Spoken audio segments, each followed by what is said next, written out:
Cyropedia. The Education of Cyrus. By Xenophon.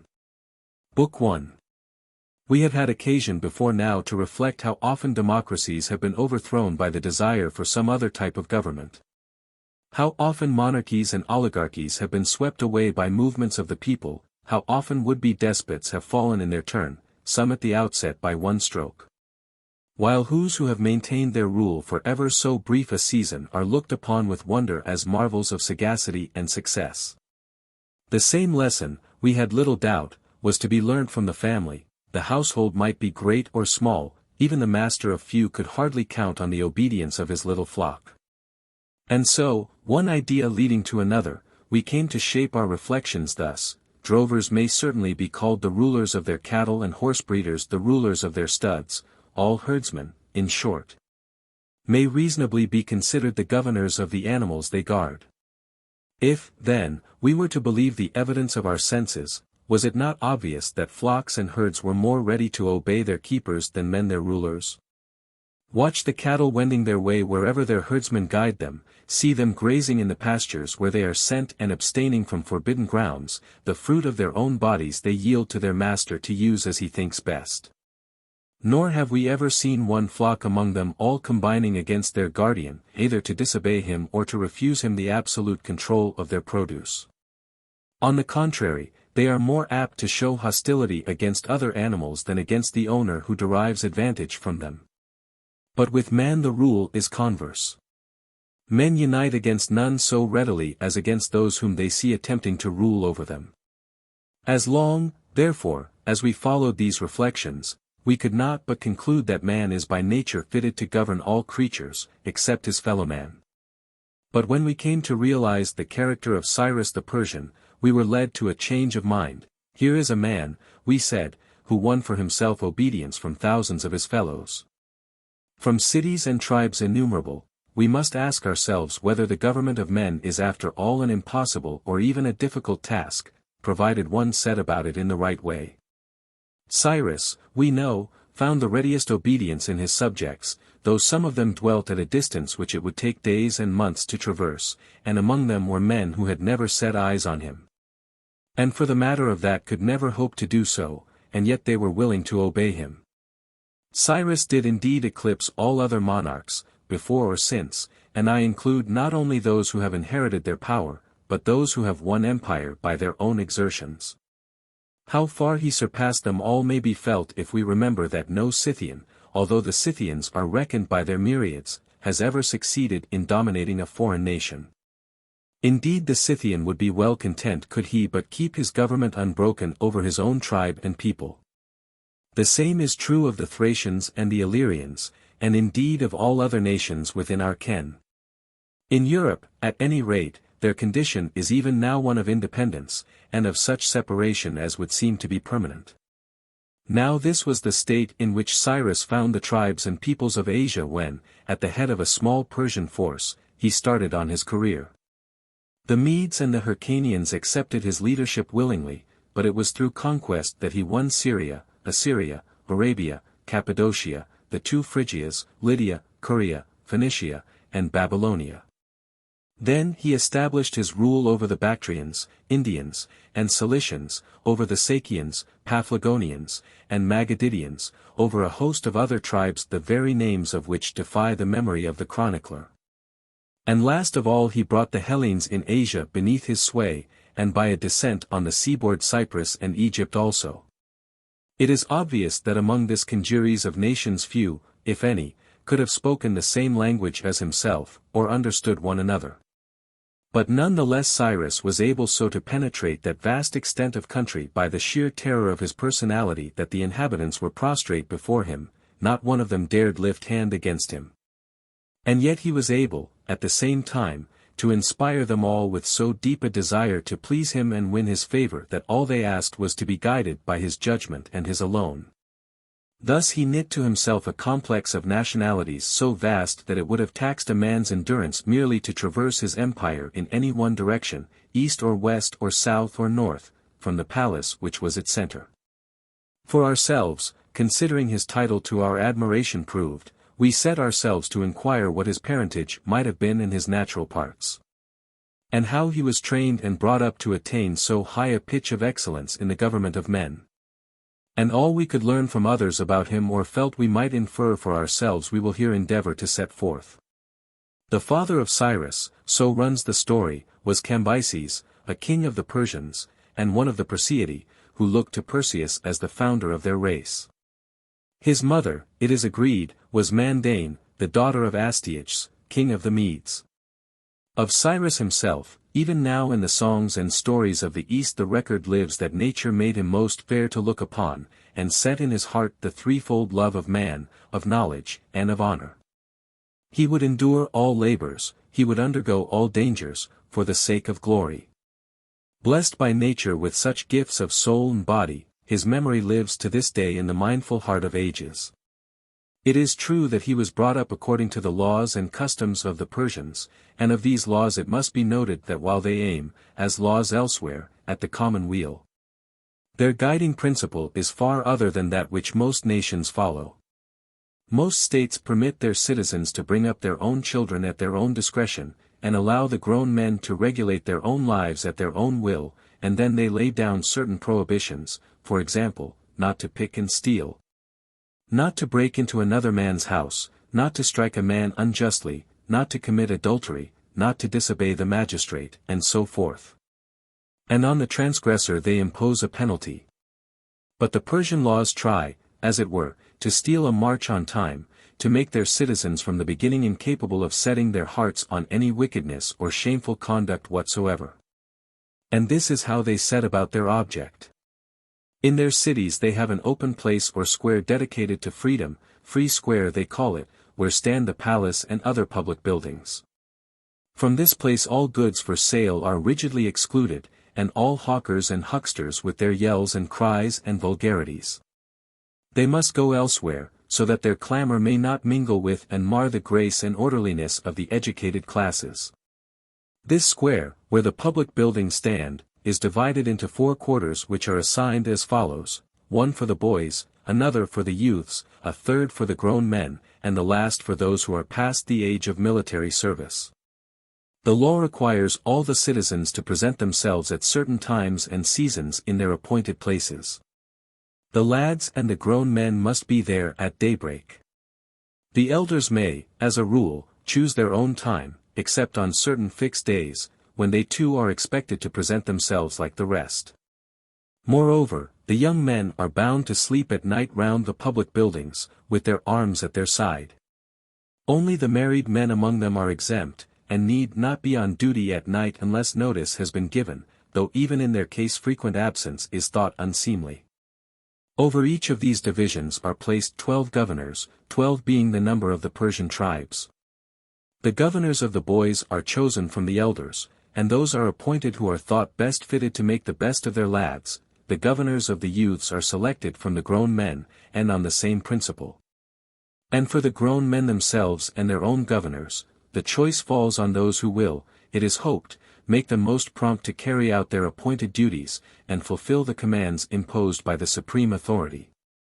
Finally, the elders themselves have presidents of their own, chosen to see that they too perform their duty to the full. We will now describe the services demanded from the different classes, and thus it will appear how the Persians endeavor to improve their citizens. The boys go to school and give their time to learning justice and righteousness. They will tell you they come for that purpose, and the phrase is as natural with them as it is for us to speak of lads learning their letters. The masters spend the chief part of the day in deciding cases for their pupils, for in this boy world, as in the grown-up world without, occasions of indictment are never far to seek.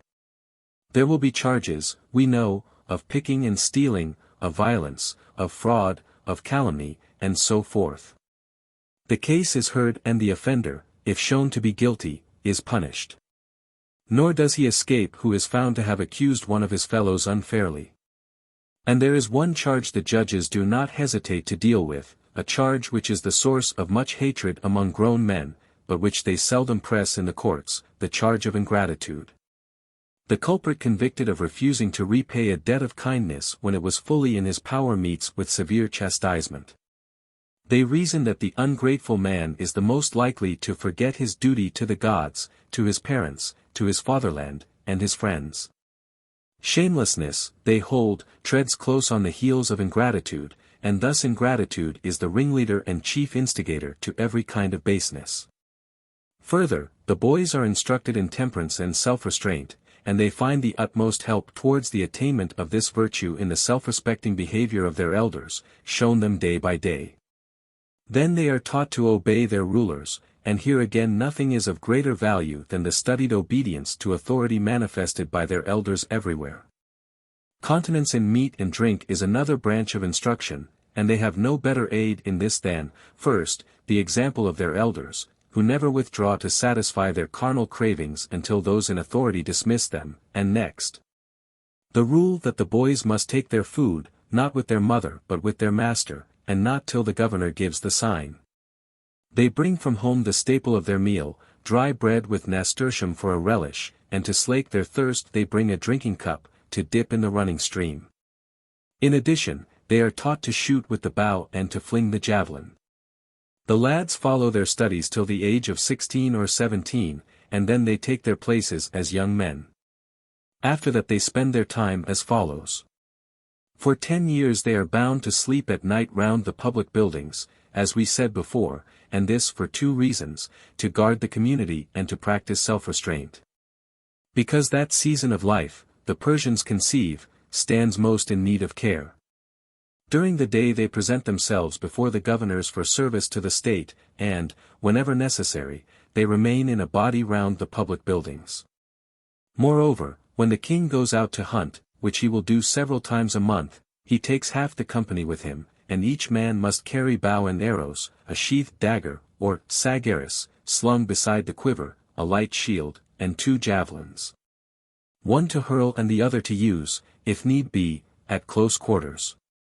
The reason of this public sanction for the chase is not far to seek. The king leads just as he does in war, hunting in person at the head of the field, and making his men follow, because it is felt that the exercise itself is the best possible training for the needs of war. It accustoms a man to early rising. It hardens him to endure heat and cold, it teaches him to march and to run at the top of his speed. He must perforce learn to let fly arrow and javelin the moment the quarry is across his path.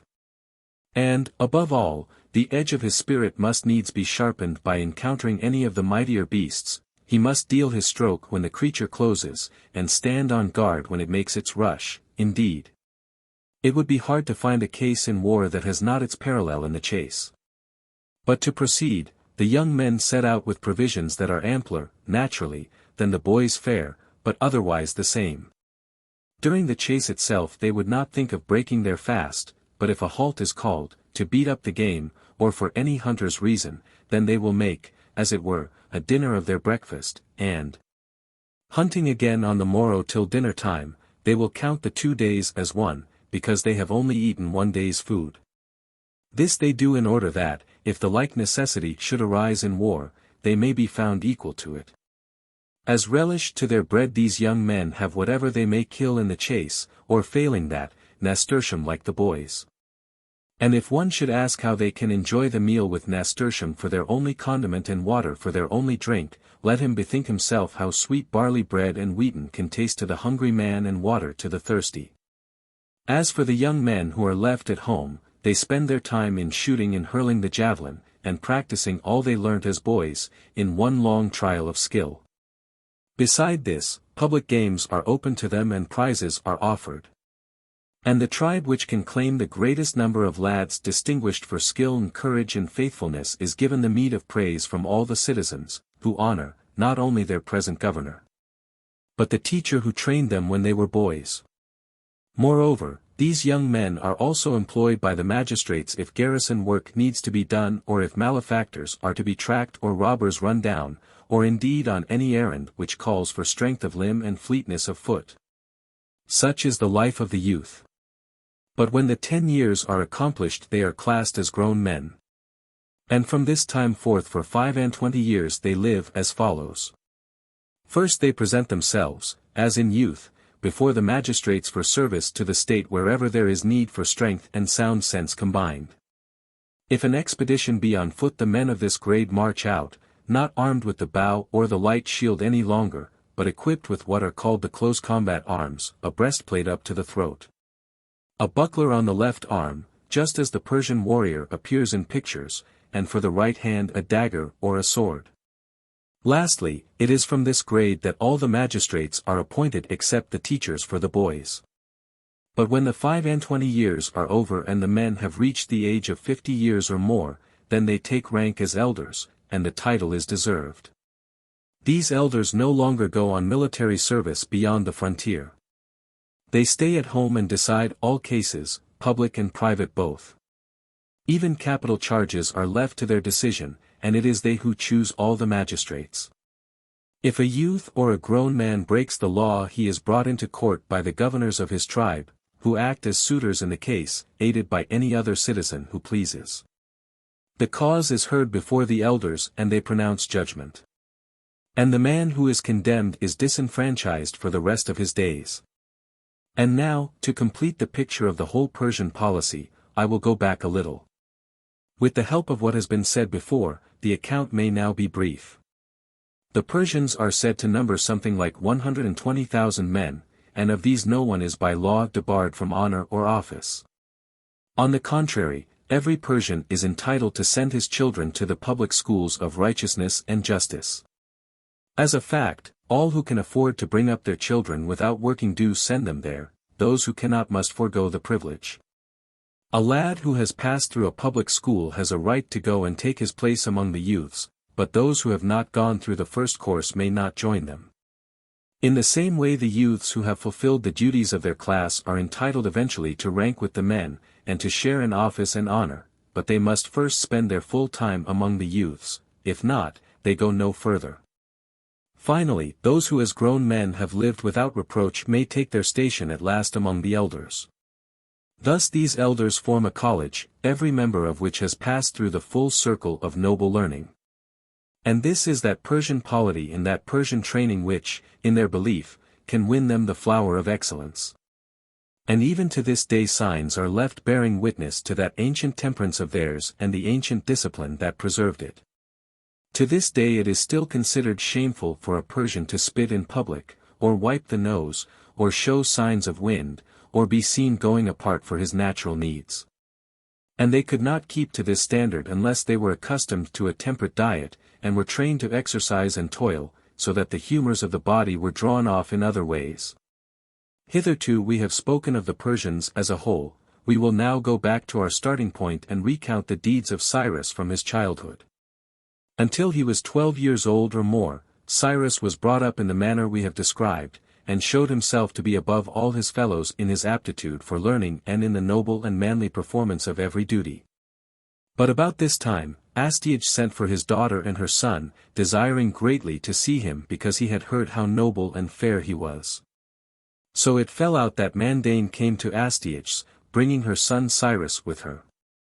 And as soon as they met, the boy, when he heard that Astyages was his mother's father, fell on his neck and kissed him without more ado, like the loving lad nature had made him. As though he had been brought up at his grandfather's side from the first and the two of them had been playmates of old.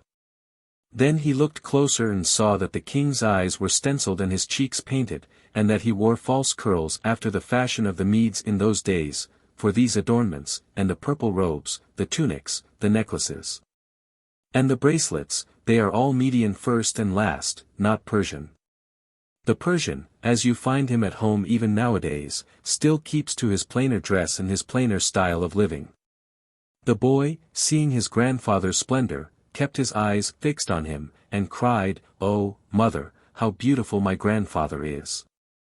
Then his mother asked him which he thought the handsomer, his father or his grandfather, and he answered at once, "My father is the handsomest of all the Persians, but my grandfather much the handsomest of all the Medes I ever set eyes on, at home or abroad."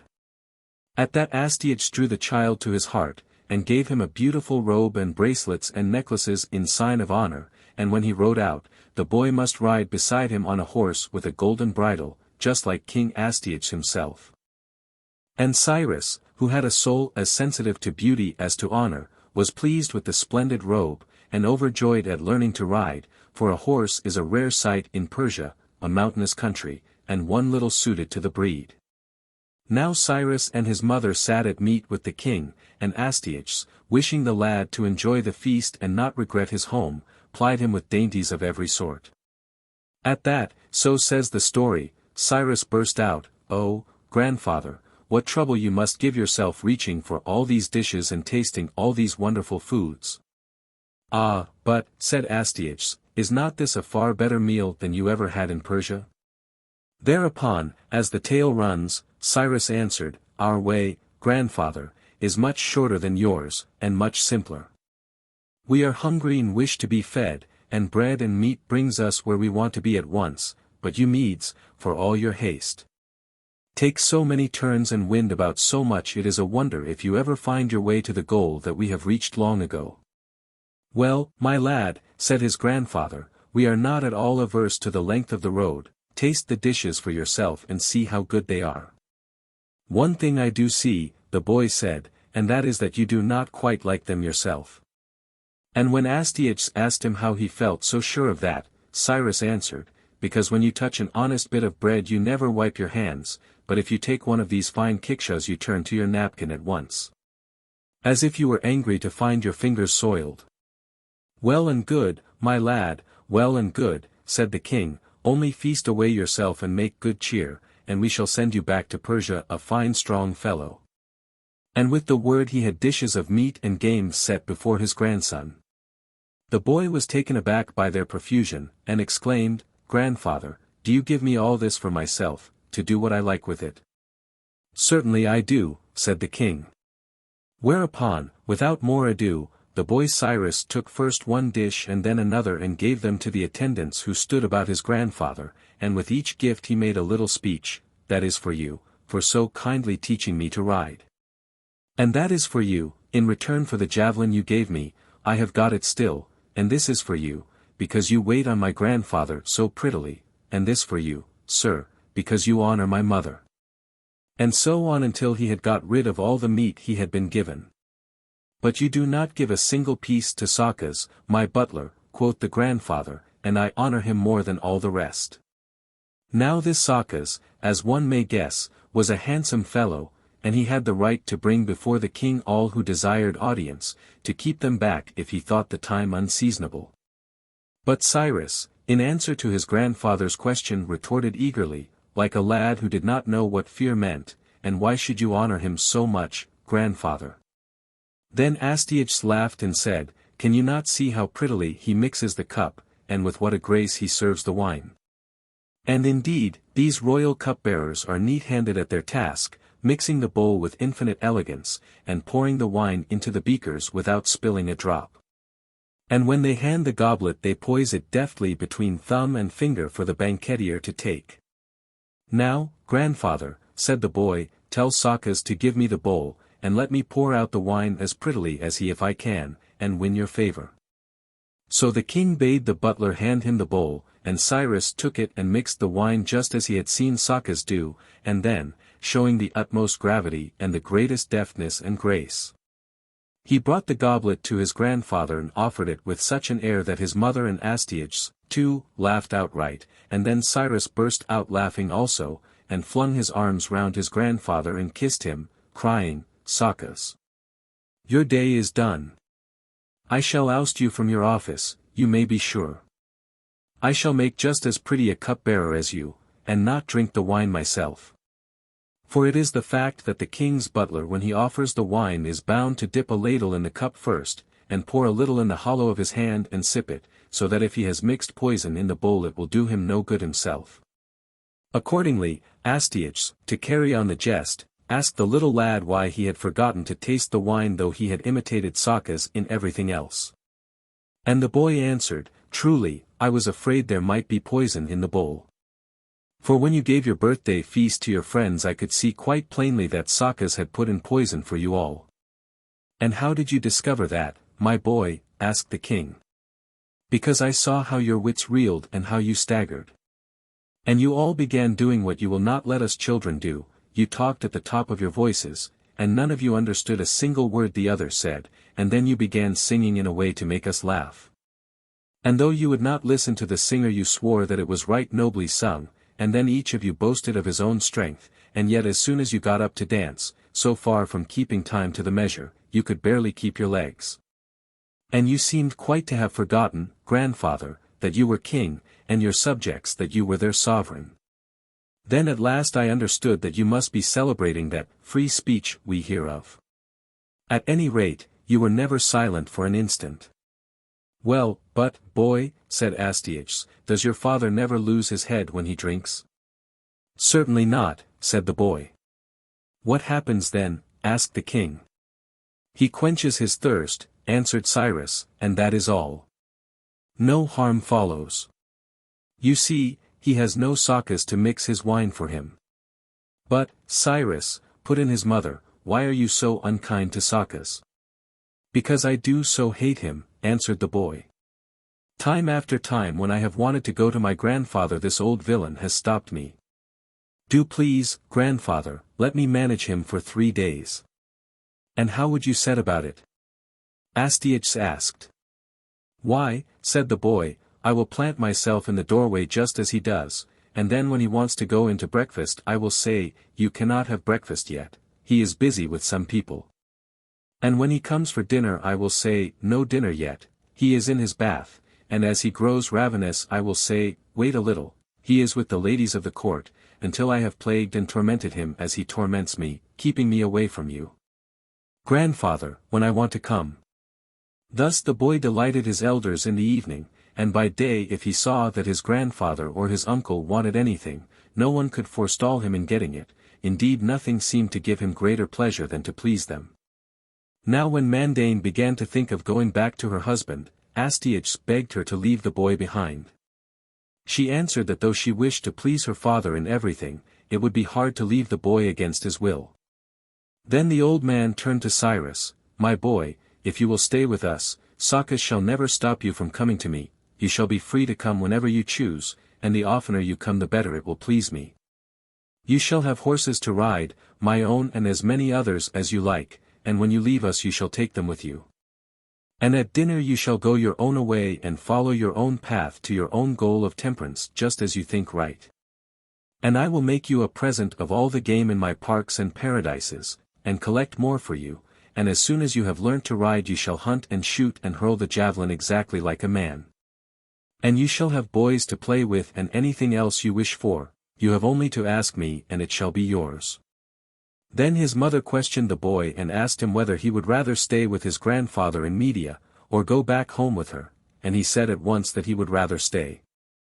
And when she went on to ask him the reason, he answered, so the story says, because at home I am thought to be the best of the lads at shooting and hurling the javelin, and so I think I am, but here I know I am the worst at riding. And that you may be sure, mother, annoys me exceedingly. Now if you leave me here and I learn to ride, when I am back in Persia you shall see, I promise you, that I will outdo all our gallant fellows on foot, and when I come to Media again I will try and show my grandfather that. For all his splendid cavalry, he will not have a stouter horseman than his grandson to fight his battles for him. Then said his mother, but justice and righteousness, my son, how can you learn them here when your teachers are at home? Oh, said Cyrus, I know all about them already. How do you know that you do? Asked Mandane. Because, answered the boy, before I left home my master thought I had learnt enough to decide the cases, and he set me to try the suits. Yes. And I remember once, said he, I got a whipping for misjudgment. I will tell you about that case. There were 2 boys, a big boy and a little boy, and the big boy's coat was small and the small boy's coat was huge. So the big boy stripped the little boy and gave him his own small coat, while he put on the big one himself. Now in giving judgment I decided that it was better for both parties that each should have the coat that fitted him best.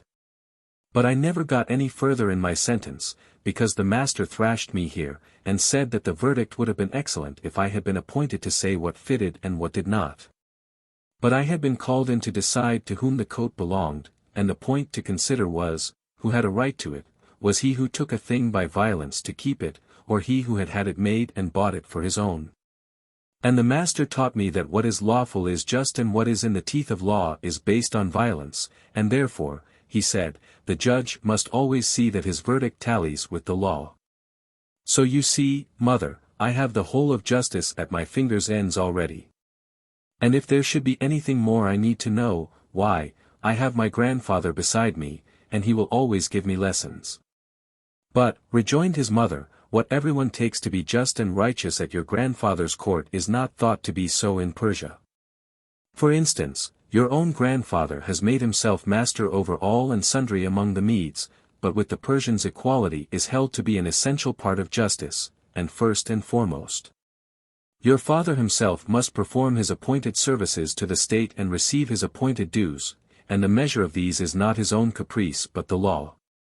Have a care then, or you may be scourged to death when you come home to Persia, if you learn in your grandfather's school to love not kingship but tyranny, and hold the tyrant's belief that he and he alone should have more than all the rest. Ah, but, mother, said the boy, my grandfather is better at teaching people to have less than their share, not more. Cannot you see, he cried, how he has taught all the Medes to have less than himself? So set your mind at rest, mother, my grandfather will never make me, or any one else, an adept in the art of getting too much. So the boy's tongue ran on. But at last his mother went home, and Cyrus stayed behind and was brought up in Media. He soon made friends with his companions and found his way to their hearts, and soon won their parents by the charm of his address and the true affection he bore their sons. So much so that when they wanted a favor from the king they bade their children ask Cyrus to arrange the matter for them. And whatever it might be, the kindliness of the lad's heart and the eagerness of his ambition made him set the greatest store on getting it done. On his side, Astyages could not bring himself to refuse his grandson's lightest wish. For once, when he was sick, nothing would induce the boy to leave his side, he could not keep back his tears, and his terror at the thought that his grandfather might die was plain for everyone to see. If the old man needed anything during the night Cyrus was the first to notice it, it was he who sprang up first to wait upon him, and bring him what he thought would please him. Thus the old king's heart was his. During these early days, it must be allowed, the boy was something too much of a talker, in part, may be, because of his bringing up. He had been trained by his master, whenever he sat in judgment, to give a reason for what he did, and to look for the like reason from others. And moreover, his curiosity and thirst for knowledge were such that he must needs inquire from every one he met the explanation of this, that, and the other. And his own wits were so lively that he was ever ready with an answer himself for any question put to him, so that talkativeness had become, as it were, his second nature. But, just as in the body when a boy is overgrown, some touch of youthfulness is sure to show itself and tell the secret of his age, so for all the lad's loquacity, the impression left on the listener was not of arrogance, but of simplicity and warm-heartedness, and one would gladly have heard his chatter to the end rather than have sat beside him and found him dumb. However, as he grew in stature and the years led him to the time when childhood passes into youth he became more chary of his words and quieter in his tone. At times, indeed, he was so shy that he would blush in the presence of his elders. And there was little sign left of the old forwardness, the impulsiveness of the puppy who will jump up on every one, master and stranger alike. Thus he grew more sedate, but his company was still most fascinating. And little wonder, for whenever it came to a trial of skill between himself and his comrades he would never challenge his mates to those feats in which he himself excelled, he would start precisely one where he felt his own inferiority. Averring that he would outdo them all, indeed, he would spring to horse in order to shoot or hurl the javelin before he had got a firm seat, and then, when he was worsted, he would be the first to laugh at his own discomfiture. He had no desire to escape defeat by giving up the effort, but took glory in the resolution to do better another time, and thus he soon found himself as good a horseman as his peers, and presently, such was his ardor, he surpassed them all. And at last the thinning of the game in the king's preserves began to show what he could do. What with the chasing and the shooting and the spearing, the stock of animals ran so low that Astyages was hard put to it to collect enough for him. Then Cyrus, seeing that his grandfather for all his goodwill could never furnish him with enough, came to him one day and said, "Grandfather, why should you take so much trouble in finding game for me? If only you would let me go out to hunt with my uncle, I could fancy every beast we came across had been reared for my particular delight. But however anxious the lad might be to go out to the chase, he had somehow lost the old childish art of winning what he wanted by coaxing, and he hesitated a long time before approaching the king again. If in the old days he had quarreled with Sakas for not letting him in, now he began to play the part of Sakas against himself, and could not summon courage to intrude until he thought the right moment had come. Indeed, he implored the real Sakas to let him know when he might venture.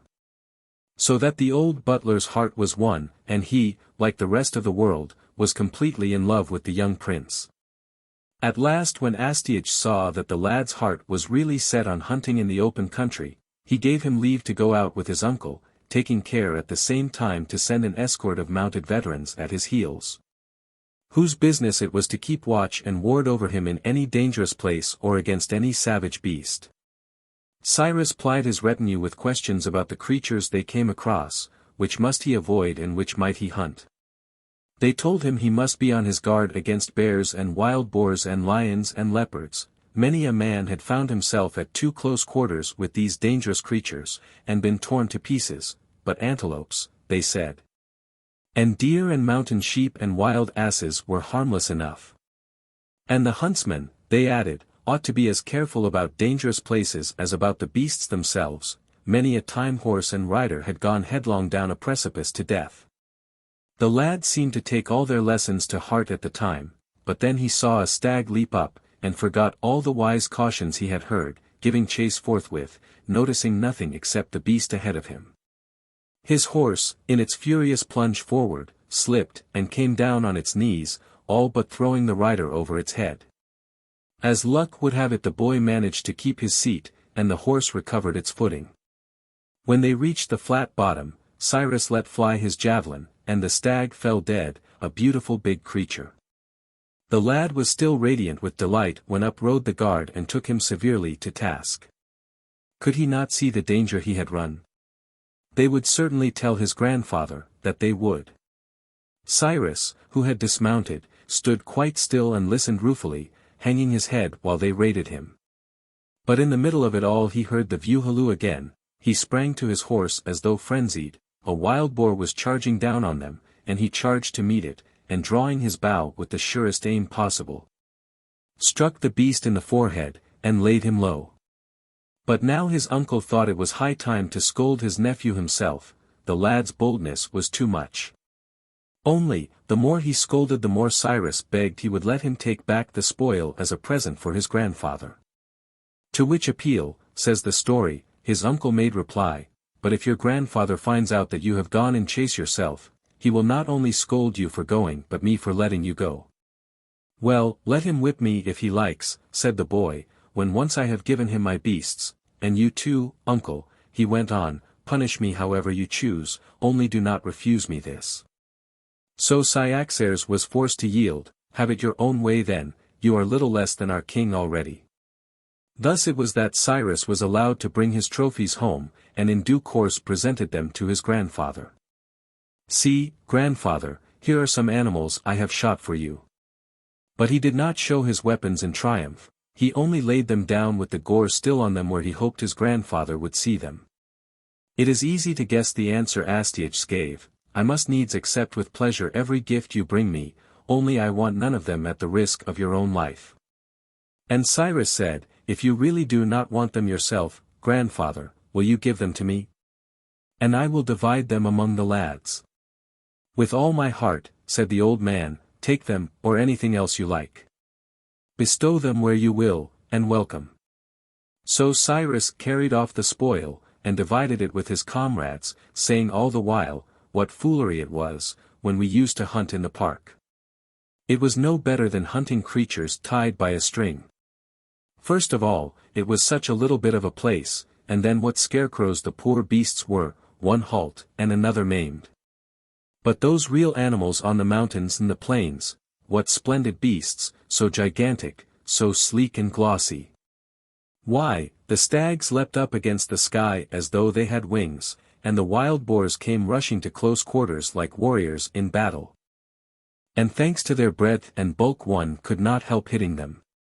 Why, even as they lie dead there," cried he, they look finer than those poor walled-up creatures when alive. But you, he added, could not your fathers let you go out to hunt too? Gladly enough, answered they, if only the king gave the order. Well, said Cyrus, who will speak to Astyages for us? Why, answered they, who's so fit to persuade him as yourself? No, by all that's holy, not I, cried Cyrus. I cannot think what has come over me, I cannot speak to my grandfather any more. I cannot look him straight in the face. If this fit grows on me, I am afraid I shall become no better than an idiot. And yet, when I was a little boy, they tell me, I was sharp enough at talking. To which the other lads retorted, well, it is a bad business altogether, and if you cannot bestir yourself for your friends, if you can do nothing for us in our need, we must turn elsewhere.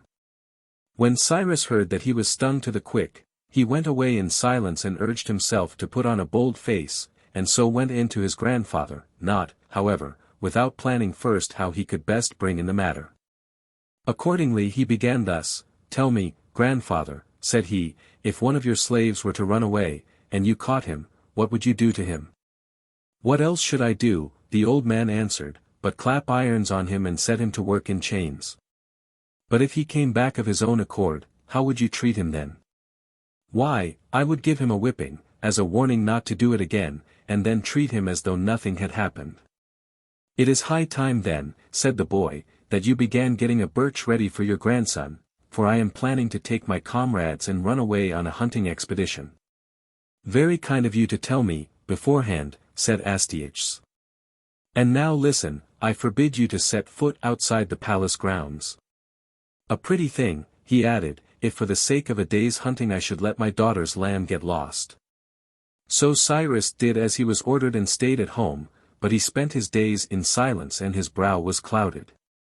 At last Astyages saw how bitterly the lad felt it, and he made up his mind to please him by leading out a hunting party himself.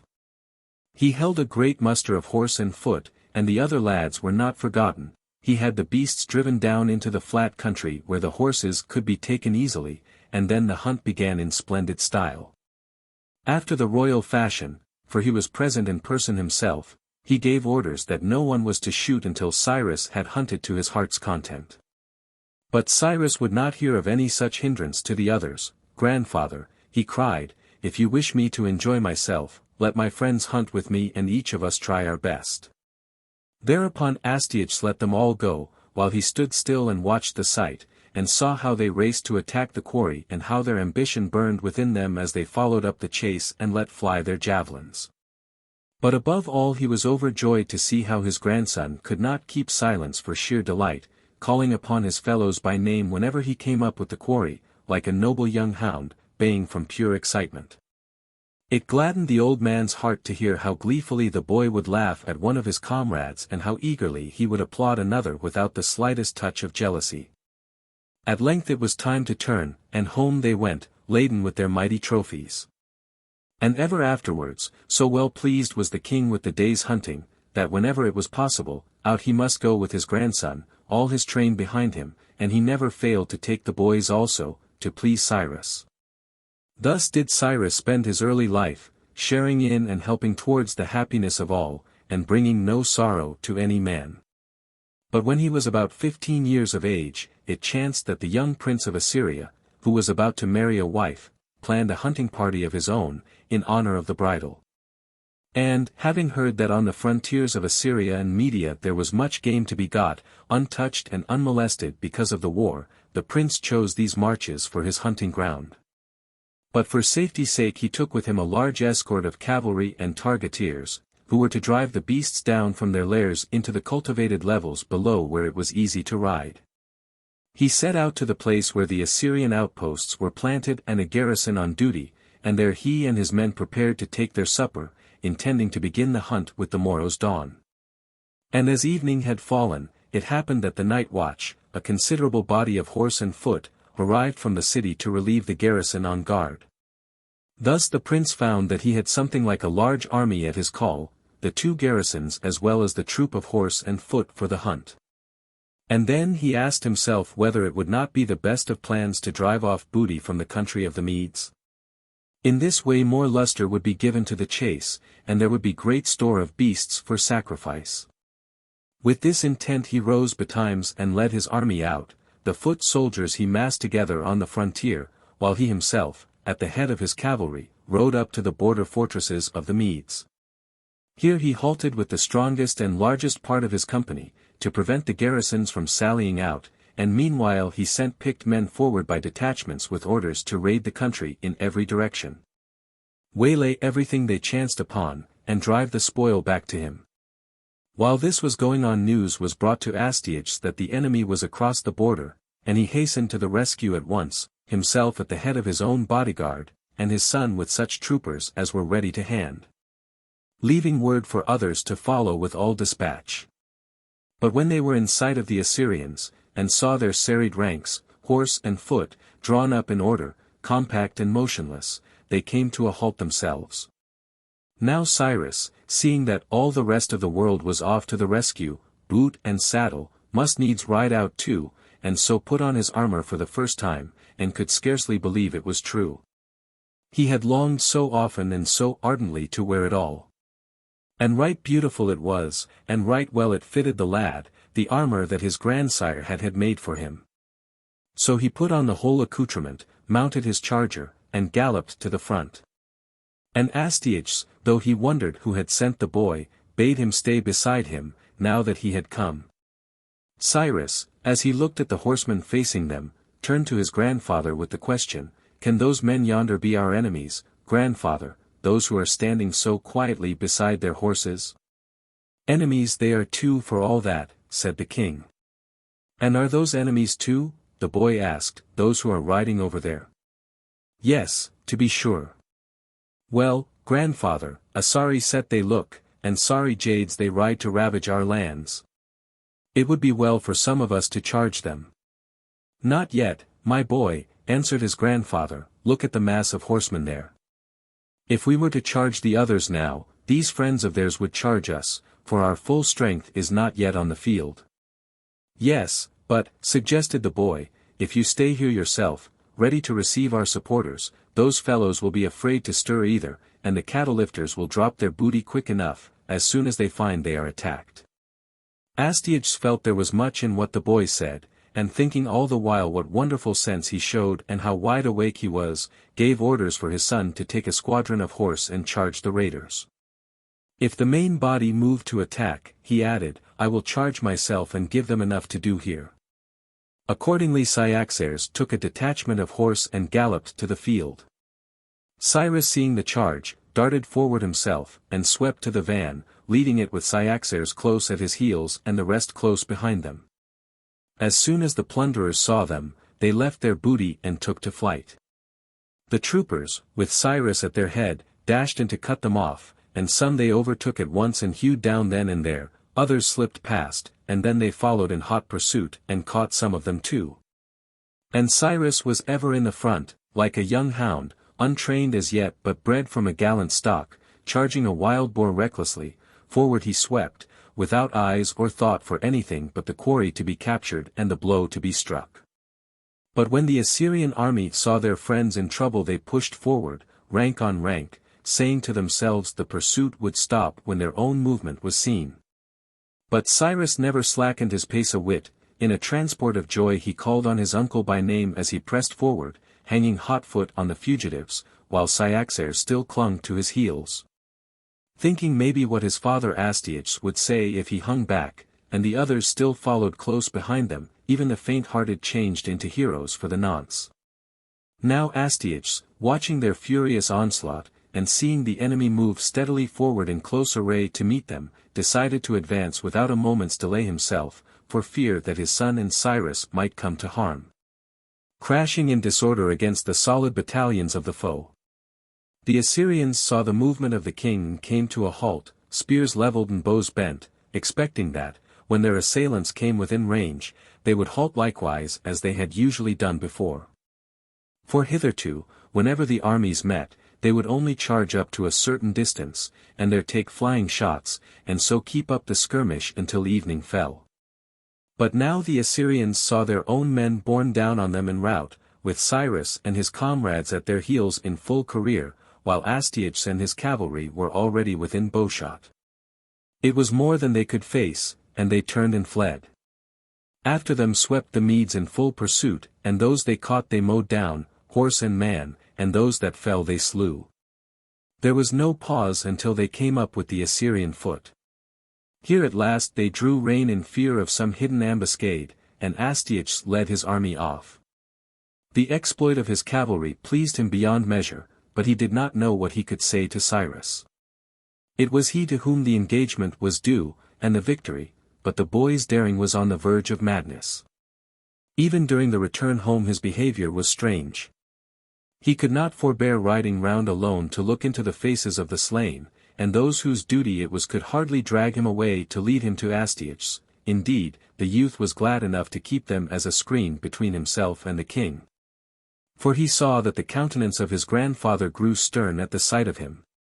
So matters passed in Media, and more the name of Cyrus was on the lip of every man, in song and story everywhere, and Astyages, who had always loved him, was astonished beyond all measure at the lad. Meanwhile his father, Cambyses, rejoiced to hear such tidings of his son. But, when he heard that he was already acting like a man of years, he thought it full time to call him home again that he might complete his training in the discipline of his fatherland. The story tells how Cyrus answered the summons, saying he would rather return home at once so that his father might not be vexed or his country blame him. And Astyages, too, thought it his plain duty to send the boy back, but he must needs give him horses to take with him, as many as he would care to choose, and other gifts beside. Not only for the love he bore him but for the high hopes he had that the boy would one day prove a man of mark, a blessing to his friends, and a terror to his foes. And when the time came for Cyrus to go, the whole world poured out to speed him on his journey, little children and lads of his own age, and grown men and greybeards on their steeds, and Astyages the king. And, so says the chronicle, the eyes of none were dry when they turned home again. Cyrus himself, they tell us, rode away in tears. He heaped gifts on all his comrades, sharing with them what Astyages had given to himself. And at last he took off the splendid Median cloak he wore and gave it to one of them, to tell him, plainer than words could say, how his heart clung to him above the rest. And his friends, they say, took the gifts he gave them, but they brought them all back to Astyages, who sent them to Cyrus again. But once more Cyrus sent them back to Media with this prayer to his grandfather: if you would have me hold my head up when I come back to you again, let my friends keep the gifts I gave them. And Astyages did as the boy asked.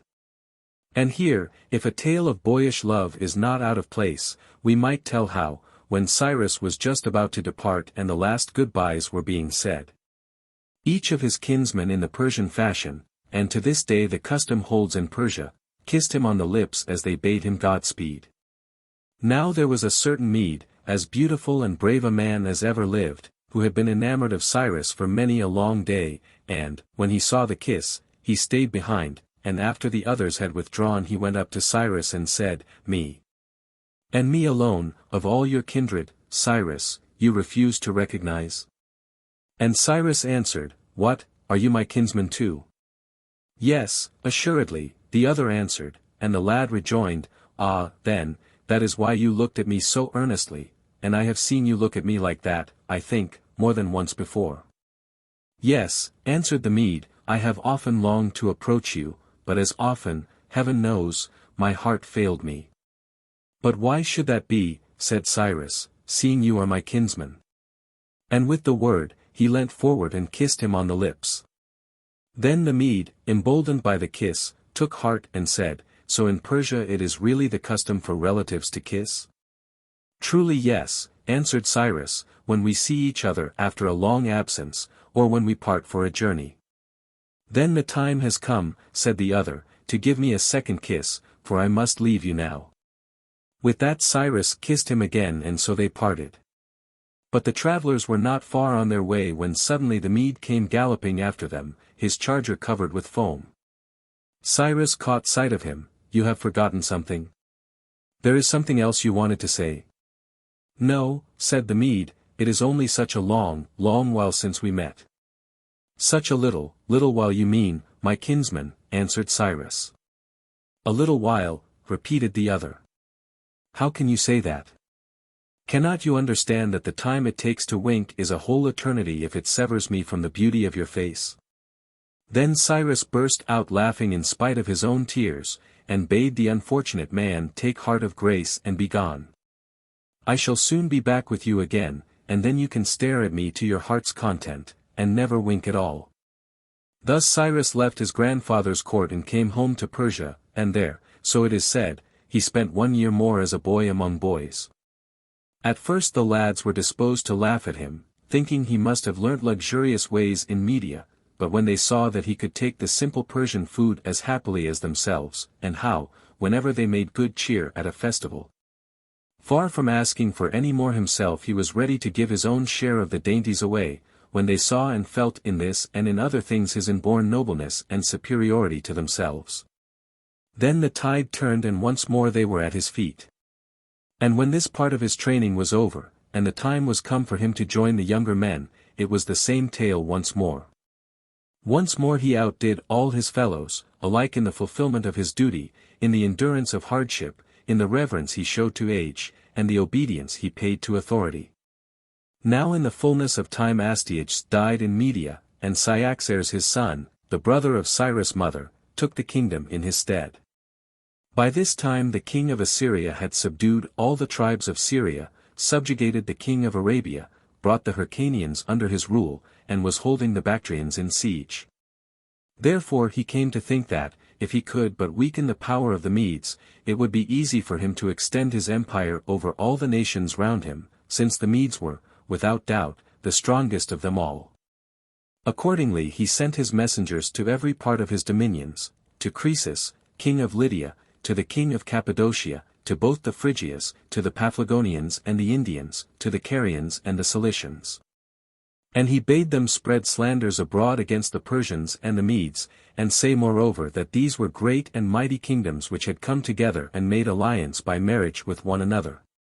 And unless a man should be beforehand with them and bring down their power it could not be but that they would fall on each of their neighbors in turn and subdue them one by one. So the nations listened to the messengers and made alliance with the king of Assyria. Some were persuaded by what he said and others were won over by gifts and gold, for the riches of the Assyrian were great.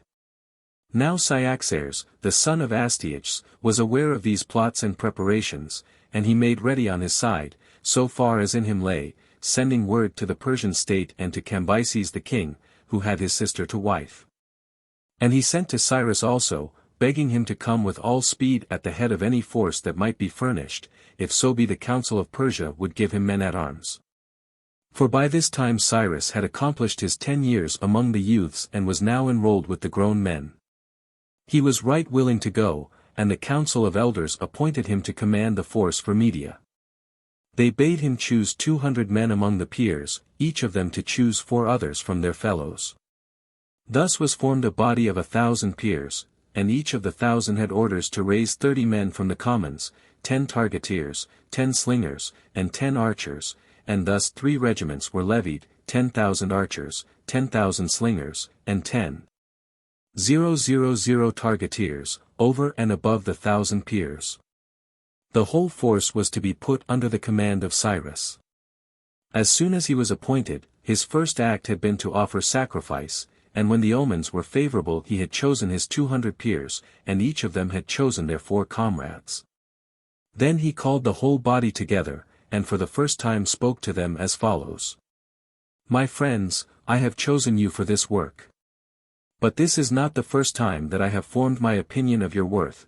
From my boyhood I have watched your zeal for all that our country holds to be honorable and your abhorrence for all that she counts base. And I wish to tell you plainly why I accepted this office myself and why I ask your help. I have long felt sure that our forefathers were in their time as good men as we. For their lives were one long effort towards the selfsame deeds of valor as are held in honor now, and still, for all their worth, I fail to see what good they gained either for the state or for themselves. Yet I cannot bring myself to believe that there is a single virtue practiced among mankind merely in order that the brave and good should fare no better than the base ones of the earth. Men do not forego the pleasures of the moment to say goodbye to all joy forevermore. No, this self-control is a training, so that we may reap the fruits of a larger joy in the time to come. A man will toil day and night to make himself an orator, yet oratory is not the one aim of his existence. His hope is to influence men by his eloquence and thus achieve some noble end. So too with us, and those like us, who are drilled in the arts of war. We do not give our labors in order to fight forever, endlessly and hopelessly. We hope that we too one day, when we have proved our mettle, may win and wear for ourselves and for our city the threefold ornament of wealth, of happiness, of honor. And if there should be some who have worked hard all their lives and suddenly old age, they find, has stolen on them unawares, and taken away their powers before they have gathered in the fruit of all their toil. Such men seem to me like those who desire to be thrifty husbandmen, and who sow well and plant wisely, but when the time of harvest comes let the fruit drop back ungarnered into the soil whence it sprang. Or as if an athlete should train himself and reach the heights where victory may be won and at the last forbear to enter the lists, such an one, I take it, would but meet his deserts if all men cried out upon him for a fool. Let not such be our fate, my friends. Our own hearts bear us witness that we, too, from our boyhood up, have been trained in the school of beauty and nobleness and honor, and now let us go forward to meet our foes. They, I know right well, when matched with us, will prove but novices in war. He is no true warrior, though he be skilled with the javelin and the bow and ride on horseback with the best, who, when the call for endurance comes, is found to fail, toil finds him but a novice. Nor are they warriors who, when they should wake and watch, give way to slumber, sleep finds them novices. Even endurance will not avail, if a man has not learnt to deal as a man should by friends and foes. Such an one is unschooled in the highest part of his calling. But with you it is not so, to you the night will be as the day. Toil, your school has taught you, is the guide to happiness, hunger has been your daily condiment, and water you take to quench your thirst as the lion laps the stream. And you have that within your hearts which is the rarest of all treasures and the most akin to war. Of all sweet sounds the sweetest sound for you is the voice of fame. You are fair honor's suitors, and you must needs win your title to her favor. Therefore you undergo toil and danger gladly. Now if I said all this of you, and my heart were not in my words, I should but cheat myself. For in so far as you should fail to fulfill my hopes of you, it is on me that the shame would fall. But I have faith in you, bred of experience, I trust in your goodwill towards me, and in our enemies' lack of wit, you will not belie my hopes. Let us go forth with a light heart. We have no ill fame to fear, none can say we covet another man's goods unlawfully. Our enemy strikes the first blow in an unrighteous cause, and our friends call us to protect them. What is more lawful than self-defense? What is nobler than to succor those we love? And you have another ground of confidence. In opening this campaign I have not been forgetful of the gods, you have gone in and out with me, and you know how in all things, great and small, I strive to win their blessing. And now, he added, what need of further words? I will leave you now to choose your own men, and when all is ready you will march into Media at their head. Meanwhile I will return to my father and start before you, so that I may learn what I can about the enemy as soon as may be, and thus make all needful preparations, so that by God's help we may win glory on the field. Such were his orders and they set about them at once. But Cyrus himself went home and prayed to the gods of his father's house, to Hestia and Zeus, and to all who had watched over his race. And when he had done so, he set out for the war, and his father went with him on the road. They were no sooner clear of the city, so says the story, than they met with favorable omens of thunder and lightning, and after that they went forward without further divination. For they felt that no man could mistake the signs from the ruler of the gods. And as they went on their way Cyrus' father said to him, My son, the gods are gracious to us, and look with favor on your journey, they have shown it in the sacrifices, and by their signs from heaven. You do not need another man to tell you so, for I was careful to have you taught this art, so that you might understand the counsels of the gods yourself and have no need of an interpreter. Seeing with your own eyes and hearing with your own ears and taking the heavenly meaning for yourself. Thus you need not be at the mercy of any soothsayers who might have a mind to deceive you, speaking contrary to the omens vouchsafed from heaven, nor yet, should you chance to be without a seer, drift in perplexity and know not how to profit by the heavenly signs, you yourself through your own learning can understand the warnings of the gods and follow them. Yes, father, answered Cyrus, so far as in me lies, I bear your words in mind, and pray to the gods continually that they may show us favor and vouchsafe to counsel us. I remember, he went on, how once I heard you say that, as with men, so with the gods, it was but natural if the prayer of him should prevail who did not turn to flatter them only in time of need, but was mindful of them above all in the heyday of his happiness. It was thus indeed, you said, that we ought to deal with our earthly friends.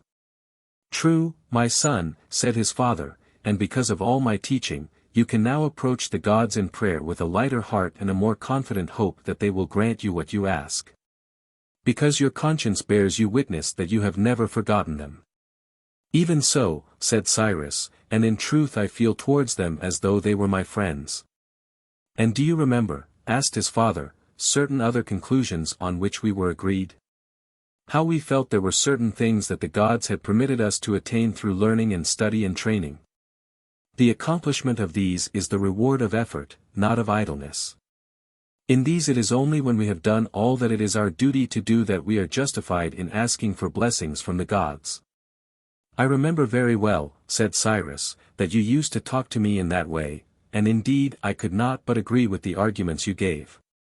You used to say that a man had no right to pray he might win a cavalry charge if he had never learned how to ride, or triumph over master bowman if he could not draw a bow, or bring a ship safe home to harbor if he did not know how to steer, or be rewarded with a plenteous harvest if he had not so much as sown grain into the ground, or come home safe from battle if he took no precautions whatsoever. All such prayers as these, you said, were contrary to the very ordinances of heaven, and those who asked for things forbidden could not be surprised if they failed to win them from the gods. Even as a petition in the face of law on earth would have no success with men. And do you remember, said his father, how we thought that it would be a noble work enough if a man could train himself really and truly to be beautiful and brave and earn all he needed for his household and himself? That, we said, was a work of which a man might well be proud. But if he went further still, if he had the skill and the science to be the guide and governor of other men, supplying all their wants and making them all they ought to be, that, it seemed to us, would be indeed a marvel.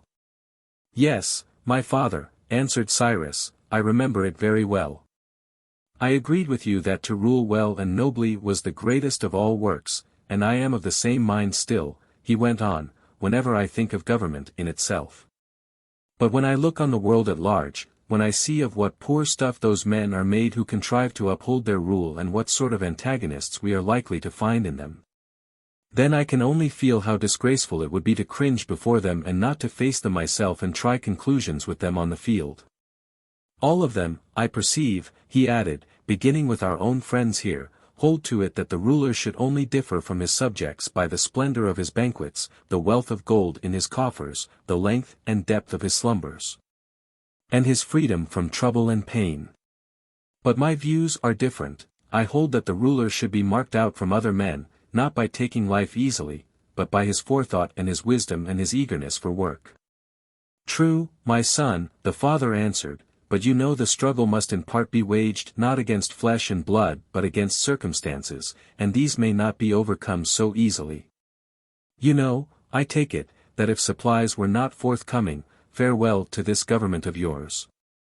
Yes, Cyrus answered, and that is why Cyaxares is undertaking to provide for all of us who join him, whatever our numbers are. So, said the father, and you really mean, my son, that you are relying only on these supplies of Cyaxares for this campaign of yours? Yes, answered Cyrus. And do you know what they amount to? No, he said, I cannot say that I do. And yet, his father went on, you are prepared to rely on what you do not know. Do you forget that the needs of the morrow must be high, not to speak of the outlay for the day? Oh, no, said Cyrus, I am well aware of that. Well, said the father, suppose the cost is more than Cyaxares can bear, or suppose he actually meant to deceive you, how would your soldiers fare? Ill enough, no doubt, answered he. And now tell me, father, while we are still in friendly country, if you know of any resources that I could make my own.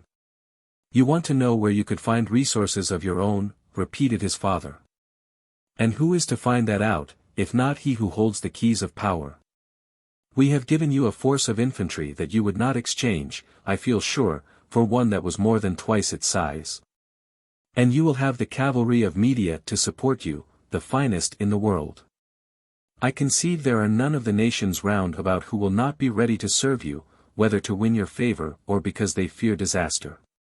These are matters you must look into carefully, in concert with Cyaxares, so that nothing should ever fail you of what you need, and, if only for habit's sake, you should devise some means for supplying your revenue. Bear this maxim in mind before all others, never put off the collecting of supplies until the day of need, make the season of your abundance provide against the time of dearth. You will gain better terms from those on whom you must depend if you are not thought to be in straits, and, what is more, you will be free from blame in the eyes of your soldiers. That in itself will make you more respected.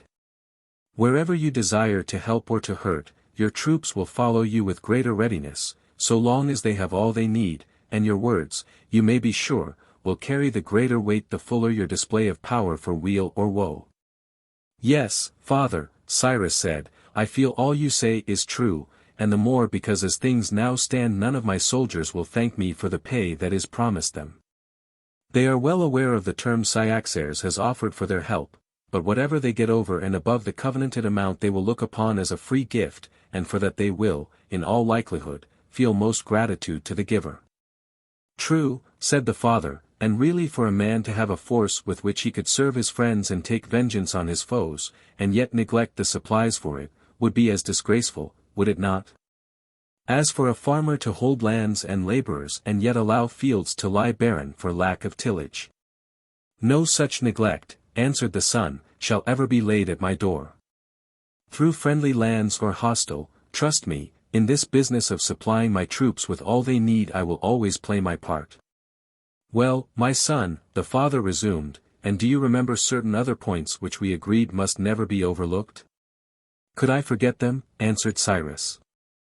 I remember how I came to you for money to pay the teacher who professed to have taught me generalship, and you gave it me, but you asked me many questions. Now, my boy, you said, did this teacher you want to pay ever mention economy among the things a general ought to understand? Soldiers, no less than servants in a house, are dependent on supplies. And I was forced to tell the truth and admit that not a syllable had been mentioned on that score. Then you asked me if anything had been taught about health and strength, since a true general is bound to think of these matters no less than of tactics and strategy. And when I was forced to say no, you asked me if he had taught me any of the arts which give the best aid in war. Once again I had to say no, and then you asked whether he had ever taught me how to kindle enthusiasm in my men. For in every undertaking, you said, there was all the difference in the world between energy and lack of spirit. I shook my head and your examination went on. Had this teacher laid no stress on the need for obedience in an army, or on the best means of securing discipline? And finally, when it was plain that even this had been utterly ignored, you exclaimed, what in the world, then, does your professor claim to have taught you under the name of generalship? To that I could at last give a positive answer, he taught me tactics. And then you gave a little laugh and ran through your list point by point, and pray what will be the use of tactics to an army without supplies, without health, without discipline? Without knowledge of those arts and inventions that are of use in war. And so you made it clear to me that tactics and maneuvers and drill were only a small part of all that is implied in generalship. And when I asked you if you could teach me the rest of it, you bade me betake myself to those who stood high in repute as great generals, and talk with them and learn from their lips how each thing should be done. So I consorted with all I thought to be of authority in these matters. As regards our present supplies, I was persuaded that what Cyaxares intended to provide was sufficient, and, as for the health of the troops, I was aware that the cities where health was valued appointed medical officers. And the generals who cared for their soldiers took out a medical staff. And so when I found myself in this office I gave my mind to the matter at once, and I flatter myself, Father, he added, that I shall have with me an excellent staff of surgeons and physicians. To which the father made reply, Well, my son, but these excellent men are, after all, much the same as the tailors who patch torn garments. When folk are ill, your doctors can patch them up, but your own care for their health ought to go far deeper than that. Your prime object should be to save your men from falling ill at all. And pray, father, asked Cyrus, how can I succeed in that? Well, answered Cambyses, I presume if you are to stay long in one place you will do your best to discover a healthy spot for your camp, and if you give your mind to the matter you can hardly fail to find it. Men, we know, are forever discussing what places are healthy and what are not, and their own complexions and the state of their own bodies is the clearest evidence. But you will not content yourself with choosing a site, you will remember the care you take yourself for your own health.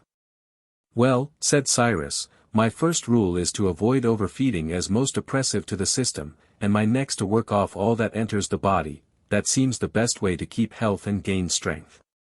My son, Cambyses answered, these are the principles you must apply to others. What, said Cyrus, do you think it will be possible for the soldiers to diet and train themselves? Not only possible, said the father, but essential. For surely an army, if it is to fulfill its function at all, must always be engaged in hurting the foe or helping itself. A single man is hard enough to support in idleness, a household is harder still, an army hardest of all. There are more mouths to be filled, less wealth to start with, and greater waste, and therefore an army should never be unemployed. If I take your meaning, answered Cyrus, you think an idle general as useless as an idle farmer.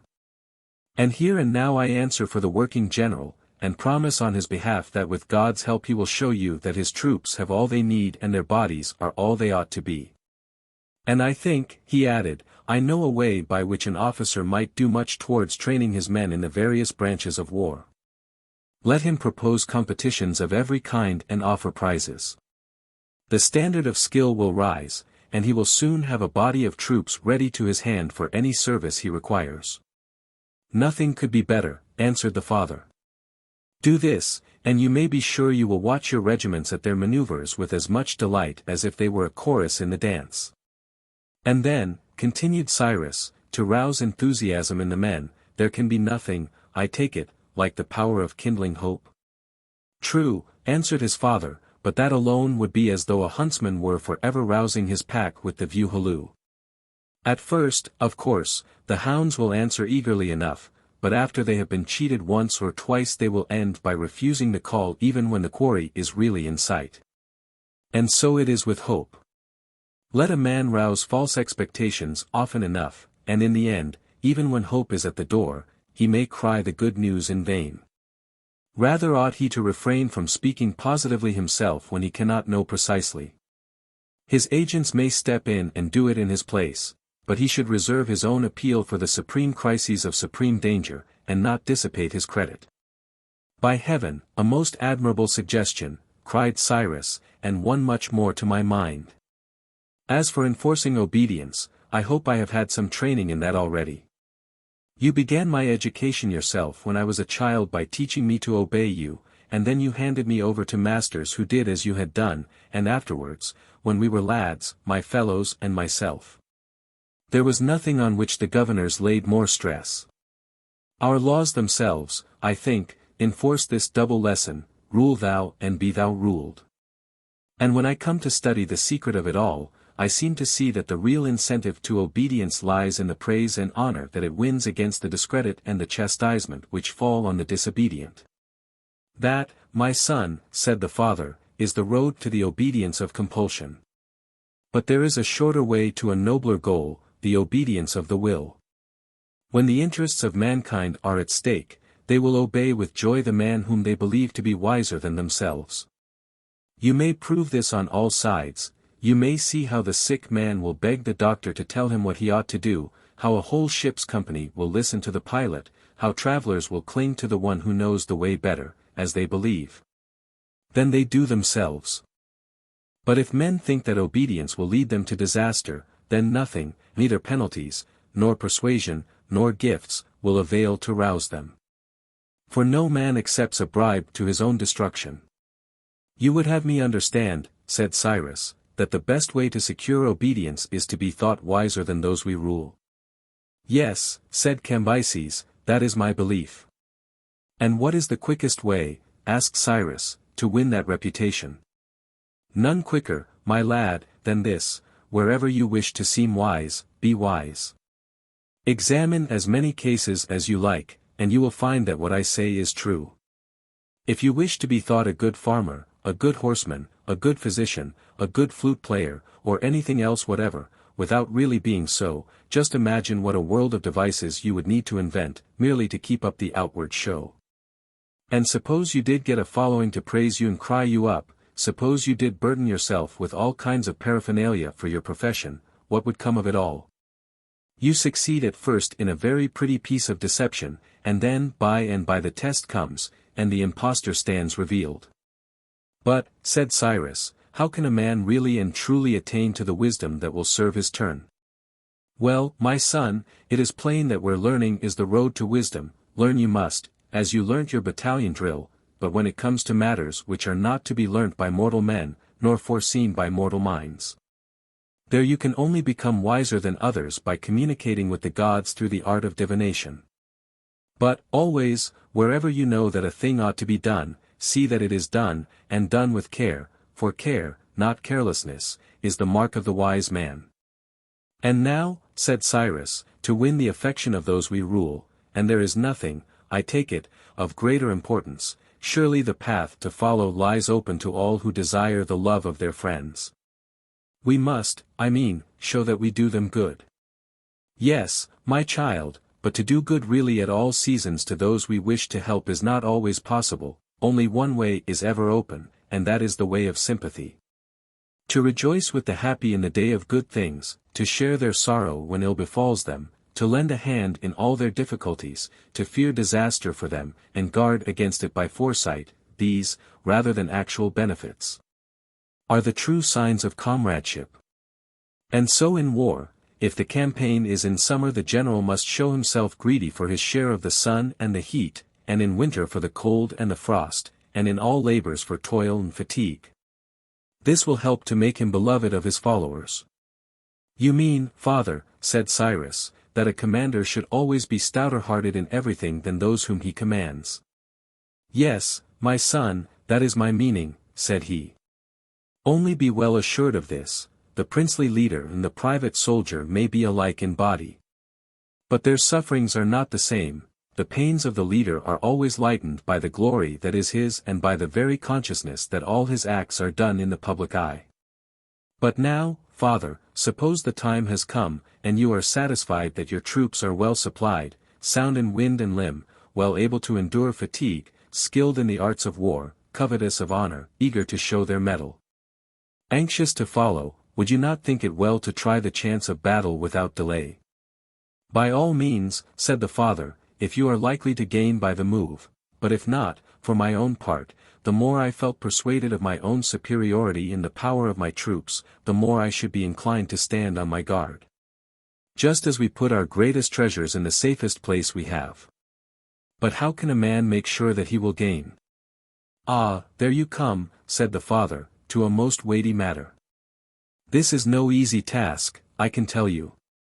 If your general is to succeed, he must prove himself an arch-plotter, a king of craft, full of deceits and stratagems, a cheat, a thief, and a robber, defrauding and overreaching his opponent at every turn. Heavens! Said Cyrus, and burst out laughing, is this the kind of man you want your son to be? I want him to be, said the father, as just and upright and law-abiding as any man who ever lived. But how comes it, said his son, that the lessons you taught us in boyhood and youth were exactly opposed to what you teach me now? Ah, said the father, those lessons were for friends and fellow citizens, and for them they still hold good, but for your enemies, do you not remember that you were also taught to do much harm? No, father, he answered, I should say certainly not. Then why were you taught to shoot? Or to hurl the javelin? Or to trap wild boars? Or to snare stags with cords and caltrops? And why did you never meet the lion or the bear or the leopard in fair fight on equal terms, but were always trying to steal some advantage over them? Can you deny that all that was craft and deceit and fraud and greed? Why, of course, answered the young man, in dealing with animals, but with human beings it was different. If I was ever suspected of a wish to cheat another, I was punished, I know, with many stripes. True, said the father, and for the matter of that we did not permit you to draw a bow or hurl javelin against human beings, we taught you merely to aim at a mark. But why did we teach you that?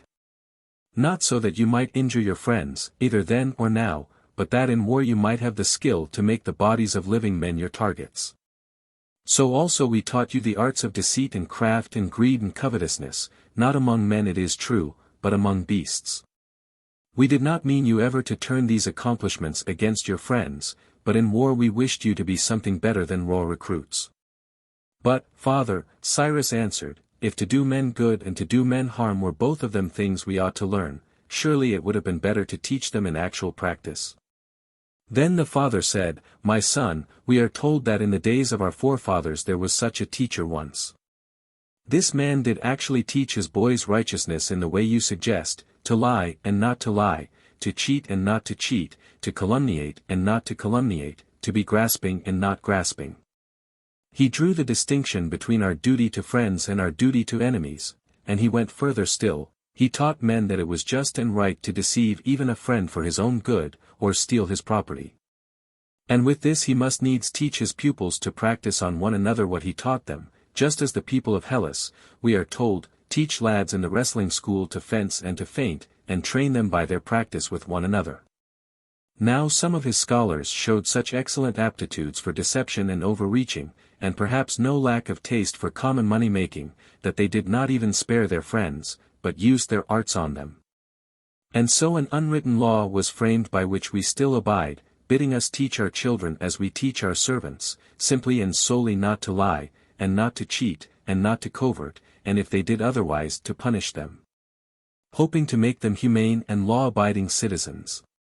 But when they came to manhood, as you have come, then, it seemed, the risk was over, and it would be time to teach them what is lawful against our enemies. For at your age we do not believe you will break out into savagery against your fellows with whom you have been knit together since childhood in ties of friendship and respect.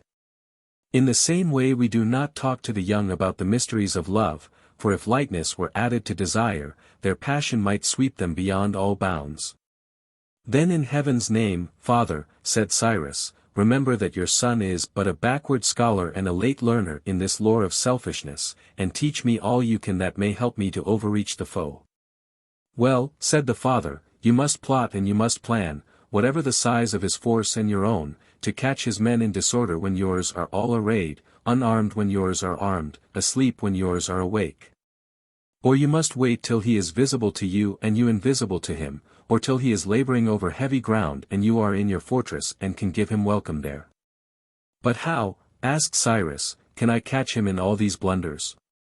Simply because both you and he are bound to be often in some such case, both of you must take your meals sometime, both of you must sleep. Your men must scatter in the morning to satisfy the needs of nature, and, for better for worse, whatever the roads are like, you will be forced to make use of them. All these necessities you must lay to heart, and wherever you are weaker, there you must be most on your guard, and wherever your foe is most assailable, there you must press the attack. Then Cyrus asked, and are these the only cases where one can apply the great principle of greed, or are there others? Oh, yes, there are many more.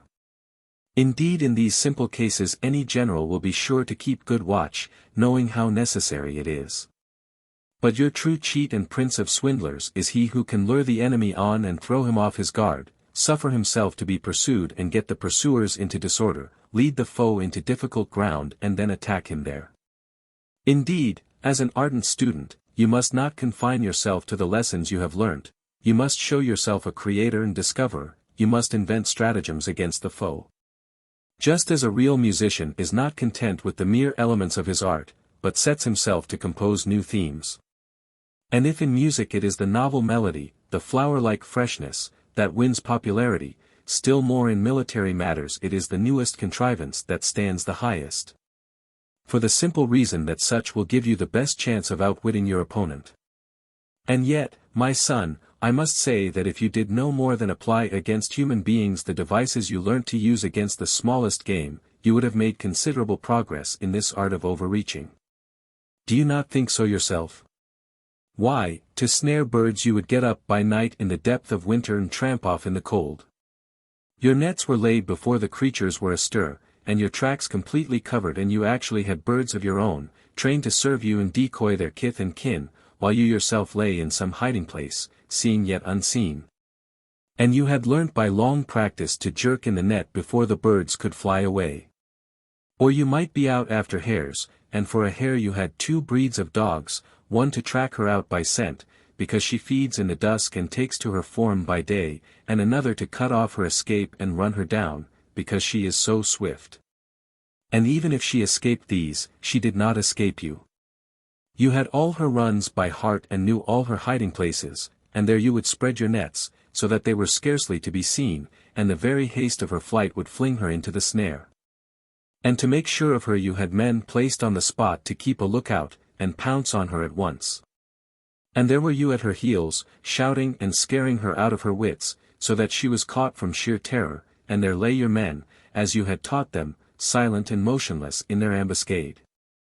I say, therefore, that if you chose to act like this against human beings, you would soon have no enemies left to fight, or I am much mistaken. And even if, as well may be, the necessity should arise for you to do battle on equal terms in open field, even so, my son, there will still be power in those arts which you have studied so long and which teach you to out-villain villainy. And among them I include all that has served to train the bodies and fire the courage of your men, all that has made them adepts in every craft of war. One thing you must ever bear in mind, if you wish your men to follow you, remember that they expect you to plan for them. Hence you must never know a careless mood. If it be night, you must consider what your troops shall do when it is day. If day, how the night had best be spent. For the rest, you do not need me to tell you now how you should draw up your troops or conduct your march by day or night, along broad roads or narrow lanes, over hills or level ground, or how you should encamp and post your pickets. Or advance into battle or retreat before the foe, or march past a hostile city, or attack a fortress or retire from it, or cross a river or pass through a defile, or guard against a charge of cavalry or an attack from lancers or archers. Or what you should do if the enemy comes into sight when you are marching in column, and how you are to take up position against him, or how deploy into action if you are in line and he takes you in flank or rear. And how you are to learn all you can about his movements, while keeping your own as secret as may be. These are matters on which you need no further word of mine. All that I know about them you have heard 100 times, and I am sure you have not neglected any other authority on whom you thought you could rely. You know all their theories, and you must apply them now, I take it, according to circumstances and your need. But, he added, there is one lesson that I would fain impress on you, and it is the greatest of them all. Observe the sacrifices and pay heed to the omens. When they are against you, never risk your army or yourself, for you must remember that men undertake enterprises on the strength of probability alone and without any real knowledge as to what will bring them happiness. You may learn this from all life and all history. How often have cities allowed themselves to be persuaded into war, and that by advisers who were thought the wisest of men, and then been utterly destroyed by those whom they attacked? How often have statesmen helped to raise a city or a leader to power, and then suffered the worst at the hands of those whom they exalted? And many who could have treated others as friends and equals, giving and receiving kindnesses, have chosen to use them as slaves, and then paid the penalty at their hands. And many, not content to enjoy their own share of good, have been swept on by the craving to master all, and thereby lost everything that they once possessed, and many have won the very wealth they prayed for and through it have found destruction.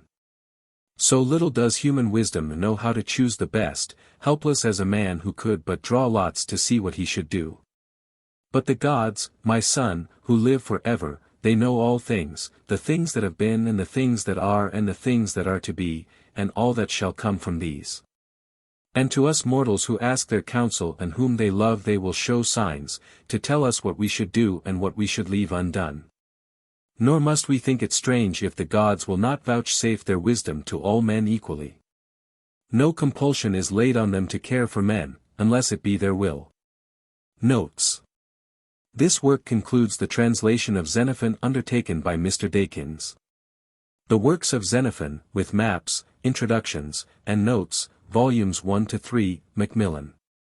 From references in the earlier volumes, e.g. volume 1, pages 57, 70, XC, XCI, XXI, volume 3. Part 1, pages v-7. It is plain the translator considered that the historical romance of the Cyropedia was written in Xenophon's old age, completed circa 365 BC. Embodying many of his own experiences and his maturest thoughts on education, on government, on the type of man, a rare type, alone fitted for leadership. The figure of his hero, Cyrus the Great, the founder of the Persian Empire, known to him by story and legend, is modeled on the Spartan king Agesilaus, whom he loved and admired, and under whom he served in Persia and in Greece, Op. Cit. Volume 2. See under Agesilaus, Index, and Hellenica, BKS, 3 v.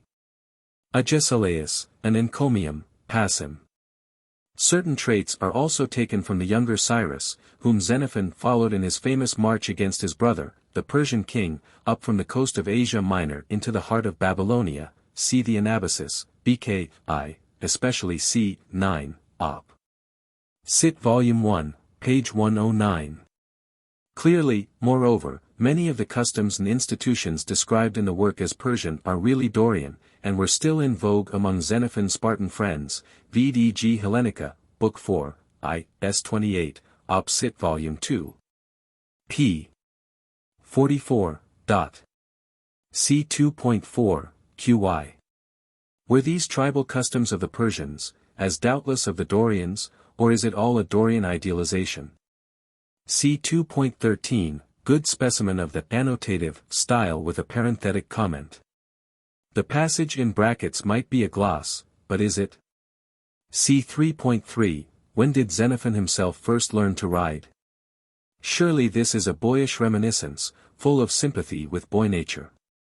C. 3.12. Beautiful description of a child subject to his parents, growing in stature and favor with God and man. C. 4.2. Perhaps his own grandson, Xenophon the son of Grylus, is the prototype, and Xenophon himself a sort of ancient Victor Hugo in this matter of fondness for children.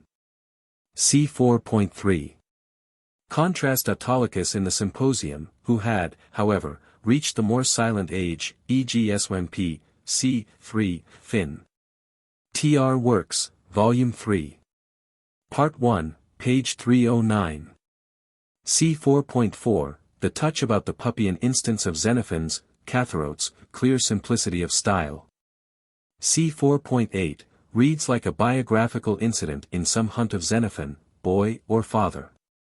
C. 4.9-10, the rapidity, one topic introducing and taken up by another, wave upon wave, anarrhythmon lalasma, the multitudinous laughter of the sea. C. 4.12. The truth of this due to sympathy, cf. Archidamus and his father Agesilaus, Hell, v. c. 4, Tr. Works, Volume 2. Page 126. C. 4.22, Cyaxares recalls John Gilpin. C. 4.24, an Hellenic trait, madness of battle rage, Menes. Something of the fierceness of the Iliad here. C. 5.7, Cyrus. His first speech as a general, a fine one, a spirit of athleticism breathes through it. Cf. Memorabilia for a similar rationalization of virtuous self-restraint, e.g. Mem, BK, I, C. 5, 6. Book 3. C. 8. Palien somewhat, perhaps Socratic, not devoid of common sense. What is the end and aim of our training?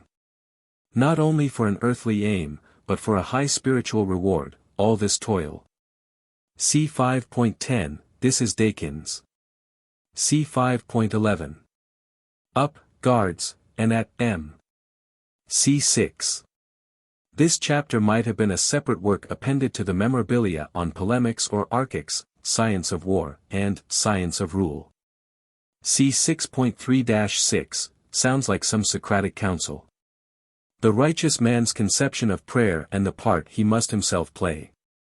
c6.7, personal virtue and domestic economy, a sufficiently hard task, let alone that still graver task, the art of grinding masses of men into virtue.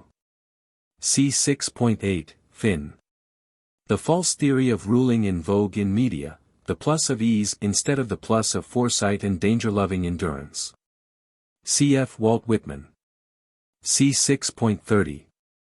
Is like the logical remark of a disputant in a Socratic dialogue of the Alcibiades type, and sections 31 through 33 a Socratic mythos to escape from the dilemma. The breakdown of this ideal plus and minus righteousness due to the hardness of men's hearts and their feeble intellects. c6.31, who is this ancient teacher, or who is his prototype if he is an ideal being? A sort of Socrates Lycurgus? Or is Xenophon thinking of the Spartan Cryptiae? c6.34, for pleonexia and deceit in war, VIII Hipparch, c. 5, tr Works, Volume 3. Part 2. Page 20. Interesting and Hellenic, I think, the mere raising of this sort of question. It might be done nowadays, perhaps, with advantage or disadvantage, less cant and more plain brutality. c6.39, hunting devices applied, throws light on the date of the Cyropedia, after the Silentine days, probably. After Xenophon was exiled from Athens, his Spartan friends gave him a house and farm at Syllis, a township in the Peloponnese, not far from Olympia. See Sketch of Xenophon's Life, Works, Volume 1, p. xvi. c6.41, in it. Colloquial exaggerated turn of phrase, almost, you could wipe them off the earth. Book 2. Thus they talked together, and thus they journeyed on until they reached the frontier, and there a good omen met them, an eagle swept into view on the right, and went before them as though to lead the way. And they prayed the gods and heroes of the land to show them favor and grant them safe entry, and then they crossed the boundary. And when they were across, they prayed once more that the gods of Media might receive them graciously, and when they had done this they embraced each other, as father and son will, and Cambyses turned back to his own city. But Cyrus went forward again, to his uncle Cyaxares in the land of Media. And when his journey was done and he was face to face with him and they had greeted each other as kinsmen may, then Cyaxares asked the prince how great an armament he had brought with him. And Cyrus answered, I have 30,000 with me, men who have served with you before as mercenaries, and more are coming on behind, fresh troops, from the peers of Persia. How many of those? Asked Cyaxares. And Cyrus answered, their numbers will not please you, but remember these peers of ours, though they are few, find it easy to rule the rest of the Persians, who are many. But now, he added, have you any need of us at all? Perhaps it was only a false alarm that troubled you, and the enemy are not advancing. Indeed they are, said the other, and in full force. How do you know? Asked Cyrus. Because, said he, many deserters come to us, and all of them, in one fashion or another, tell the same tale. Then we must give battle, said Cyrus. Needs must, Cyaxares replied. Well, answered Cyrus, but you have not told me yet how great their power is, or our own either. I want to hear, if you can tell me, so that we may make our plans. Listen, then, said Cyaxares. Croesus the Lydian is coming, we hear, with 10,000 horse and more than 40,000 archers and targeteers. Artemas the governor of Greater Phrygia is bringing, they say, 8,000 horse, and lancers and targeteers also, 40,000 strong. Then there is Arrhabaeus the king of Cappadocia with 6,000 horse and 30,000 archers and targeteers. And Aragdus the Arabian with 10,000 horse, 100 chariots, and innumerable slingers. As for the Hellenes who dwell in Asia, it is not clear as yet whether they will send a following or not. But the Phrygians from the Hellespont, we are told, are mustering in the Castrian plain under Gabadus, 6,000 horse and 40,000 targeteers. Word has been sent to the Carians, Cilicians, and Paphlagonians, but it is said they will not rise. The Lord of Assyria and Babylon will himself, I believe, bring not less than 20,000 horse, and I make no doubt as many as 200 chariots, and thousands upon thousands of men on foot, such at least has been his custom whenever he invaded us before. Cyrus answered, Then you reckon the numbers of the enemy to be, in all, something like 60,000 horse and 200,000 archers and targeteers. And what do you take your own to be? Well, he answered, we ourselves can furnish over 10,000 horse and perhaps, considering the state of the country, as many as 60,000 archers and targeteers. And from our neighbors, the Armenians, he added, we look to get 4,000 horse and 20,000 foot. I see, said Cyrus, you reckon our cavalry at less than a third of the enemy's, and our infantry at less than half. Ah, said Cyaxares, and perhaps you feel that the force you are bringing from Persia is very small. We will consider that later on, answered Cyrus, and see then if we require more men or not. Tell me first the methods of fighting that the different troops adopt. They are much the same for all, answered Cyaxares, that is to say, their men and ours alike are armed with bows and javelins. Well, replied Cyrus, if such arms are used, skirmishing at long range must be the order of the day. True, said the other. And in that case, went on Cyrus, the victory is in the hands of the larger force. For even if the same numbers fall on either side, the few would be exhausted long before the many. If that be so, cried Cyaxares, there is nothing left for us but to send to Persia, and make them see that if disaster falls on Media it will fall on Persia next, and beg them for a larger force.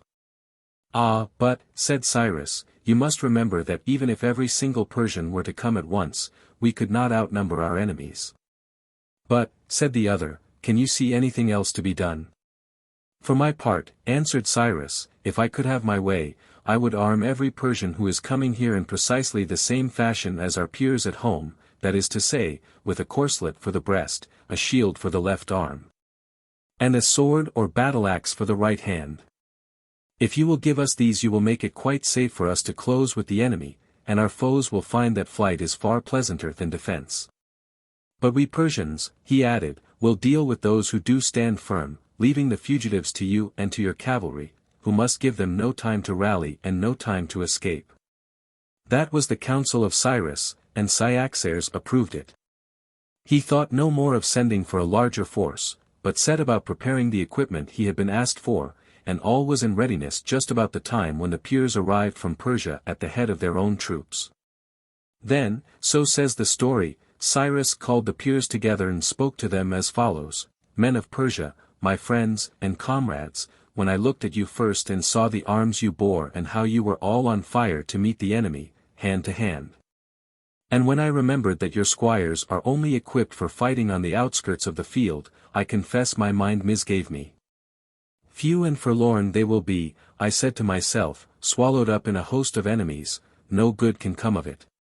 But today you are here, and your men behind you, stalwart and stout of limb, and tomorrow they shall have armor like our own. None could find fault with their thews and sinews, and as for their spirit, it is for us to see it does not fail. A leader must not only have a stout heart himself, he must see to it that his followers are as valiant as he. Thus Cyrus spoke, and the Peers were well satisfied at his words, feeling that on the day of battle they would have more to help them in the struggle. And one of them said, Perhaps it will seem strange if I ask Cyrus to speak in our stead to our fellow combatants when they receive their arms. And yet I know well that the words of him who has the greatest power for weal or woe sink deepest into the listener's heart. His very gifts, though they should be less than the gifts of equals, are valued more. These new comrades of ours, he went on, would rather be addressed by Cyrus himself than by us. And now that they are to take their place among the Peers their title will seem to them far more secure if it is given them by the king's own son and our general-in-chief. Not that we have not still our own duties left. We are bound to do our best in every way to rouse the spirit of our men. Shall we not gain ourselves by all they gain in valor? So it came about that Cyrus had the new armor placed before him and summoned a general meeting of the Persian soldiery, and spoke to them as follows. Men of Persia, born and bred in the same land as ourselves, whose limbs are as stout and as strong as our own, your hearts should be as brave. I know they are, and yet at home in the land of our fathers you did not share our rights, not that we drove you out ourselves, but you were banished by the compulsion that lay upon you to find your livelihood for yourselves. Now from this day forward, with heaven's help, it shall be my care to provide it for you. And now, if so you will, you have it in your power to take the armor that we wear ourselves, face the same perils and win the same honors, if so be you make any glorious deed your own. In former days you were trained, like ourselves, in the use of bow and javelin, and if you were at all inferior to us in skill, that was not to be wondered at, you had not the same leisure for practice as we. But now in this new accoutrement we shall have no preeminence at all. Each of us will wear a corslet fitted to his breast and carry a shield on his left arm of the type to which we are all accustomed, and in his right hand a saber or a battle-axe. With these we shall smite the enemy before us, and need have no fear that we shall miss the mark. How can we differ from one another with these arms? There can be no difference except in daring. And daring you may foster in your hearts as much as we in ours. What greater right have we than you to love victory and follow after her, victory who wins for us and preserves to us all things that are beautiful and good?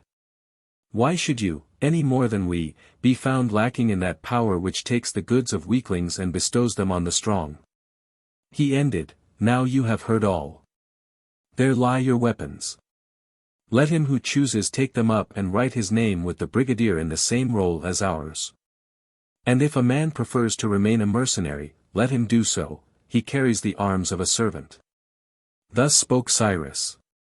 And the Persians, every man of them, felt they would be ashamed for the rest of their days, and deservedly, if they drew back now, when they were offered equal honor in return for equal toil. One and all they inscribed their names and took up the new arms. And now in the interval, before the enemy were actually at hand, but while rumor said they were advancing, Cyrus took on himself a threefold task, to bring the physical strength of his men to the highest pitch, to teach them tactics, and to rouse their spirit for martial deeds.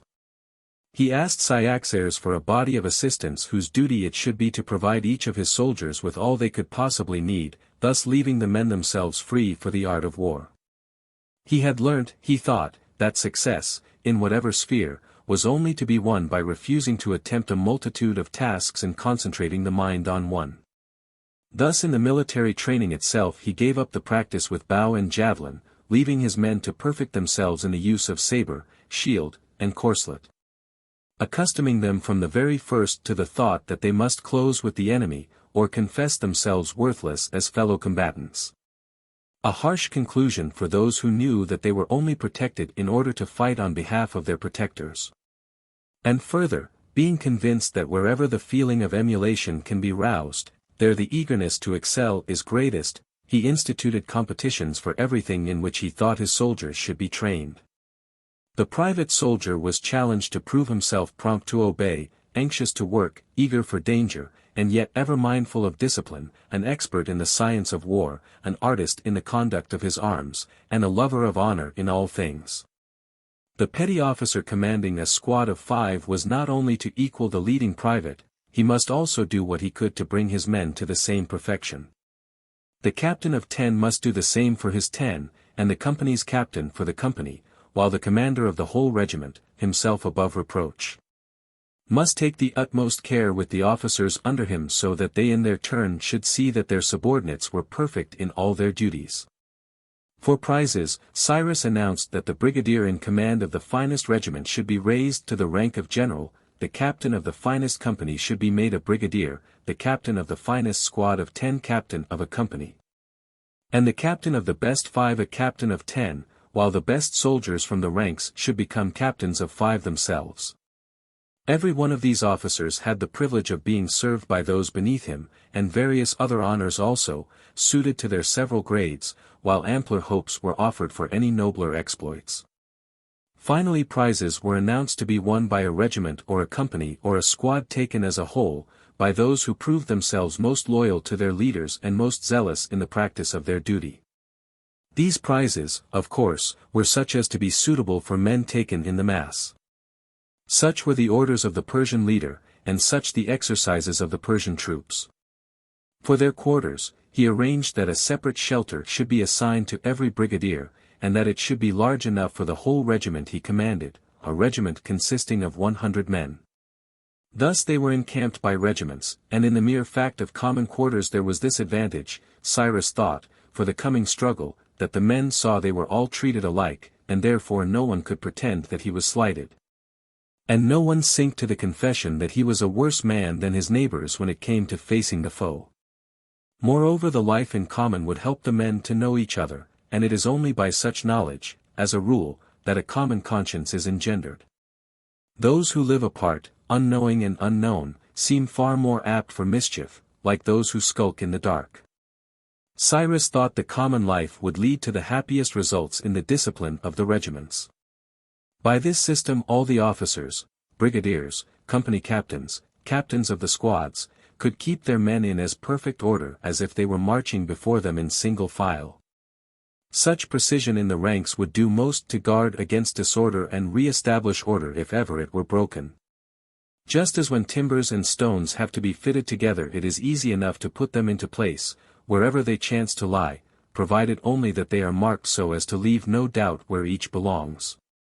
And finally, he felt, there was the fact that those who live together are the less likely to desert one another. Even the wild animals, Cyrus knew, who are reared together suffer terribly from loneliness when they are severed from each other. There was a further matter, to which he gave much care. He wished no man to take his meal at morning or at night till he had sweated for it. He would lead the men out to hunt, or invent games for them, or if there was work to be done, he would so conduct it that they did not leave it without sweat. He believed this regimen gave them zest for their food, was good for their health, and increased their powers of toil, and the toil itself was a blessed means for making the men more gentle towards each other. Just as horses that work together grow gentle, and will stand quietly side by side. Moreover, the knowledge of having gone through a common training would increase tenfold the courage with which they met the foe. Cyrus had his own quarters built to hold all the guests he might think it well to entertain, and, as a rule, he would invite such of the brigadiers as the occasion seemed to call for. But sometimes he would send for the company captains and the officers in command of the smaller squads, and even the private soldiers were summoned to his board, and from time to time a squad of 5, or of 10, or an entire company. Or even a whole regiment, or he would give a special invitation by way of honor to anyone whom he knew had undertaken some work he had at heart himself. In every case there was no distinction whatever between the meats for himself and for his guests. Further, he always insisted that the army servants should share alike with the soldiers in everything, for he held that those who did such service for the army were as much to be honored as heralds or ambassadors. They were bound, he said, to be loyal and intelligent, alive to all a soldier's needs, active, swift, unhesitating, and withal cool and imperturbable. Nor was that all. He was convinced that they ought also to possess those qualities which are thought to be peculiar to what we call the better classes, and yet never despise their work, but feel that everything their commander laid upon them must be fit for them to do. It was the constant aim of Cyrus whenever he and his soldiers messed together, that the talk should be lively and full of grace, and at the same time do the listeners good. Thus one day he brought the conversation round to the following theme. "Do you think, gentlemen," said he, "that our new comrades appear somewhat deficient in certain respects simply because they have not been educated in the same fashion as ourselves? Or will they show themselves our equals in daily life and on the field of battle when the time comes to meet the foe?" Hystaspas took up the challenge. "What sort of warriors they will prove I do not pretend to know, but this I do say, in private life some of them are cross-grained fellows enough. Only the other day," he went on, "Cyaxares sent a present of sacrificial meat to every regiment. There was flesh enough for 3 courses apiece or more, and the attendant had handed round the first, beginning with myself. So when he came in again, I told him to begin at the other end of the board, and serve the company in that order. But I was greeted by a yell from the center, one of these men who was sitting there bawled out, "Equality indeed. There's not much of it here, if we who sit in the middle are never served first at all." It nettled me that they should fancy themselves treated worse than we, so I called him up at once and made him sit beside me. And I am bound to say he obeyed that order with the most exemplary alacrity. But when the dish came round to us, we found, not unnaturally, since we were the last to be served, that only a few scraps were left. At this my man fell into the deepest dudgeon, and made no attempt to conceal it, muttering to himself, "Just like my ill luck. To be invited here just now and never before." I tried to comfort him. "Never mind," I said, "presently the servant will begin again with us, and then you will help yourself first and you can take the biggest piece."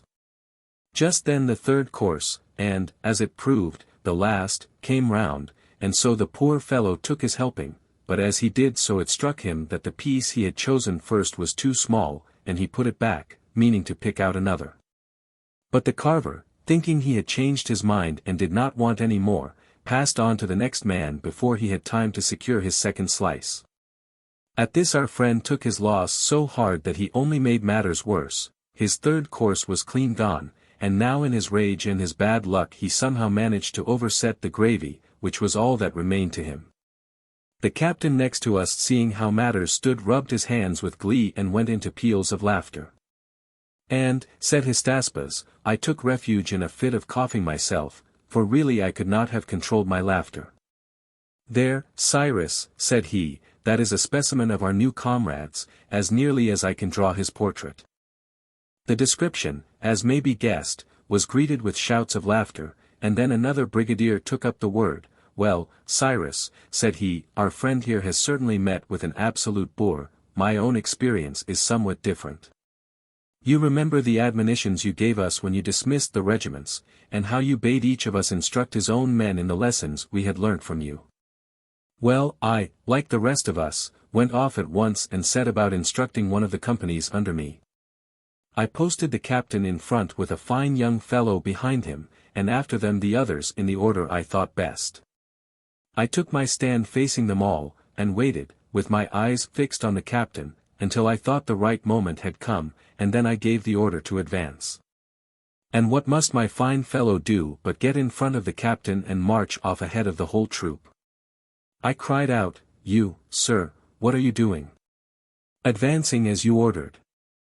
"I never ordered you to advance alone," I retorted, "the order was given to the whole company." At which he turned right round and addressed the ranks, "Don't you hear the officer abusing you? The orders are for all to advance." Whereupon the rest of them marched right past their captain and up to me. Of course the captain called them back, and they began to grumble and growl. Which of the two are we to obey? One tells us to advance, the other won't let us move. Well, I had to take the whole matter very quietly and begin again from the beginning, posting the company as they were, and explaining that no one in the rear was to move until the front-rank man led off. All they had to do was to follow the man in front. As I was speaking, up came a friend of mine. He was going off to Persia, and had come to ask me for a letter I had written home. So I turned to the captain, who happened to know where I had left the letter lying, and bade him fetch it for me. Off he ran, and off ran my young fellow at his heels, breastplate, battle-axe, and all. The rest of the company thought they were bound to follow suit, joined in the race, and brought my letter back in style. That is how my company, you see, carries out your instructions to the full. He paused, and the listeners laughed to their heart's content, as well as they might, over the triumphant entry of the letter under its armed escort. Then Cyrus spoke. "Now heaven be praised. A fine set they are, these new friends of ours, a most rare race. So grateful are they for any little act of courtesy, you may win 100 hearts by a dish of meat. And so docile, some of them must needs obey an order before they have understood it. For my part one can only pray to be blessed with an army like them all." Thus he joined in the mirth, but he turned the laughter to the praise of his new recruits. Then one of the company, a brigadier called Aglaetadas, a somewhat sour-tempered man, turned to him and said, "Cyrus, do you really think the tales they tell are true?" "Certainly," he answered, why should they say what is false? Why, repeated the other, simply to raise a laugh, and make a brag like the impostors that they are. But Cyrus cut him short. Hush! Hush! You must not use such ugly names. Let me tell you what an impostor is. He is a man who claims to be wealthier or braver than he is in fact, and who undertakes what he can never carry out, and all this for the sake of gain. But he who contrives mirth for his friends, not for his own profit, or his hearers' loss, or to injure any man, surely, if we must needs give him a name, we ought to call him a man of taste and breeding and a messenger of wit. Such was the defense of Cyrus in behalf of the merrymakers. And the officer who had begun the jest turned to Aglaïtadas and said, "Just think, my dear sir, if we had tried to make you weep. What fault you would have found with us? Suppose we had been like the ballad singers and storytellers who put in lamentable tales in the hope of reducing their audience to tears. What would you have said about us then? Why, even now, when you know we only wish to amuse you, not to make you suffer, you must needs hold us up to shame. And is not the shame justified?" Aglaïtadas replied, "The man who sets himself to make his fellows laugh does far less for them than he who makes them weep. If you will but think, you will admit that what I say is true. It is through tears our fathers teach self-control unto their sons, and our tutors sound learning to their scholars, and the laws themselves lead the grown man to righteousness by putting him to sit in the place of penitence. But your mirth-makers, can you say they benefit the body or edify the soul? Can smiles make a man a better master or a better citizen? Can he learn economy or statesmanship from a grin?" But Hystaspas answered back, "Take my advice, Aglaïtadas, pluck up heart and spend this precious gift of yours on your enemies, make them sit in the seat of the sorrowful, and fling away on us, your friends, that vile and worthless laughter. You must have an ample store of it in reserve. It cannot be said you have squandered it on yourself, or ever wasted a smile on friend or foreigner if you could help it. So you have no excuse to be niggardly now, and cannot refuse us a smile." "I see," said Aglaïtadas, "you are trying to get a laugh out of me, are you not?" But the brigadier interposed, "Then he is a fool for his pains, my friend. One might strike fire out of you, perhaps, but not a laugh, not a laugh." At this sally all the others shouted with glee, and even Aglaïtadas could not help himself. He smiled. And Cyrus, seeing the somber face light up, said, "Brigadier, you are very wrong to corrupt so virtuous a man, luring him to laughter, and that too when he is the sworn foe of gaiety." So they talked and jested. And then Chrysantas began on another theme. "Cyrus," he said, "and gentlemen all, I cannot help seeing that within our ranks are men of every kind, some better and some worse, and yet if anything is won every man will claim an equal share. Now to my mind nothing is more unfair than that the base man and the good should be held of equal account.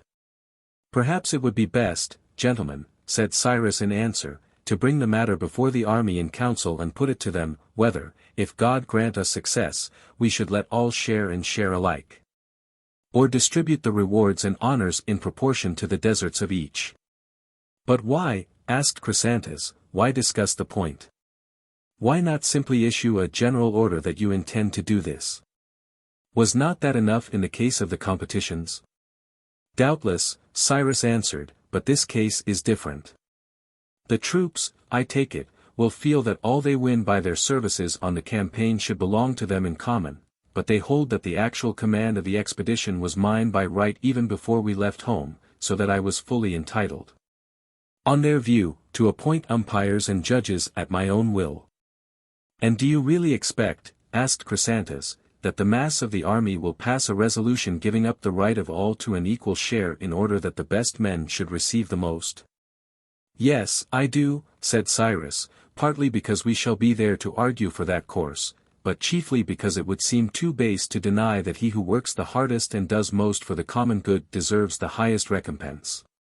Even the worst of men must admit that the brave should gain the most." It was, however, as much for the sake of the peers themselves as for any other reason that Cyrus wished the resolution to be passed. They would prove all the better men, he thought, if they too were to be judged by their deeds and rewarded accordingly. And this was the right moment, he felt, to raise the question and put it to the vote, now when the peers were disposed to resent being put on a level with the common people. In the end it was agreed by all the company that the question should be raised, and that everyone who claimed to call himself a man was bound to argue in its favor. And on that one of the brigadiers smiled to himself and said, I know at least one son of the soil who will be ready to agree that the principle of share and share alike should not be followed everywhere. And who is he? Another asked. Well, said the first, he is a member of our quarters, I can tell you that, and he is always hunting after the lion's share of every single thing. What? Of everything? Said a third. Of work as well? Oh, no. Said the first, you have caught me there. I was wrong to say so much, I must confess. When it comes to work, I must admit, he is quite ready to go short, he will give up his own share of that, without a murmur, to any man whatever. For my part, gentlemen, said Cyrus, I hold that all such idlers ought to be turned out of the army, that is, if we are ever to cultivate obedience and energy in our men. The bulk of our soldiers, I take it, are of the type to follow a given lead, they will seek after nobleness and valor if their leaders are valiant and noble, but after baseness if these are base. And we know that only too often the worthless will find more friends than the good. Vice, passing lightly along her path of pleasure, wins the hearts of thousands with her gifts. But virtue, toiling up the steep ascent, has little skill to snare the souls of men and draw them after her, when all the while their comrades are calling to them on the easy downward way. It is true there are degrees, and where the evil springs only from sloth and lethargy, I look on the creatures as mere drones, only injuring the hive by what they cost, but there are others, backward in toil and forward in greed. And these are the captains in villainy, for not seldom can they show that rascality has its advantages. Such as they must be removed, cut out from among us, root and branch. And I would not have you fill their places from our fellow citizens alone, but, just as you choose your horses from the best stocks, wherever you find them, not limiting yourselves to the national breed, so you have all mankind before you.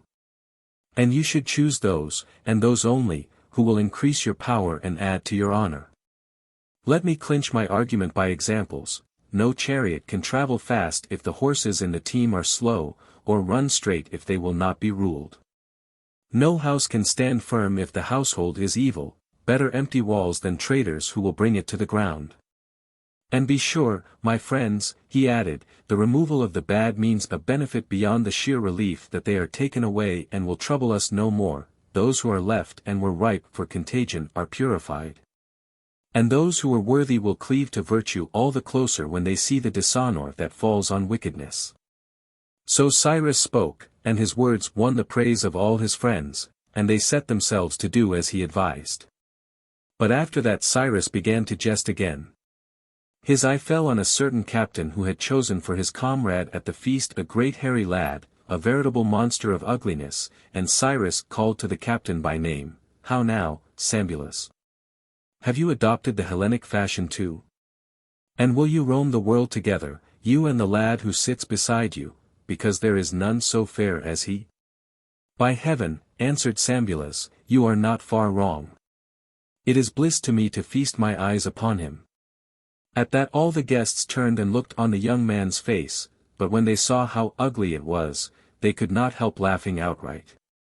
Heavens, Sambulus, tell us the valiant deed that knit your souls together. How has he drawn you to himself? Listen then, he answered, and I will tell you the whole truth. Every time I call him, morning, noon, or night, he comes to me, never yet has he excused himself, never been too busy to attend. And he comes at a run, he does not walk. Whatever I have bidden him do, he has always done it, and at the top of his speed. He has made all the petty captains under him the very models of industry. He shows them, not by word but deed, what they ought to be. And so, said another, for all these virtues you give him, I take it, the kiss of kinship. But the ugly lad broke out, not he. He has no great love for work. And to kiss me, if it came to that, would mean more effort than all his exercises. So the hours passed in the general's tent, from grave to gay, until at last the third libation was poured out, and the company bent in prayer to the gods, "Grant us all that is good," and so broke up, and went away to sleep. But the next day Cyrus assembled the soldiers in full conclave, and spoke to them. "My men," he said, "my friends, the day of struggle is at hand, and the enemy are near. The prizes of victory, if victory is to be ours, and we must believe it will be ours, we must make it ours, the prizes of victory will be nothing short of the enemy himself and all that he possesses. And if the victory should be his, then, in like manner, all the goods of the vanquished must lie at the victor's feet. Therefore I would have you take this to your hearts. Wherever those who have joined together for war remember that unless each and every one of them play his part with zeal nothing good can follow, there we may look for glorious success. For there nothing that ought to be done will be left undone. But if each man thinks, my neighbor will toil and fight, even though my own heart should fail and my own arm fall slack, then, believe me, disaster is at the door for each and all alike, and no man shall escape.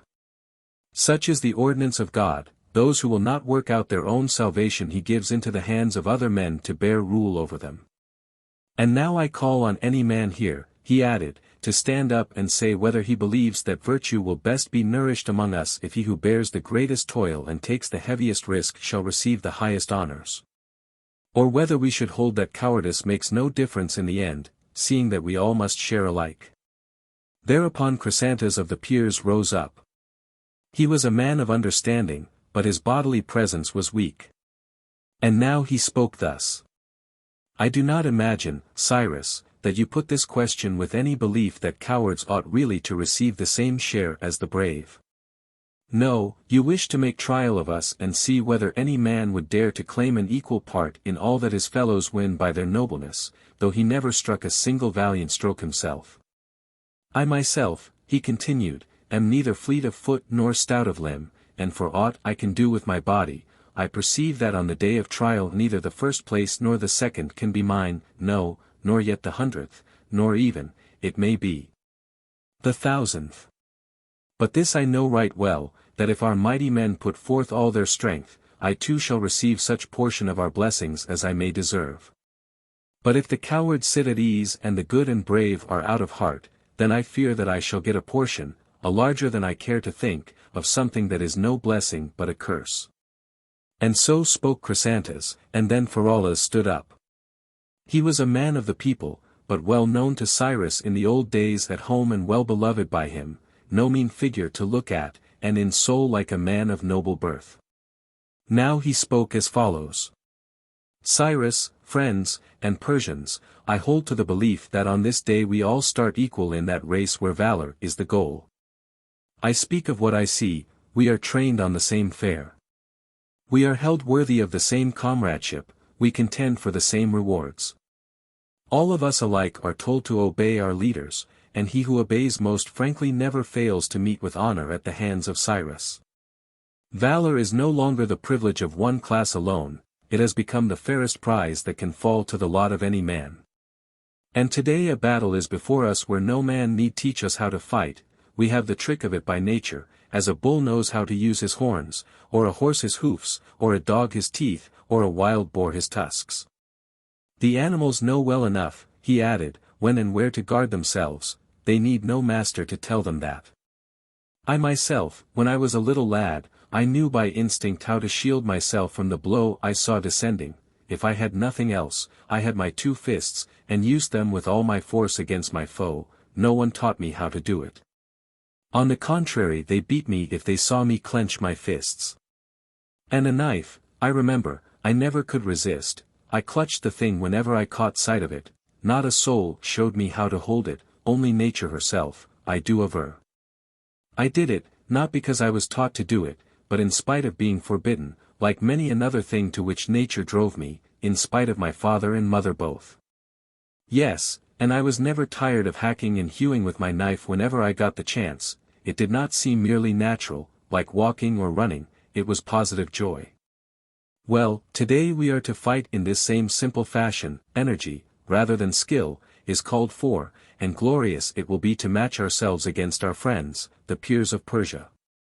And let us remember that the same prizes are offered to us all, but the stakes differ. Our friends give up a life of honor, the sweetest life there can be, but we escape from years of toil and ignominy, and there can be no life worse than that.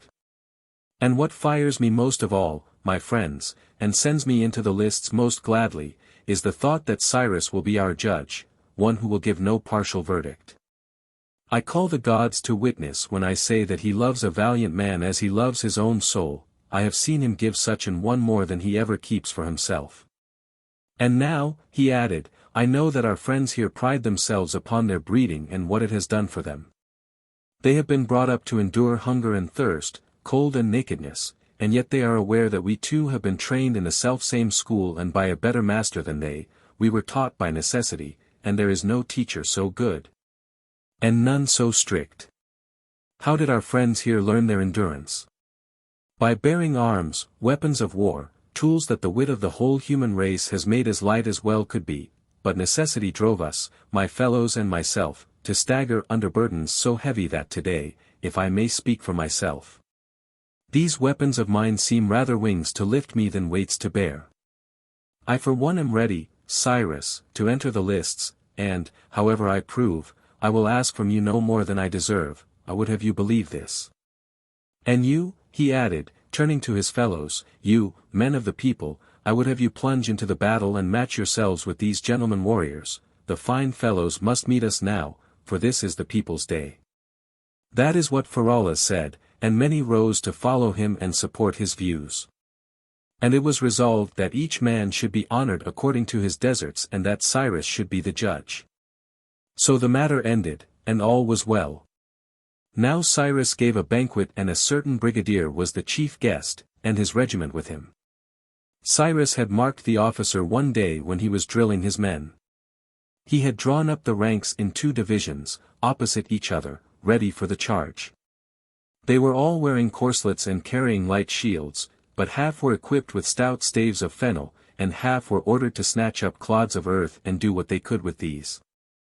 When all were ready, the officer gave the signal and the artillery began, not without effect. The missiles fell fast on shields and corslets, on thighs and greaves.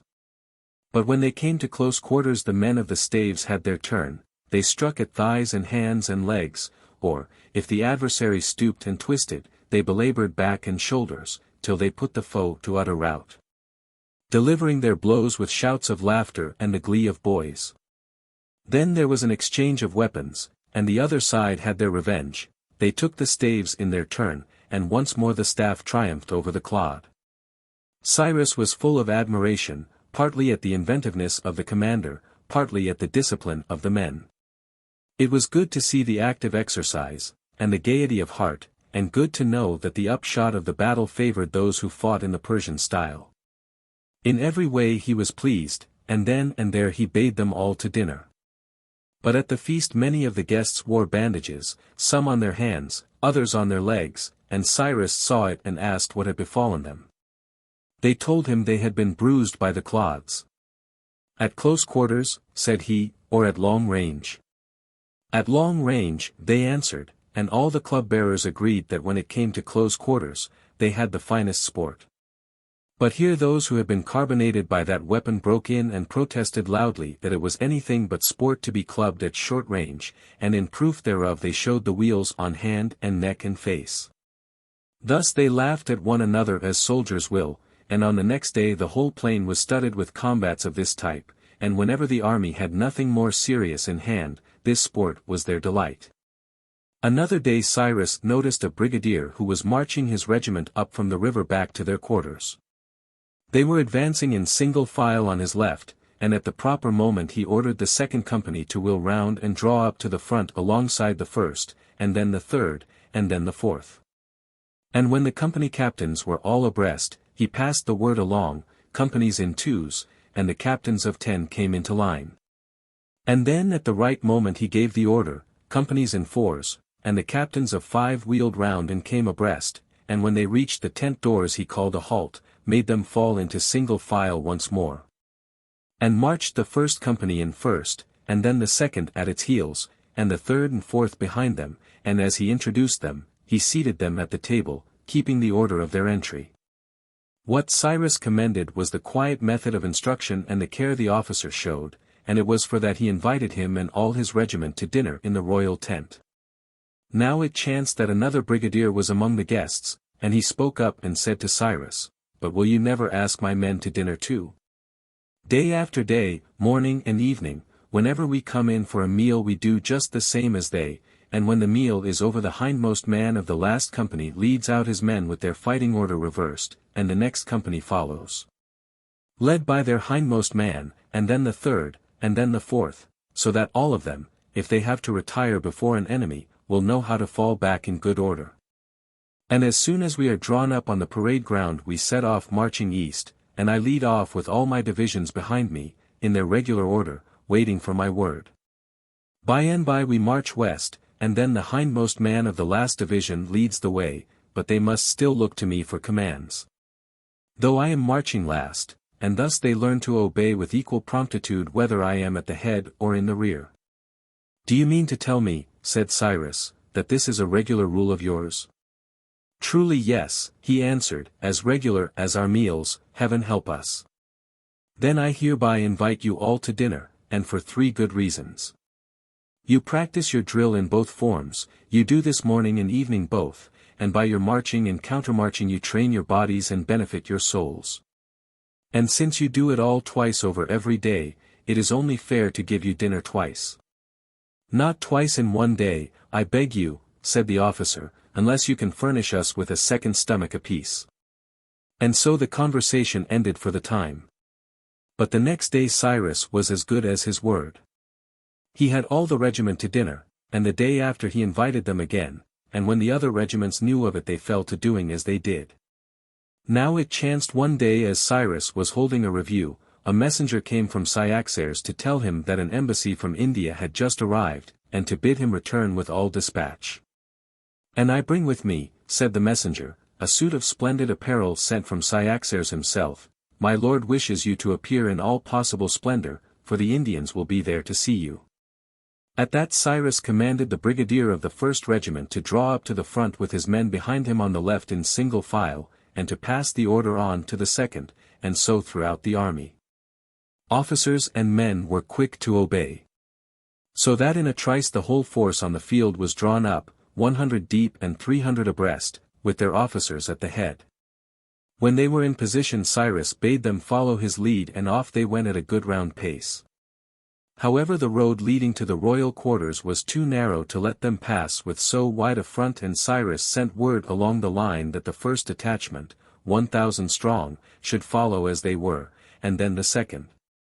And so on to the last, and as he gave the command he led on without a pause, and all the detachments followed in due order, one behind the other. But to prevent mistakes he sent 2 gallopers up to the entrance with orders to explain what should be done in case the men were at a loss.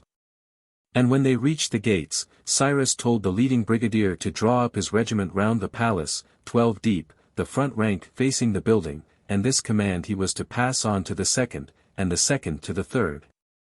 And so on till the last. And while they saw to this he went in to Cyaxares himself, wearing his simple Persian dress without a trace of pomp. Cyaxares was well pleased at his celerity, but troubled by the plainness of his attire, and said to him, "What is the meaning of this, Cyrus? How could you show yourself in this guise to the Indians? I wished you to appear in splendor, it would have done me honor for my sister's son to be seen in great magnificence." But Cyrus made answer, "Should I have done you more honor if I had put on a purple robe, and bracelets for my arms, and a necklace about my neck, and so presented myself at your call after long delay? Or as now, when to show you respect I obey you with this dispatch and bring you so large and fine a force, although I wear no ornament but the dust and sweat of speed? And make no display unless it be to show you these men who are as obedient to you as I am myself." Such were the words of Cyrus, and Cyaxares felt that they were just, and so sent for the Indian ambassadors forthwith. And when they entered they gave this message: "The king of the Indians bade them ask what was the cause of strife between the Assyrians and the Medes, and when we have heard you," they said, Our king bids us betake ourselves to the Assyrian and put the same question to him, and in the end we are to tell you both that the king of the Indians, when he has inquired into the justice of the case, will uphold the cause of him who has been wronged. To this Cyaxares replied, Then take from me this answer, we do the Assyrian no wrong nor any injustice whatsoever. And now go and make inquiry of him, if you are so minded, and see what answer he will give. Then Cyrus, who was standing by, asked Cyaxares, May I too say what is in my mind? Say on, answered Cyaxares. Then Cyrus turned to the ambassadors, Tell your master, he said, unless Cyaxares is otherwise minded, that we are ready to do this. If the Assyrian lays any injustice to our charge, we choose the king of the Indians himself to be our judge. And he shall decide between us.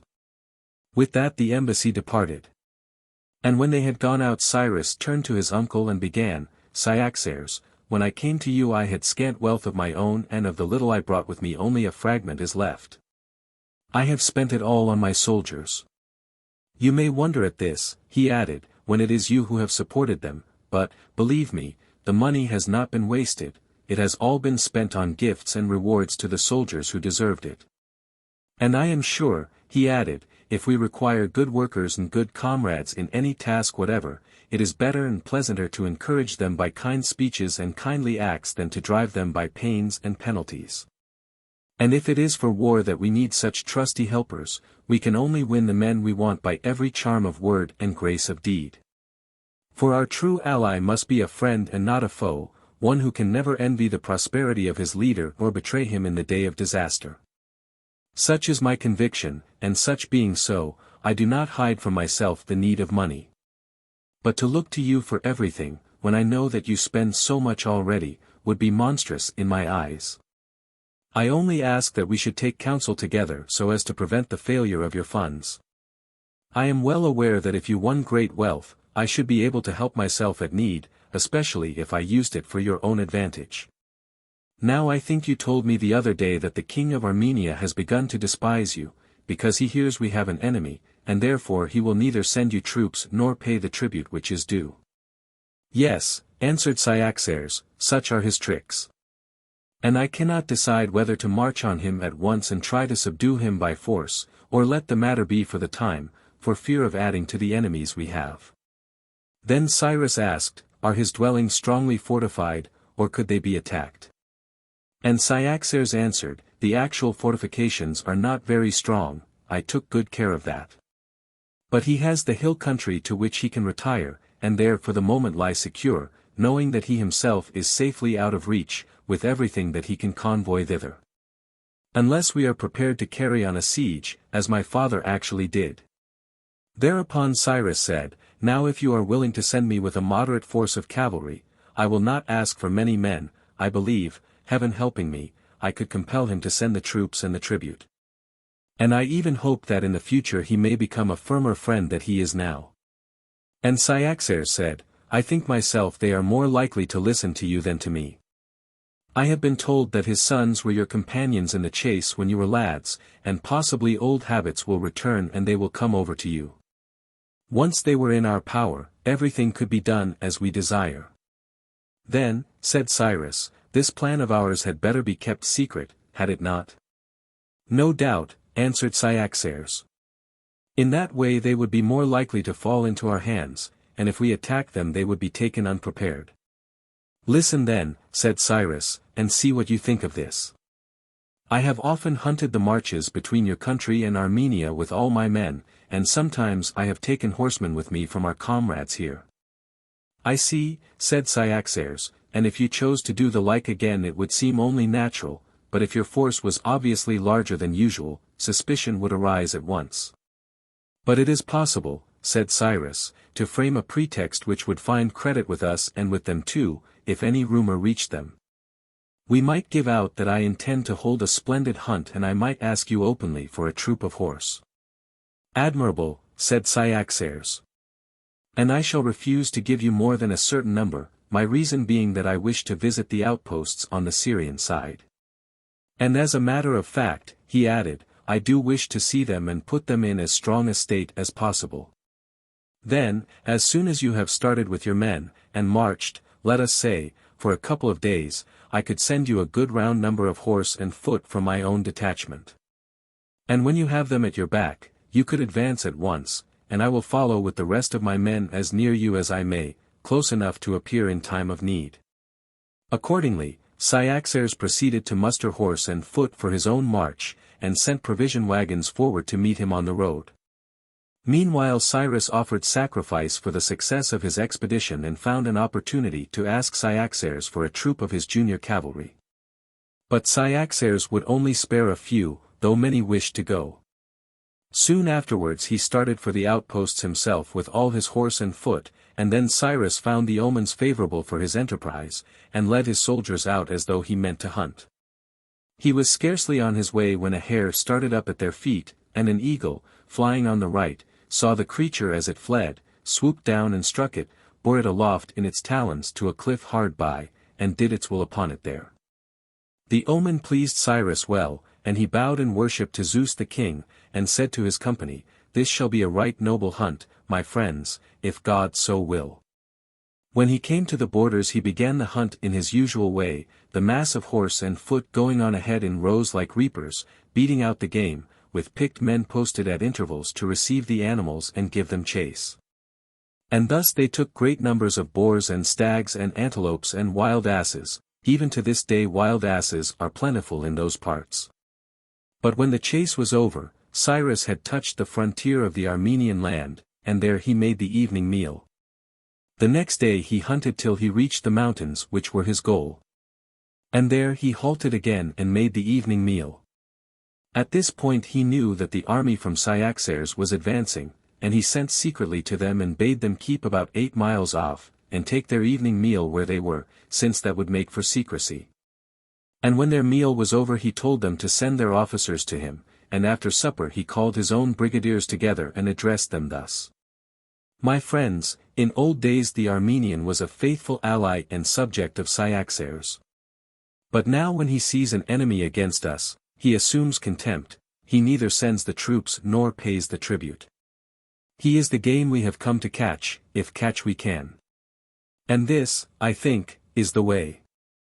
You, Chrysantas, said he, will sleep for a few hours, and then take half the Persians with you, make for the hill country, and seize the heights which we hear are his places of refuge when alarmed. I will give you guides. The hills, they tell us, are covered with trees and scrub, so that we may hope you will escape unseen, still you might send a handful of scouts ahead of you, disguised as a band of robbers. If they should come across any Armenians they can either make them prisoners and prevent them from spreading the news, or at least scare them out of the way, so that they will not realize the whole of your force. And only take measures against a pack of thieves. That is your task, Chrysantas, and now for mine. At break of day I shall take half the foot and all the cavalry and march along the level straight to the king's residence. If he resists, we must fight, if he retreats along the plain we must run him down, if he makes for the mountains, why then, said Cyrus, it will be your business to see that none of your visitors escape.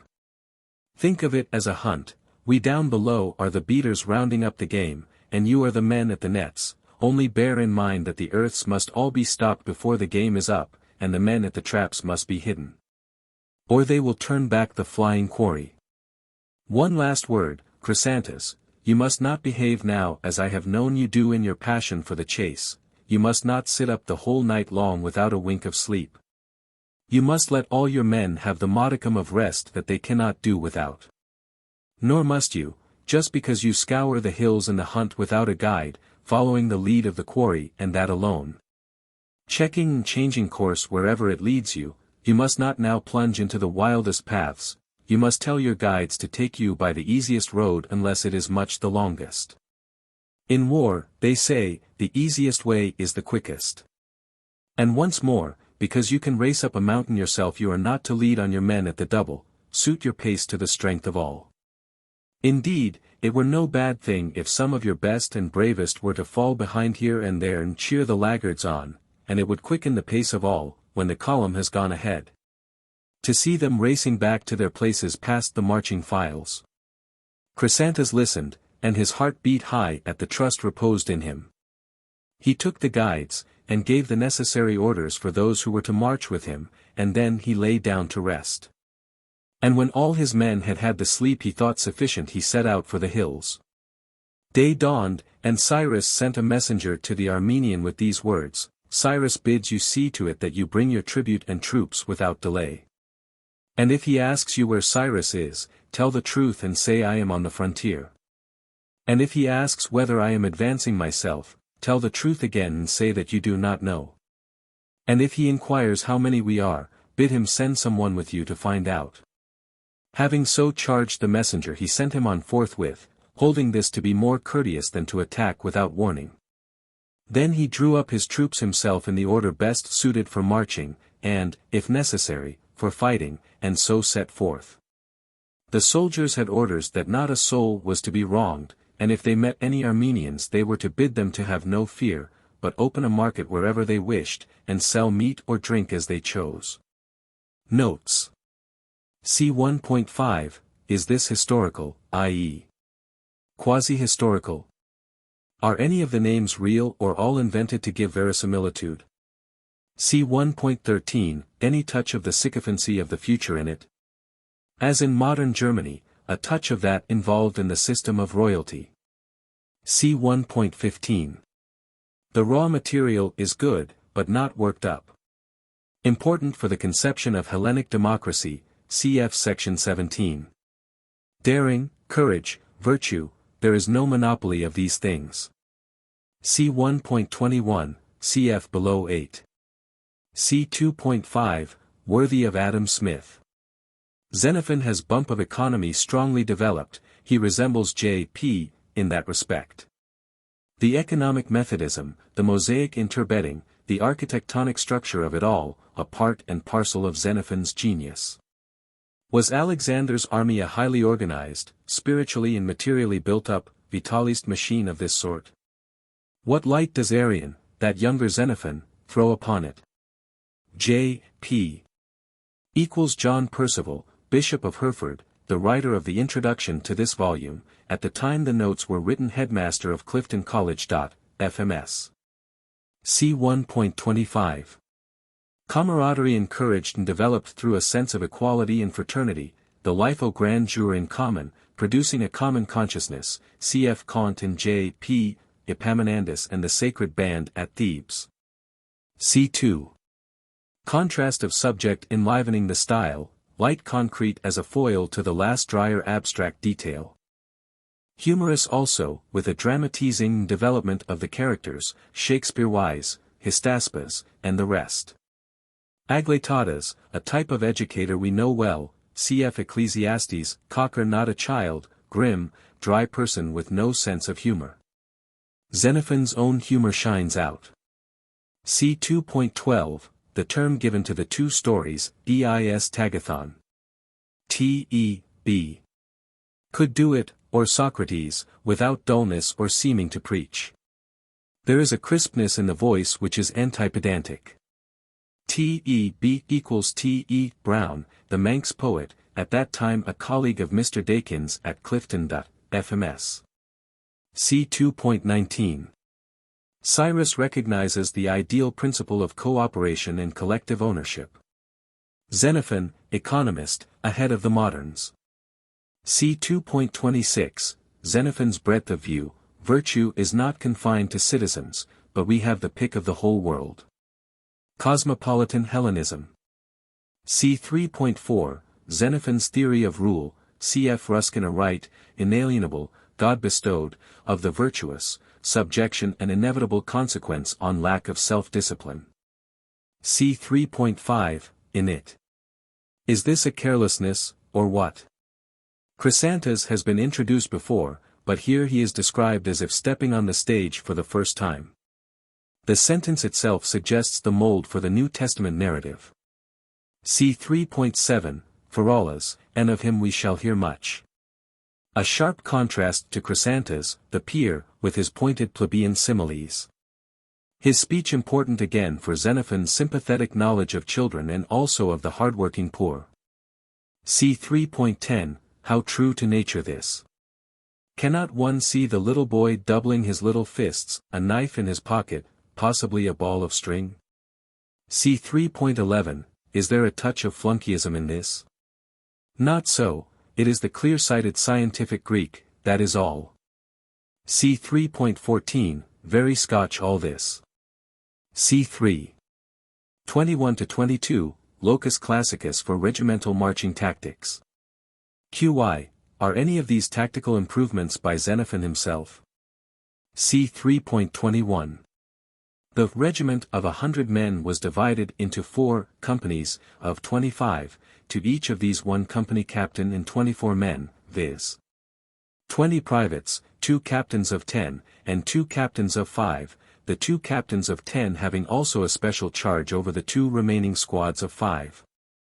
A condensed diagram may make the little maneuver clear. An X represents one group of 5 plus its captain, either a captain of 5 or a captain of 10. AC represents a company captain. First position, 1 long column. All in single file. Second position, 4 columns. Single file for each company. Third position, 8 columns. Double files. Fourth position, 16 columns. Quadruple files. C. XXX greater than XXXX greater than XXXXXXXXX. X greater than XXXXXX. XXX. XXX. C. X. X. X. X.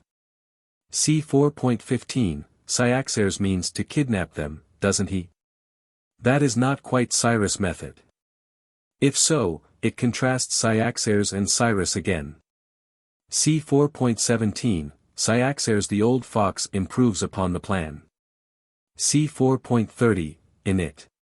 It is these touches which give the thrilling subjective feeling to the writings of Xenophon, or, rather, thus his nerves tingle, just as the external touches give a sense of objective health, e.g. above, C 1.29.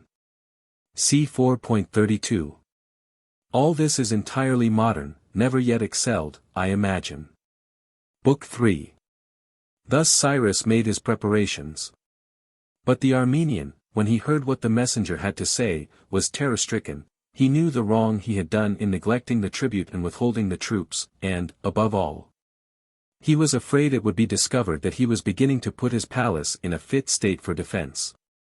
Therefore, with much trepidation, he began to collect his own forces, and at the same time he sent his younger son Sabris into the hills with the women, his own wife, and the wife of his elder son and his daughters, taking the best of their ornaments and furniture with them and an escort to be their guide. Meanwhile he dispatched a party to discover what Cyrus was doing, and organized all the Armenian contingents as they came in. But it was not long before other messengers arrived, saying that Cyrus himself was actually at hand. Then his courage forsook him, he dared not come to blows and he withdrew. As soon as the recruits saw this they took to their heels, each man bent on getting his own property safely out of the way. When Cyrus saw the plains full of them, racing and riding everywhere, he sent out messengers privately to explain that he had no quarrel with any who stayed quietly in their homes, but if he caught a man in flight, he warned them he would treat him as an enemy. Thus the greater part were persuaded to remain, though there were some who retreated with the king. But when the escort with the women came on the Persians in the mountain, they fled with cries of terror, and many of them were taken prisoners. In the end the young prince himself was captured, and the wife of the king, and his daughters, and his daughter-in-law, and all the goods they had with them. And when the king learnt what had happened, scarcely knowing where to turn, he fled to the summit of a certain hill. Cyrus, when he saw it, surrounded the spot with his troops and sent word to Chrysantas, bidding him leave a force to guard the mountains and come down to him. So the mass of the army was collected under Cyrus, and then he sent a herald to the king with this inquiry. Son of Armenia, will you wait here and fight with hunger and thirst, or will you come down into the plain and fight it out with us? But the Armenian answered that he wished to fight with neither. Cyrus sent again and asked, Why do you sit there, then, and refuse to come down? Because I know not what to do, answered the other. It is simple enough, said Cyrus, come down and take your trial. And who shall try me? asked the king. He, answered Cyrus, to whom God has given the power to treat you as he lists, without a trial at all. Thereupon the Armenian came down, yielding to necessity, and Cyrus took him and all that he had and placed him in the center of the camp, for all his forces were now at hand. Meanwhile Tigranes, the elder son of the king, was on his way home from a far country. In old days he had hunted with Cyrus and been his friend, and now, when he heard what had happened, he came forward just as he was. But when he saw his father and his mother, his brother and sisters, and his own wife all held as prisoners, he could not keep back the tears. But Cyrus gave him no sign of friendship or courtesy, and only said, You have come in time, you may be present now to hear your father tried. With that he summoned the leaders of the Persians and the Medes, and any Armenian of rank and dignity who was there, nor would he send away the women as they sat in covered carriages, but let them listen too. When all was ready he began, Son of Armenia, I would counsel you, in the first place, to speak the truth, so that at least you may stand free from what deserves the utmost hate, beyond all else, be assured. Manifest lying checks the sympathy of man and man. Moreover, said he, your own sons, your daughters, and your wife are well aware of all that you have done, and so are your own Armenians who are here, if they perceive that you say what is not true. They must surely feel that out of your own lips you condemn yourself to suffer the uttermost penalty when I learn the truth. Nay, answered the king, ask me whatever you will, and I will answer truly, come what come may. Answer then, said Cyrus, did you once make war upon Astyages, my mother's father, and his Medes? I did, he answered. And were you conquered by him, and did you agree to pay tribute and furnish troops whenever he required, and promise not to fortify your dwellings? Even so, he said. Why is it, then, that today you have neither brought the tribute nor sent the troops, and are building forts? I set my heart on liberty, it seemed to me so fair a thing to be free myself and to leave freedom to my sons.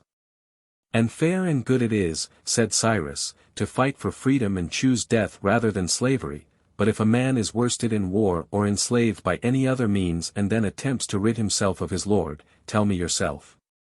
Would you honor such a man as upright and a doer of noble deeds, or would you, if you got him in your power, chastise him as a malefactor? I would chastise him, he answered, since you drive me to the truth. Then answer me now, point by point, said Cyrus. If you have an officer and he does wrong, do you suffer him to remain in office, or do you set up another in his stead? I set up another. And if he have great riches, do you leave him all his wealth, or do you make him a beggar? I take away from him all that he has. And if you found him deserting to your enemies, what would you do? I would kill him, he said, why should I perish with a lie on my lips rather than speak the truth and die? But at this his son rent his garments and dashed the tiara from his brows, and the women lifted up their voices in wailing and tore their cheeks, as though their father was dead already, and they themselves undone. But Cyrus bade them keep silence, and spoke again. Son of Armenia, we have heard your own judgment in this case, and now tell us, what ought we to do? But the king sat silent and perplexed, wondering whether he should bid Cyrus put him to death, or act in the teeth of the rule he had laid down for himself.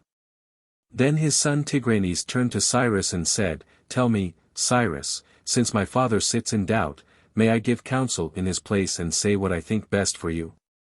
Now Cyrus remembered that, in the old hunting days, he had noticed a certain man of wisdom who went about with Tigranes and was much admired by him, and he was curious to know what the youth would say.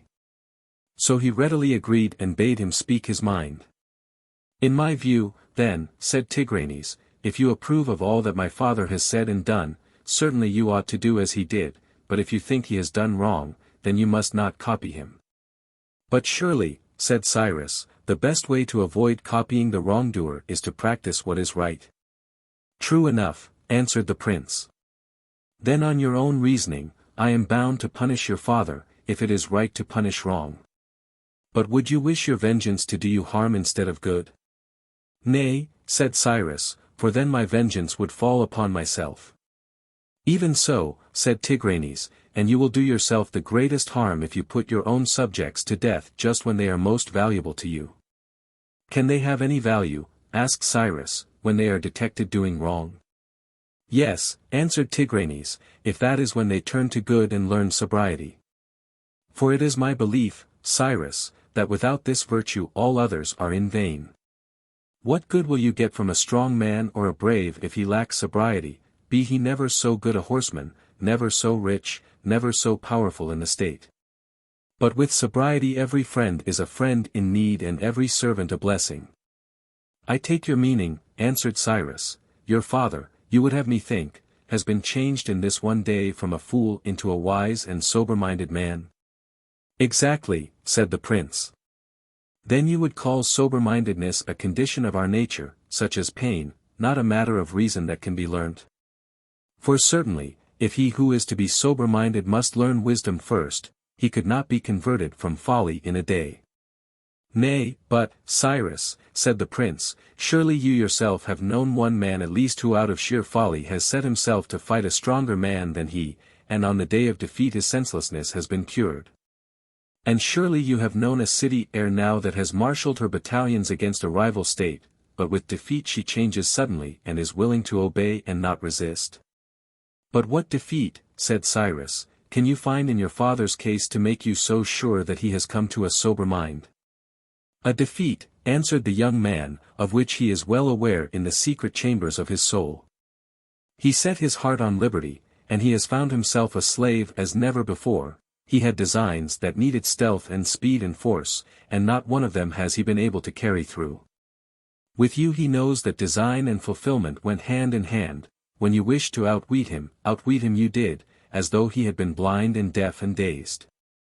When stealth was needed, your stealth was such that the fortresses he thought his own you turned into traps for him. And your speed was such that you were upon him from miles away with all your armament before he found time to muster the forces at his command. So you think, said Cyrus, that merely to learn another is stronger than himself is defeat enough to bring a man to his senses? I do, answered Tigranes, and far more truly than mere defeat in battle. For he who is conquered by force may fancy that if he trains he can renew the war, and captured cities dream that with the help of allies they will fight again one day. But if we meet with men who are better than ourselves and whom we recognize to be so, we are ready to obey them of our own free will. You imagine then, said Cyrus, that the bully and the tyrant cannot recognize the man of self-restraint, nor the thief the honest man, nor the liar the truth-speaker, nor the unjust man the upright. Has not your own father lied even now and broken his word with us, although he knew that we had faithfully observed every jot and tittle of the compact Astyages made? Ah, but, replied the prince, I do not pretend that the bare knowledge alone will bring a man to his senses, it cannot cure him unless he pays the penalty as my father pays it today. But, answered Cyrus, your father has suffered nothing at all so far, although he fears, I know, that the worst suffering may be his. Do you suppose then, asked Tigranes, that anything can enslave a man more utterly than fear? Do you not know that even the men who are beaten with the iron rod of war, the heaviest rod in all the world, may still be ready to fight again, while the victims of terror cannot be brought to look their conquerors in the face, even when they try to comfort them? Then, you maintain, said Cyrus, that fear will subdue a man more than suffering? Yes, he answered, and you of all men know that what I say is true. You know the despondency men feel in dread of banishment, or on the eve of battle facing defeat, or sailing the sea in peril of shipwreck. They cannot touch their food or take their rest because of their alarm, while it may often be that the exiles themselves, the conquered, or the enslaved, can eat and sleep better than men who have not known adversity. Think of those panic-stricken creatures who through fear of capture and death have died before their day, have hurled themselves from cliffs, hanged themselves, or set the knife to their throats. So cruelly can fear, the prince of horrors, bind and subjugate the souls of men. And what, think you, does my father feel at this moment? He, whose fears are not for himself alone, but for us all, for his wife, and for his children. And Cyrus said, today and at this time, it may be with him as you say, but I still think that the same man may well be insolent in good fortune and cringing in defeat. Let such an one go free again.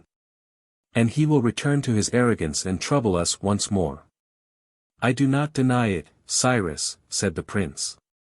Our offences are such that you may well mistrust us, but you have it in your power to set garrisons in our land and hold our strong places and take what pledges you think best. And even so, he added, you will not find that we fret against our chains, for we shall remember we have only ourselves to blame. Whereas, if you hand over the government to some who have not offended, they may either think that you mistrust them, and thus, although you are their benefactor, you cannot be their friend.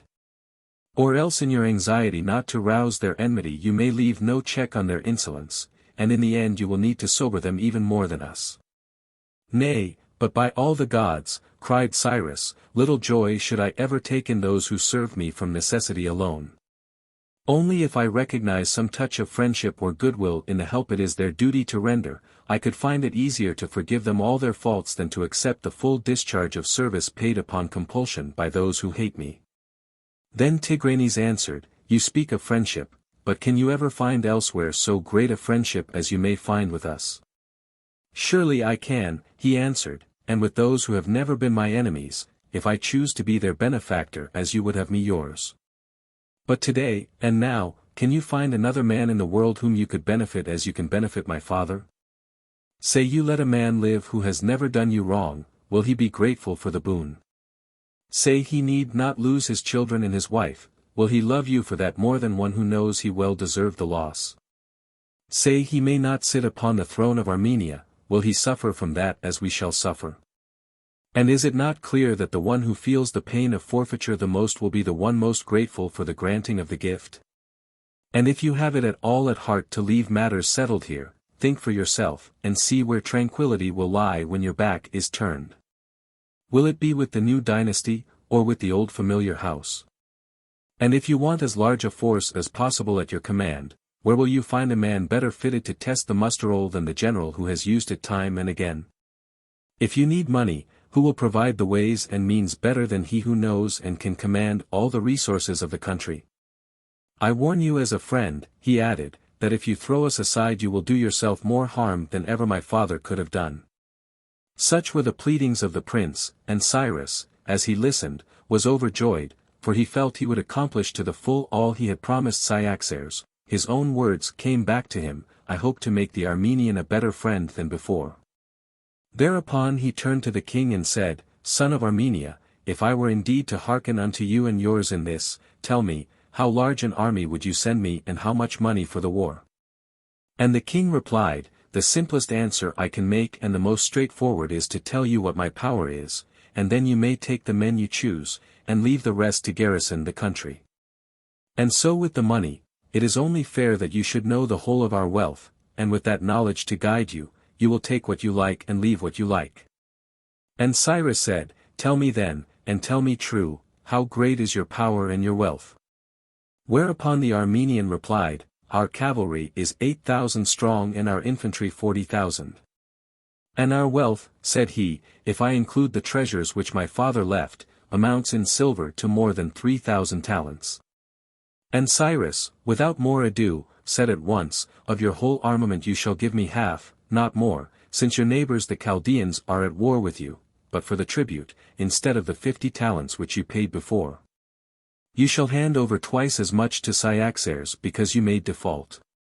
And you will lend me another 100 for myself, and I hereby promise you, if God be bountiful, I will requite you for the loan with things of higher worth, or I will pay the money back in full, if I can. And if I cannot, you may blame me for want of ability, but not for want of will. But the Armenian cried, By all the gods, Cyrus, speak not so, or you will put me out of heart. I beg you to look on all I have as yours, what you leave behind as well as what you take away. So be it then, answered Cyrus, and to ransom your wife, how much money would you give? All that I have, said he. And for your sons? For them too, all that I have. Good, answered Cyrus, but is not that already twice as much as you possess? And you, Tigranes, said he, at what price would you redeem your bride? Now the youth was but newly wedded, and his wife was beyond all things dear to him. "I would give my life," said he, "to save her from slavery." "Take her then," said Cyrus, "she is yours. For I hold that she has never yet been made a prisoner, seeing that her husband never deserted us. And you, son of Armenia," said he, turning to the king, "you shall take home your wife and children, and pay no ransom for them, so that they shall not feel they come to you from slavery. But now," he added, "you shall stay and sup with us, and afterwards you shall go wherever you wish." And so the Armenians stayed. But when the company broke up after the evening meal, Cyrus asked Tigranes, "Tell me, where is that friend of yours who used to hunt with us, and whom, as it seemed to me, you admired so much?" "Do you not know," he said, "that my father put him to death?" "And why?" said Cyrus, "what fault did he find in him?" "He thought he corrupted me," said the youth. "And yet, I tell you, Cyrus, he was so gentle and so brave, so beautiful in soul, that when he came to die, he called me to him and said, 'Do not be angry with your father, Tigranes, for putting me to death. What he does is not done from malice, but from ignorance, and the sins of ignorance, I hold, are unintentional.'" And at that Cyrus could not but say, "Poor soul! I grieve for him." But the king spoke in his own defense, "Remember this, Cyrus, that the man who finds another with his wife kills him not simply because he believes that he has turned the woman to folly, but because he has robbed him of her love. Even so I was jealous of that man who seemed to put himself between my son and me and steal away his reverence." "May the gods be merciful to us," said Cyrus, "you did wrong, but your fault was human. And you, Tigranes," said he, turning to the son, "you must forgive your father." And so they talked in all friendliness and kindliness, as befitted that time of reconciliation. And then the father and son mounted their carriages, with their dear ones beside them, and drove away rejoicing. But when they were home again, they all spoke of Cyrus, one praising his wisdom, another his endurance, a third the gentleness of his nature, and a fourth his stature and his beauty. Then Tigranes turned to his wife and asked, "Did Cyrus seem so beautiful in your eyes?" But she answered, "Ah, my lord, he was not the man I saw." "Who was it then?" asked Tigranes. "He," she answered, "who offered his own life to free me from slavery." And so they took their delight together, as lovers will, after all their sufferings. But on the morrow the king of Armenia sent gifts of hospitality to Cyrus and all his army, and bade his own contingent make ready to march on the third day, and himself brought Cyrus twice the sum which he had named. But Cyrus would take no more than he had fixed, and gave the rest back to the king, only asking whether he or his son was to lead the force. And the father answered that it should be as Cyrus chose, but the son said, "I will not leave you, Cyrus, if I must carry the baggage to follow you." And Cyrus laughed and said, "What will you take to let us tell your wife that you have become a baggage-bearer?" "She will not need to be told," he answered, "I mean to bring her with me, and she can see for herself all that her husband does." "Then it is high time," said Cyrus, "that you got your own baggage together now." "We will come," said he, "be sure of that, in good time, with whatever baggage my father gives." So the soldiers were the guests of Armenia for the day, and rested for that night. But on the day following Cyrus took Tigranes and the best of the Median cavalry, with chosen followers of his own, and scoured the whole country to decide where he should build a fort. He halted on the top of a mountain pass and asked Tigranes where the heights lay down which the Chaldeans swept when they came to plunder.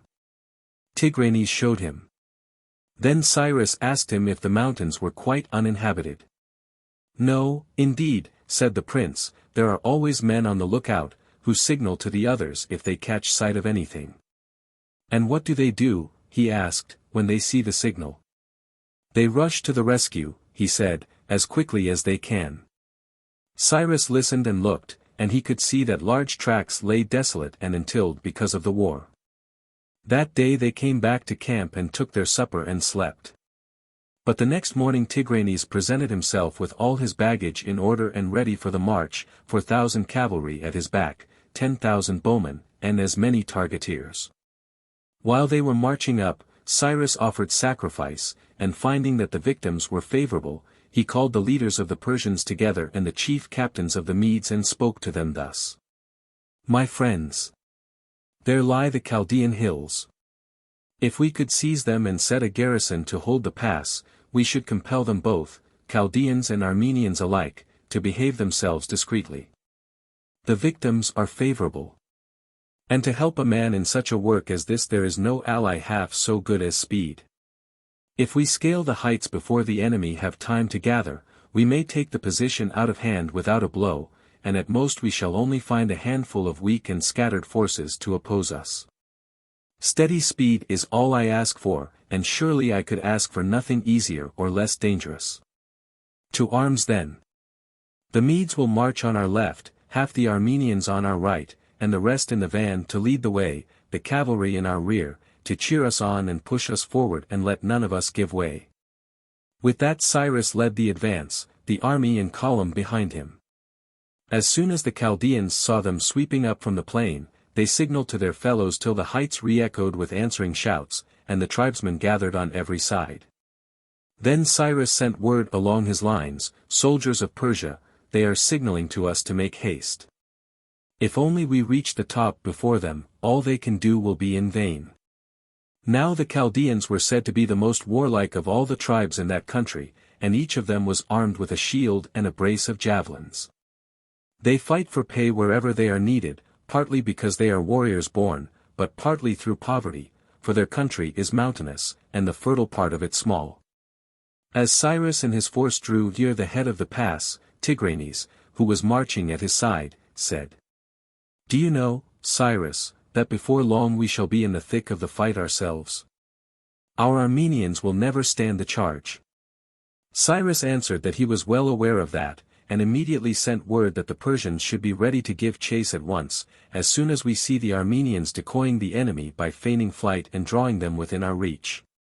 Thus they marched up with the Armenians in the van, and the Chaldeans who had collected waited till they were almost on them, and then charged with a tremendous shout, as their custom was, and the Armenians, as was ever theirs, turned and ran.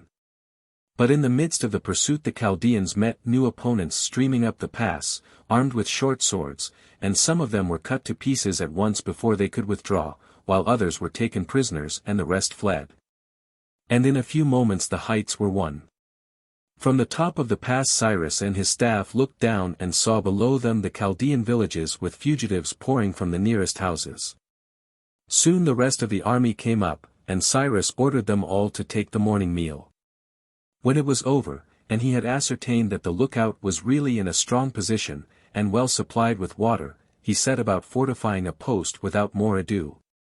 And he bade Tigranes send to his father and bid him come at once with all the carpenters and stonemasons he could fetch, and while a messenger went off to the king Cyrus did all he could with what he had at hand. Meanwhile they brought up the prisoners, all of them bound in chains and some wounded. But Cyrus when he saw their plight ordered the chains to be struck off, and sent for surgeons to dress their wounds, and then he told them that he came neither to destroy them nor to war against them, but to make peace between them and the Armenians. I know, he said, before your pass was taken you did not wish for peace. Your own land was in safety and you could harry the Armenians, but you can see for yourselves how things stand today. Accordingly I will let you all go back to your homes in freedom, and I will allow you and your fellows to take counsel together and choose whether you will have us for your enemies or your friends. If you decide on war, you had better not come here again without your weapons, but if you choose peace, come unarmed and welcome. It shall be my care to see that all is well with you, if you are my friends. And when the Chaldeans heard that, they poured out praises and thanks, and then they turned homewards and departed. Meanwhile the king, receiving the call of Cyrus, and hearing the business that was at hand, had gathered his workmen together and took what he thought necessary and came with all speed. And when he caught sight of Cyrus, he cried, Ah, my lord, blind mortals that we are! How little can we see of the future, and how much we take in hand to do. I set myself to win freedom and I made myself a slave, and now, when we were captured and said to ourselves that we were utterly undone, suddenly we find a safety we never had before. Those who troubled us are taken now, even as I would have them. Be well assured, Cyrus, he added, that I would have paid the sum you had from me over and over again simply to dislodge the Chaldeans from these heights. The things of worth you promised me when you took the money have been paid in full already, and we discover that we are not your creditors, but deep in your debt for many kindnesses. And we shall be ashamed not to return them, or we should be base indeed, for try as we may, we shall never be able to requite in full so great a benefactor. Such thanks the Armenian gave. Then the Chaldeans came back, begging Cyrus to make peace with them. And Cyrus asked them, Am I right in thinking that you desire peace today because you believe it will be safer for you than war, now that we hold these heights? And the Chaldeans said that so it was. Well and good, said he. And what if other benefits were gained by peace? We should be all the better pleased, said they. Is there any other reason, he asked, for your present poverty, except your lack of fertile soil? They said that there was none. Well then, Cyrus went on, would you be willing to pay the same dues as the Armenians, if you were allowed to cultivate as much of their land as you desired? And the Chaldeans said they would, if only they could rely on being fairly treated. Now, said Cyrus, turning to the Armenian king, would you like that land of yours which is now lying idle to be tilled and made productive, supposing the workers paid you the customary dues? I would, indeed, said the king, so much so that I am ready to pay a large sum for it. It would mean a great increase to my revenue. And you, Chaldeans, said Cyrus, with your splendid mountains, would you let the Armenians use them for pasture if the graziers paid you what was fair? Surely yes, said the Chaldeans, it would mean much profit and no pains. Son of Armenia, said Cyrus, would you take this land for grazing, if by paying a small sum to the Chaldeans you got a far greater return yourself? Right willingly, said he, if I thought my flocks could feed in safety. And would they not be safe enough, suggested Cyrus, if this pass were held for you? To which the king agreed. But the Chaldeans cried, Heaven help us! We could not till our own fields in safety, not to speak of theirs, if the Armenians held the pass. True, answered Cyrus, but how would it be if the pass were held for you? Ah, then, said they, all would be well enough. Heaven help us! Cried the Armenian in his turn, all might be well enough for them, but it would be ill for us if these neighbors of ours recovered the post, especially now that it is fortified. Then Cyrus said, See, then, this is what I will do, I will hand over the pass to neither of you, we Persians will guard it ourselves, and if either of you injure the other, we will step in and side with the sufferers.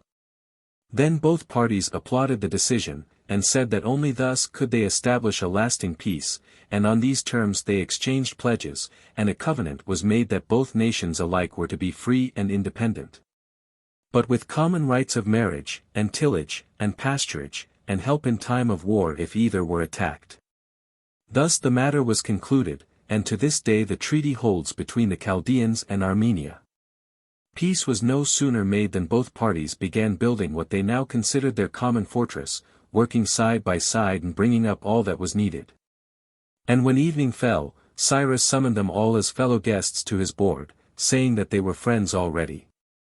At the supper as they sat together, one of the Chaldeans said to Cyrus that the mass of his nation would feel they had received all they could desire, but there are men among us, he added, who live as freebooters. They do not know how to labor in the field, and they could not learn, accustomed as they are from youth up to get their livelihood either by plundering for themselves or serving as mercenaries. Often under the king of India, for he is a man of much wealth, but sometimes under Astyages. Then Cyrus said, Why should they not take service with me? I undertake to give them at least as much as they ever got elsewhere. The Chaldeans readily agreed with him and prophesied that he would have many volunteers. So this matter was settled to the mind of all.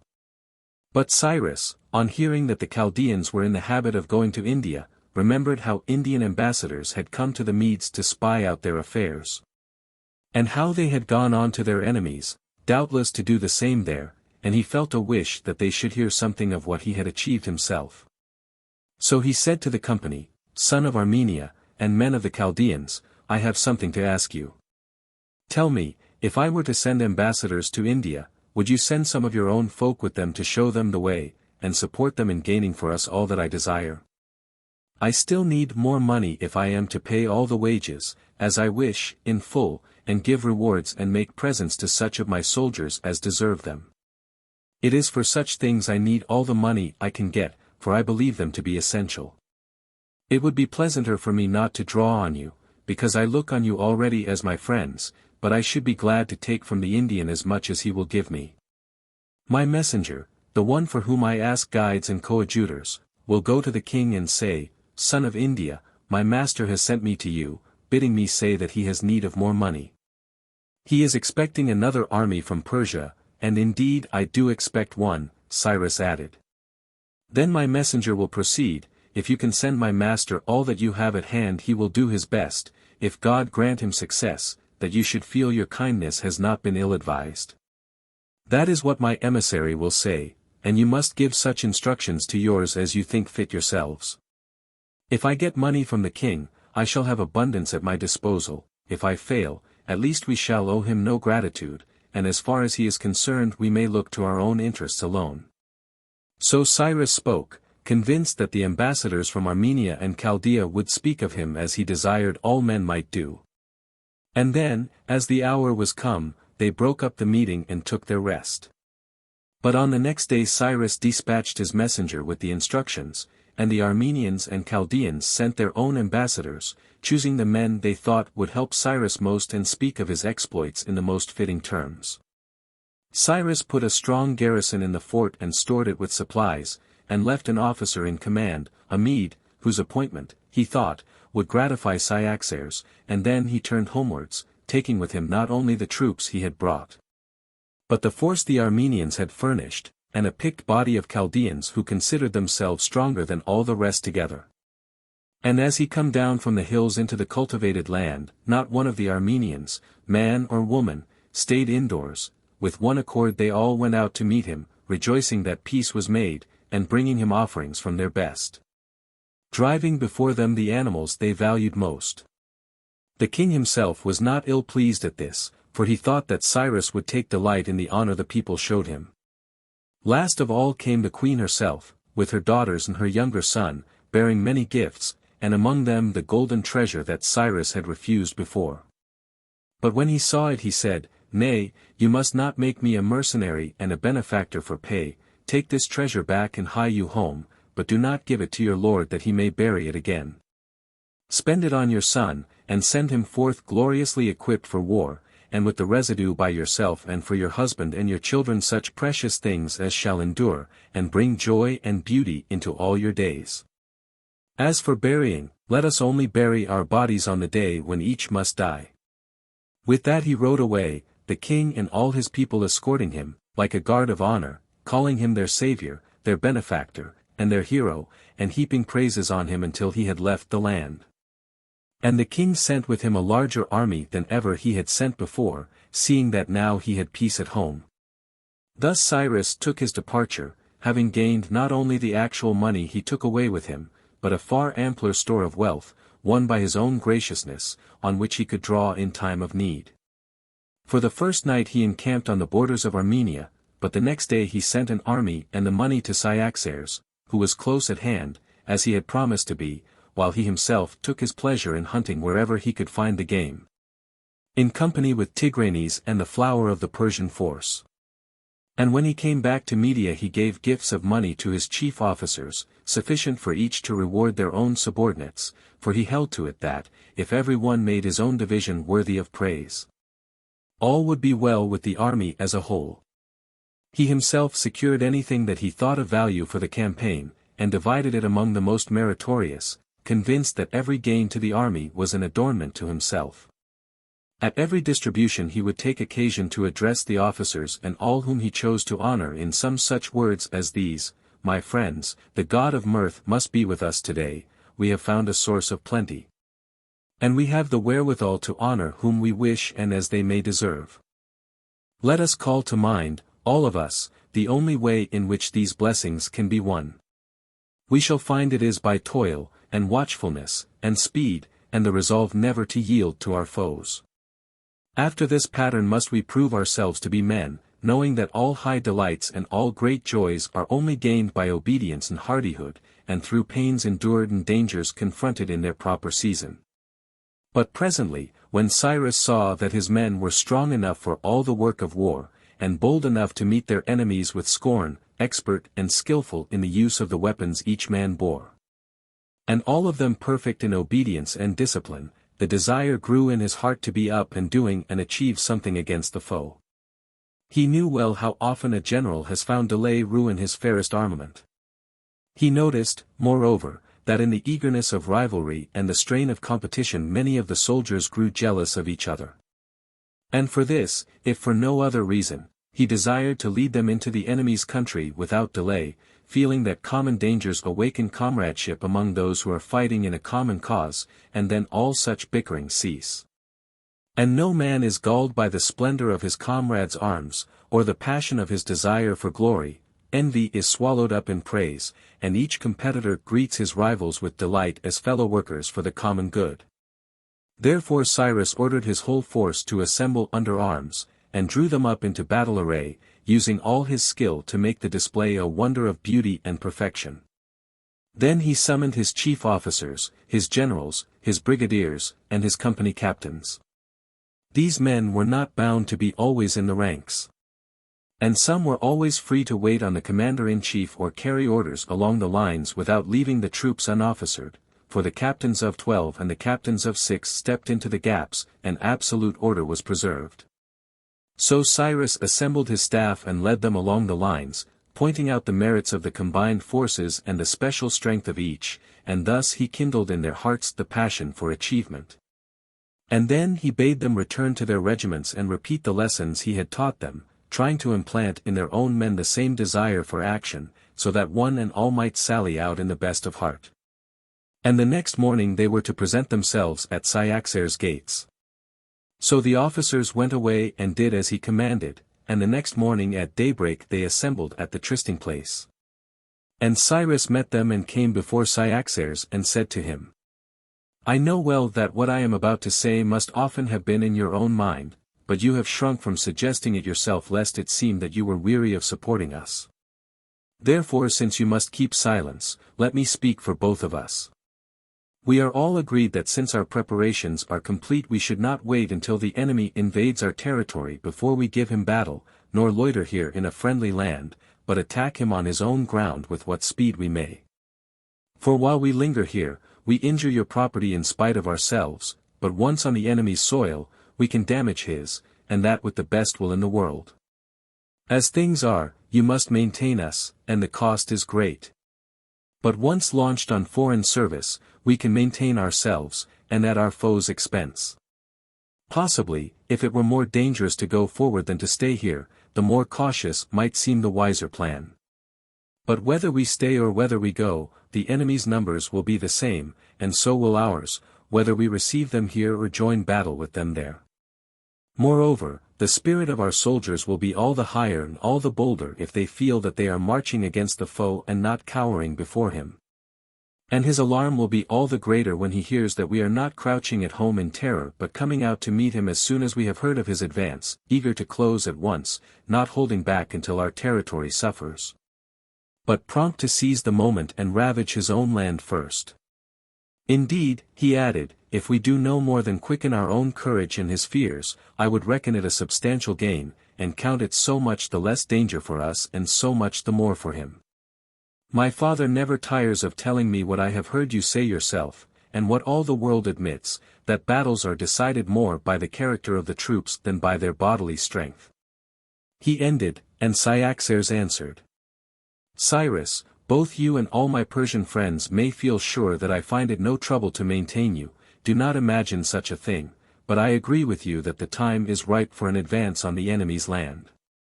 Then, said Cyrus, since we are all of one mind, let us make our final preparations, and, if heaven will, let us set forth without delay. So they bade the soldiers prepare for the start, and Cyrus offered sacrifices to Zeus the Lord and to the other gods in due order, and prayed, look on us with favor, and be gracious to us. Guide our army, stand beside us in the battle, aid us in counsel, help us in action, be the comrades of the brave. Also he called upon the heroes of Media, who dwell in the land and guard it. Then, when the signs were favorable and his army was mustered on the frontier, he felt that the moment had come, and with all good omens to support him, he invaded the enemy's land. And so soon as he had crossed the border he offered libations to the earth and victims to the gods, and sought to win the favor of the heroes who guard Assyria. And having so done, once more he sacrificed to Zeus, the god of his fathers, and was careful to reverence every other god who came before his mind. But when these duties were fulfilled, there was no further pause. He pushed his infantry on at once, a short day's march, and then encamped, while the cavalry made a swift descent and captured much spoil of every kind. For the future they had only to shift their camp from time to time, and they found supplies in abundance, and could ravage the enemy's land at their ease while waiting his approach. Presently news came of his advance. He was said to be barely 10 days off, and at that Cyrus went to Cyaxares and said, "The hour has come, and we must face the enemy. Let it not seem to friend or foe that we fear the encounter, let us show them that we enjoy the fight." Cyaxares agreed, and they moved forward in good order, marching each day as far as appeared desirable. They were careful to take their evening meal by daylight, and at night they lit no fires in the camp, they made them in front of it, so that in case of attack they might see their assailants, while they themselves remained unseen. And often they lit other fires in their rear as well, to deceive the enemy. So that at times the Assyrian scouts actually fell in with the advance guard, having fancied from the distance of the fires that they were still some way from the encampment. Meanwhile the Assyrians and their allies, as the two armies came into touch, halted, and threw up an entrenchment, just as all barbarian leaders do today, whenever they encamp. Finding no difficulty in the work because of the vast numbers at their command, and knowing that cavalry may easily be thrown into confusion and become unmanageable, especially if they are barbarians. The horses must be tethered at their stalls, and in case of attack a dozen difficulties arise. The soldier must loose his steed in the dark, bridle and saddle him, put on his own armor, mount, and then gallop through the camp. And this last it is quite impossible to do. Therefore the Assyrians, like all barbarians, throw up entrenchments round their position, and the mere fact of being inside a fastness leaves them, they consider, the choice of fighting at any moment they think fit. So the two armies drew nearer and nearer, and when they were about 4 miles apart, the Assyrians proceeded to encamp in the manner described. Their position was completely surrounded by a trench, but also perfectly visible. While Cyrus took all the cover he could find, screening himself behind villages and hillocks, in the conviction that the more sudden the disclosure of a hostile force the greater will be the enemy's alarm. During the first night neither army did more than post the customary guards before they went to sleep, and on the next day the king of Assyria, and Croesus, and their officers, still kept the troops within their lines. But Cyrus and Cyaxares drew up their men, prepared to fight if the enemy advanced. Ere long it was plain that they would not venture out that day, and Cyaxares summoned Cyrus and his staff and said, "I think, gentlemen, it would be well for us to march up to the breastworks in our present order, and show them that we wish to fight. If we do so," he added, "and they refuse our challenge, it will increase the confidence of our own men, and the mere sight of our boldness will add to the enemy's alarm." So it seemed to Cyaxares, but Cyrus protested, "In the name of heaven, Cyaxares, let us do no such thing. By such an advance we should only reveal our numbers to them, they would watch us at their ease, conscious that they are safe from any danger. And when we retire without doing them any harm they will have another look at us and despise us because of our inferiority in numbers, and tomorrow they will come out much emboldened.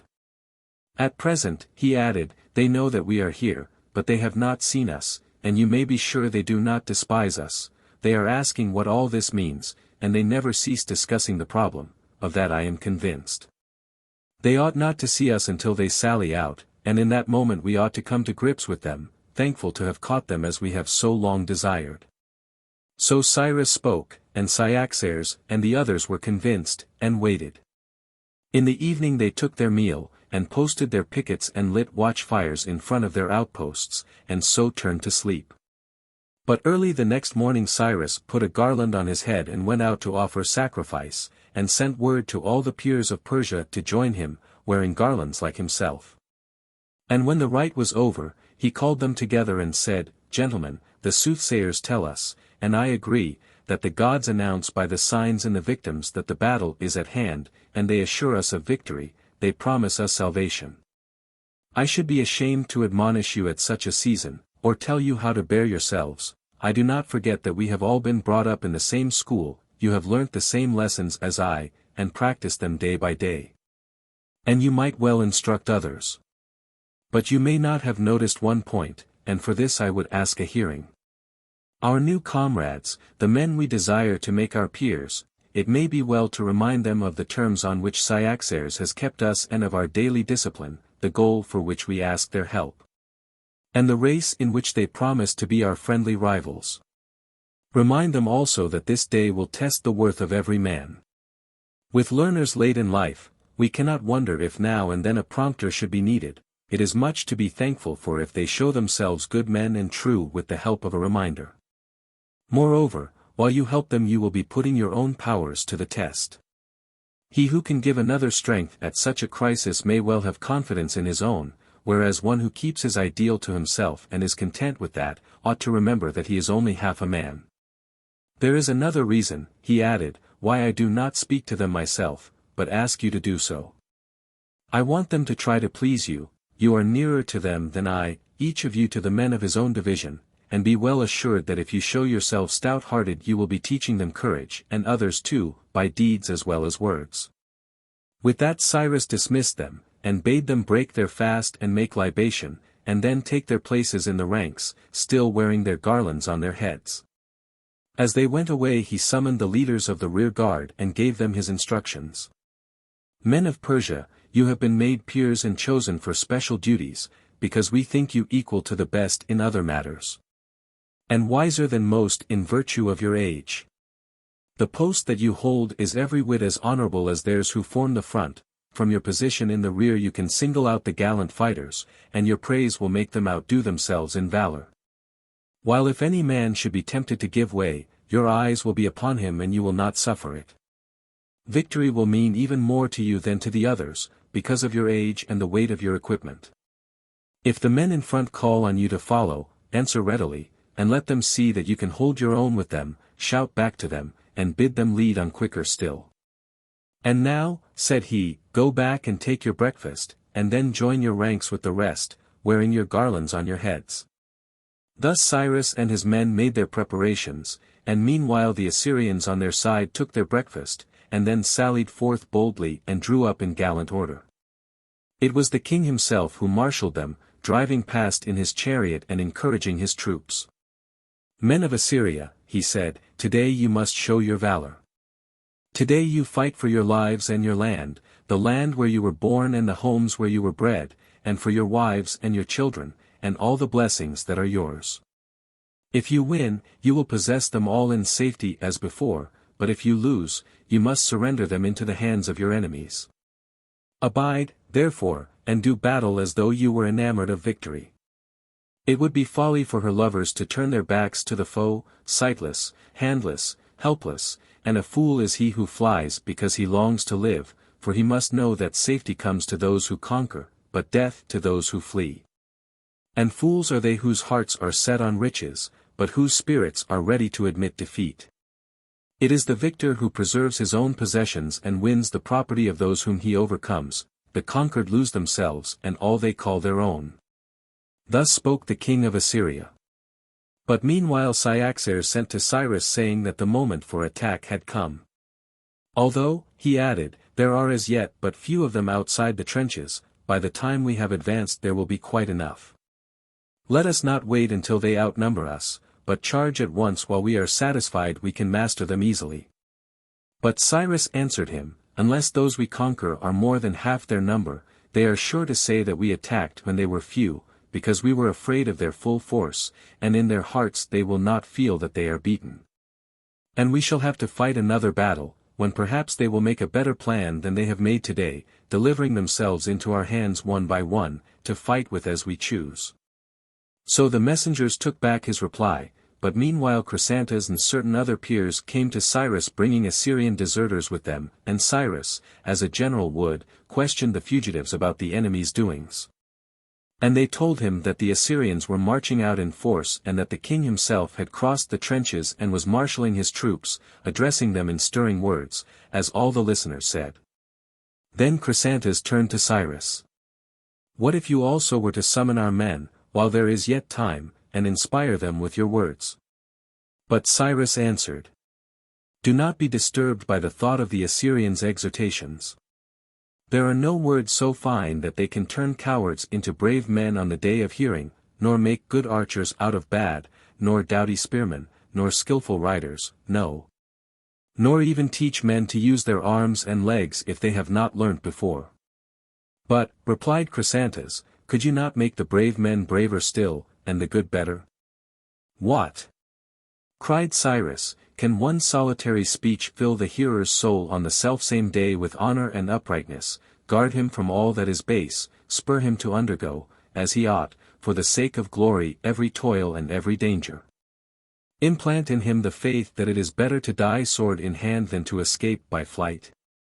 If such thoughts are ever to be engraved in the hearts of men there abide, we must begin with the laws, and frame them so that the righteous can count on a life of honor and liberty, while the bad have to face humiliation, suffering, and pain.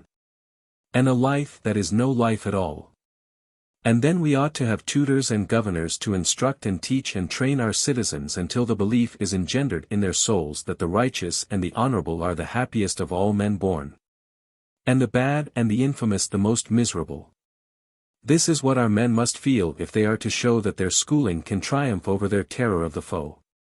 Surely, if in the moment of onset, amid the clash of arms, at a time when lessons long learnt seem suddenly wiped away, it were possible for any speaker, by stringing a few fine sentiments together, to manufacture warriors out of hand, why, it would be the easiest thing in all the world to teach men the highest virtue man can know.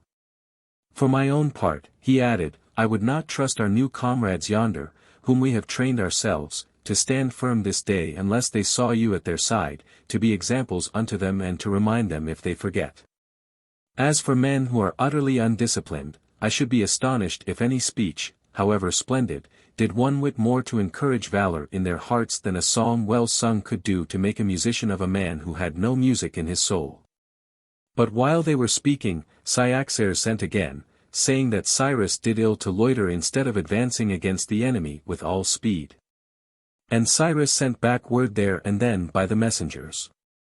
"Tell Cyaxares once more, that even now there are not as many before us as we need.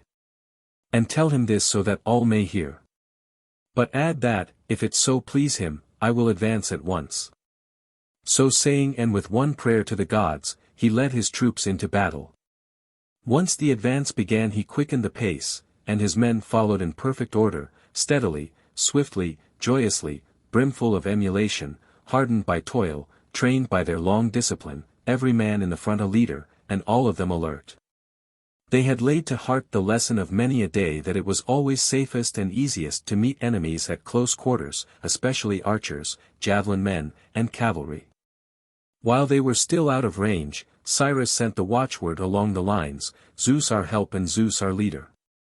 And as soon as it was returned to him, he sounded the first notes of the battle paean, and the men took up the hymn devoutly, in one mighty chorus. For at such times those who fear the gods have less fear of their fellow-men. And when the chant was over, the peers of Persia went forward side by side, radiant, high-bred, disciplined, a band of gallant comrades. They looked into each other's eyes, they called each other by name, with many a cheery cry, "Forward, friends, forward, gallant gentlemen." And the rear ranks heard the call, and sent back a ringing cheer, bidding the van lead on. The whole army of Cyrus was brimming with courage and zeal and strength and hardihood and comradeship and self-control.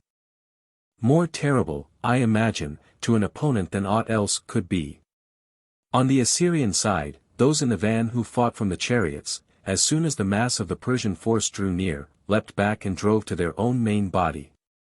But the archers, javelin men, and slingers, let fly long before they were in range. And as the Persians steadily advanced, stepping over the spent missiles, Cyrus called to his men. Forward now, bravest of the brave! Show us what your pace can be. They caught the word and passed it on, and in their eagerness and passion for the fray some of the leaders broke into a run, and the whole phalanx followed at their heels. Cyrus himself gave up the regular march and dashed forward at their head, shouting, "Brave men to the front! Who follows me? Who will lay the first Assyrian low?" At this the men behind took up the shout till it rang through the field like a battle cry, "Who follows? Brave men to the front!" Thus the Persians closed. But the enemy could not hold their ground, they turned and fled to their entrenchments. The Persians swept after them, many a warrior falling as they crowded in at the gates or tumbled into the trenches. For in the rout some of the chariots were carried into the fosse, and the Persians sprang down after them and slew man and horse where they fell. Then the Median troopers, seeing how matters stood, charged the Assyrian cavalry, who swerved and broke before them, chased and slaughtered, horse and rider, by their conquerors. Meanwhile the Assyrians within the camp, though they stood upon the breastworks, had neither wit nor power to draw a bow or fling spear against the destroyers, dazed as they were by their panic and the horror of the sight. Then came the tidings that the Persians had cut their way through to the gates, and that they fled from the breastworks. The women, seeing the rout in the camp, fell to wailing and lamentations, running hither and thither in utter dismay, young maidens, and mothers with children in their arms, rending their garments and tearing their cheeks and crying on all they met, "Leave us not, save us, save your children and yourselves." Then the princes gathered the trustiest men and stood at the gates, fighting on the breastworks themselves, and urging their troops to make a stand. Cyrus, seeing this, and fearing that if his handful of Persians forced their way into the camp they would be overborne by numbers, gave the order to fall back out of range. Then was shown the perfect discipline of the peers. At once they obeyed the order and passed it on at once. And when they were all out of range they halted and reformed their ranks, better than any chorus could have done, every man of them knowing exactly where he ought to be. Notes. See 1.6. Oriental in feeling, situation well realized. Hellenic equals Oriental, also in part perhaps. Also, we know the Oriental through the medium of Greek to a great extent, cf. Greek Testament, and earlier still LXX. See 1.8, in it. Cf. Joseph and his brethren for this hardening of his heart. See 1.11, Hellenic political ethics equals modern in this matter, apart from modern theory of nationalism, i.e. right of nations to exist free. See 1.12. Quite after the manner of an advocate in a Greek law court, but also Oriental, cf. David and Nathan the seer. See 1.24, Fear of exile, autobiographical touch. Is anything passing through the mind of Xenophon?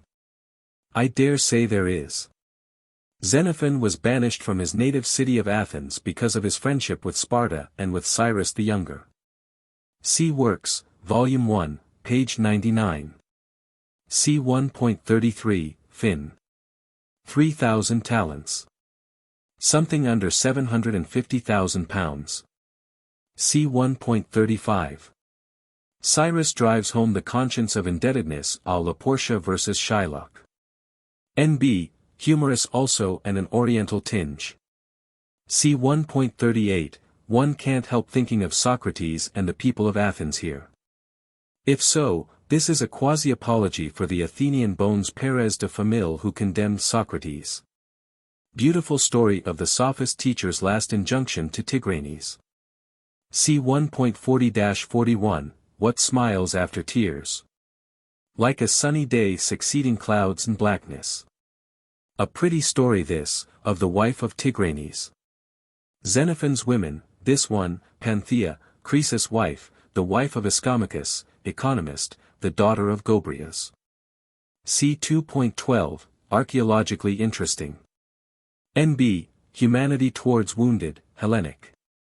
Xenophon's own strategy in the Anabasis is probably the prototype. See 2.15, for Hellenic and Xenophantine religiousness. The incalculableness of human life, God fulfills himself in many unforeseen ways. N.B. Irony also of the situation, since Cyrus doesn't intend the Armenian to triumph over the Chaldean in the way he anticipates. See 2.20, note how Socratically it is made to work itself out. C3. Cyrus, the Archic man, the born ruler, is also the diplomatic man, cf., no doubt, Gladstone, a diplomacy based on organic economic sense and friendly naturedness. C 3.10. Xenophon's theory of fraternity in action, all petty jealousies brushed aside. C 3.11, the captains of 12 and the captains of 6 are the same officers as those called elsewhere captains of 10 and captains of 5, cf. above Book 2. C 2. 21 note. The titles vary because sometimes the officers themselves are included in the squads and sometimes not. C 3.19, nice touch, quoting his father as an authority. C 3.40, with garlands, like the Spartans. Was it conceivably a Persian custom too? C 3.44, Assyrian speech, not a bad one, though platitudinous. Xenophon's dramatic form is shown in the intellectual and emotional side of his characters, rather than by the diction in their mouths, is it not? C 3.51-52, most important for Xenophon, educationalist. Cyrus on the powerlessness of a speech to create valor in the soul of the untrained, there must be a physical, moral, and spiritual training there beforehand. The speech is in Xenophon's best earnest rhetorical style. C 3.57. The March into Battle, vide Milton. A beautiful bit of word painting. C 3.58, cf. the Prussian army singing a hymn, in 1870. Book 4. Cyrus waited, with his troops as they were, long enough to show that he was ready to do battle again if the enemy would come out, but as they did not stir he drew the soldiers off as far as he thought well, and there encamped. He had guards posted and scouts sent forward, and then he gathered his warriors round him and spoke to them as follows. Men of Persia, first and foremost I thank the gods of heaven with all my soul and strength. And I know you render thanks with me, for we have won salvation and victory, and it is meet and right to thank the gods for all that comes to us. But in the next place I must praise you, one and all. It is through you all that this glorious work has been accomplished, and when I have learnt what each man's part has been from those whose place it is to tell me, I will do my best to give each man his due, in word and deed. But I need none to tell me the exploits of your brigadier Chrysantas, he was next to me in the battle and I could see that he bore himself as I believe you all have done. Moreover, at the very moment when I called on him to retire, he had just raised his sword to strike an Assyrian down, but he heard my voice, and at once he dropped his hand and did my bidding. He sent the word along the lines and led his division out of range before the enemy could lay one arrow to the string or let one javelin fly. Thus he brought himself and his men safely out of action, because he had learnt to obey. But some of you, I see, are wounded, and when I hear at what moment they received their wounds I will pronounce my opinion on their deserts. Chrysantas I know already to be a true soldier and a man of sense, able to command because he is able to obey, and here and now I put him at the head of 1,000 troops. Nor shall I forget him on the day when God may please to give me other blessings. There is one reminder I would make to all. Never let slip the lesson of this day's encounter, and judge for yourselves whether it is cowardice or courage that saves a man in war, whether the fighters or the shirkers have the better chance, and what the joy is that victory can yield. Today of all days you can decide, for you have made the trial and the result is fresh. With such thoughts as these in your hearts you will grow braver and better still. And now you may rest in the consciousness that you are dear to God and have done your duty bravely and steadily, and so take your meal and make your libations and sing the paean and be ready for the watchword. So saying, Cyrus mounted his horse and galloped on to Cyaxares, and the two rejoiced together as victors will. And then, after a glance at matters there and an inquiry if aught were needed, he rode back to his own detachment. Then the evening meal was taken and the watches were posted and Cyrus slept with his men. Meanwhile the Assyrians, finding that their king was among the slain and almost all his nobles with him, fell into utter despair, and many of them deserted during the night. And at this fear crept over Croesus and the allies. They saw dangers on every side, and heaviest of all was the knowledge that the leading nation, the head of the whole expedition, had received a mortal blow. Nothing remained but to abandon the encampment under cover of night. Day broke, and the camp was seen to be deserted, and Cyrus, without more ado, led his Persians within the entrenchments, where they found the stores that the enemy had left, herds of sheep and goats and kine, and long rows of wagons laden with good things. Cyaxares and his Medes followed, and all arms took their breakfast in the camp. But when the meal was over, Cyrus summoned his brigadiers and said to them, "Think what blessings we are flinging away now, spurning, as it were, the very gifts of heaven. So at least it seems to me. The enemy have given us the slip, as you see with your own eyes. Is it likely that men who forsook the shelter of their own fortress will ever face us in fair field on level ground? Will those who shrink from us before they put our prowess to the test ever withstand us now when we have overthrown and shattered them? They have lost their best and bravest, and will the cowards dare to give us battle?" At that one of his officers cried, "Why not pursue at once, if such triumphs are before us?" And Cyrus answered, "Because we have not the horses. The stoutest of our enemies, those whom we must seize or slay, are mounted on steeds that could sweep past us like the wind. God helping us, we can put them to flight, but we cannot overtake them." Then, said they, "Why not go and lay the matter before Cyaxares?" And he answered, "If so, you must all go with me, that Cyaxares may see it is the wish of all." So they all went together and spoke as they thought best. Now Cyaxares felt, no doubt, a certain jealousy that the Persians should be the first to broach the matter, but he may also have felt that it was really wiser to run no further risks for the present. He had, moreover, abandoned himself to feasting and merrymaking, and he saw that most of his Medes were in like case. Whatever the reason, this was the answer he gave. "My good nephew, I have always heard and always seen that you Persians of all men think it your duty never to be insatiate in the pursuit of any pleasure. And I myself believe that the greater the joy the more important is self-restraint. Now what greater joy could there be than the good fortune which waits on us today? When fortune comes to us, if we guard her with discretion, we may live to grow old in peace, but if we are insatiate, if we use and abuse our pleasures, chasing first one and then another, we may well fear lest that fate be ours which," the proverb tells us, "falls on those mariners who cannot forego their voyages in the pursuit of wealth, and one day the deep sea swallows them." Thus has many a warrior achieved one victory only to clutch at another and lose the first. If indeed, our enemies who have fled were weaker than we, it might be safe enough to pursue them. But now, bethink you, how small a portion of them we have fought and conquered, the mass have had no part in the battle, and they, if we do not force them to fight, will take themselves off through sheer cowardice and sloth. As yet they know nothing of our powers or their own, but if they learn that to fly is as dangerous as to hold their ground, we run the risk of driving them to be brave in spite of themselves. You may be sure they are just as anxious to save their wives and children as you can be to capture them. Take a lesson from hunting. The wild sow when she is sighted will scamper away with her young, though she be feeding with the herd. But if you attack her little ones she will never fly, even if she is all alone, she will turn on the hunters. Yesterday the enemy shut themselves up in a fort, and then handed themselves over to us to choose how many we cared to fight.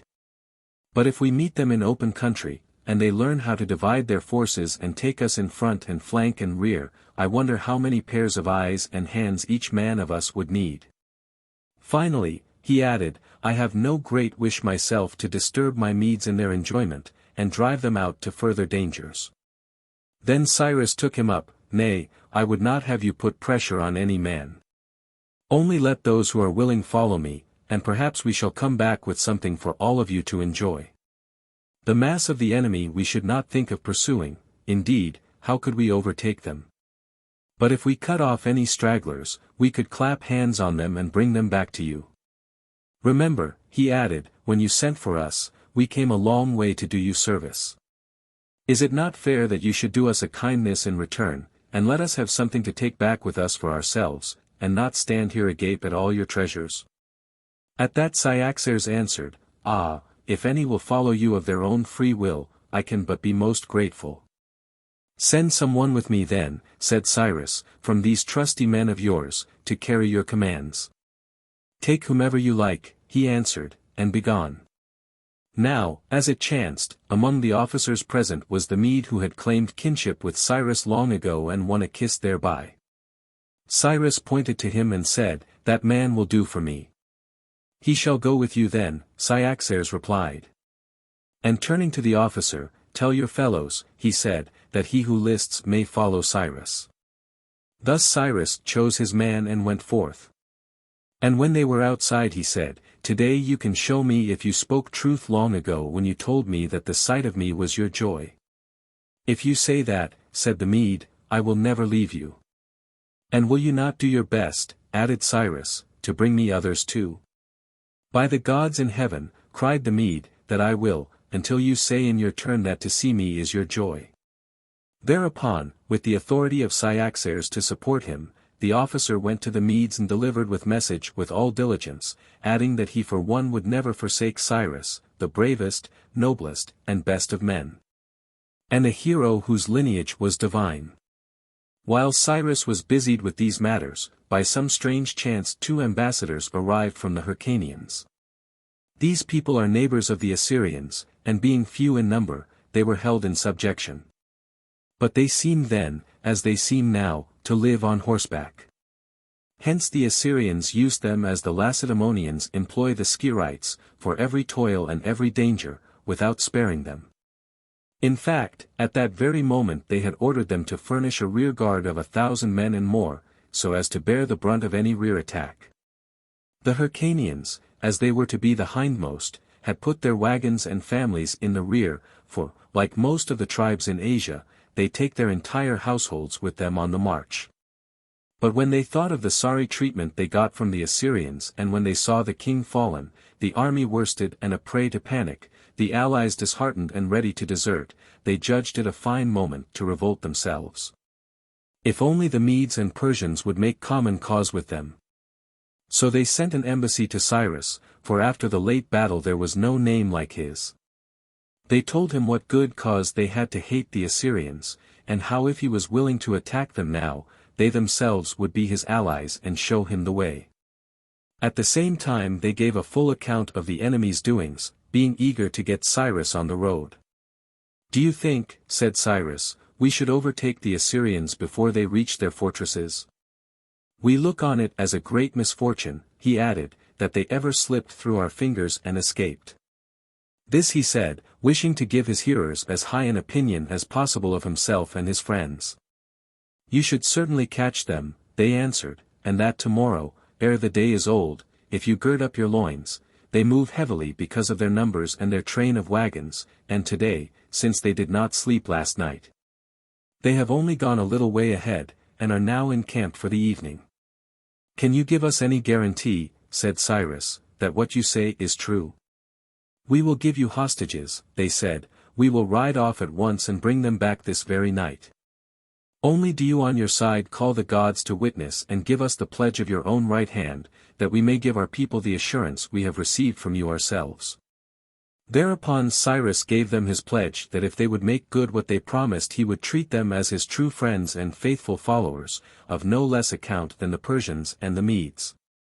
And to this day one may see Hyrcanians treated with trust and holding office on an equal footing with Persians and Medes of high distinction.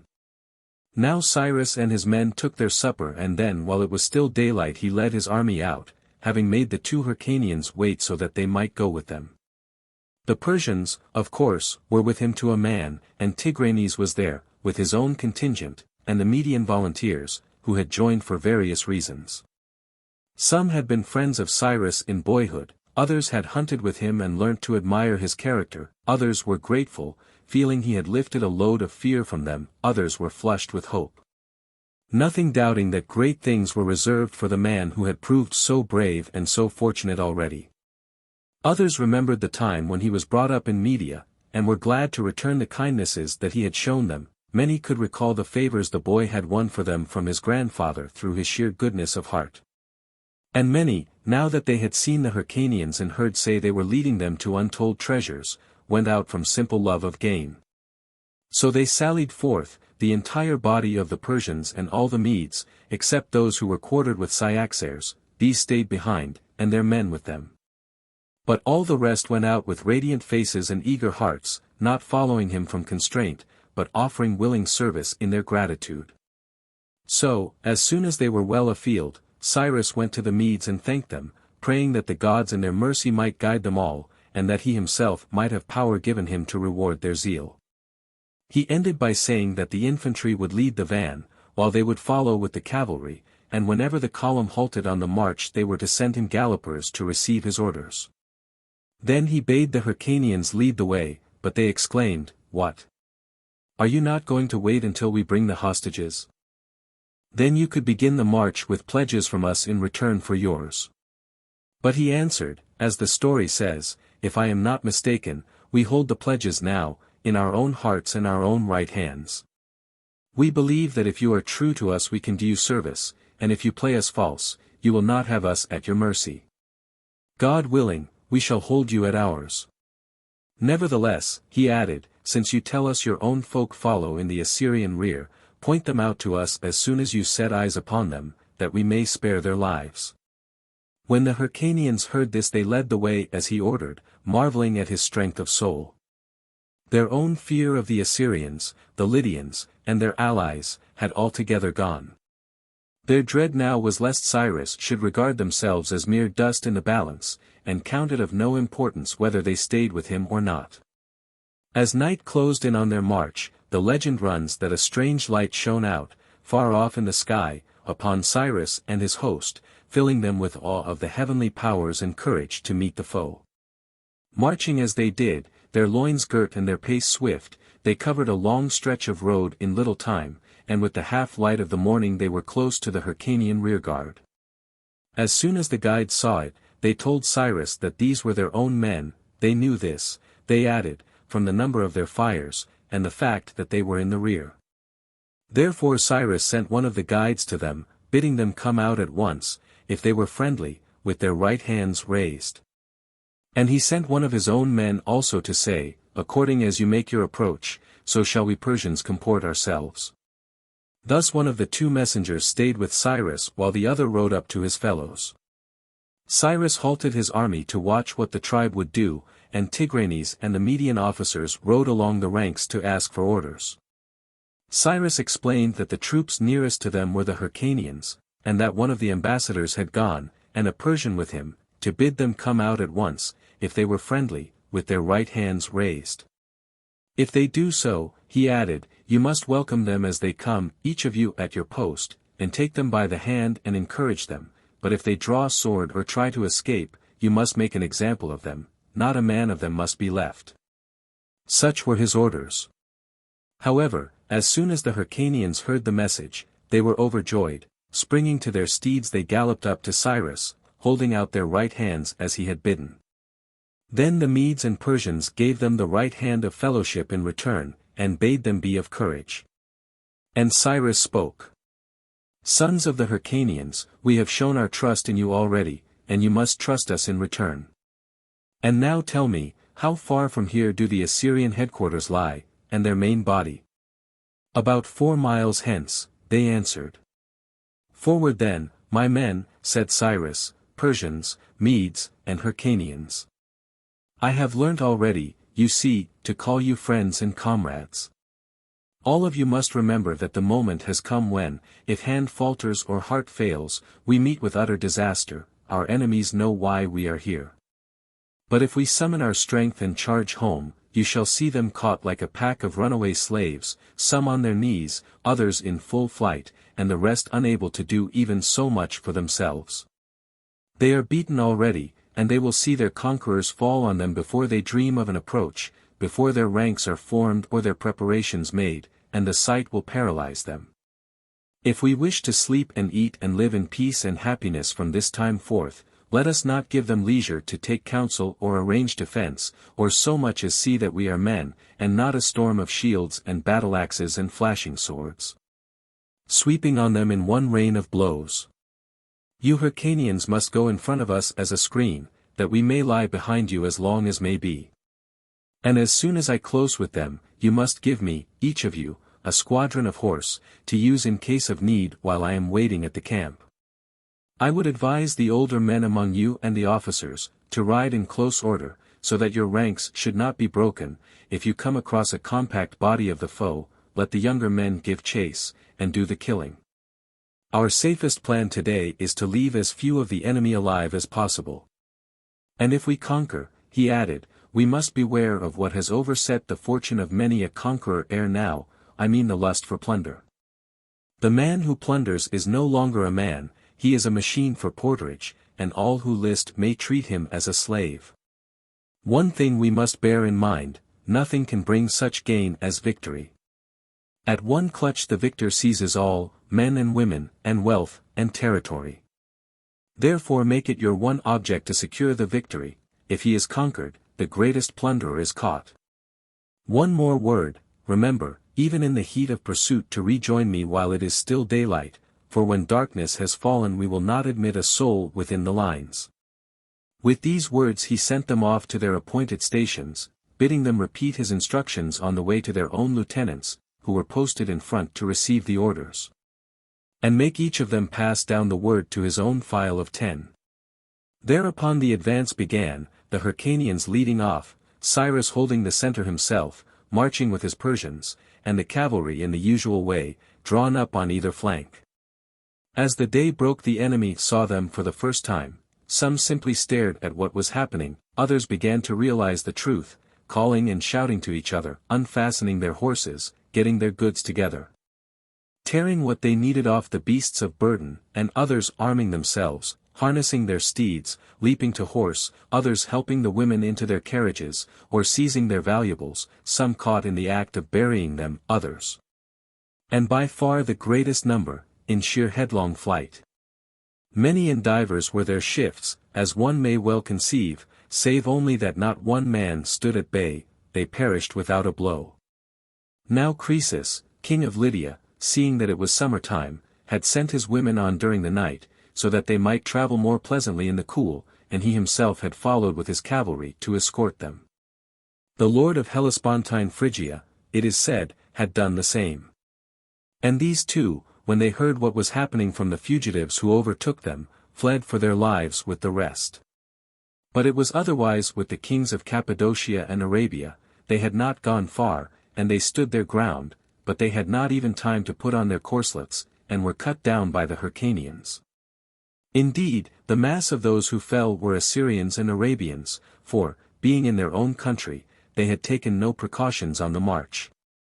The victorious Medes and the Hyrcanians had their hands full with the chase, and meanwhile Cyrus made the cavalry who were left with him ride all round the camp and cut down any man who left it with weapons in his hands. Then he sent a herald to those who remained, bidding the horsemen and targeteers and archers come out on foot, with their weapons tied in bundles, and deliver them up to him. Leaving their horses in their stalls, he who disobeyed should lose his head, and a cordon of Persian troops stood round with their swords drawn. At that the weapons were brought at once, and flung down, and Cyrus had the whole pile burnt. Meanwhile he did not forget that his own troops had come without food or drink, that nothing could be done without provisions, and that to obtain these in the quickest way, it was necessary on every campaign to have some one to see that quarters were prepared and supplies ready for the men on their return. It occurred to him it was more than likely that such officers, of all others, would be left behind in the Assyrian camp, because they would have been delayed by the packing.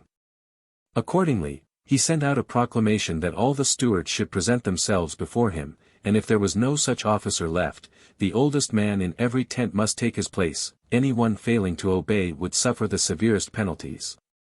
The stewards, following the example of their masters, obeyed at once. And when they came before him he ordered those who had more than 2 months' rations in their quarters to sit down on the ground, and then those who had provisions for 1 month. Thereupon very few were left standing. Having thus got the information he needed, he spoke to them as follows. Gentlemen, if any of you dislike hard blows and desire gentle treatment at our hands, make it your business to provide twice as much meat and drink in every tent as you have been wont to do, with all things that are needed for a fine repast. The victors, whoever they are, will be here anon, and will expect an overflowing board. You may rest assured it will not be against your interests to give them a welcome they can approve. At that the stewards went off at once and set to work with all zeal to carry out their instructions.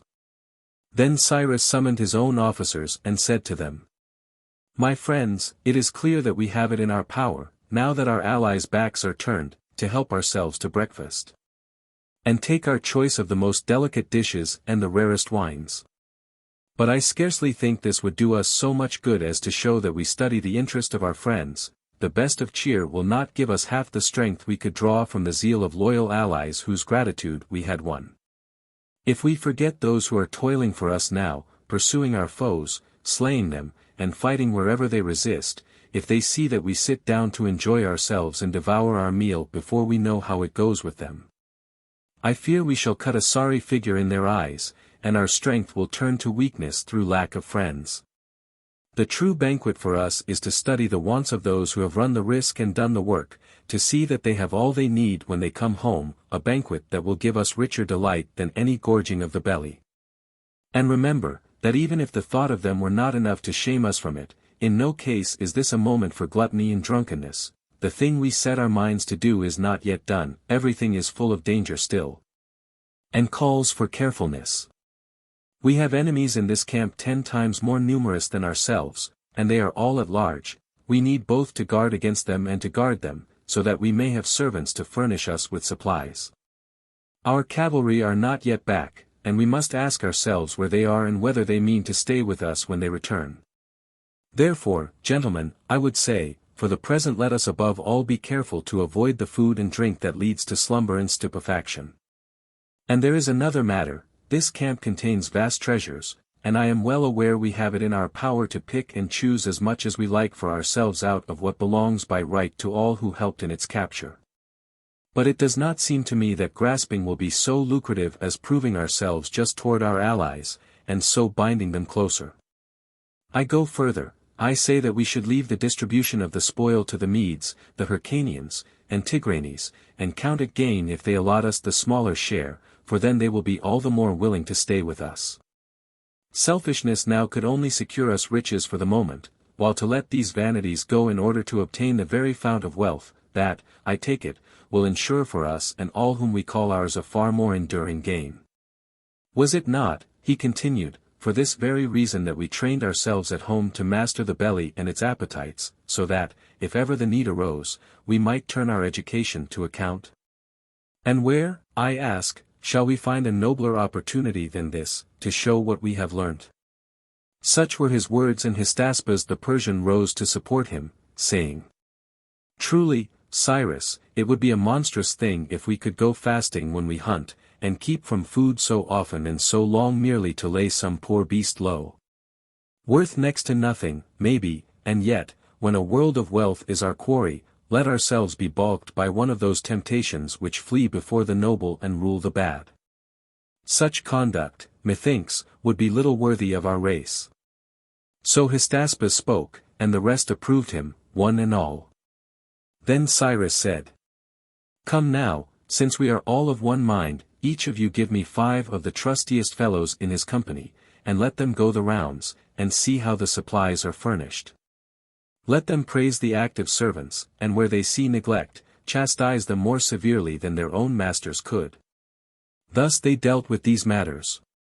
But it was not long before some of the Medes returned. One set had overtaken the wagons that had gone ahead, seized them and turned them back, and were now driving them to the camp, laden with all that an army could require. And others had captured the covered carriages in which the women rode, the wives of the Assyrian grandees or their concubines, whom they had taken with them because of their beauty. Indeed, to this day the tribes of Asia never go on a campaign without their most precious property. They say they can fight better in the presence of their beloved, feeling they must defend their treasures, heart and soul. It may be so, but it may also be that the desire for pleasure is the cause.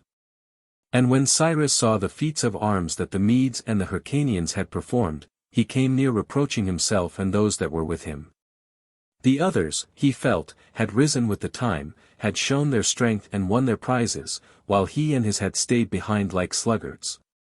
Indeed, it was a sight to watch the victors riding home, driving their spoil before them, pointing it out with some display to Cyrus, and then dashing off again at once in search of more, according to the instructions they had received. But though he ate out his heart with envy, Cyrus was careful to set all their booty apart. And then he summoned his own officers again, and standing where they could all hear what he had to propose, he spoke as follows. My friends, you would all agree, I take it, that if the spoils displayed to us now were our own to keep, wealth would be showered on every Persian in the land, and we ourselves, no doubt, through whom it was won, would receive the most. But what I do not see is how we are to get possession of such prizes unless we have cavalry of our own.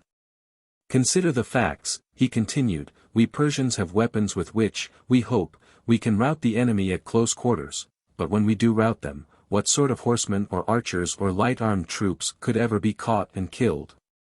If we can only pursue them on foot? Why should they ever be afraid to dash up and harry us, when they know full well that they run no greater risk at our hands than if we were stumps in their orchards? And if this be so, it is plain that the cavalry now with us consider every gain to be as much theirs as ours, and possibly even more, God wot. At present things must be so, there is no help for it. But suppose we were to provide ourselves with as good a force as our friends, it must be pretty evident to all of us, I think, that we could then deal with the enemy by ourselves precisely as we do now with their help. And then perhaps we should find that they would carry their heads less high. It would be of less importance to us whether they chose to stay or go, we should be sufficient for ourselves without them. So far then I expect that no one will disagree, if we could get a body of Persian cavalry it would make all the difference to us, but no doubt you feel the question is, how are we to get it? Well, let us consider first, suppose we decide to raise the force, exactly what we have to start with and what we need. We certainly have hundreds of horses now captured in this camp, with their bridles and all their gear. Besides these, we have all the accoutrements for a mounted force, breastplates to protect the trunk, and light spears to be flung or wielded at close quarters. What else do we need? It is plain we need men. But that is just what we have already at our own command. For nothing is so much ours as our own selves. Only, some will say, we have not the necessary skill. No, of course not, and none of those who have it now had it either before they learnt to get it. Ah, you object, but they learnt when they were boys. Maybe, but are boys more capable of learning what they are taught than grown men? Which are the better at heavy physical tasks, boys or men? Besides, we, of all pupils, have advantages that neither boys nor other men possess. We have not to be taught the use of the bow as boys have, we are skilled in that already. Nor yet the use of the javelin, we are versed in that, our time has not been taken up like other men's with toiling on the land or laboring at some craft or managing household matters, we have not only had leisure for war, it has been our life. Moreover, one cannot say of riding as of so many warlike exercises that it is useful but disagreeable. To ride a horseback is surely pleasanter than to trudge a foot. And as for speed, how pleasant to join a friend betimes whenever you wish, or come up with your quarry be it man or beast. And then, the ease and satisfaction of it. Whatever weapon the rider carries his horse must help to bear the load, wear arms and bear arms, they are the same thing on horseback. But now, to meet the worst we can apprehend, suppose, before we are adepts, we are called upon to run some risk, and then find that we are neither infantry nor thoroughgoing cavalry. This may be a danger, but we can guard against it. We have it always in our power to turn into infantry again at a moment's notice. I do not propose that by learning to ride we should unlearn the arts of men on foot.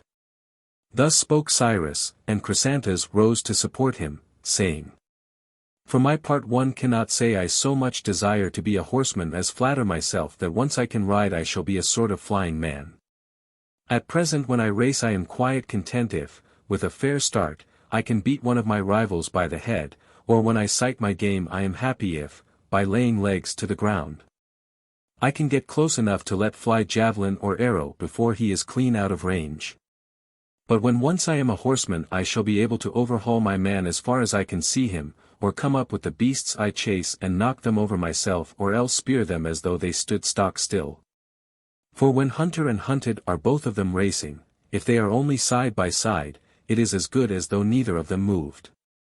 And the creature I have always envied, he continued, the centaur, if only he had the intelligence and forethought of a man, the adroit skill and the cunning hand, with the swiftness and strength of a horse, so as to overtake all that fled before him, and overthrow all that resisted, why, all these powers I shall collect and gather in my own person when once I am a rider.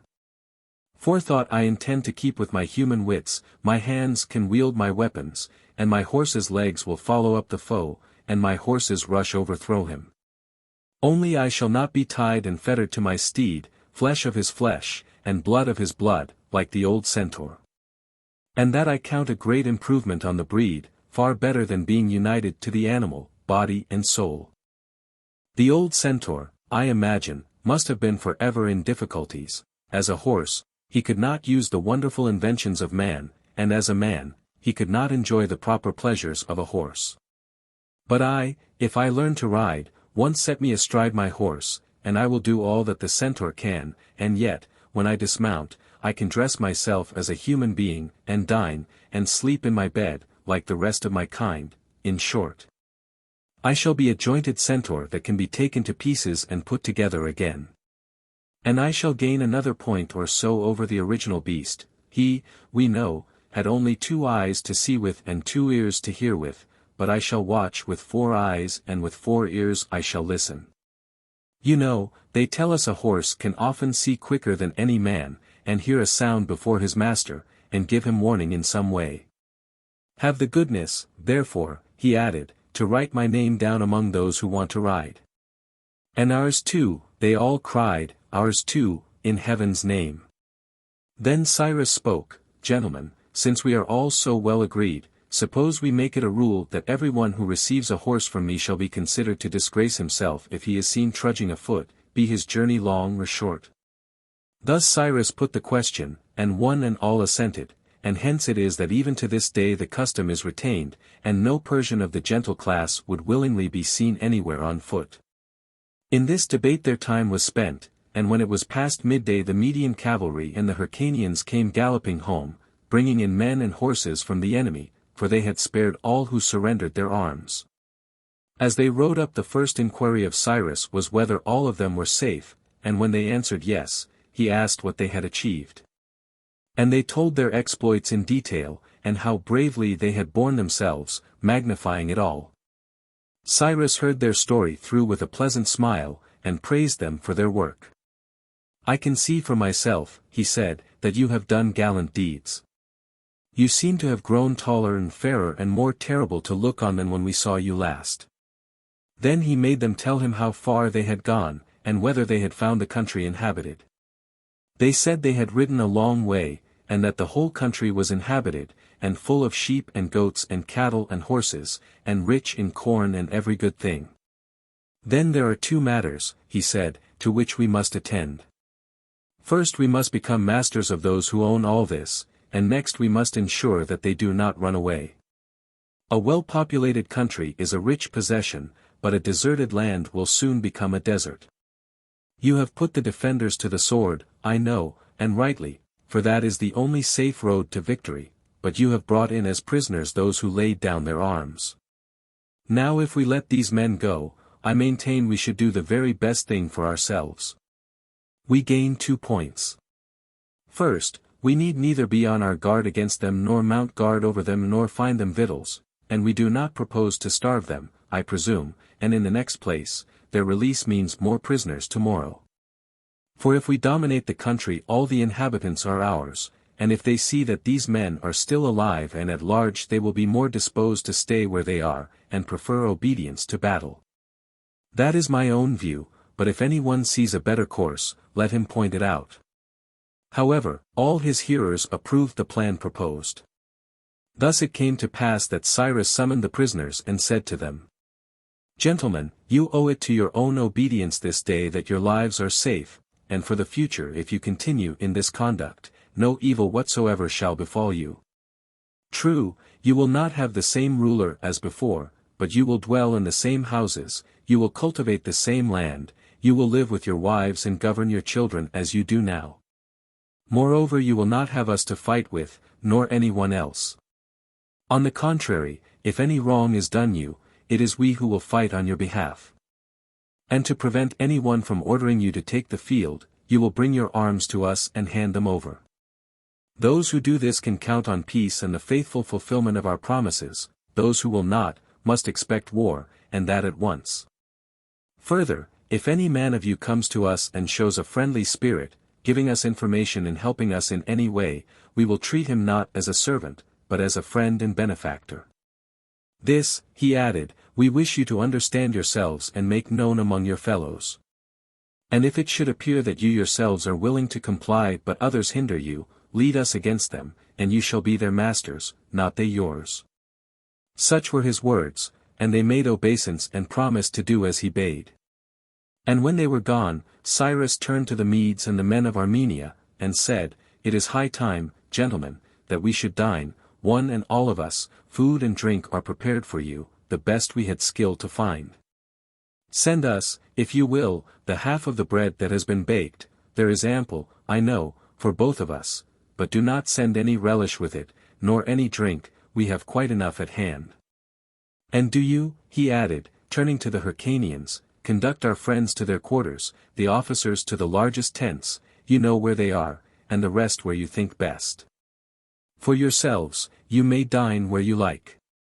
Your quarters are intact, and you will find everything there prepared for you exactly as it is for the others. All of you alike must understand that during the night we Persians will guard the camp outside, but you must keep an eye over what goes on within, and see that your arms are ready to hand, our messmates are not our friends as yet. So the Medes and Tigranes with his men washed away the stains of battle, and put on the apparel that was laid out for them, and fell to dinner, and the horses had their provender too. They sent half the bread to the Persians but no relish with it and no wine, thinking that Cyrus and his men possessed a store, because he had said they had enough and to spare. But Cyrus meant the relish of hunger, and the draught from the running river. Thus he regaled his Persians, and when the darkness fell he sent them out by 5s and 10s and ordered them to lie in ambush around the camp, so as to form a double guard, against attack from without, and absconders from within. Any one attempting to make off with treasures would be caught in the act. And so it befell, for many tried to escape, and all of them were seized. As for the treasures, Cyrus allowed the captors to keep them, but he had the absconders beheaded out of hand, so that for the future a thief by night was hardly to be found. Thus the Persians passed their time. But the Medes drank and feasted and made music and took their fill of good cheer and all delights, there was plenty to serve their purpose, and work enough for those who did not sleep. Cyaxares, the king of the Medes, on the very night when Cyrus set forth, drank himself drunk in company with the officers in his own quarters to celebrate their good fortune. Hearing uproar all about him, he thought that the rest of the Medes must have stayed behind in the camp, except perhaps a few, but the fact was that their domestics, finding the masters gone, had fallen to drinking in fine style and were making a din to their heart's content, the more so that they had procured wine and dainties from the Assyrian camp. But when it was broad day and no one knocked at the palace gate except the guests of last night's revel, and when Cyaxares heard that the camp was deserted, the Medes gone, the cavalry gone, and when he went out and saw for himself that it was so, then he fumed with indignation against Cyrus and his own men, to think that they had gone off and left him in the lurch. It is said that without more ado, savage and mad with anger as he was, he ordered one of his staff to take his troopers and ride at once to Cyrus and his men, and there deliver this message. I should never have dreamed that Cyrus could have acted towards me with such scant respect, or, if he could have thought of it, that the Medes could have borne to desert me in this way. And now, whether Cyrus will or no, I command the Medes to present themselves before me without delay. Such was the message. But he who was to take it said, And how shall I find them, my lord?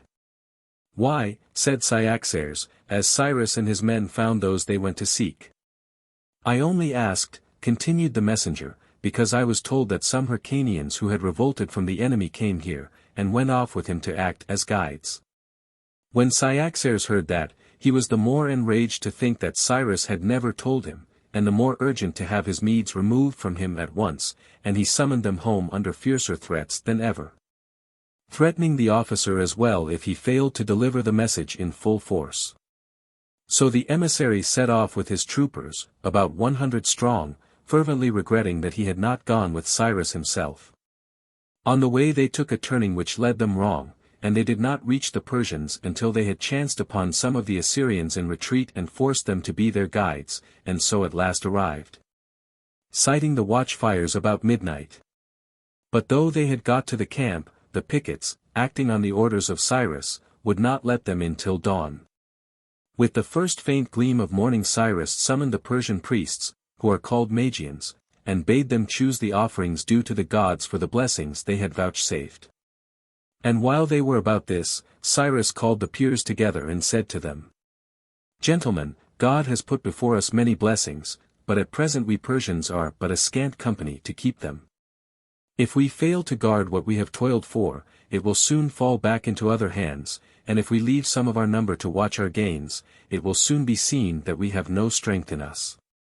I propose therefore that one of you should go home to Persia without loss of time, and explain what I need and bid them dispatch an army forthwith, if they desire Persia to win the empire of Asia and the fruits thereof. Do you," said he, turning to one of the peers, "do you, who are the eldest, go and repeat these words, and tell them that it shall be my care to provide for the soldiers they send me as soon as they are here.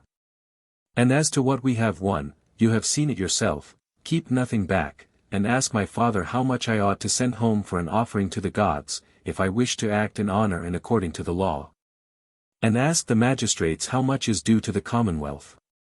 And let them send commissioners to watch all that we do and answer all that we ask. So, sir," he ended, "you will get your baggage together, and take your company with you as an escort. Fare you well."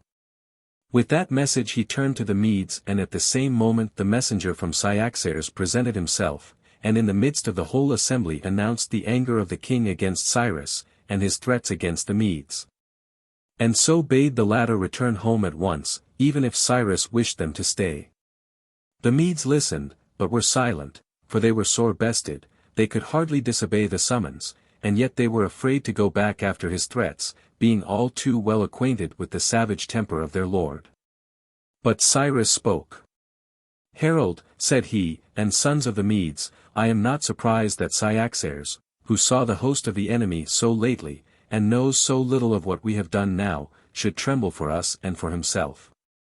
But when he learns how many have fallen, and that all have been dispersed, his fears will vanish, and he will recognize that he is not deserted on this day of all days when his friends are destroying his foes.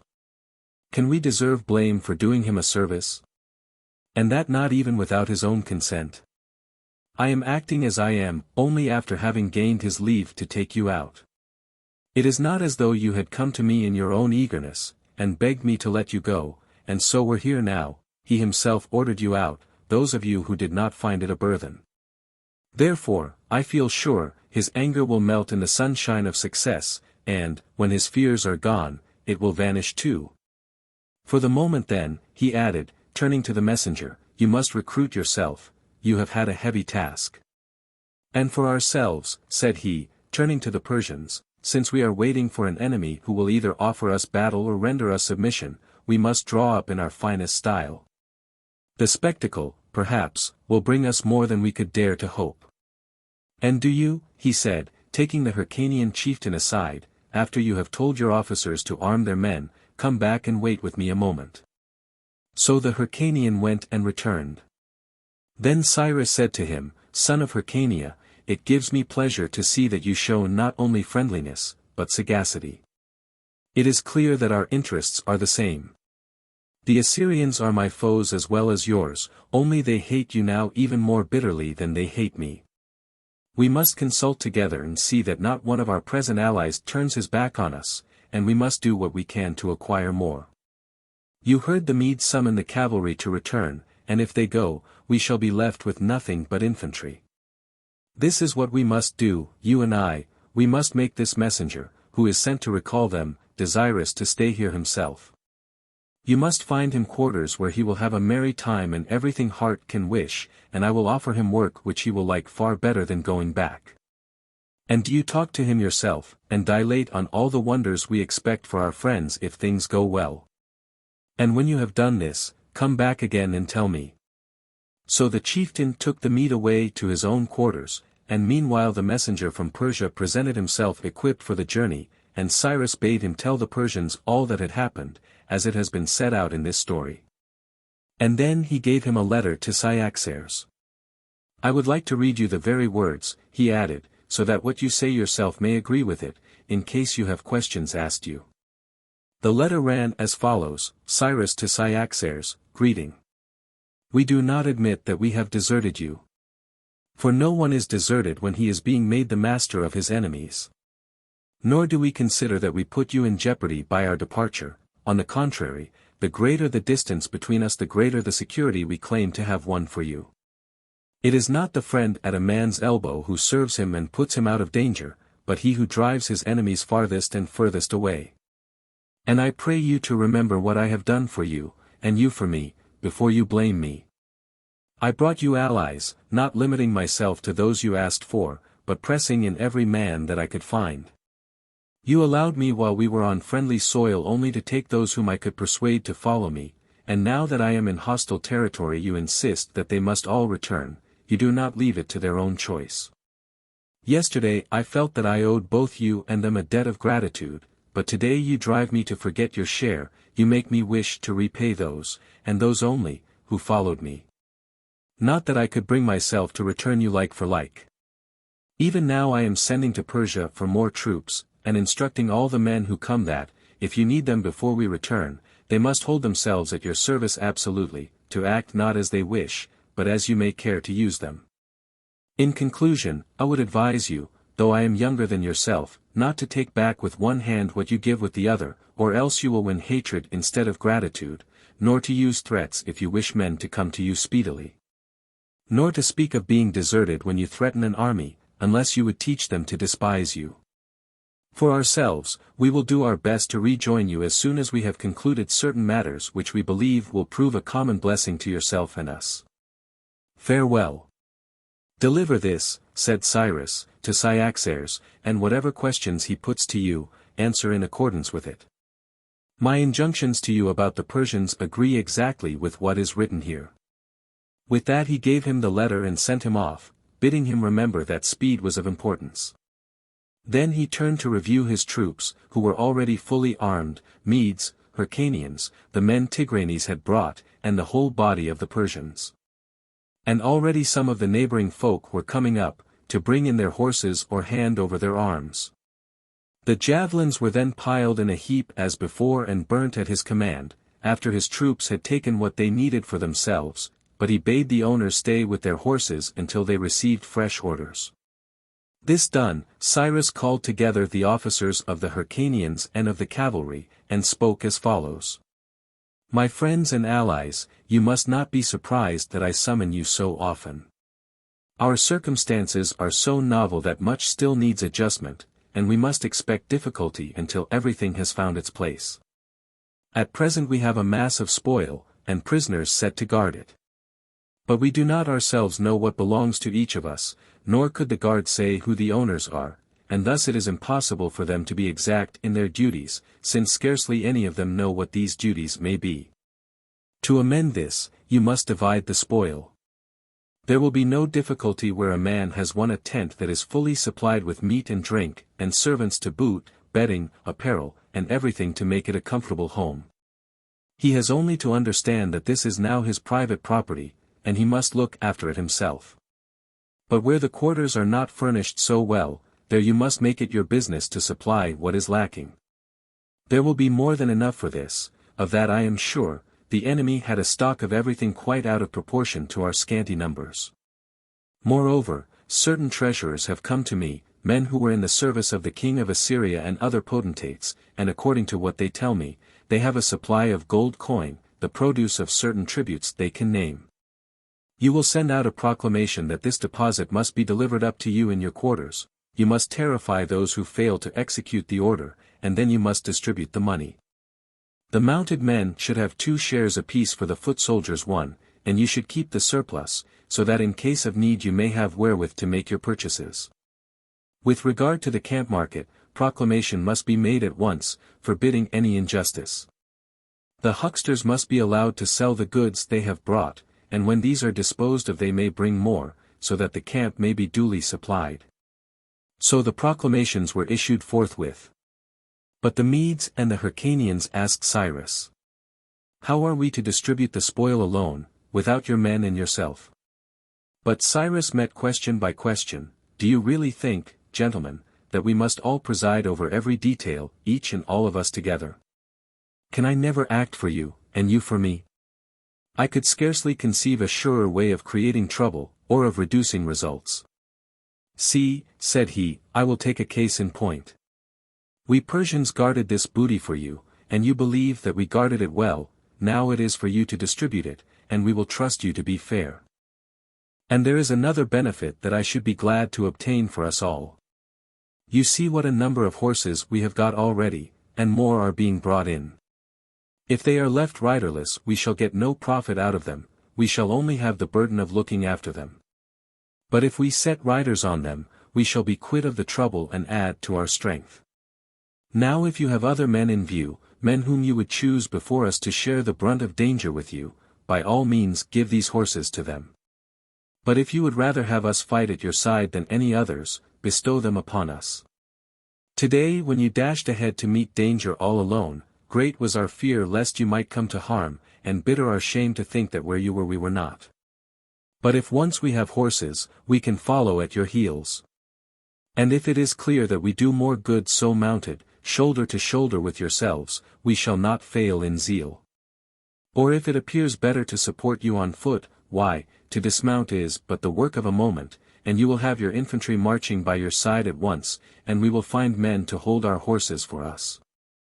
To which they answered, "In truth, Cyrus, we have not men for these horses ourselves, and even if we had them, we should not do anything against your wish. Take them, we beg you, and use them as you think best." "I will," said he, "and gladly, and may good fortune bless us all, you in your division of the spoil and us in our horsemanship. In the first place," he added, "you will set apart for the gods whatever our priests prescribe, and after that you must select for Cyaxares what you think will please him most." At that they laughed, and said they must choose him a bevy of fair women. "So let it be," said Cyrus, "fair women, and anything else you please. And when you have chosen his share, the Hyrcanians must see to it that our friends among the Medes who followed us of their own free will shall have no cause to find fault with their own portion. And the Medes on their side must show honor to the first allies we have won, and make them feel their decision was wise when they chose us for their friends. And be sure to give a share of everything to the messenger who came from Cyaxares and to his retinue, persuade him to stay on with us, say that I would like it, and that he could tell Cyaxares all the better how matters stood. As for my Persians," he added, "we shall be quite content with what is left over, after you are all provided for. We are not used to luxury, we were brought up in a very simple fashion, and I think you would laugh at us if you saw us tricked out in grand attire, just as I am sure you will when you see us seated on our horses, or, rather, rolling off them." So they dispersed to make the distribution, in great mirth over the thought of the riding. And then Cyrus called his own officers and bade them take the horses and their gear, and the grooms with them, number them all, and then distribute them by lot in equal shares for each division. Finally he sent out another proclamation, saying that if there was any slave among the Syrians, Assyrians, or Arabians who was a Mede, a Persian, a Bactrian, a Carian, a Cilician, or a Hellene, or a member of any other nation, and who had been forcibly enrolled, he was to come forward and declare himself. And when they heard the herald, many came forward gladly, and out of their number Cyrus selected the strongest and fairest, and told them they were now free, and would be required to bear arms, with which he would furnish them. And as to necessaries, he would see himself that they were not stinted. With that he brought them to the officers and had them enrolled forthwith, saying they were to be armed with shields and light swords, so as to follow the troopers, and were to receive supplies exactly as if they were his own Persians. The Persian officers themselves, wearing corslets and carrying lances, were for the future to appear on horseback, he himself setting the example, and each one was to appoint another of the peers to lead the infantry for him. While they were concerned with these matters, an old Assyrian prince, Gobryas by name, presented himself before Cyrus, mounted on horseback and with a mounted retinue behind him, all of them armed as cavalry. The Persian officers who were appointed to receive the weapons bade them hand over their lances and have them burnt with the rest, but Gobryas said he wished to see Cyrus first. At that the adjutants led him in, but they made his escort stay where they were. When the old man came before Cyrus, he addressed him at once, saying, "My lord, I am an Assyrian by birth. I have a strong fortress in my territory, and I rule over a wide domain. I have cavalry at my command, 2,300 of them, all of which I offered to the king of Assyria, and if ever he had a friend, that friend was I. But he has fallen at your hands, the gallant heart, and his son, who is my bitterest foe, reigns in his stead. Therefore I have come to you, a suppliant at your feet. I am ready to be your slave and your ally, and I implore you to be my avenger. You yourself will be a son to me, for I have no male children now. He whom I had, my only son, he was beautiful and brave, my lord, and loved me and honored me as a father rejoices to be loved. And this vile king, his father, my old master, had sent for my son, meaning to give him his own daughter in marriage, and I let my boy go, with high hopes and a proud heart, thinking that when I saw him again the king's daughter would be his bride. And the prince, who is now king, invited him to the chase, and bade him do his best, for he thought himself far the finer horseman of the two. So they hunted together, side by side, as though they were friends, and suddenly a bear appeared, and the two of them gave chase, and the king's son let fly his javelin, but alas! He missed his aim, and then my son threw, oh, that he never had! And laid the creature low. The prince was stung to the quick, though for the moment he kept his rancor hidden. But, soon after that, they roused a lion, and then he missed a second time, no unusual thing for him, I imagine, but my son's spear went home, and he brought the beast down, and cried, "See, I have shot but twice, and killed each time." And at this the monster could not contain his jealousy, he snatched a spear from one of his followers and ran my son through the body, my only son, my darling, and took his life. And I, unhappy that I am, I, who thought to welcome a bridegroom, carried home a corpse. I, who am old, buried my boy with the first down on his chin, my brave boy, my well-beloved. And his assassin acted as though it were an enemy that he had done to death.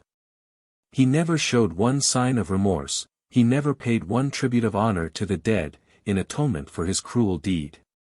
Yet his own father pitied me, and showed that he could share the burden of my grief.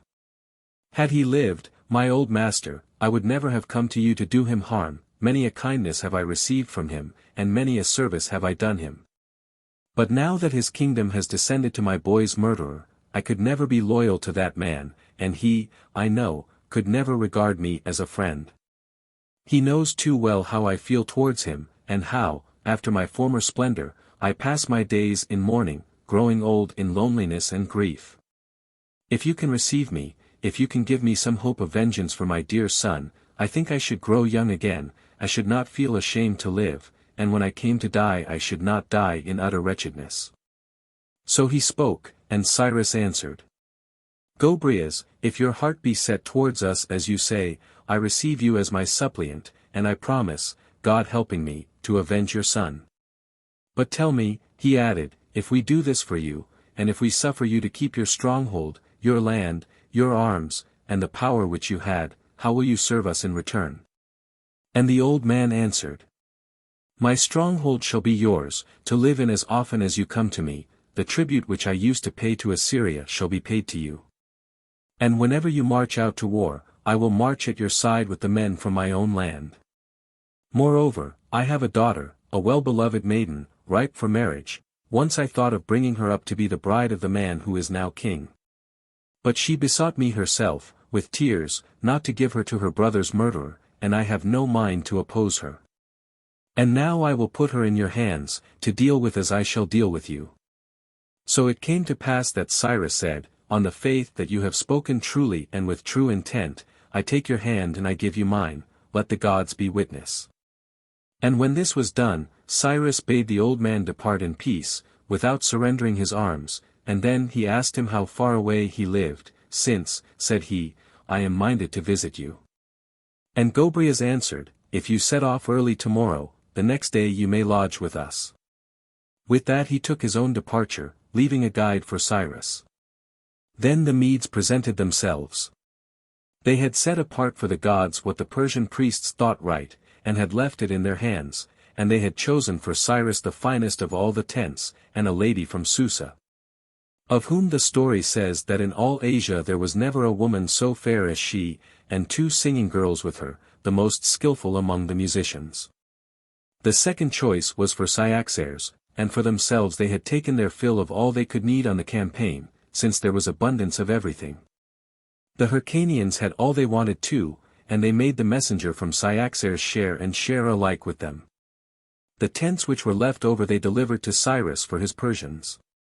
And the coined money they said should be divided as soon as it was all collected, and divided it was.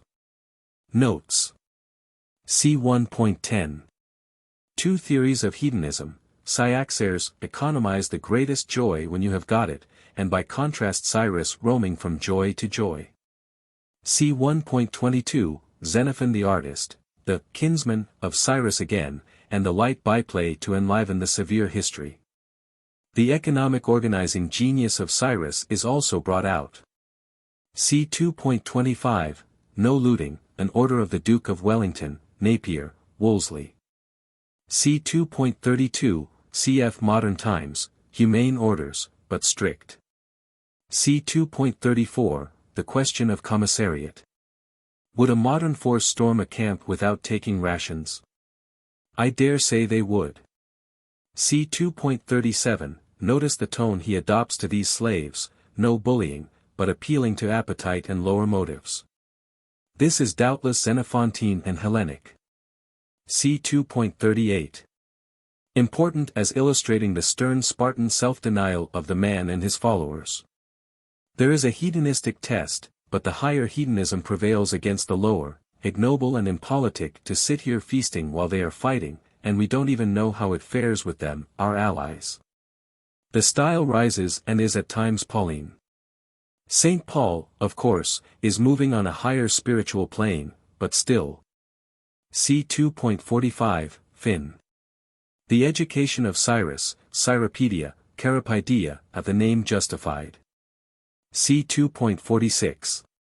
Hystaspa's simple response, important, with other passages, to show how naturally it came to them, i.e. the Hellenes and Xenophon, to give a spiritual application to their rules of bodily and mental training. These things to them are an allegory. The goal is lofty, if not so sublime as St.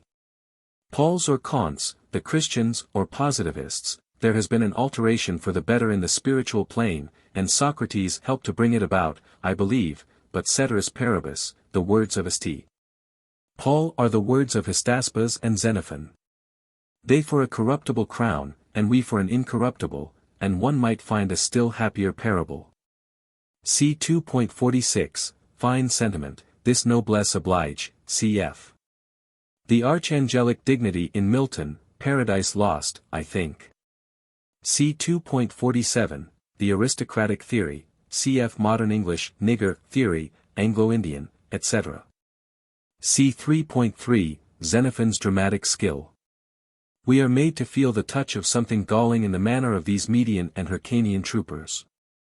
See 3.4.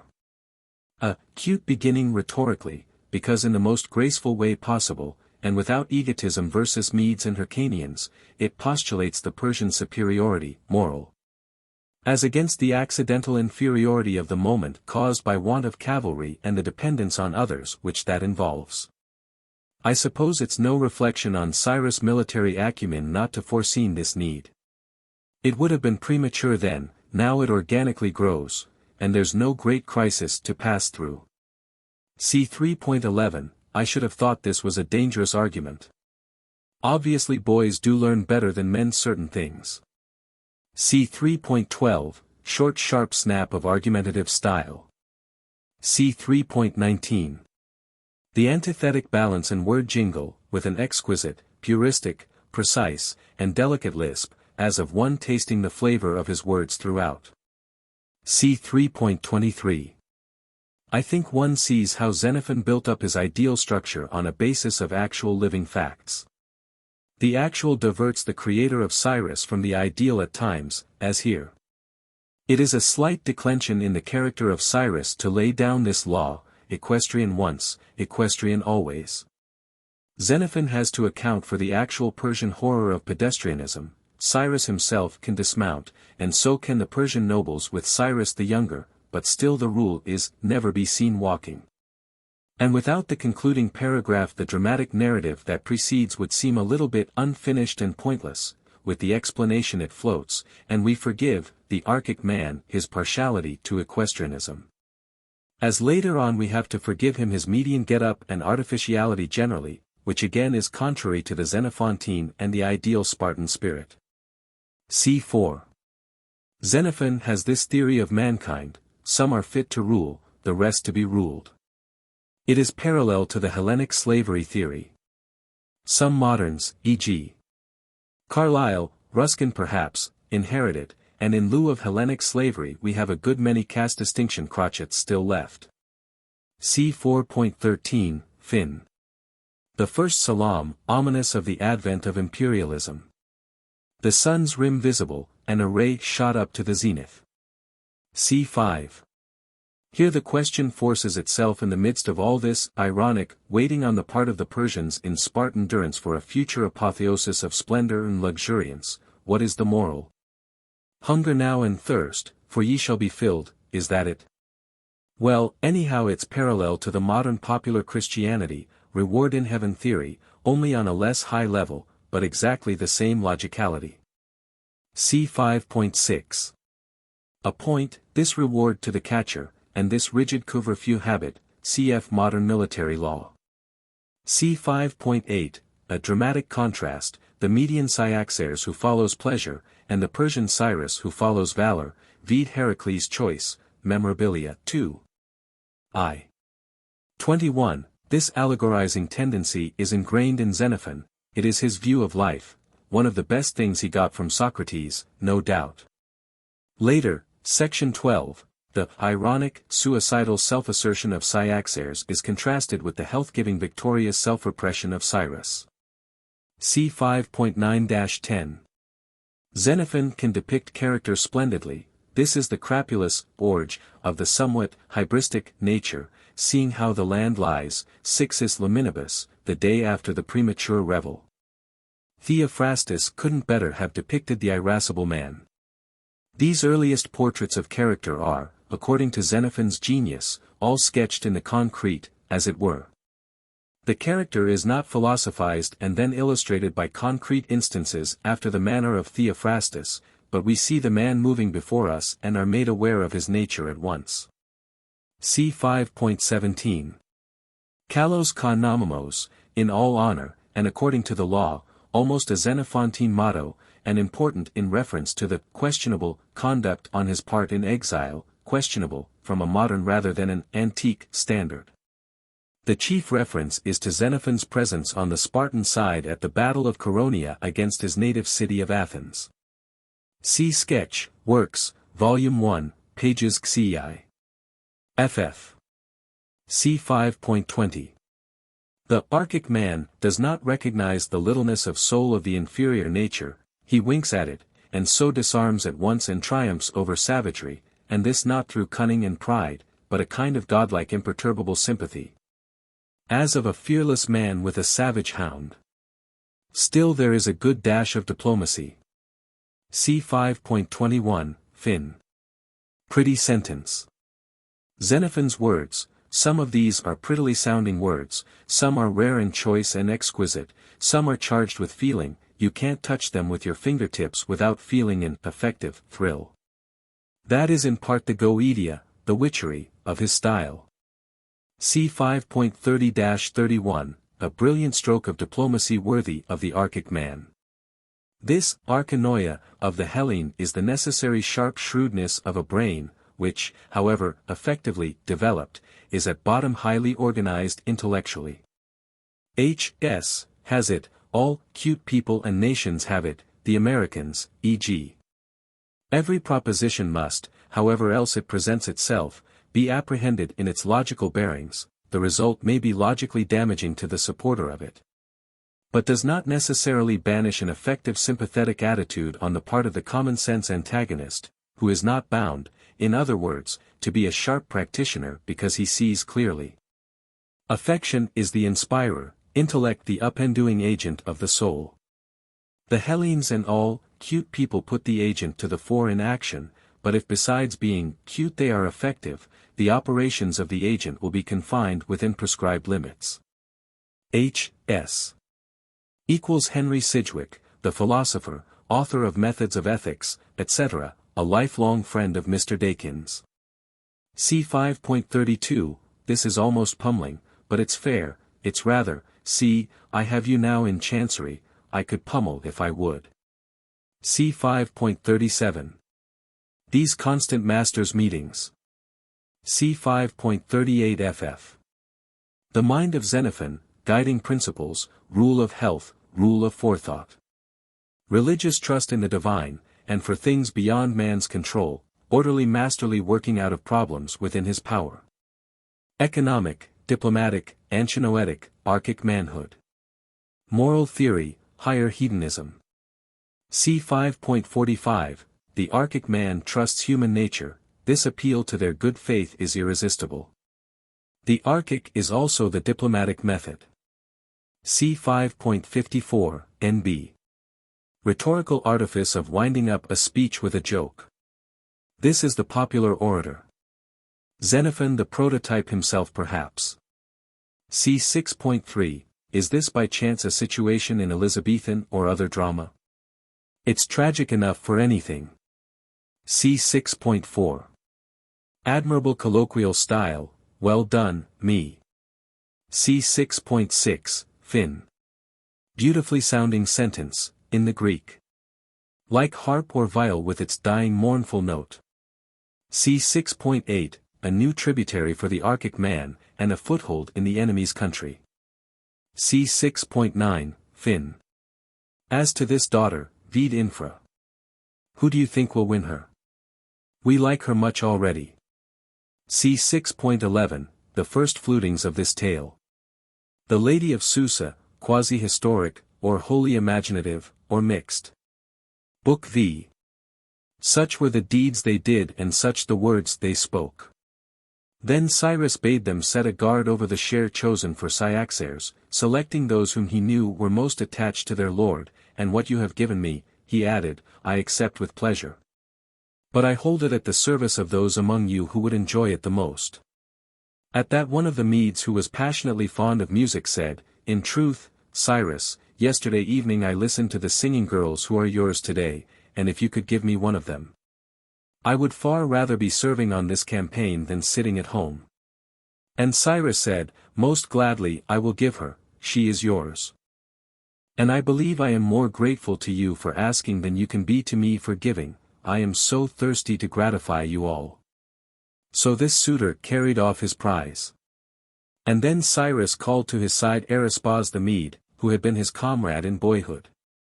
It was he to whom Cyrus gave the Median cloak he was wearing when he went back to Persia from his grandfather's court. Now he summoned him, and asked him to take care of the tent and the lady from Susa. She was the wife of Abradatas, a Susian, and when the Assyrian army was captured it happened that her husband was away, his master had sent him on an embassy to Bactria to conclude an alliance there. For he was the friend and host of the Bactrian king. And now Cyrus asked Arispos to guard the captive lady until her husband could take her back himself. To that Arispos replied, have you seen the lady whom you bid me guard? No, indeed, said Cyrus, certainly I have not. But I have, rejoined the other, I saw here when we chose her for you. When we came into the tent, we did not make her out at first, for she was seated on the ground with all her maidens round her, and she was clad in the same attire as her slaves, but when we looked at them all to discover the mistress, we soon saw that one outshone the others, although she was veiled and kept her eyes on the ground.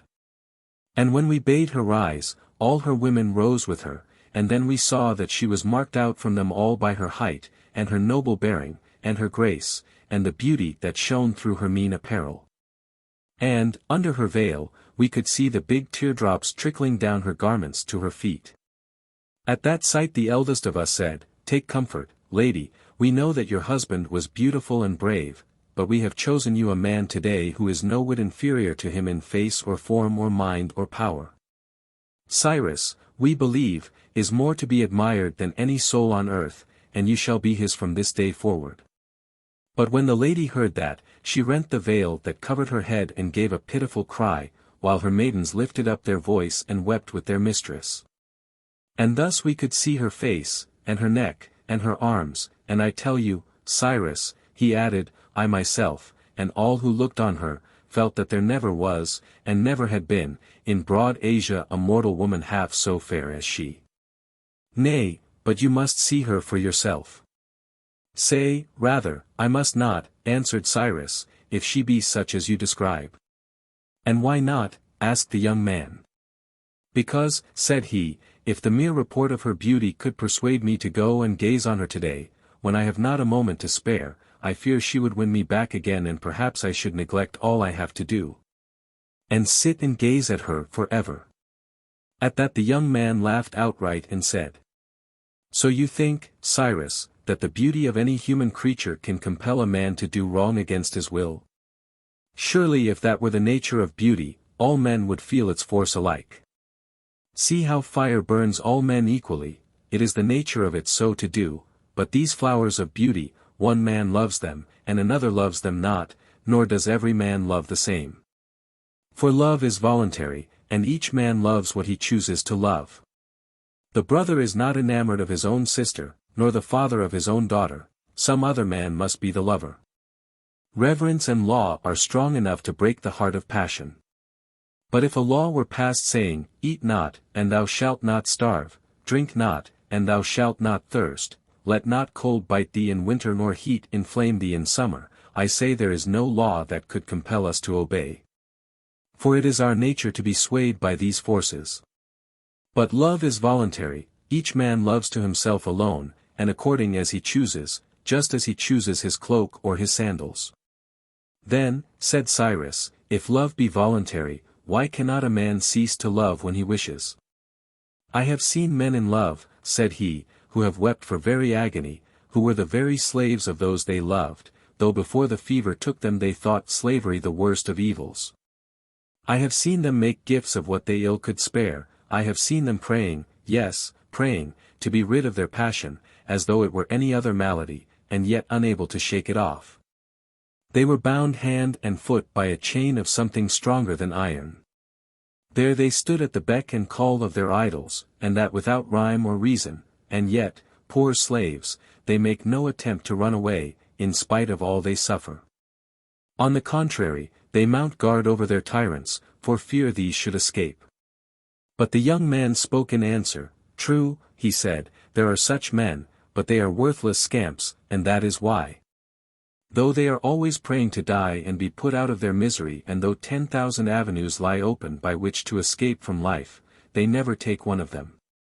These are the very men who are prepared to steal and purloin the goods of others, and yet you know yourself, when they do it, you are the first to say stealing is not done under compulsion, and you blame the thief and the robber. You do not pity him, you punish him. In the same way, beautiful creatures do not compel others to love them or pursue them when it is wrong, but these good-for-nothing scoundrels have no self-control, and then they lay the blame on love.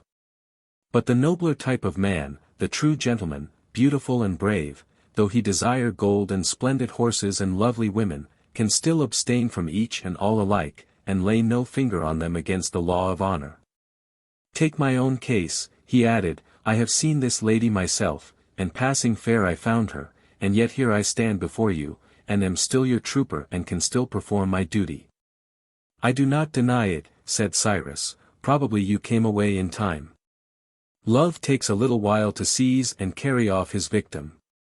A man may touch fire for a moment and not be burnt, a log will not kindle all at once, and yet for all that, I am not disposed to play with fire or look on beauty.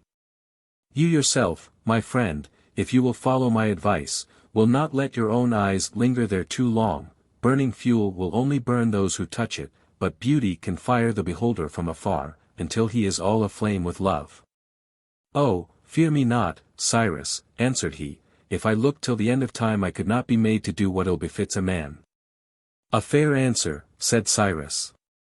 "Guard her then, as I bid you, and be careful of her. This lady may be of service to us all one day." With these words they parted. But afterwards, after the young man saw from day to day how marvelously fair the woman was, and how noble and gracious in herself, after he took care of her, and fancied that she was not insensible to what he did, after she set herself through her attendants, to care for his wants and see that all things were ready for him when he came in, and that he should lack for nothing if ever he were sick, after all this, love entered his heart and took possession. And it may be there was nothing surprising in his fate. So at least it was. Meanwhile Cyrus, who was anxious that the Medes and the allies should stay with him of their own free choice, called a meeting of their leading men, and when they were come together he spoke as follows. "Sons of the Medes and gentlemen all, I am well aware it was not from need of money that you went out with me, nor yet in order to serve Cyaxares. You came for my sake. You marched with me by night, you ran into danger at my side, simply to do me honor. Unless I were a miscreant, I could not but be grateful for such kindness. But I must confess that at present I lack the ability to make a fit requital. This I am not ashamed to tell you, but I would feel ashamed to add, if you will stay with me, I will be sure to repay you, for that would look as though I spoke to bribe you into remaining. Therefore I will not say that. I will say instead, even if you listen to Cyaxares and go back today, I will still act so that you shall praise me, I will not forget you in the day of my good fortune. For myself, I will never go back. I cannot, for I must confirm my oath to the Hyrcanians and the pledge I gave them, they are my friends and I shall never be found a traitor to them. Moreover, I am bound to Gobryas, who has offered us the use of his castle, his territory, and his power, and I would not have him repent that he came to me. Last of all, and more than all, when the great gods have showered such blessings on us, I fear them and I reverence them too much to turn my back on all they have given us. This, then, is what I myself must do. It is for you to decide as you think best, and you will acquaint me with your decision." So he spoke, and the first to answer was the Mede who had claimed kinship with Cyrus in the old days. "Listen to me," he said, "O king.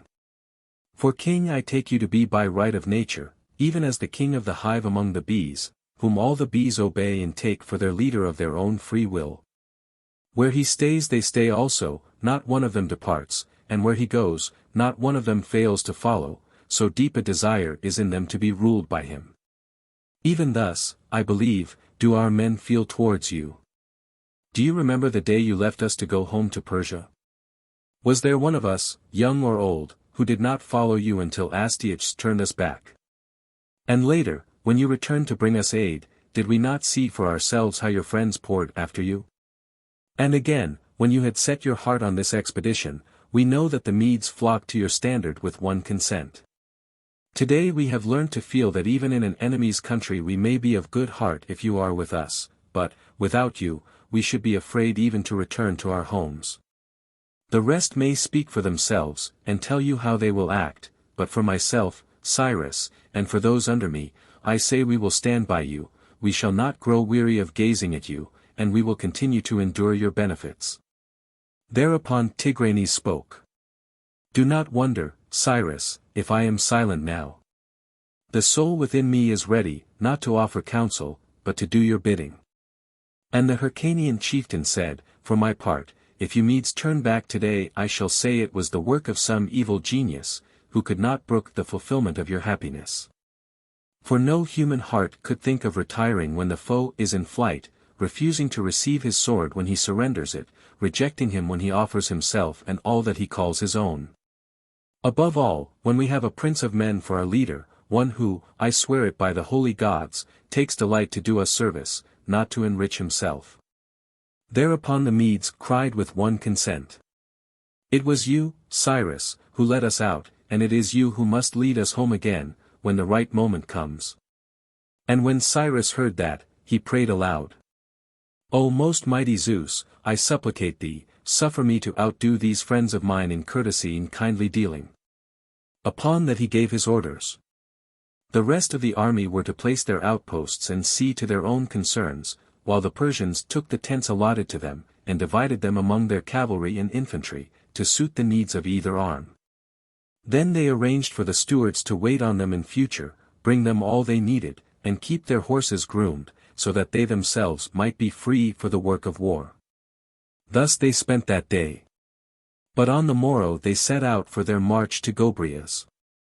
Cyrus rode on horseback at the head of his new Persian cavalry, 2,000 strong, with as many more behind them, carrying their shields and swords, and the rest of the army followed in due order. The cavalry were told to make their new attendants understand that they would be punished if they were caught falling behind the rearguard, or riding in advance of the column, or straggling on either flank.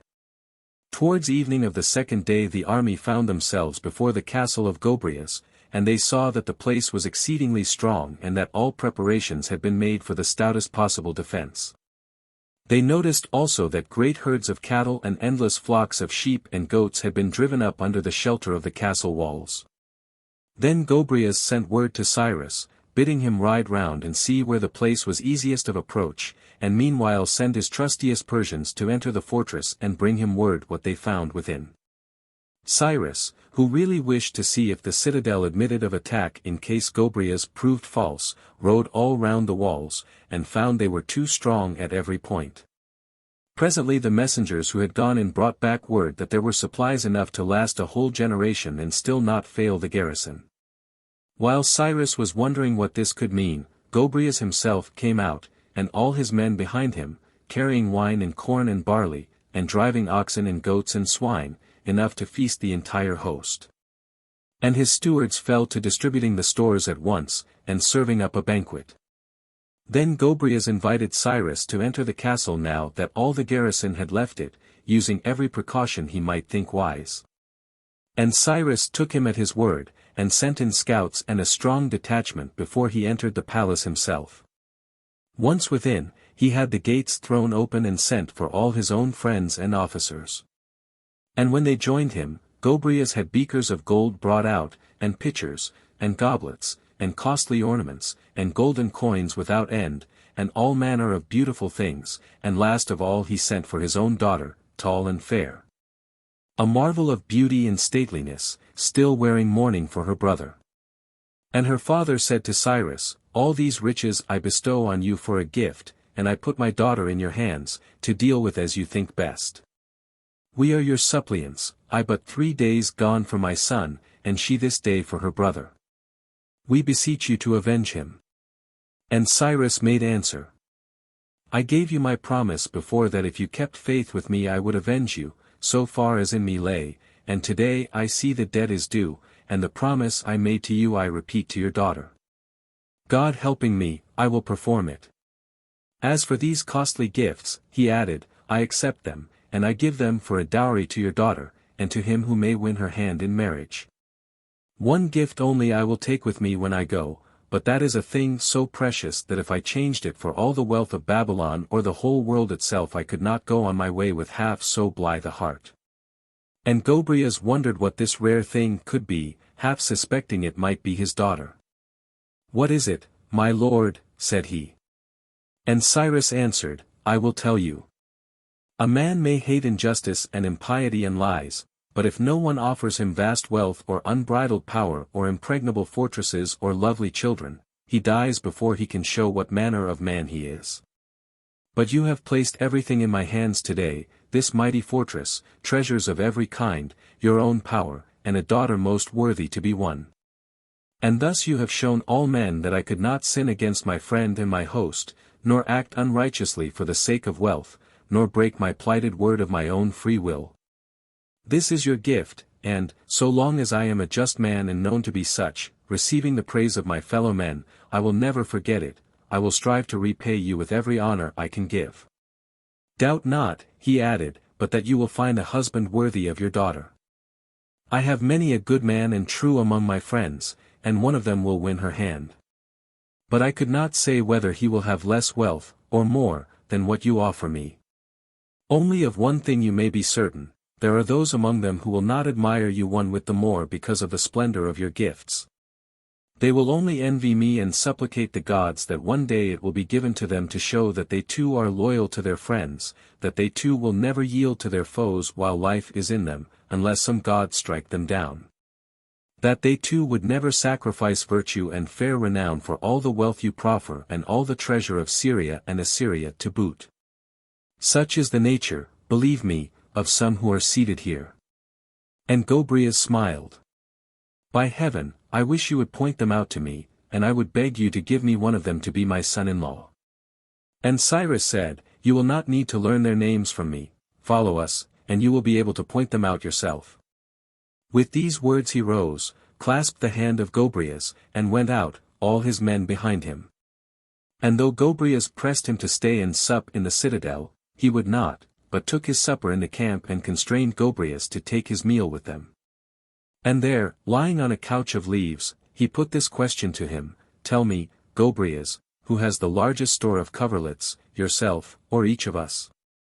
And the Assyrian answered, You, I know, have more than I, more coverlets, more couches, and a far larger dwelling place, for your home is earth and heaven, and every nook may be a couch.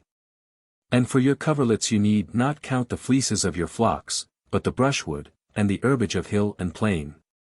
Nevertheless, when the meal began, it must be said that Gobryas, seeing the poverty of what was set before him, thought at first that his own men were far more open-handed than the Persians. But his mood changed as he watched the grace and decorum of the company, and saw that not a single Persian who had been schooled would ever gape, or snatch at the viands, or let himself be so absorbed in eating that he could attend to nothing else. These men prided themselves on showing their good sense and their intelligence while they took their food, just as a perfect rider sits his horse with absolute composure. And can look and listen and talk to some purpose while he puts him through his paces. To be excited or flustered by meat and drink was in their eyes something altogether swinish and bestial. Nor did Gobryas fail to notice that they only asked questions which were pleasant to answer, and only jested in a manner to please. All their mirth was as far from impertinence and malice as it was from vulgarity and unseemliness. And what struck him most was their evident feeling that on a campaign, since the danger was the same for all, no one was entitled to a larger share than any of his comrades.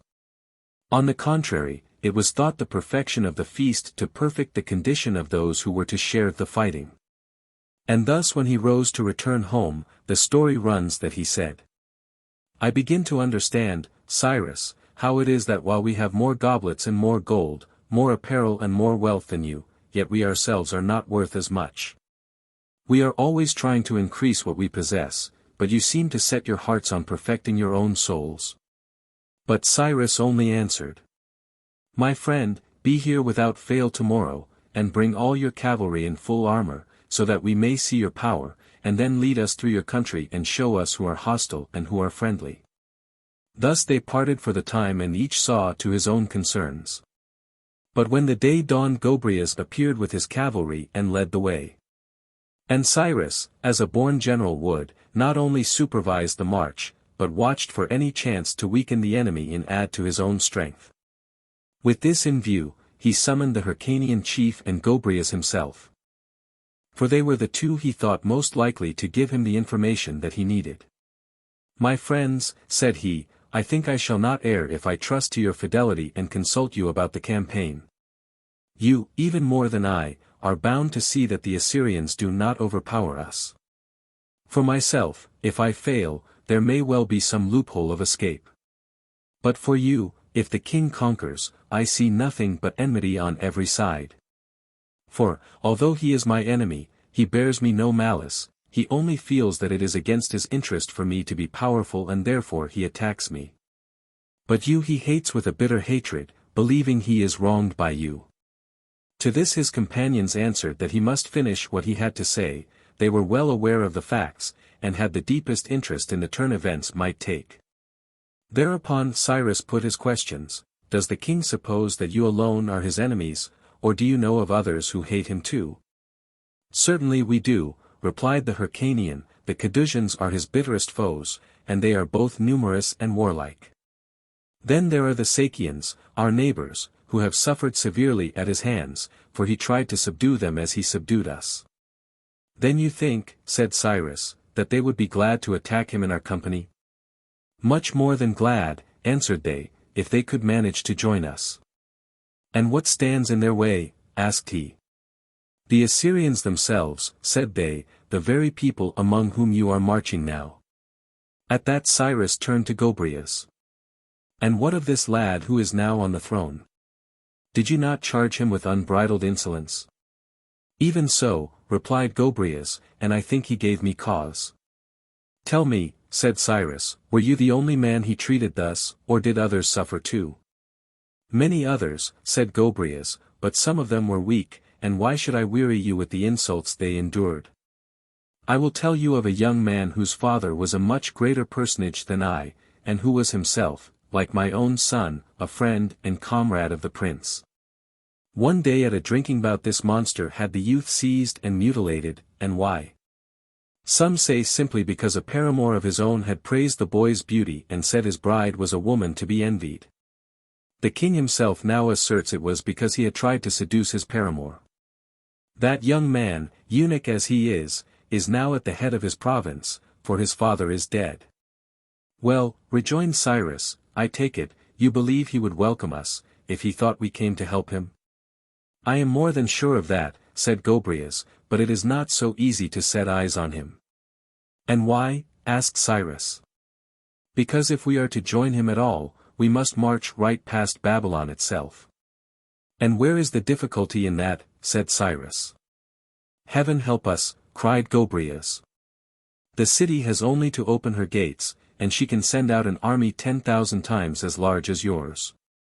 That is why," he added, "the Assyrians are less prompt than they were at bringing in their weapons and their horses, because those who have seen your army think it so very small, and their report has got about. So that in my opinion it would be better to advance with the utmost care." Cyrus listened and replied, "You do well, Gobryas, my friend, in urging as much care as possible.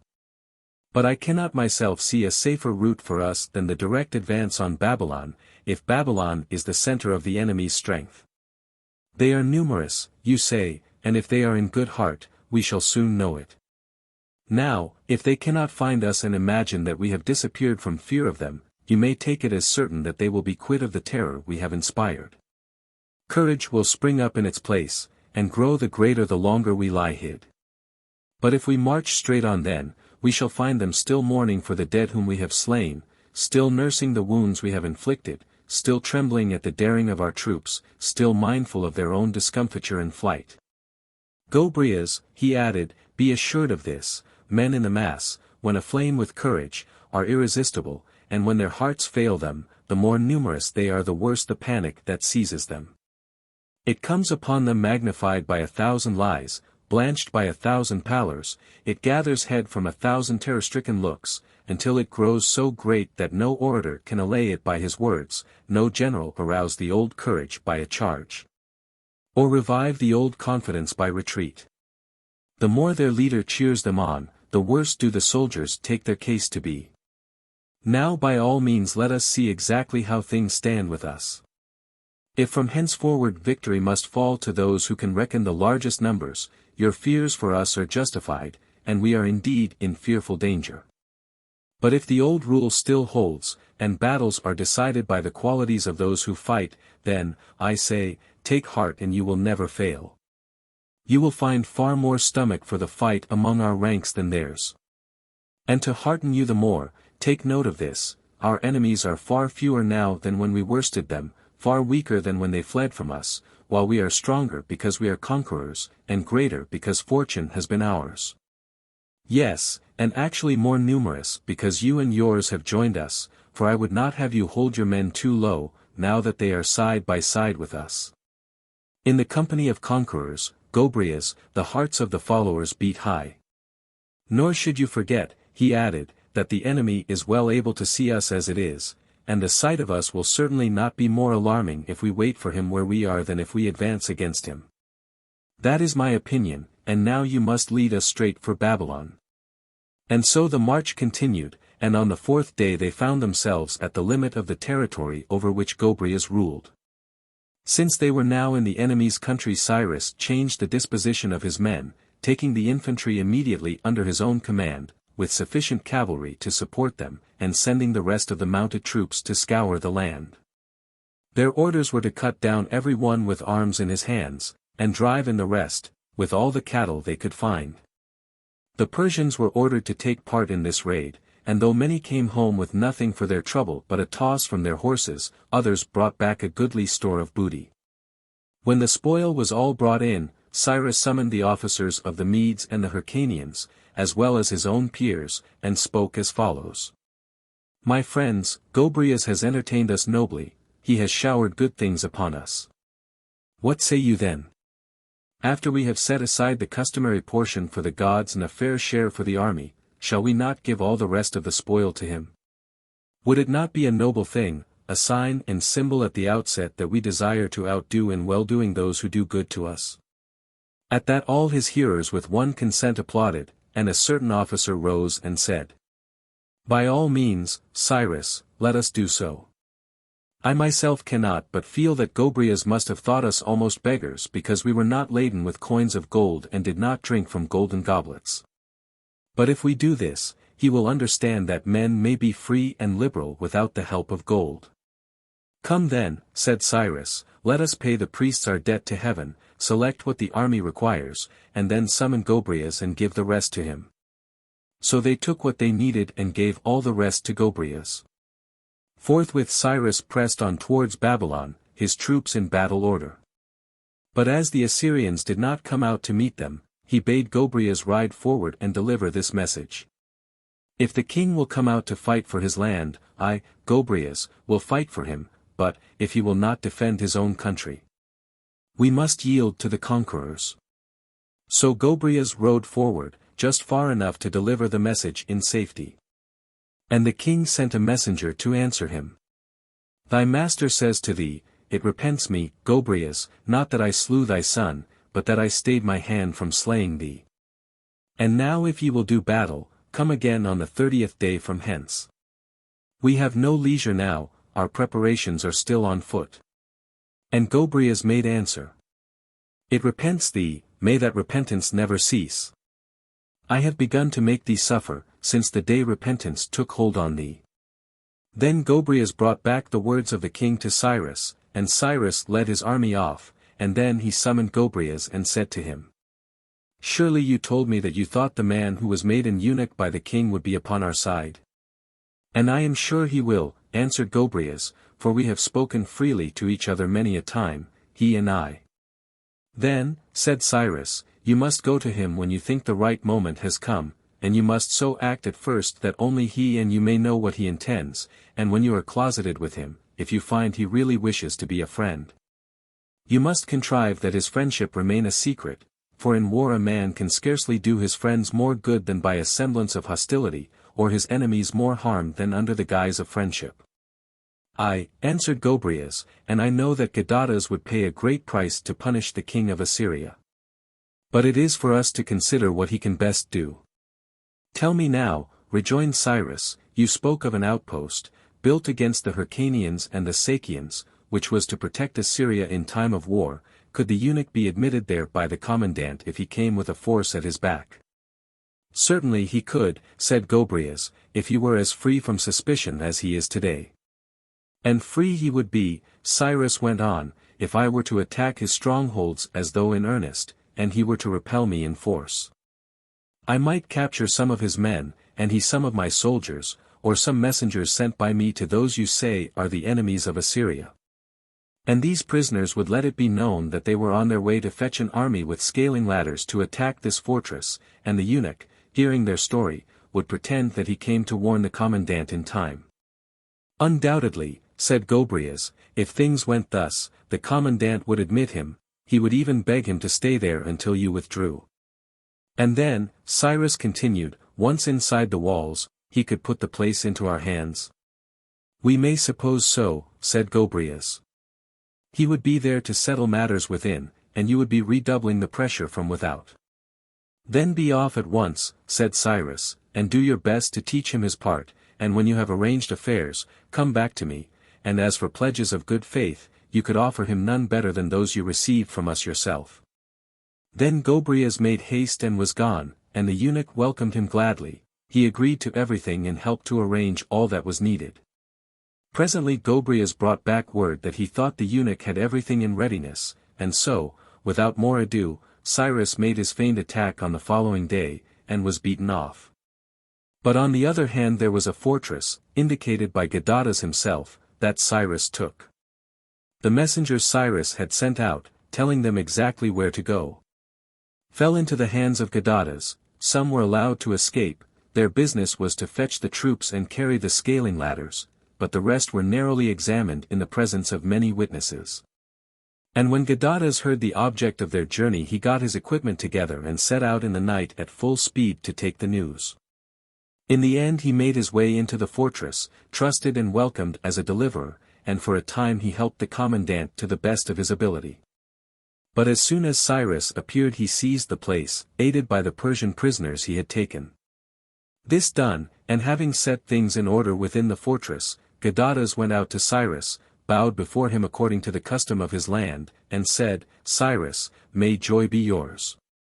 Joy is mine already, answered he, for you, God helping you, have brought it to me. You must know, he added, that I set great store by this fortress, and rejoice to leave it in the hands of my allies here. And for yourself, Gadatas, he added, if the Assyrian has robbed you of the ability to beget children, remember he has not stolen your power to win friends. You have made us yours, I tell you, by this deed, and we will stand by as faithfully as sons and grandsons of your own. So Cyrus spoke. And at that instant the Hyrcanian chief, who had only just learnt what had happened, came running up to him, and seizing him by the hand cried out, O Cyrus, you godsend to your friends! How often you make me thank the gods for bringing me to you! Off with you, then, said Cyrus, and occupy this fortress for which you bless me so. Take it and make the best use of it you can, for your own nation, and for all our allies, and above all for Gadatas, our friend, who won it and surrenders it to us. Then, said the chieftain, as soon as the Cadusians arrive and the Sakians and my countrymen, we must we not? Call a council of them all, so that we may consult together, and see how best to turn it to account.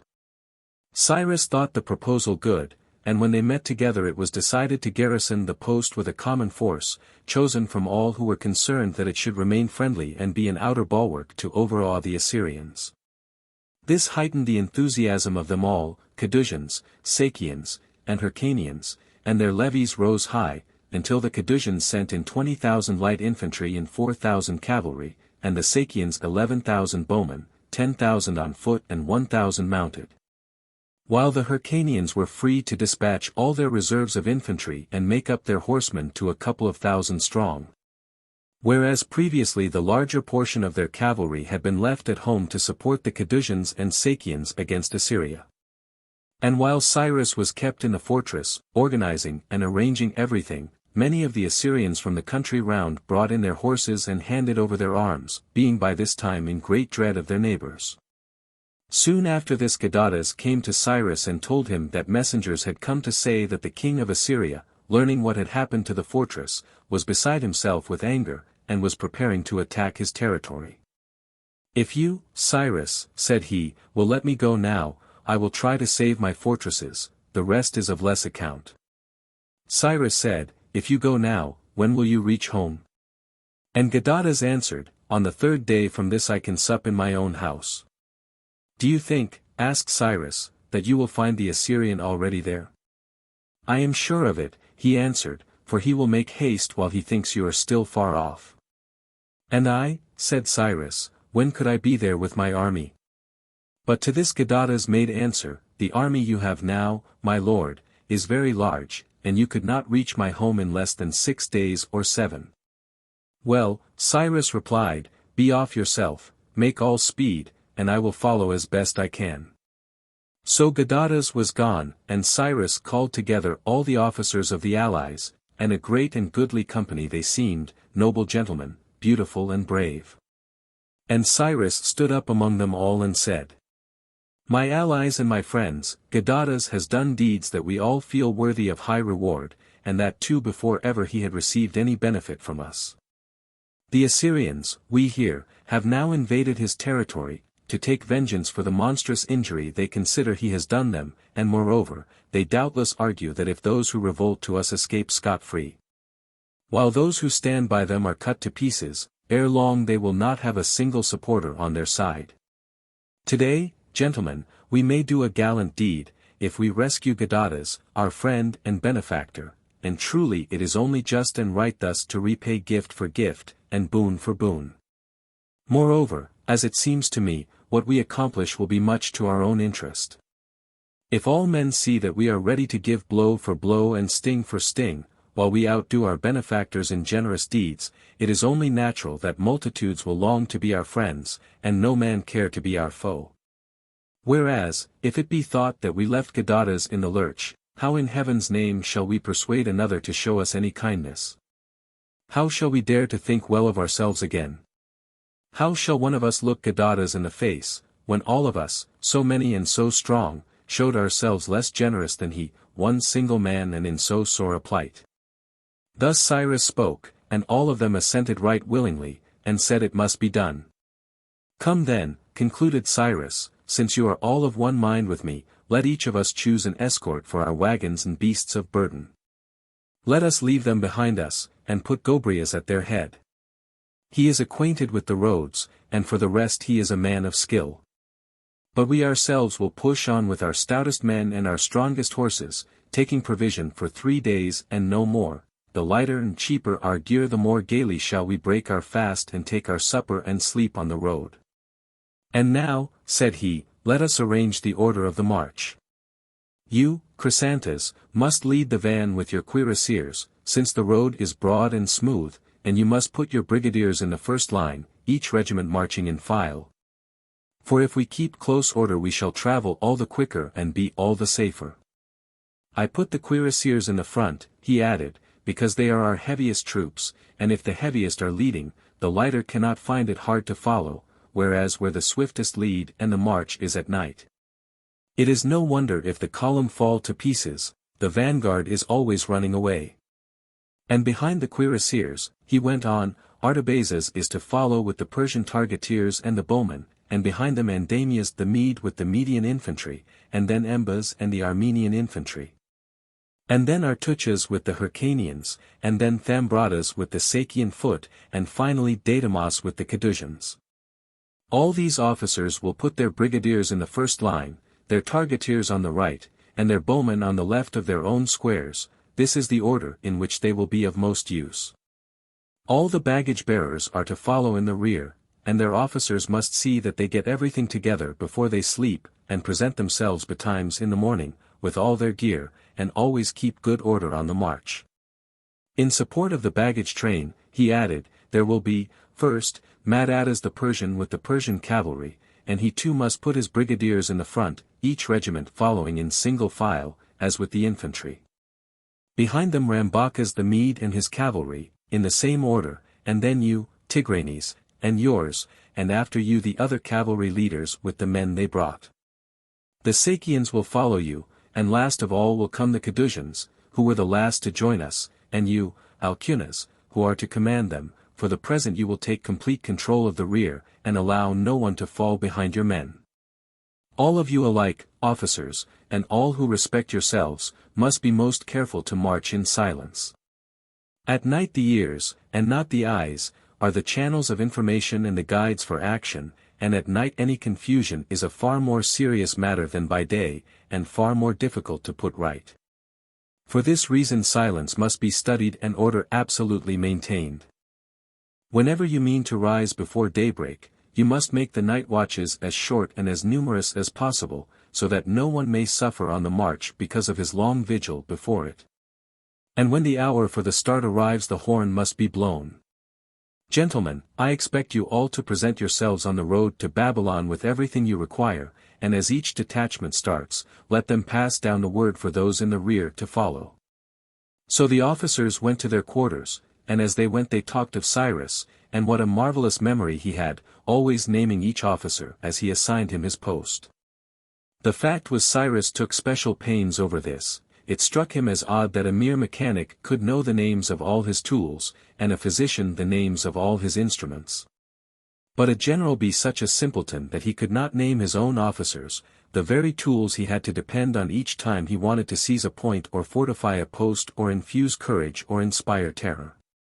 Moreover, it seemed to him only courteous to address a man by name when he wished to honor him. And he was sure that the man who feels he is personally known to his commander is more eager to be seen performing some noble feat of arms, and more careful to refrain from all that is unseemly and base. Cyrus thought it would be quite foolish for him to give his orders in the style of certain householders: somebody fetch the water, someone split the wood. After a command of that kind, every one looks at every one else, and no one carries it out. Every one is to blame, and no one is ashamed or afraid, because there are so many beside himself. Therefore Cyrus always named the officers whenever he gave an order. That, then, was his view of the matter. The army now took supper and posted their guards and got their necessaries together and went to rest. And at midnight the horn was blown. Cyrus had told Chrysantas he would wait for him at a point on the road in advance of the troops, and therefore he went on in front himself with his own staff, and waited till Chrysantas appeared shortly afterwards at the head of his cuirassiers. Then Cyrus put the guides under his command, and told him to march on, but to go slowly until he received a message, for all the troops were not yet on the road. This done, Cyrus took his stand on the line of march, and as each division came up, hurried it forward to its place, sending messengers meanwhile to summon those who were still behind. When all had started, he dispatched gallopers to Chrysantas to tell him that the whole army was now under way, and that he might lead on as quick as he could. Then he galloped to the front himself, reined up, and quietly watched the ranks defile before him. Whenever a division advanced silently and in good order, he would ride up and ask their names and pay them compliments. And if he saw any sign of confusion he would inquire the reason and restore tranquility. One point remains to add in describing his care that night. He sent forward a small but picked body of infantry, active fellows all of them, in advance of the whole army. They were to keep Chrysantas in sight, and he was not to lose sight of them. They were to use their ears and all their wits, and report at once to Chrysantas if they thought there was any need. They had an officer to direct their movements, announce anything of importance, and not trouble about trifles. Thus they pressed forward through the night, and when day broke Cyrus ordered the mass of the cavalry to the front, the Cadusians alone remaining with their own infantry, who brought up the rear. And who were as much in need as others of cavalry support. But the rest of the horsemen he sent ahead because it was ahead that the enemy lay, and in case of resistance he was anxious to oppose them in battle order, while if they fled he wished no time to be lost in following up the pursuit.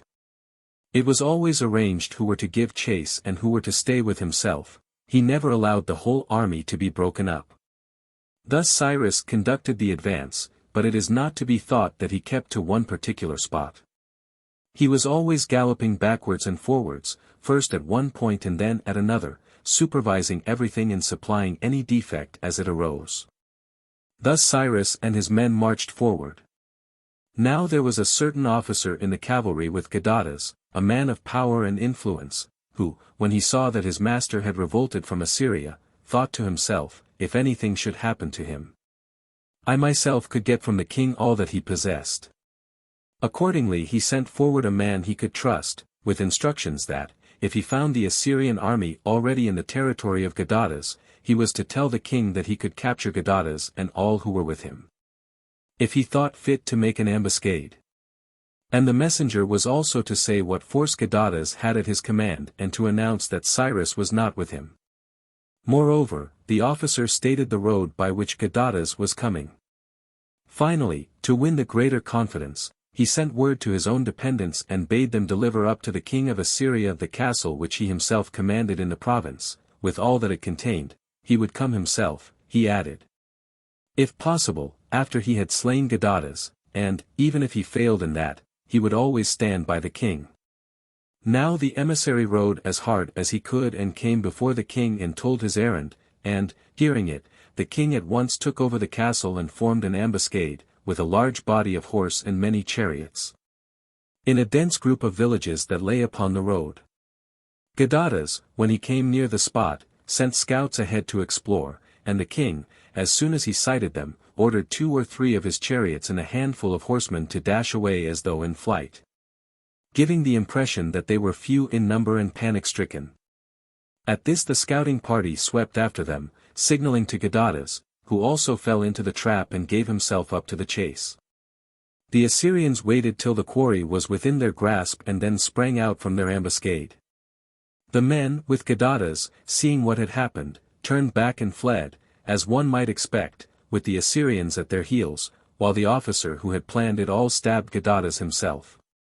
He struck him in the shoulder, but the blow was not mortal. Thereupon the traitor fled to the pursuers, and when they found out who he was he galloped on with them, his horse at full stretch, side by side with the king. Naturally the men with the slower horses were overtaken by the better mounted, and the fugitives, already wearied by their long journey, were at the last extremity when suddenly they caught sight of Cyrus advancing at the head of his army, and were swept into safety, as glad and thankful, we may well believe, as shipwrecked mariners into port. The first feeling of Cyrus was sheer astonishment, but he soon saw how matters stood. The whole force of the Assyrian cavalry was rolling on him, and he met it with his own army in perfect order, till the enemy, realizing what had happened, turned and fled. Then Cyrus ordered his pursuing party to charge, while he followed more slowly at the pace he thought the safest. The enemy were utterly routed, many of the chariots were taken, some had lost their charioteers, others were seized in a sudden change of front, others surrounded by the Persian cavalry. Right and left the conquerors cut down their foes, and among them fell the officer who had dealt the blow at Gadatas. But of the Assyrian infantry, those who were besieging the fortress of Gadatas escaped to the stronghold that had revolted from him, or managed to reach an important city belonging to the king, where he himself, his horsemen, and his chariots had taken refuge. After this exploit Cyrus went on to the territory of Gadatas, and as soon as he had given orders to those who guarded the prisoners, he went himself to visit the eunuch and see how it was with him after his wound. Gadatas came out to meet him, his wound already bandaged.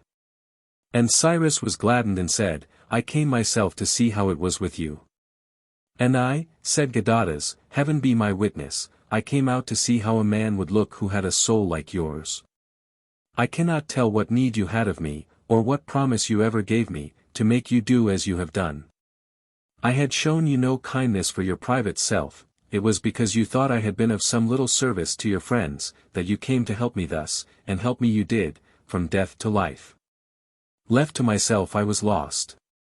By heaven above, I swear it, Cyrus, if I had been a father as I was born to be, God knows whether I could have found in the son of my loins so true a friend as you. I know of sons, this king of ours is such an one, who has caused his own father 10,000 times more trouble than ever he causes you. And Cyrus made answer. You have overlooked a much more wonderful thing, Gadatas, to turn and wonder at me. Nay, said Gadatas, what could that be? That all these Persians, he answered, are so zealous in your behalf, and all these Medes and Hyrcanians, and every one of our allies, Armenians, Sakians, Cadousians. Then Gadatas prayed aloud. O Father Zeus, may the gods heap blessings on them also, but above all on him who has made them what they are. And now, Cyrus, that I may entertain as they deserve these men you praise, take the gifts I bring you as their host, the best I have it in my power to bring. And with the word he brought out stores of every kind, enough for all to over-sacrifice who listed, and the whole army was entertained in a manner worthy of their feat and their success. Meanwhile the Cadousians had been always in the rear, unable to share in the pursuit, and they longed to achieve some exploit of their own.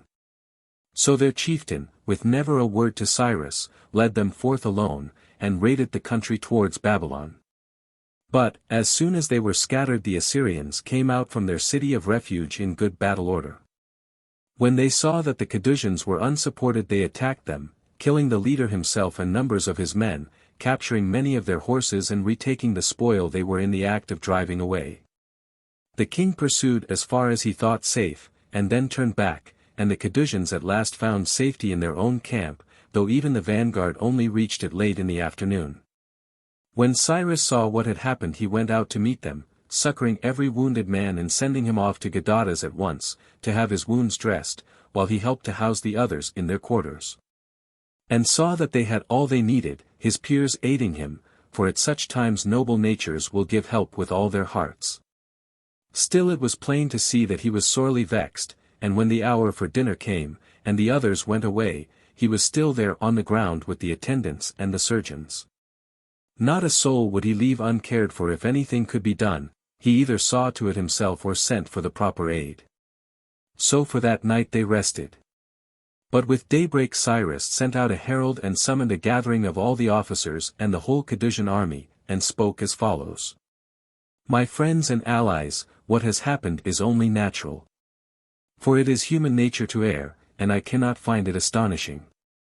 Still we may gain at least one advantage from what has occurred, if we learn that we must never cut off from our main body a detachment weaker than the force of the enemy. I do not say that one is never to march anywhere, if necessary, with an even smaller fraction than the Cadousians had. But, before doing so you must communicate with some one able to bring up reinforcements, and then, though you may be trapped yourself, it is at least probable that your friends behind you may foil the foilers. And divert them from your own party. There are 50 ways in which one can embarrass the enemy and save one's friends. Thus separation need not mean isolation, and union with the main force may still be kept, whereas if you sally forth without telling your plan, you are no better off than if you were alone in the field. However, God willing, we shall take our revenge for this ere long. Indeed, as soon as you have breakfasted, I will lead you out to the scene of yesterday's skirmish, and there we will bury those who fell. And show our enemies that the very field where they thought themselves victorious is held by those who are stronger than they shall never look again with joy upon the spot where they slew our comrades. Or else, if they refuse to come out and meet us, we will burn their villages and harry all their land, so that in lieu of rejoicing at the sight of what they did to us, they shall gnash their teeth at the spectacle of their own disasters. Go now, said he, the rest of you, and take your breakfast forthwith, but let the Cadousians first elect a leader in accordance with their own laws, and one who will guide them well and wisely, by the grace of God, and with our human help. If they should need it. And when you have chosen your leader, and had your breakfast, send him hither to me. So they did as Cyrus bade them, and when he led the army out, he stationed their new general close to his own person, and told him to keep his detachment there, so that you and I, said he, may rekindle the courage in their souls. In this order they marched out, and thus they buried the Cadousian dead and ravaged the country. Which done, they went back to the province of Gadatas, laden with supplies taken from the foe. Now Cyrus felt that those who had come over to his side and who dwelt in the neighborhood of Babylon would be sure to suffer unless he were constantly there himself, and so he bade all the prisoners he set free take a message to the king.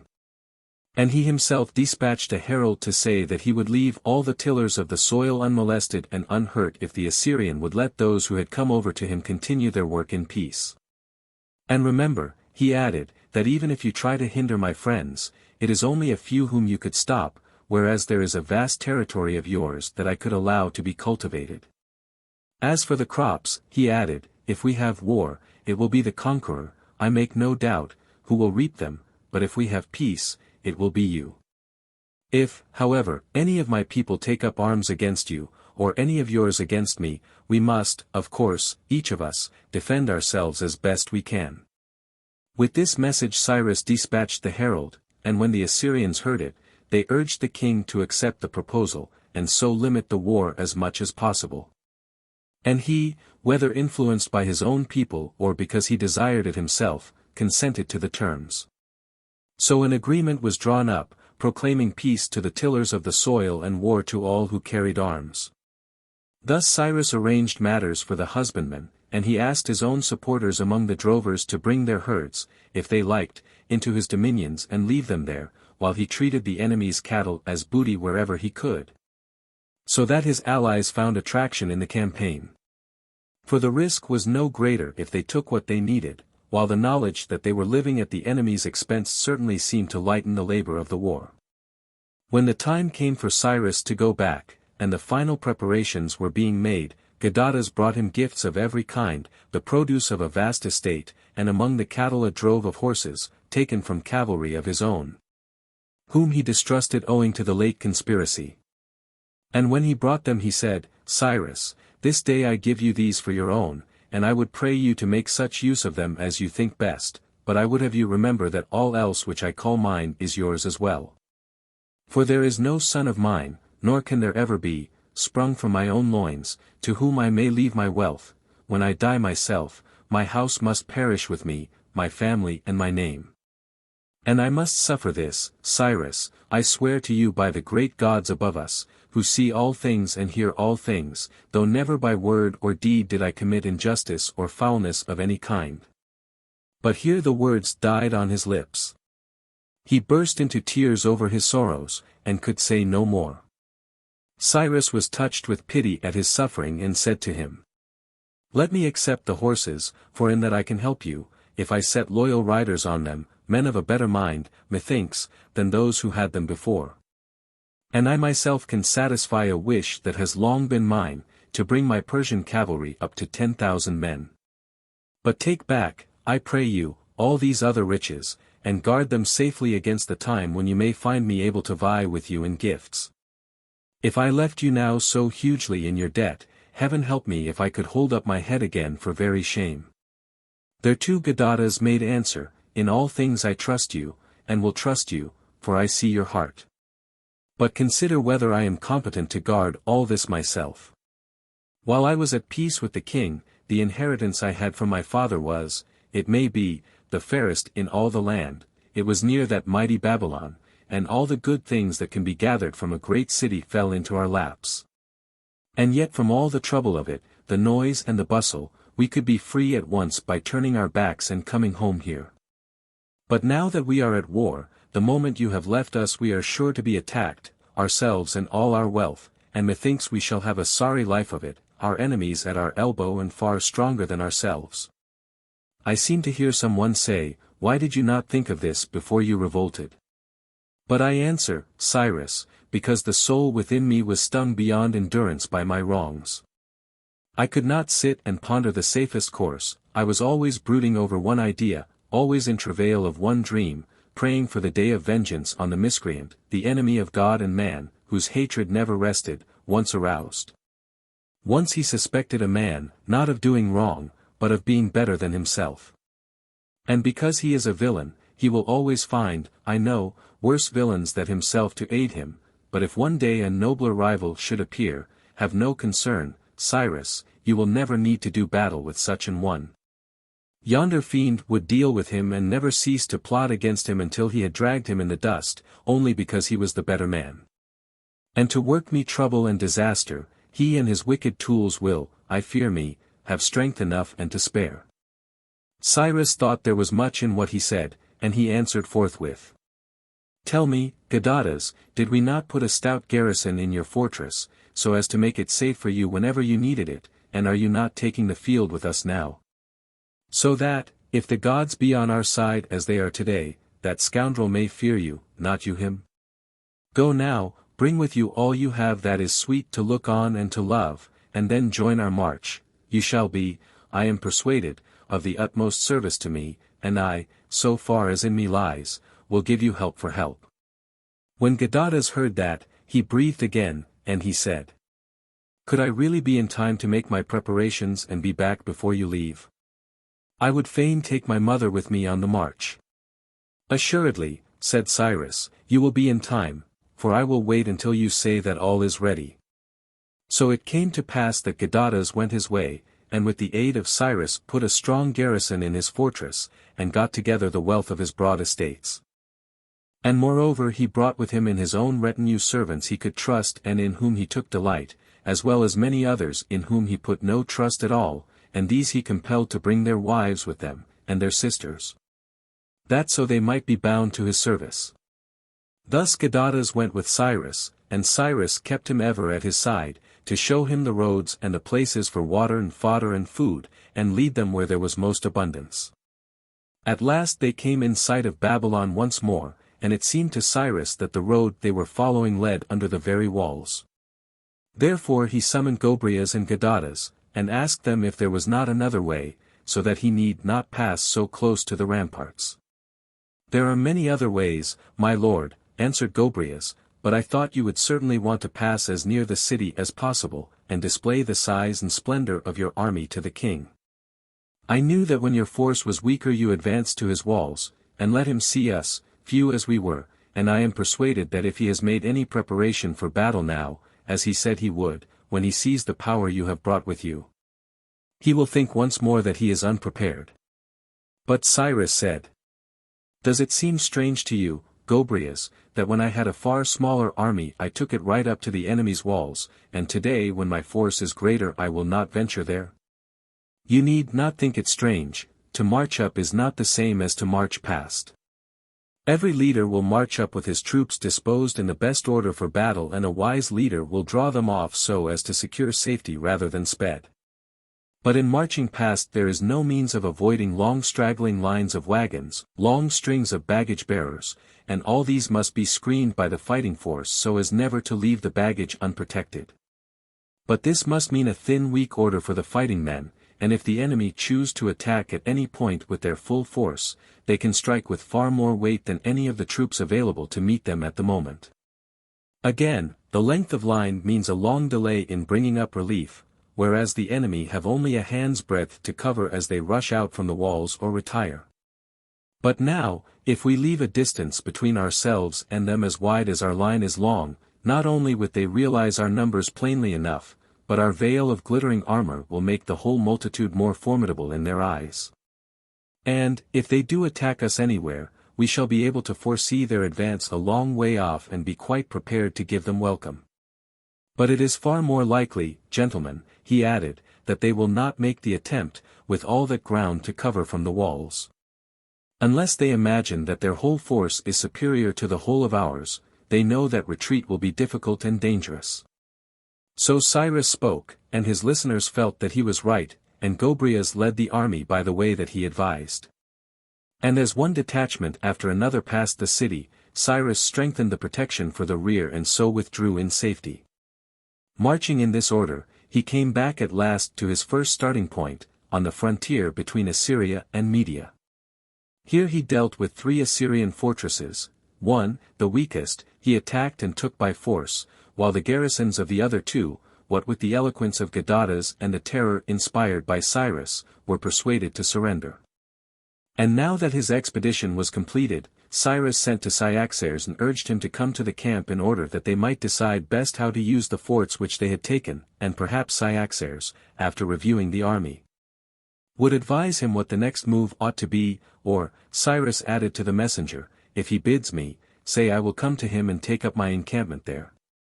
So the emissary went off with the message, and meanwhile Cyrus gave orders that the Assyrian tent chosen for Cyaxares should be furnished as splendidly as possible, and the woman brought to her apartment there, and the 2 singing girls also, whom they had set aside for him. And while they were busied with these things the envoy went to Cyaxares and delivered his message, and Cyaxares listened and decided it was best for Cyrus and his men to stay on the frontier. The Persians whom Cyrus had sent for had already arrived, 40,000 bowmen in targeteers. To watch these eating up the land was bad enough, and Cyaxares thought he would rather be quit of one horde before he received another.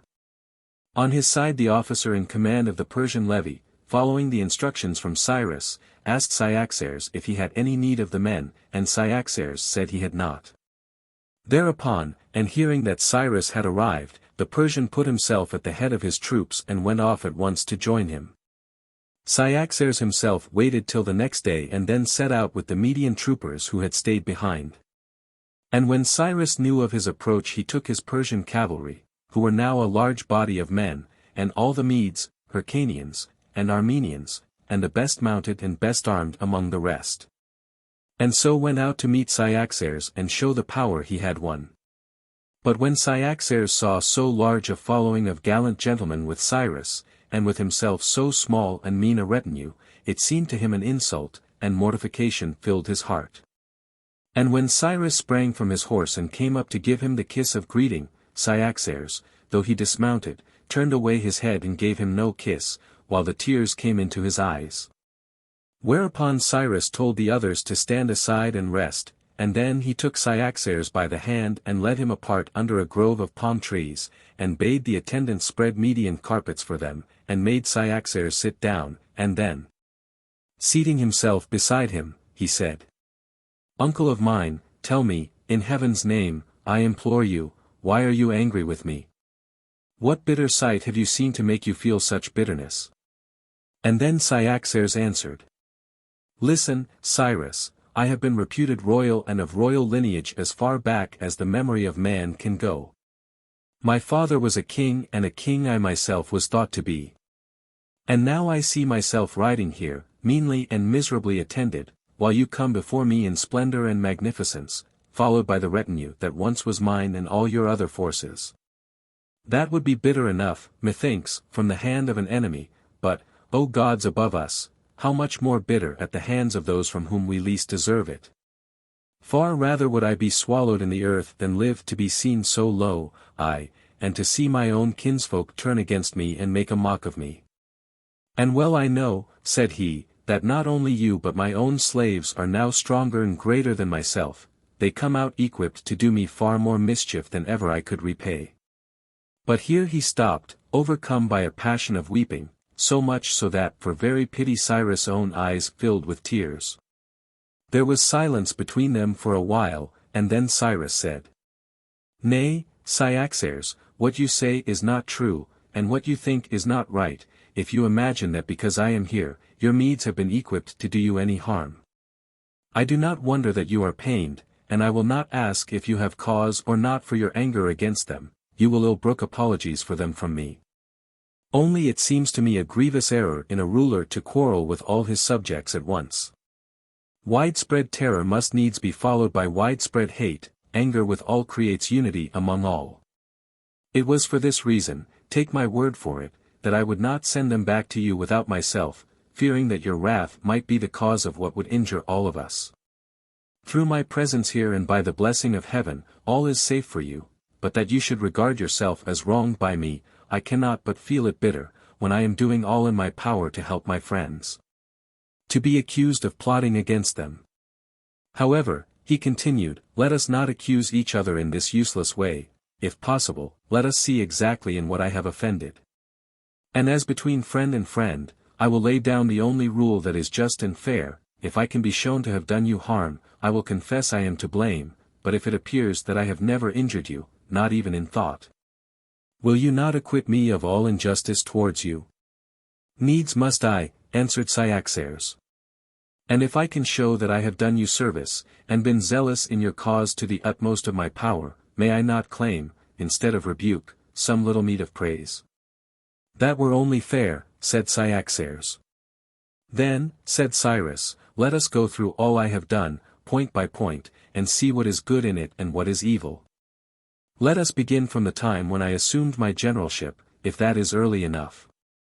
I think I am right in saying that it was because you saw your enemies gathering together against you, and ready to sweep over your land and you, that you sent to Persia asking for help and to me in private, praying me to come, if I could, myself, at the head of any forces they might send. Was I not obedient to your word? Did I not come myself with the best and bravest I could bring? You did indeed, answered Cyaxares. Tell me, then, before we go further, did you see any wrong in this? Was it not rather a service and a kindly act? Certainly, said Cyaxares, so far as that went, I saw nothing but kindliness.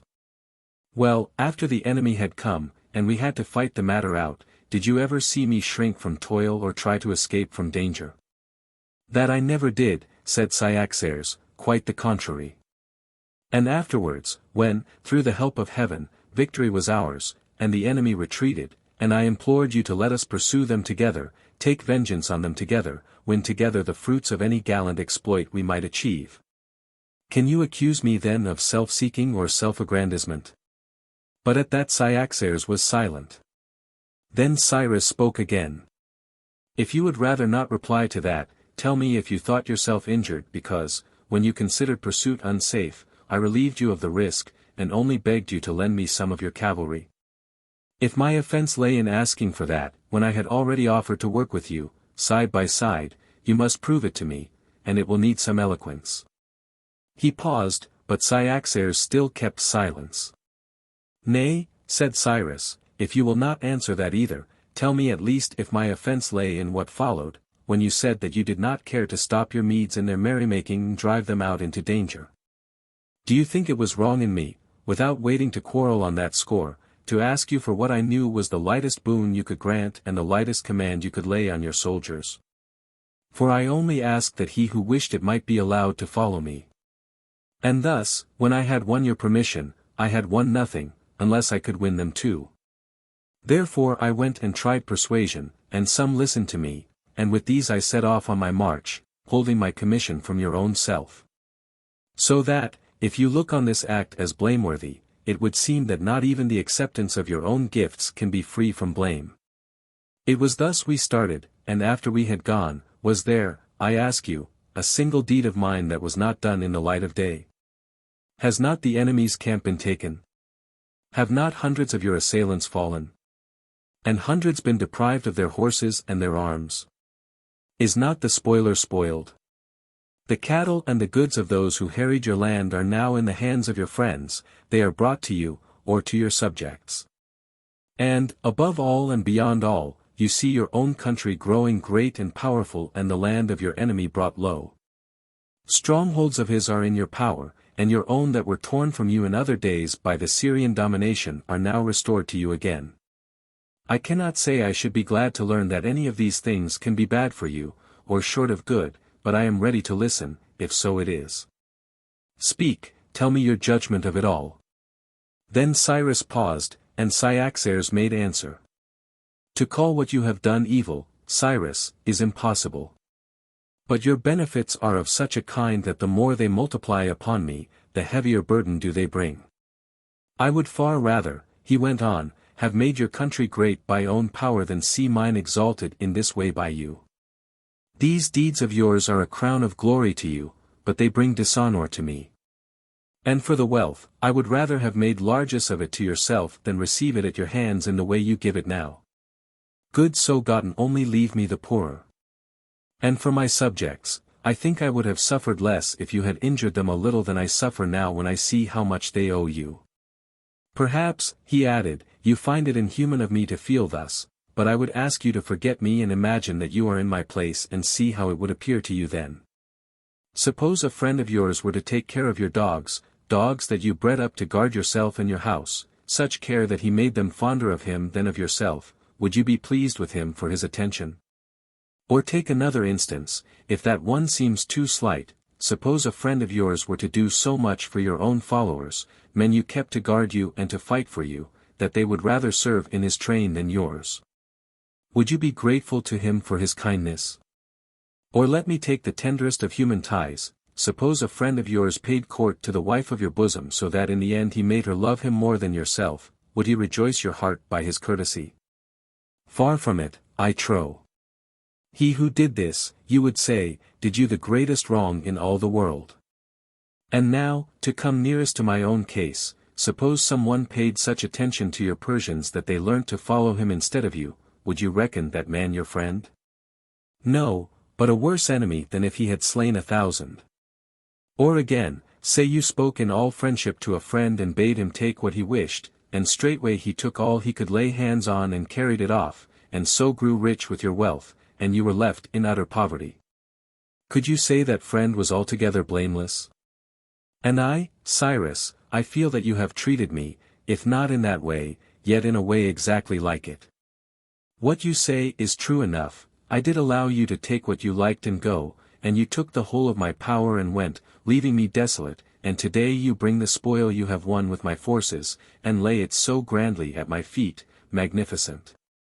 And you make my country great through the help of my own might, while I have no part or lot in the performance, but must step in at the end, like a woman, to receive your favors, while in the eyes of all men, not least my faithful subjects yonder.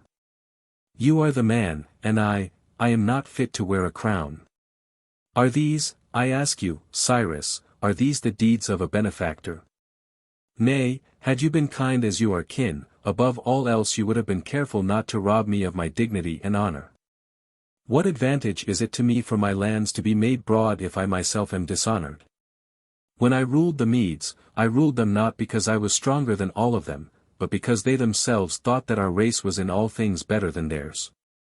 But while he was still speaking, Cyrus broke in on his words, crying, Uncle of mine, by the heaven above us, if I have ever shown you any kindness, be kind to me now. Do not find fault with me any more, wait, and put me to the test, and learn how I feel towards you, and if you see that what I have done has really brought you good, then, when I embrace you, embrace me in return and call me your benefactor. And if not, you may blame me as you please. Perhaps, answered Cyaxares, you are right. I will do as you wish. Then I may kiss you, said Cyrus. Yes, if it pleases you. And you will not turn aside as you did just now? No, I will not turn aside. And he kissed him. And when the Medes saw it and the Persians and all the allies, for all were watching to see how matters would shape, joy came into their hearts and gladness lit up their faces. Then Cyrus and Cyaxares mounted their horses and rode back, and the Medes fell in behind Cyaxares, at a nod from Cyrus, and behind Cyrus the Persians, and the others behind them. And when they reached the camp and brought Cyaxares to the splendid tent, those who were appointed made everything ready for him, and while he was waiting for the banquet his Medes presented themselves, some of their own accord, it is true. But most were sent by Cyrus. And they brought him gifts, one came with a beautiful cupbearer, another with an admirable cook, a third with a baker, a fourth with a musician, while others brought cups and goblets and beautiful apparel. Almost every one gave something out of the spoils they had won.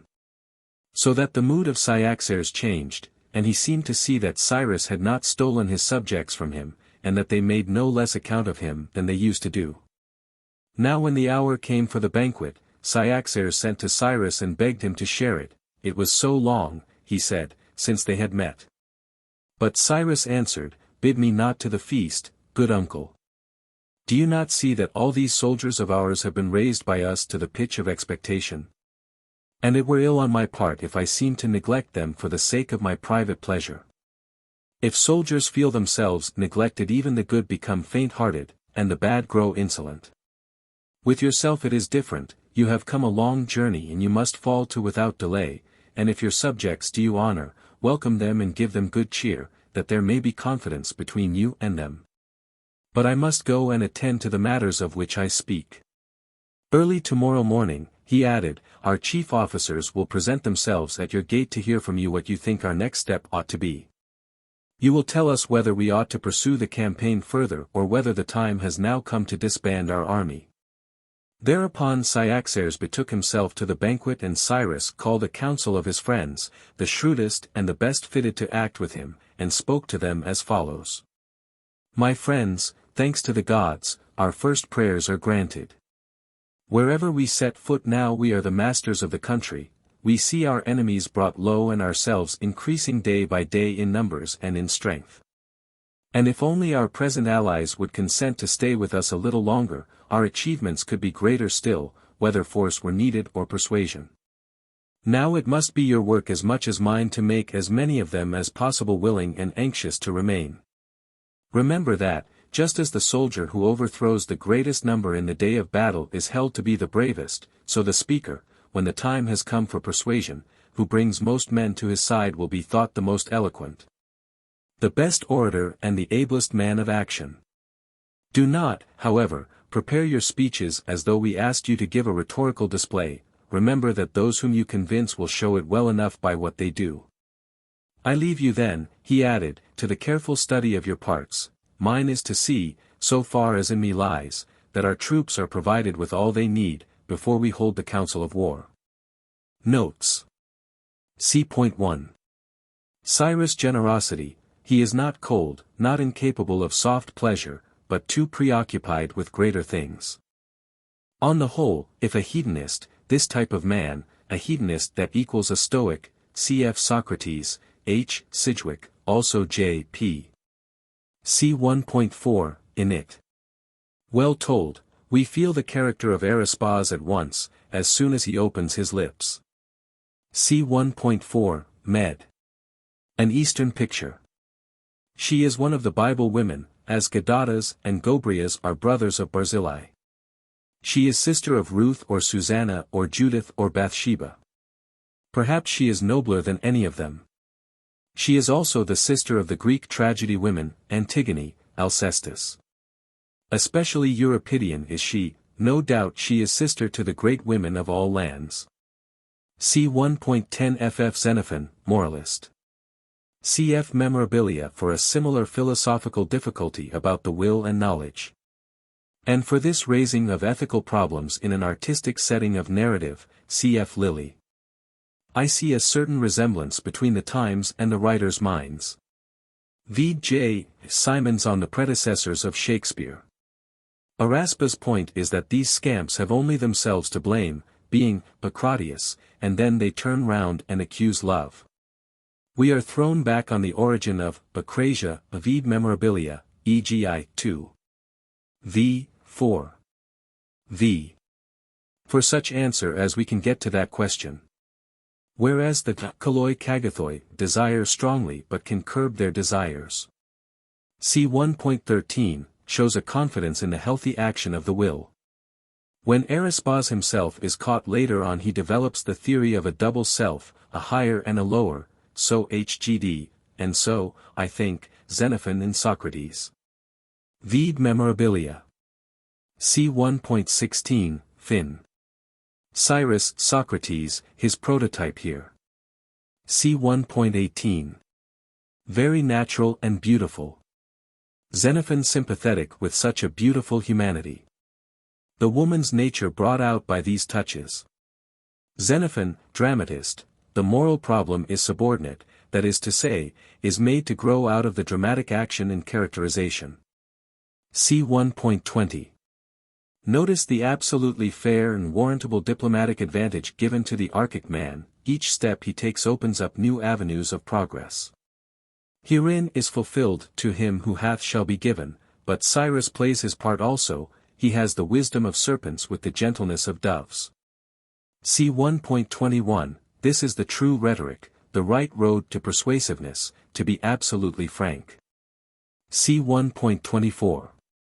The desire to be ruled by the Archaic man, which the Archaemenoi, i.e. all men, feel, is thus manifest. Notice again how the Mede's own character is maintained, he speaks as he felt then. C. 2.8, the bridegroom will be found to be Hystaspas. But we have no suspicion as yet, without looking on. C. 2.9, in this interview Cyrus' character still further developed. X or Siri. Xenophon propounds his theory of the latent virtue in man, which only needs an opportunity to burst forth, but, this lacking, remains unrevealed. Now it is a great godsend to get such a chance. It is thoroughly Hellenic, or Xenophon-Socratic, this feeling, give me a chance to show my virtue. But has Cyrus a touch of superhuman conscious rectitude? C. 2.12.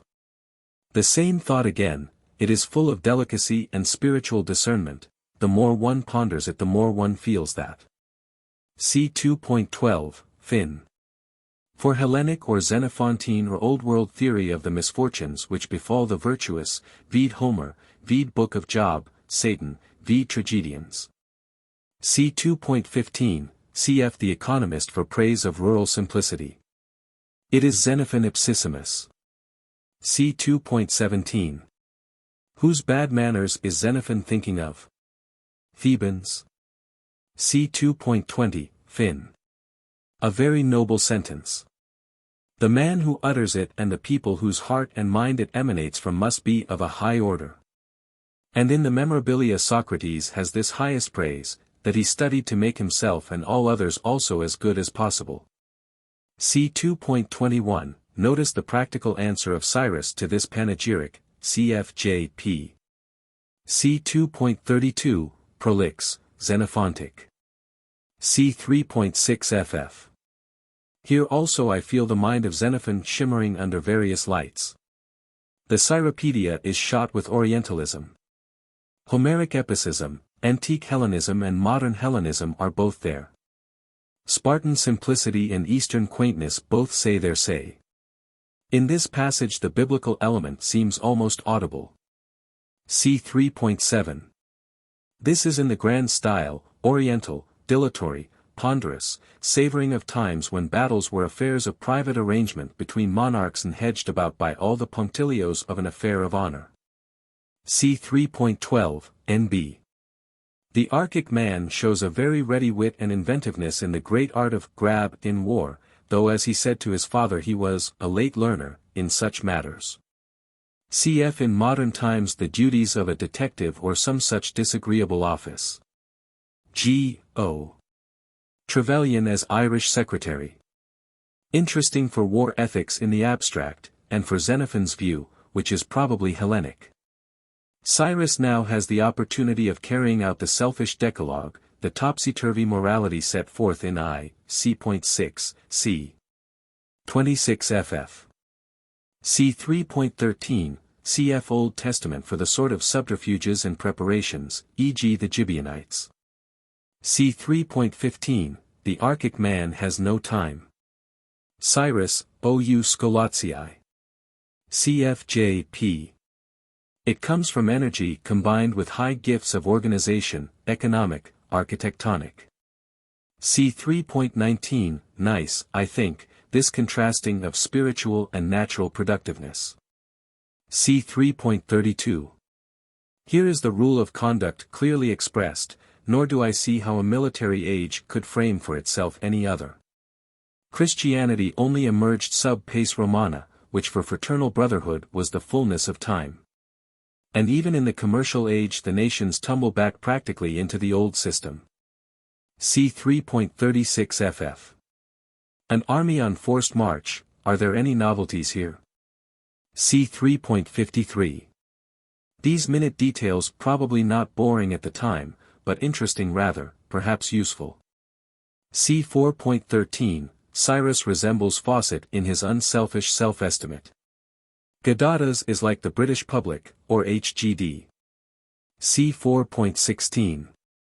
Here we feel that the Assyrian is not a mere weakling, he can play his part well enough if he gets a good chance. It needs an archaic and strategic man to overpower him.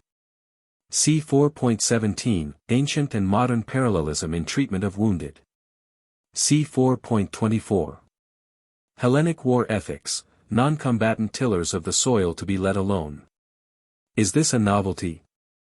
If not, what is the prototype?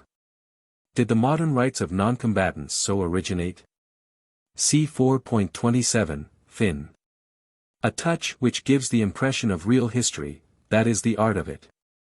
See 4.34, almost autobiographical, the advantage of having a country seat in the neighborhood of a big town. Here we feel the modernism of Xenophon.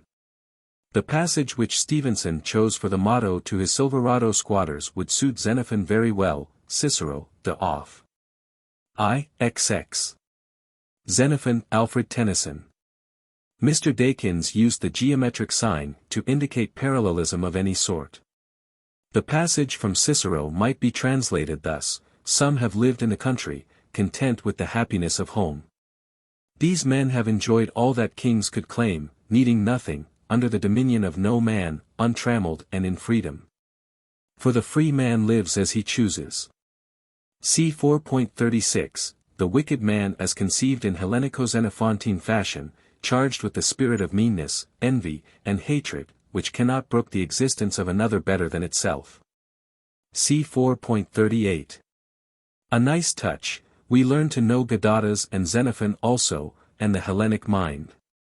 See 5.10, pathos well drawn, vide Richard II. And Bolingbroke. Euripidean quality. C 5.12. The Archic man has got so far he can play the part of intercessor between Cyaxares and his Medes. The discussion involves the whole difficulty of suppression. He must increase, but I must decrease, is one solution, not touched here. C 5.34. Perhaps this is the very point which Xenophon, philosopher, wishes to bring out, the pseudo-Archic man and the Archic man contrasted, but Xenophon, lover of man and artist, draws the situation admirably and truthfully without any doctrinal purpose. It is, anthropenon, human essentially, this jealousy and humiliation of spirit. C 5.35, Cyrus' tone of voice and manner must have some compelling charm in them. The dialectic debate is not pursued, but by a word and look the Archic man wins his way. C 5.36, Oriental and Antique Hellenic, also modern, formalities.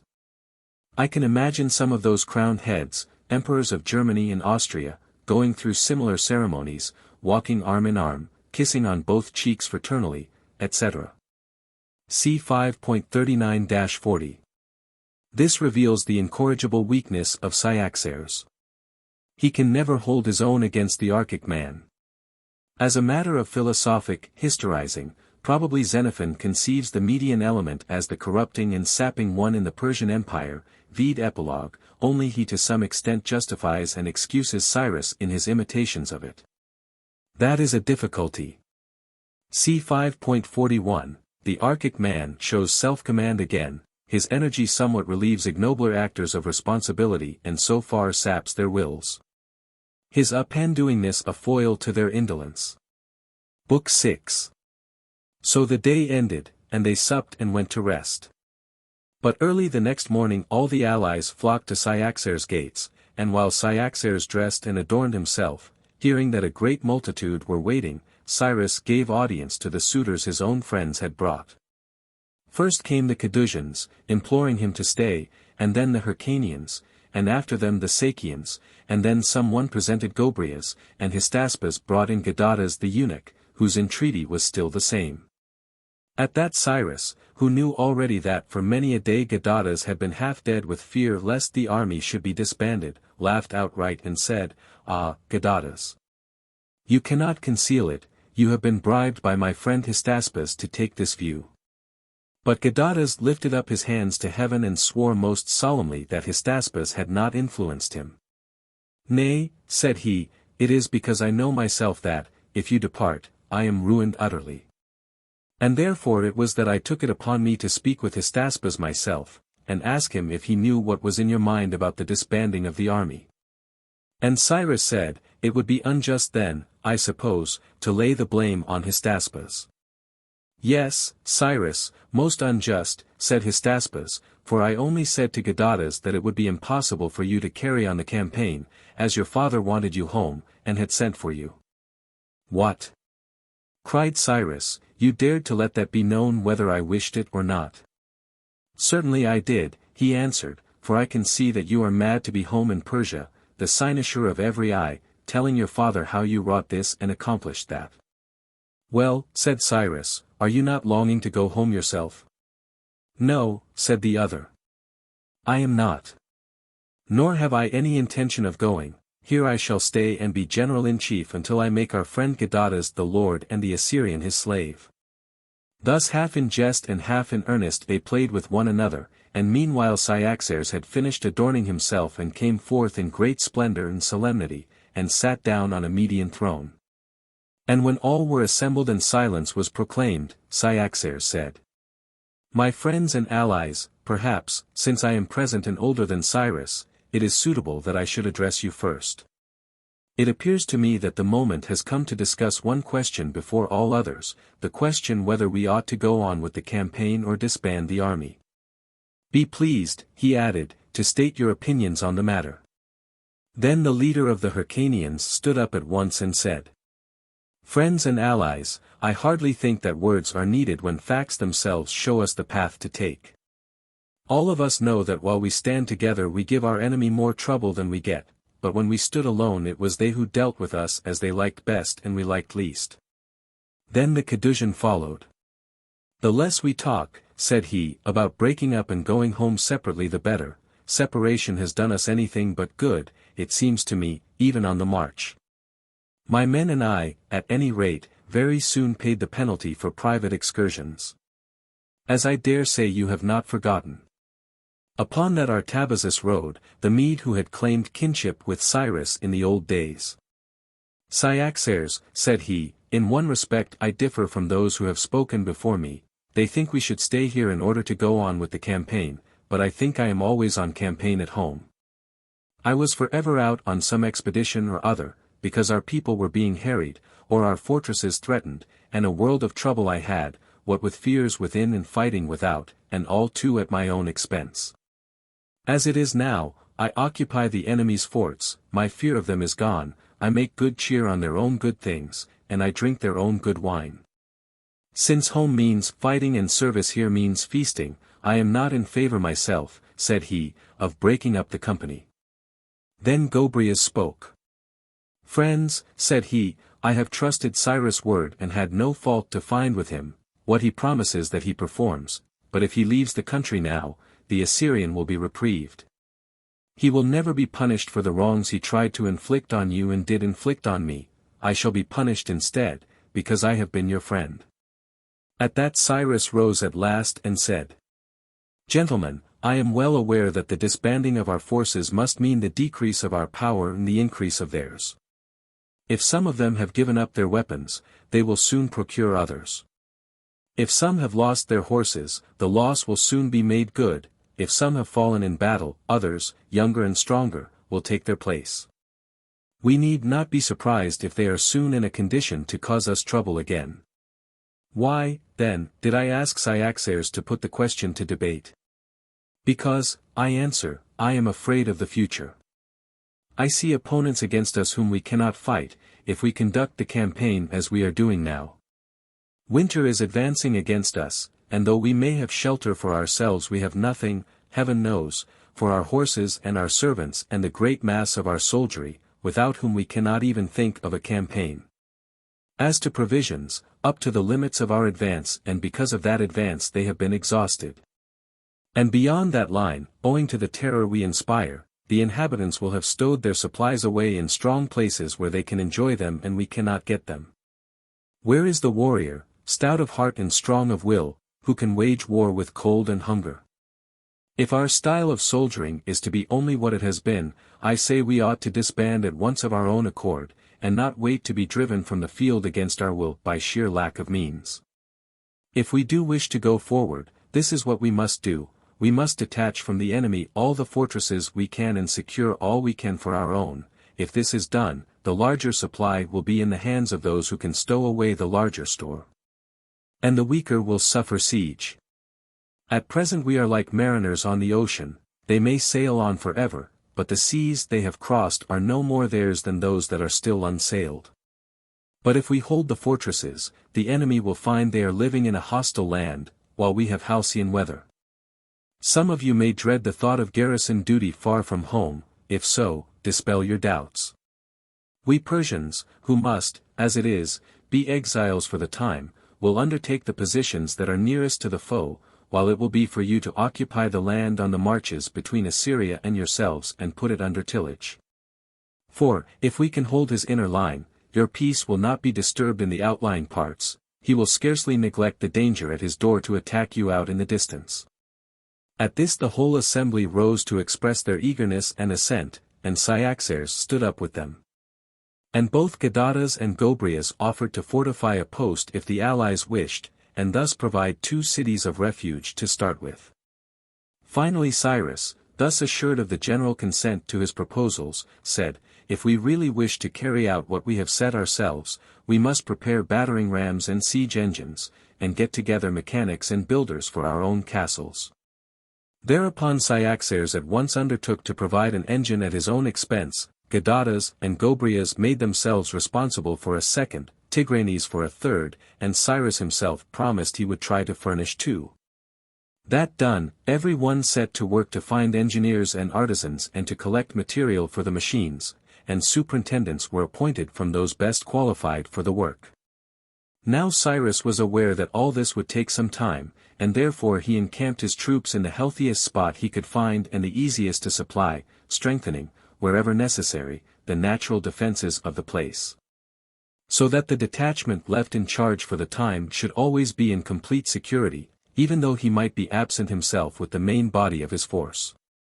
Nor was this all.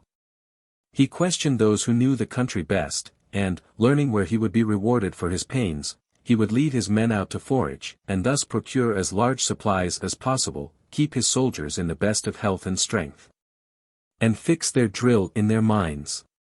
So Cyrus spent his days, and meanwhile the deserters from Babylon and the prisoners who were captured all told the same story. They said that the king had gone off to Lydia, taking with him store of gold and silver, and riches and treasures of every kind. The mass of the soldiers were convinced that he was storing his goods away from fear, but Cyrus knew that he must have gone to raise, if possible, an opponent who could face them, and therefore he pushed his preparations forward vigorously, feeling that another battle must be fought. He filled up the Persian cavalry to its full complement, getting the horses partly from the prisoners, partly from his own friends. There were two gifts he would never refuse, horses and good weapons. He also procured chariots, taking them from the enemy or wherever he could find them. The old Trojan type of charioteering, still in use to this day among the Cyrenaeans, he abolished. Before his time the Medes, the Syrians, the Arabians, and all Asiatics generally, used their chariots in the same way as the Cyrenaeans do now. The fault of the system to his mind was that the very flower of the army, if the picked men were in the chariots, could only act at long range and so contribute little after all to the victory. 300 chariots meant 1,200 horses and 300 fighting men, besides the charioteers, who would naturally be men above the common, in whom the warriors could place confidence, and that meant another 300 debarred from injuring the enemy in any kind of way. Such was the system he abolished in favor of the war chariot proper, with strong wheels to resist the shock of collision, and long axles, on the principle that a broad base is the firmer. While the driver's seat was changed into what might be called a turret, stoutly built of timber and reaching up to the elbow, leaving the driver room to manage the horses above the rim. The drivers themselves were all fully armed, only their eyes uncovered. He had iron sides about 2 feet long attached to the axles on either side, and others, under the tree, pointing to the ground, for use in a charge. Such was the type of chariot invented by Cyrus, and it is still in use today among the subjects of the great king. Beside the chariots he had a large number of camels, collected from his friends or captured from the enemy. Moreover, he decided to send a spy into Lydia to ascertain the movements of the king, and he thought that the right man for this purpose was Arispaz, the officer in charge of the fair lady from Susa. Matters had gone ill with Arispaz. He had fallen passionately in love with his prisoner, and been led to entreat her to be his paramour. She had refused, faithful to her husband who was far away, for she loved him dearly, but she forbore to accuse Arispaz to Cyrus, being unwilling to set friend at strife with friend. But when at length Arispaz, thinking it would help him in his desires, began to threaten her, saying that if she would not yield he would have his will of her by force, then in her dread of violence she could keep the matter hid no longer. And she sent her eunuch to Cyrus with orders to tell him everything. And when Cyrus heard it he smiled over the man who had boasted that he was superior to love, and sent Artabazus back with the eunuch to tell Arispaz that he must use no violence against such a woman, but if he could persuade her, he might do so. But Artabazus, when he saw Arispaz, rebuked him sternly, saying that the woman was a sacred trust, and his conduct disgraceful, impious, and wicked, till Arispaz burst into tears of misery and shame, and was half dead at the thought of what Cyrus would do. Learning this, Cyrus sent for him, saw him alone, and said to him face to face, "Arispaz, I know that you are afraid of me and in an agony of shame. Be comforted. We are told that the gods themselves are made subject to desire, and I could tell you what love has forced some men to undergo, men who seemed most lofty and most wise. Did I not pass sentence on myself, when I confessed I was too weak to consort with loveliness and remain unmoved?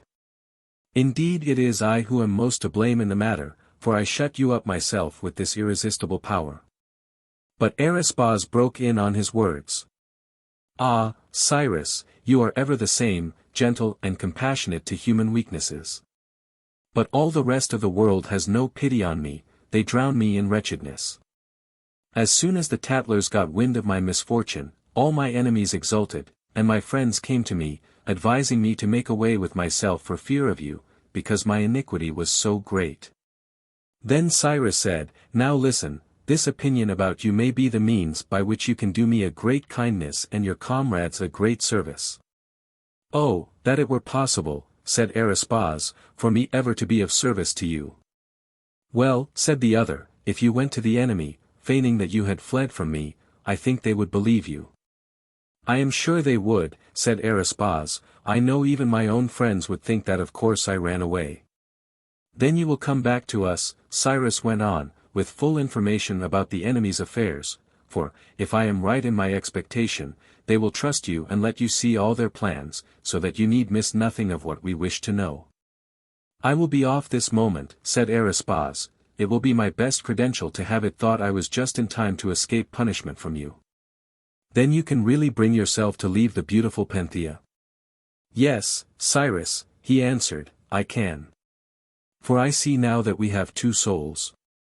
This is the lesson of philosophy that I have learnt from the wicked sophist Love. If we had but a single soul, how could she be at once evil and good?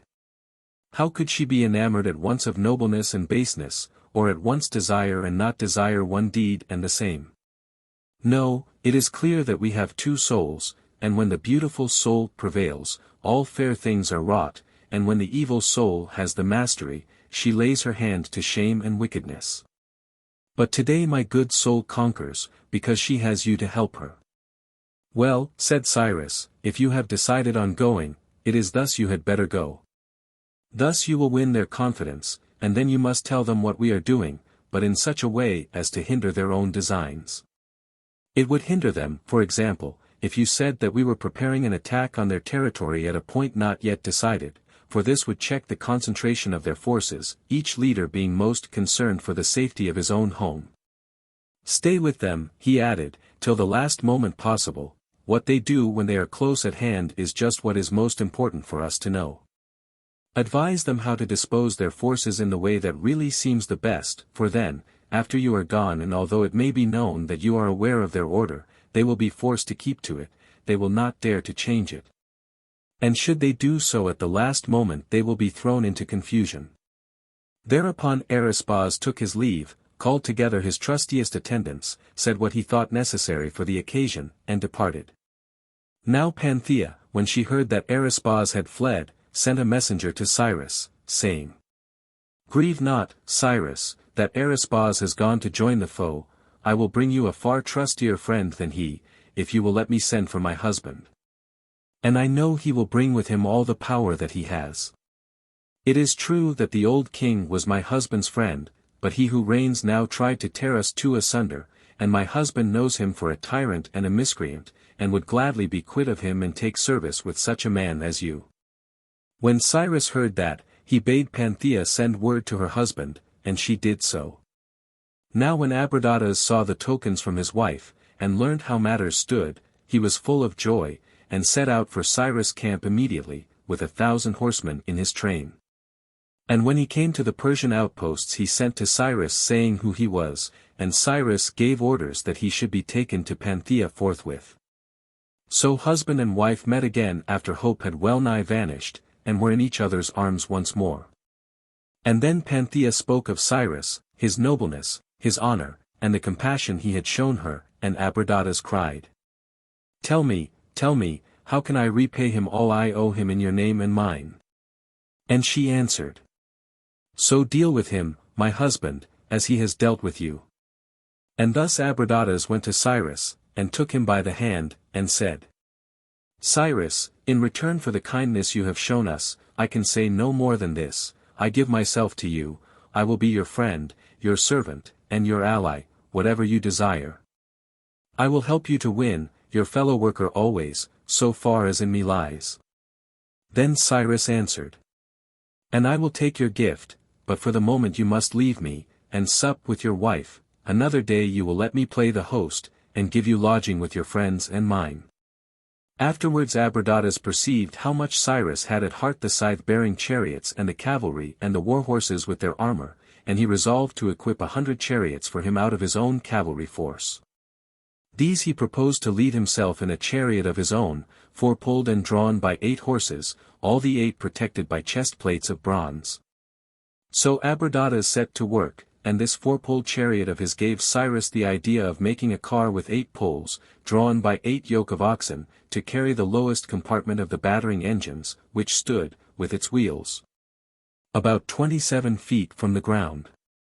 Cyrus felt that he had a series of such towers brought into the field at a fair pace they would be of immense service to him, and inflict as much damage on the enemy. The towers were built with galleries and parapets, and each of them could carry 20 men.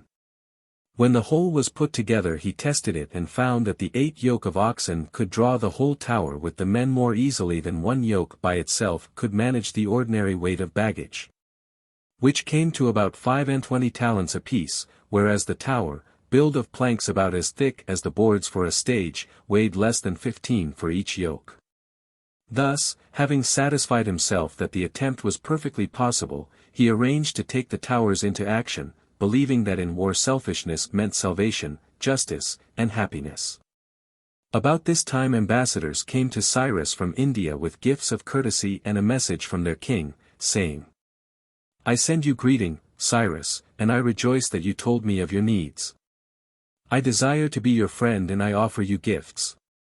And if you have need of anything more, I bid you say the word, and it shall be yours. I have told my men to do whatever you command."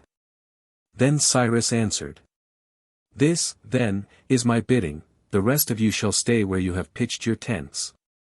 You shall guard your treasures and live as you choose, but 3 of you shall go to the enemy and make believe that you have come to him about an alliance with your king, and thus you shall learn how matters stand, and all they say and all they do. And so bring me word again with speed. And if you serve me well in this, I shall owe you even more than I could owe you for these gifts. There are some spies who are no better than slaves, and have no skill to find out anything more than is known already, but there are men of another sort, men of your stamp, who can discover plans that are not yet disclosed." The Indians listened gladly, and for the moment made themselves at home as the guests of Cyrus, but the next day they got ready and set off on their journey, promising to find out as much as they could of the enemy's secrets and bring him word again with all possible speed. Meanwhile Cyrus continued his preparations for the war on a magnificent scale, like one who meant to accomplish no small achievement. Not only did he carry out all the resolutions of the allies, but he breathed a spirit of emulation into his own friends and followers, till each strove to outshine his fellows in arms and accoutrements, in horsemanship and spearmanship and archery, in endurance of toil and danger. Cyrus would lead them out to the chase, and show especial honor to those who distinguished themselves in any way. He would whet the ambition of the officers by praising all who did their best to improve their men, and by gratifying them in every way he could. At every sacrifice and festival he instituted games and contests in all martial exercises, and lavished prizes on the victors, till the whole army was filled with enthusiasm and confidence. By this time Cyrus had almost everything in readiness for the campaign, except the battering machines. The Persian cavalry was made up to its full number of 10,000 men, and the scythed chariots were complete, 100 of his own, and 100 that Abradatas of Susa had provided. Beside these there were 100 of the old Median chariots which Cyrus had persuaded Cyaxares to remodel on his own type, giving up the Trojan and Lydian style. The camels were ready also, each animal carrying a couple of mounted archers. The bulk of the great army felt almost as though they had already conquered, and the enemy's power was held of no account. While matters were thus, the Indians whom Cyrus had sent out returned with their report. Croesus had been chosen leader and general-in-chief. A resolution had been passed, calling on all the allied kings to bring up their entire forces, raise enormous sums for the war, and spend them in hiring mercenaries where they could and making presents where they must. Large numbers of Thracians, armed with the short sword, had already been enrolled, and a body of Egyptians were coming by sea, amounting, so said the Indians, to 120,000 men, armed with long shields reaching to their feet. Huge spears, such as they carry to this day, and sabers.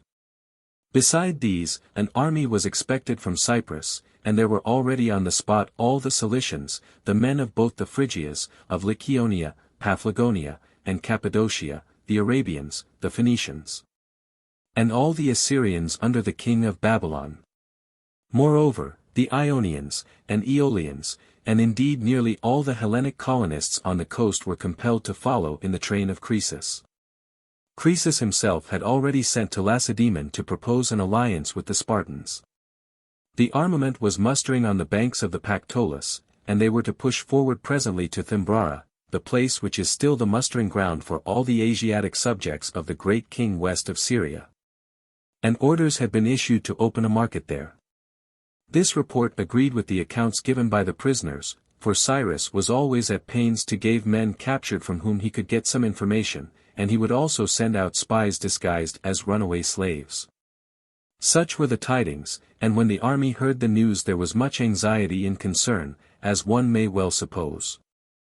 The men went about their work with an unusual quietness, their faces clouded over, or gathered in knots and clusters everywhere, anxiously asking each other the news and discussing the report. When Cyrus saw that fear was in the camp, he called a meeting of his generals, and indeed of all whose dejection might injure the cause and whose confidence assist it. Moreover, he sent word that any of the attendants, or any of the rank and file, who wished to hear what he had to say, would be allowed to come and listen. When they met, he spoke as follows. "My friends and allies, I make no secret of the reason I have called you here. It was because I saw that some of you, when the reports of the enemy reached us, looked like men who were panic-stricken. But I must say I am astonished that any of you should feel alarm because the enemy is mustering his forces, and not be reassured by remembering that our own is far larger than it was when we conquered him before, and far better provided. Under heaven, with all we need. I ask you how you would have felt, you who are afraid now, if you had been told that a force exactly like our own was marching upon us, if you had heard that men who had conquered us already were coming now, carrying in their hearts the victory they had won, if you knew that those who made short work then of all our bows and javelins were advancing again, and others with them, 10,000 times as many? Suppose you heard that the very men who had routed our infantry once were coming on now equipped as before, but this time on horseback, scorning arms and javelins, each man armed with one stout spear, ready to charge home. Suppose you heard of chariots, made on a new pattern, not to be kept motionless, standing, as hitherto, with their backs turned to the foe as if for flight, but with the horses shielded by armor, and the drivers sheltered by wooden walls and protected by breastplates and helmets, and the axles fitted with iron scythes so that they can charge straight into the ranks of the foe. And suppose you heard that they have camels to ride on, each one of which would scare 100 horses, and that they will bring up towers from which to help their own friends, and overwhelm us with volleys of darts so that we cannot fight them on level ground. If this were what you had heard of the enemy, I as you, once again, you who are now so fearful, what would you have done? You who turn pale when told that Croesus has been chosen commander-in-chief, Croesus who proved himself so much more cowardly than the Syrians, that when they were worsted in battle and fled, instead of helping them, his own allies, he took to his heels himself. We are told, moreover, that the enemy himself does not feel equal to facing you alone, he is hiring others to fight for him better than he could for himself. I can only say, gentlemen, that if any individual considers our position as I describe it alarming or unfavorable, he had better leave us. Let him join our opponents, he will do us far more service there than here." When Cyrus had ended, Chrysantas the Persian stood up and said, "Cyrus, you must not wonder if the faces of some were clouded when they heard the news. The cloud was a sign of annoyance, not of fear. Just as if," he went on, "a company were expecting breakfast immediately, and then were told there was some business that must be got through first, I do not suppose any of them would be particularly pleased.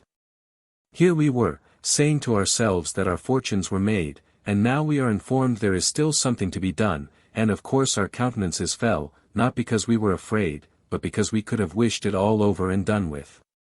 However, since it now appears that Syria is not to be the only prize, though there is much to be got in Syria, flocks and herds and corn and palm trees yielding fruit, but Lydia as well, Lydia the land of wine and oil and fig trees, Lydia, to whose shores the sea brings more good things than eyes can feast on, I say that once we realize this we can mope no longer, our spirits will rise apace, and we shall hasten to lay our hands on the Lydian wealth without delay.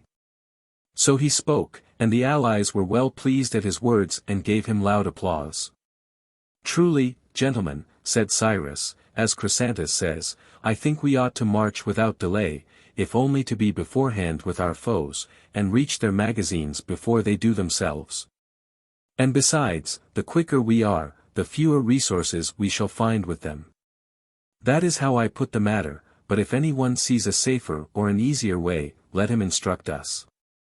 But many speakers followed, all urging an immediate march, without one speech in opposition, and so Cyrus took up the word again and said, My friends and allies, God helping us, our hearts, our bodies, and our weapons have now been long prepared, all that remains is to get together what we need for ourselves and our animals on a march of at least 20 days. I reckon that the journey itself must take more than 15, and not a vestige of food shall we find from end to end. It has all been made away with, partly by ourselves, partly by our foes, so far as they could. We must collect enough corn, without which one can neither fight nor live, and as for wine, every man must carry just so much as will accustom him to drink water, the greater part of the country will be absolutely devoid of wine. And the largest supply we could take with us would not hold out. But to avoid too sudden a change and the sickness that might follow, this is what we must do. We must begin by taking water with our food, we can do this without any great change in our habits. For every one who eats porridge has the oatmeal mixed with water, and every one who eats bread has the wheat soaked in water, and all boiled meat is prepared in water. We shall not miss the wine if we drink a little after the meal is done. Then we must gradually lessen the amount, until we find that, without knowing it, we have become water drinkers. Gradual change enables every creature to go through a complete conversion. And this is taught us by God, who leads us little by little out of winter until we can bear the blazing heat of summer, and out of heat back again into the depths of winter. So should we follow God, and take one step after another until we reach our goal. What you might spend on heavy rugs and coverlets spend rather on food, any superfluity there will not be wasted, and you will not sleep less soundly for lack of bedclothes. If you do, I give you leave to blame me. But with clothing the case is different, a man can hardly have too much of that in sickness or in health. And for seasoning you should take what is sharp and dry and salted, for such meats are more appetizing and more satisfying. And since we may come into districts as yet unravaged where we may find growing corn, we ought to take hand mills for grinding, these are the lightest machines for the purpose. Nor must we forget to supply ourselves with medicines, they are small in bulk and, if need arises, invaluable. And we ought to have a large supply of straps, I wonder what is not fastened by a strap to man or horse.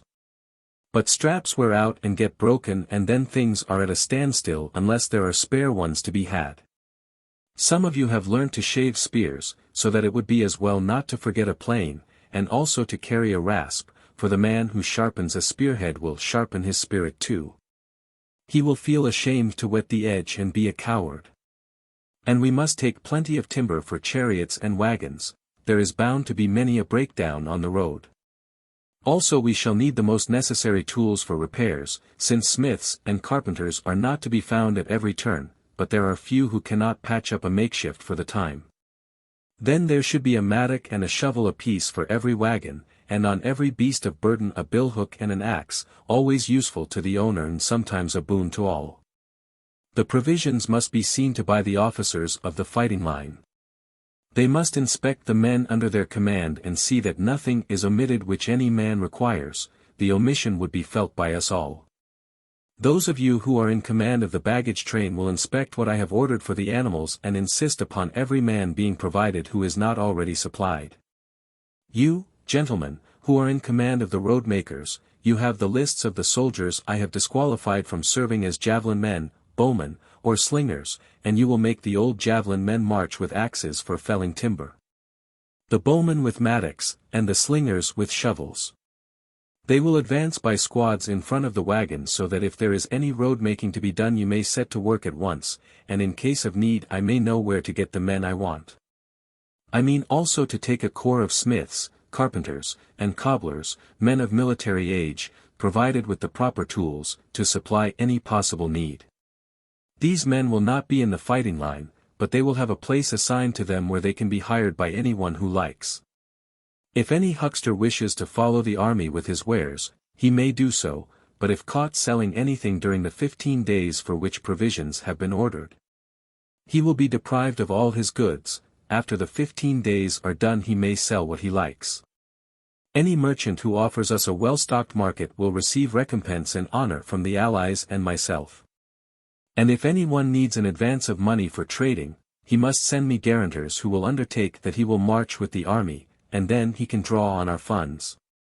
These are the general orders, and I will ask any of you who think that anything has been omitted to point it out to me.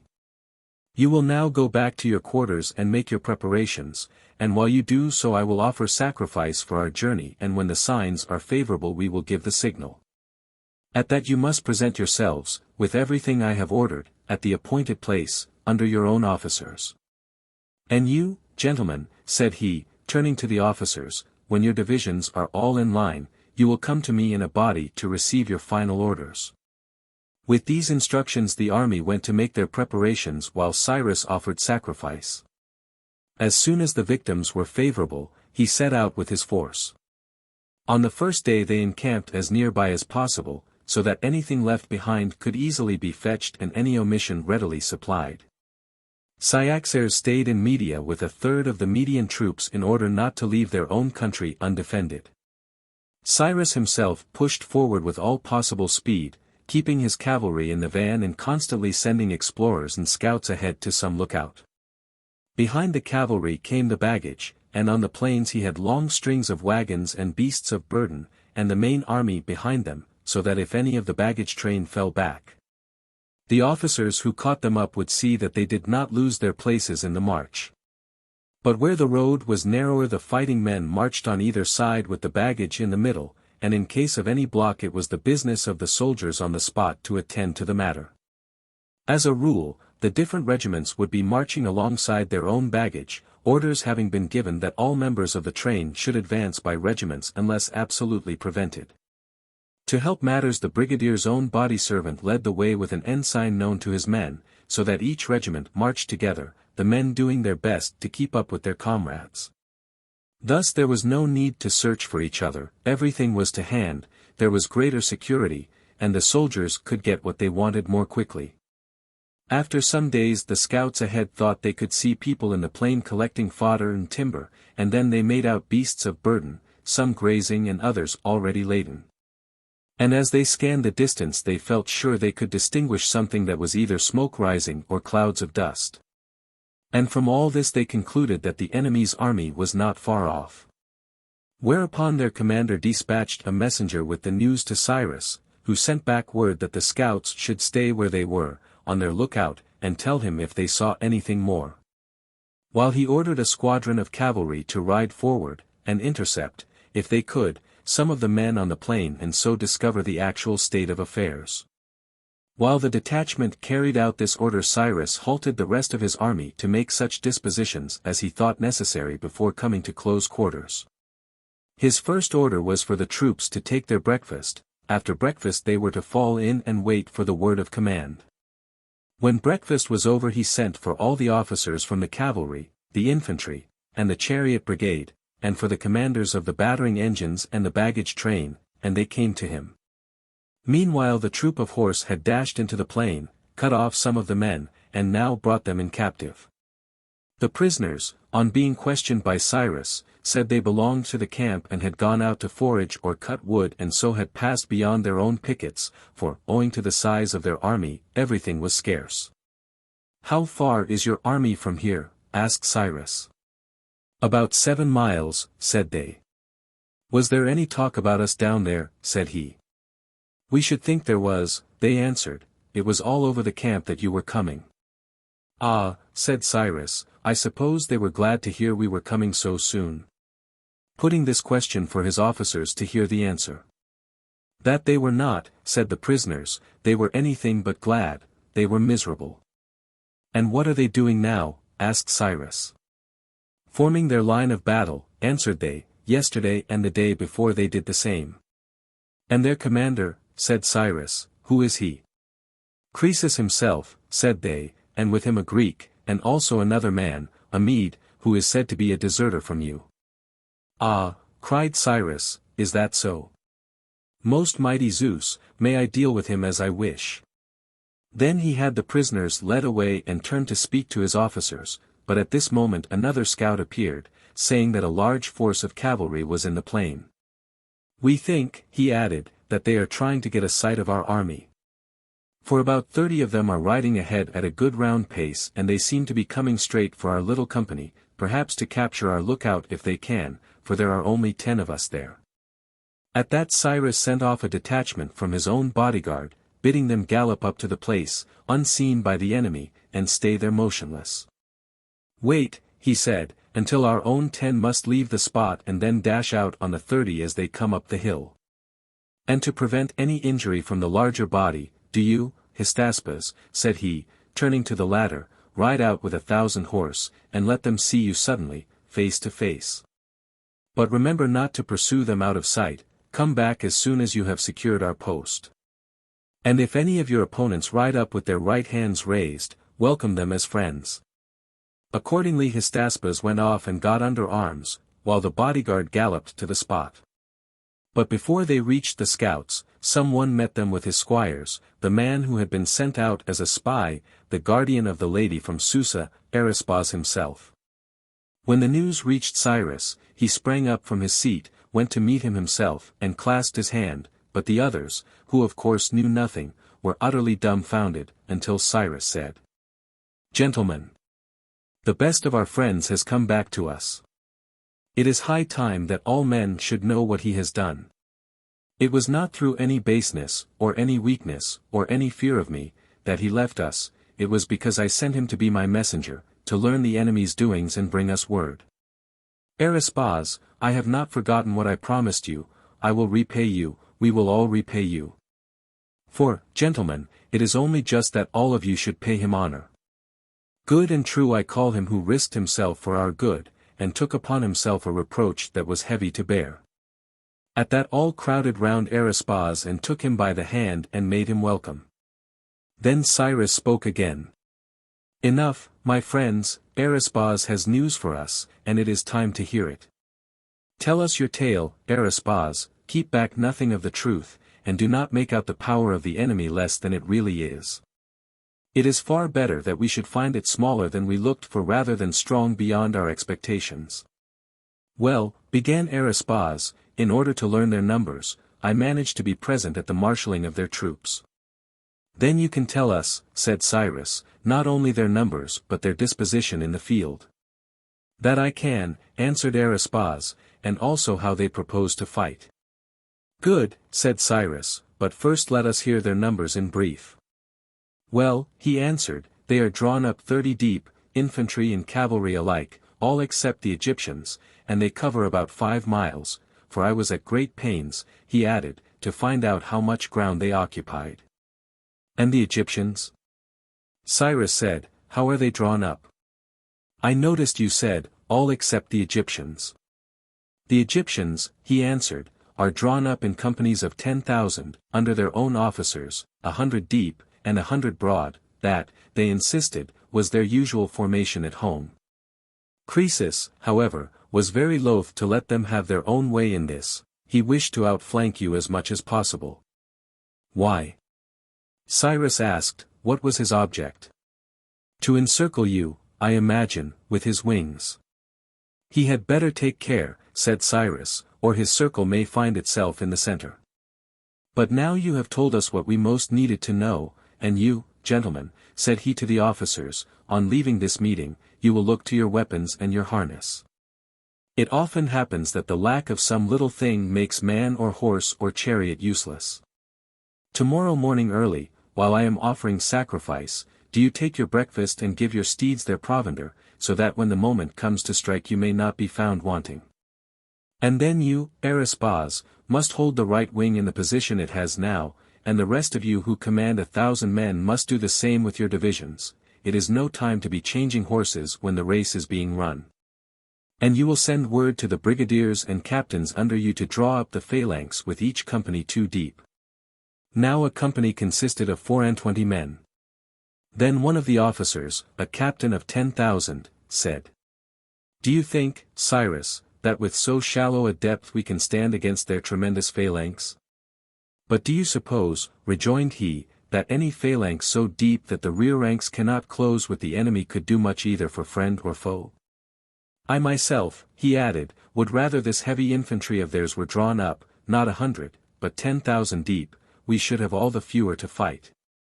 Whereas with the depth that I propose, I believe we shall not waste a man, every part of our army will work with every other. I will post the javelin men behind the cuirassiers, and the archers behind them. It would be absurd to place in the van troops who admit that they are not made for hand-to-hand fighting. But with the cuirassiers thrown in front of them they will stand firm enough, and harass the enemy over the heads of our own men with their arrows and their darts.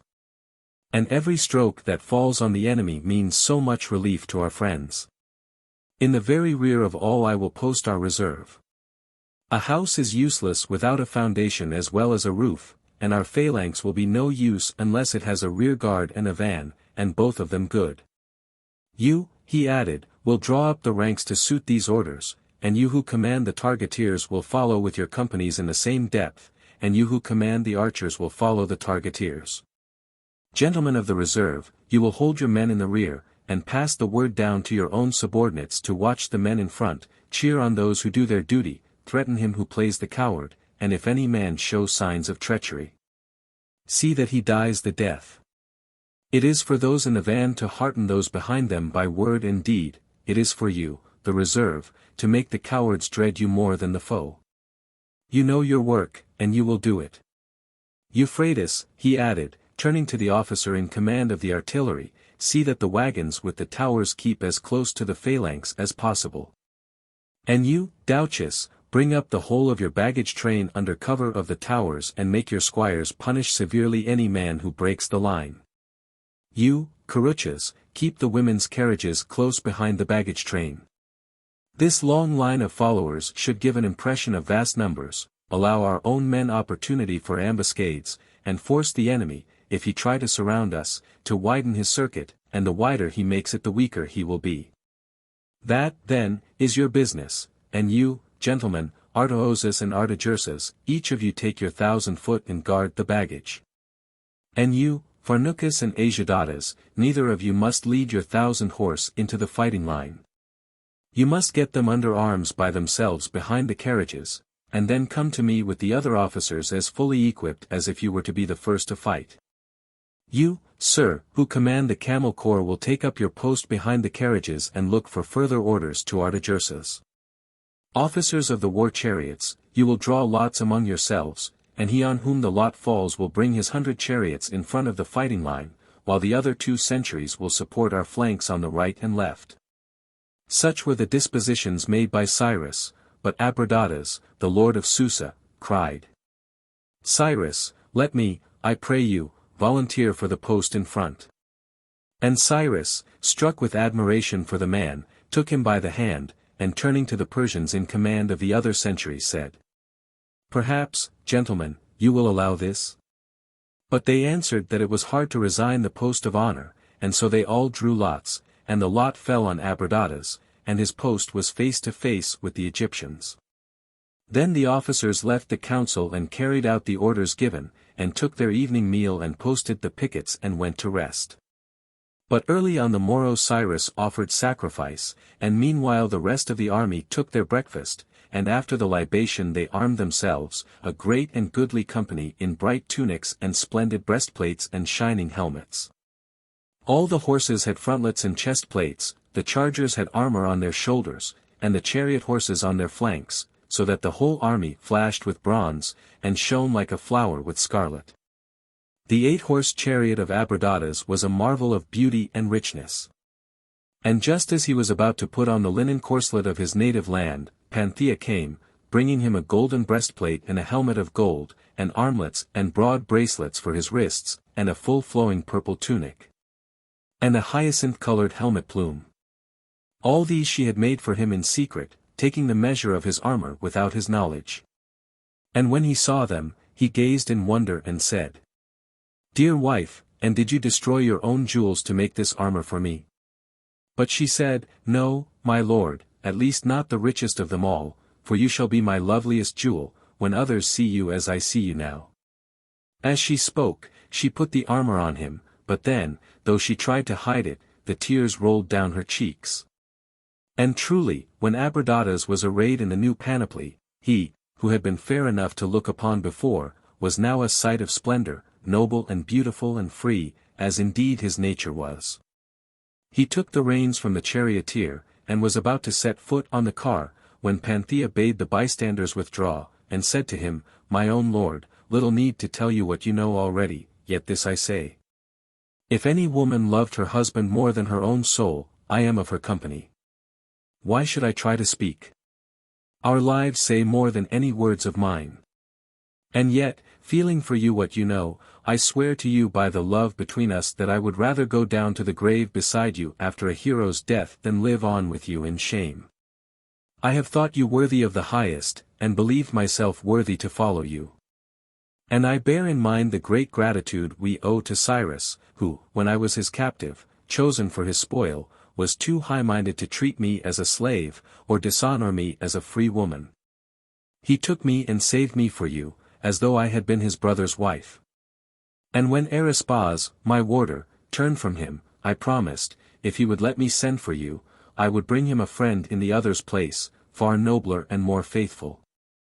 And as Panthea spoke, Abradatas listened with rapture to her words, and when she ended, he laid his hand upon her head, and looking up to heaven he prayed aloud.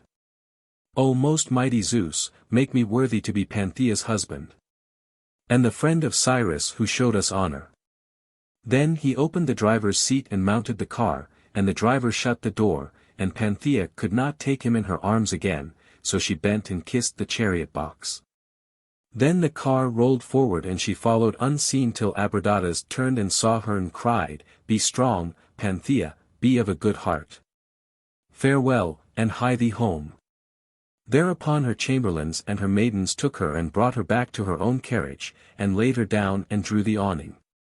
But no man, of all who was there that day, splendid as Abradatas was in his chariot, had eyes to look on him until Panthea had gone. Meanwhile Cyrus had found the victims favorable, and his army was already drawn up in the order he had fixed. He had scouts posted ahead, one behind the other, and then he called his officers together for his final words. "Gentlemen, my friends and allies, the sacred signs from heaven are as they were the day the gods gave us victory before. And I would call to your minds thoughts to bring you gladness and confidence for the fight. You are far better trained than your enemies, you have lived together and worked together far longer than they, you have won victories together. What they have shared with one another has been defeat, and those who have not fought as yet feel they have traitors to right and left of them, while our recruits know that they enter battle in company with men who help their allies. Those who trust each other will stand firm and fight without flinching, but when confidence has gone no man thinks of anything but flight. Forward then, gentlemen, against the foe. Drive our scythed chariots against their defenseless cars, let our armed cavalry charge their unprotected horse, and charge them home. The mass of their infantry you have met before. And as for the Egyptians, they are armed in much the same way as they are marshaled, they carry shields too big to let them stir or see, they are drawn up 100 deep, which will prevent all but the merest handful fighting. If they count on forcing us back by their way, they must first withstand our steel and the charge of our cavalry. And if any of them do hold firm, how can they fight at once against cavalry, infantry, and turrets of artillery? For our men on the towers will be there to help us, they will smite the enemy until he flies instead of fighting. If you think there is anything wanting, tell me now, God helping us, we will lack nothing. And if any man wishes to say anything, let him speak now, if not, go to the altar and there pray to the gods to whom we have sacrificed, and then fall in. Let each man say to his own men what I have said to him, let him show the men he rules that he is fit to rule, let them see the fearlessness in his face, his bearing, and his words. Notes. C 1.9. Artabazus, the kinsman, named now for the first time, y. C 1.11, cf Anglicy, his word, a delicate appeal to a man of honor. It suits G.S. character. C 1.14-15. Speech full of metaphor, winter stalking on, with hunter and frost attendant on either side, a stealthy, but august advance. C 1.16, a happy simile, VIII Book of Wisdom, c. 5:10, and as a ship that passeth over the waves of the water, etc. C 1.38. How a fault may be turned to account, Hellenic stool of repentance. C 1.41, Theory of two souls, to account for the yielding to base desires. It works, but is it not the theory of a man whose will is weak, as we say, or whose sympathetic nature has been developed at the expense of his self-regulative? There is another way of putting it in Memorabilia, BK, I, C. 2, sections 19 through 28. Xenophon is not more a philosopher than a philanthropist. He is full of compassion for human weaknesses. C 1.44, Exit Erispas, to be baptized under this cloud of ignominy into the sunshine of recognized joyous serviceableness. C 1.45. We grow fonder than ever of Panthea. C 1.50, Irony, the chariots that are to cost Abradatas his life hereafter. Is this tale historic at all? I mean, did Xenophon find or hear any such story current? What is the relation, if any, to it of Xenophon Ephesius, Anthea, and Abracomas?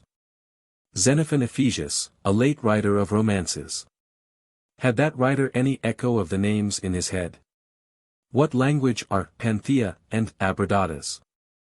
C 1.52. All very well, but the author hasn't told us anything about the construction of these mechani, these battering engines, before, to prepare us for this. Is that a slip, or how explainable? I think he is betrayed into the description by reason of his interest in such strategic matters. The expression is intelligible enough to anyone who knows about engines, just as we might speak of the butt or the stanchion, or whatever it be. C2.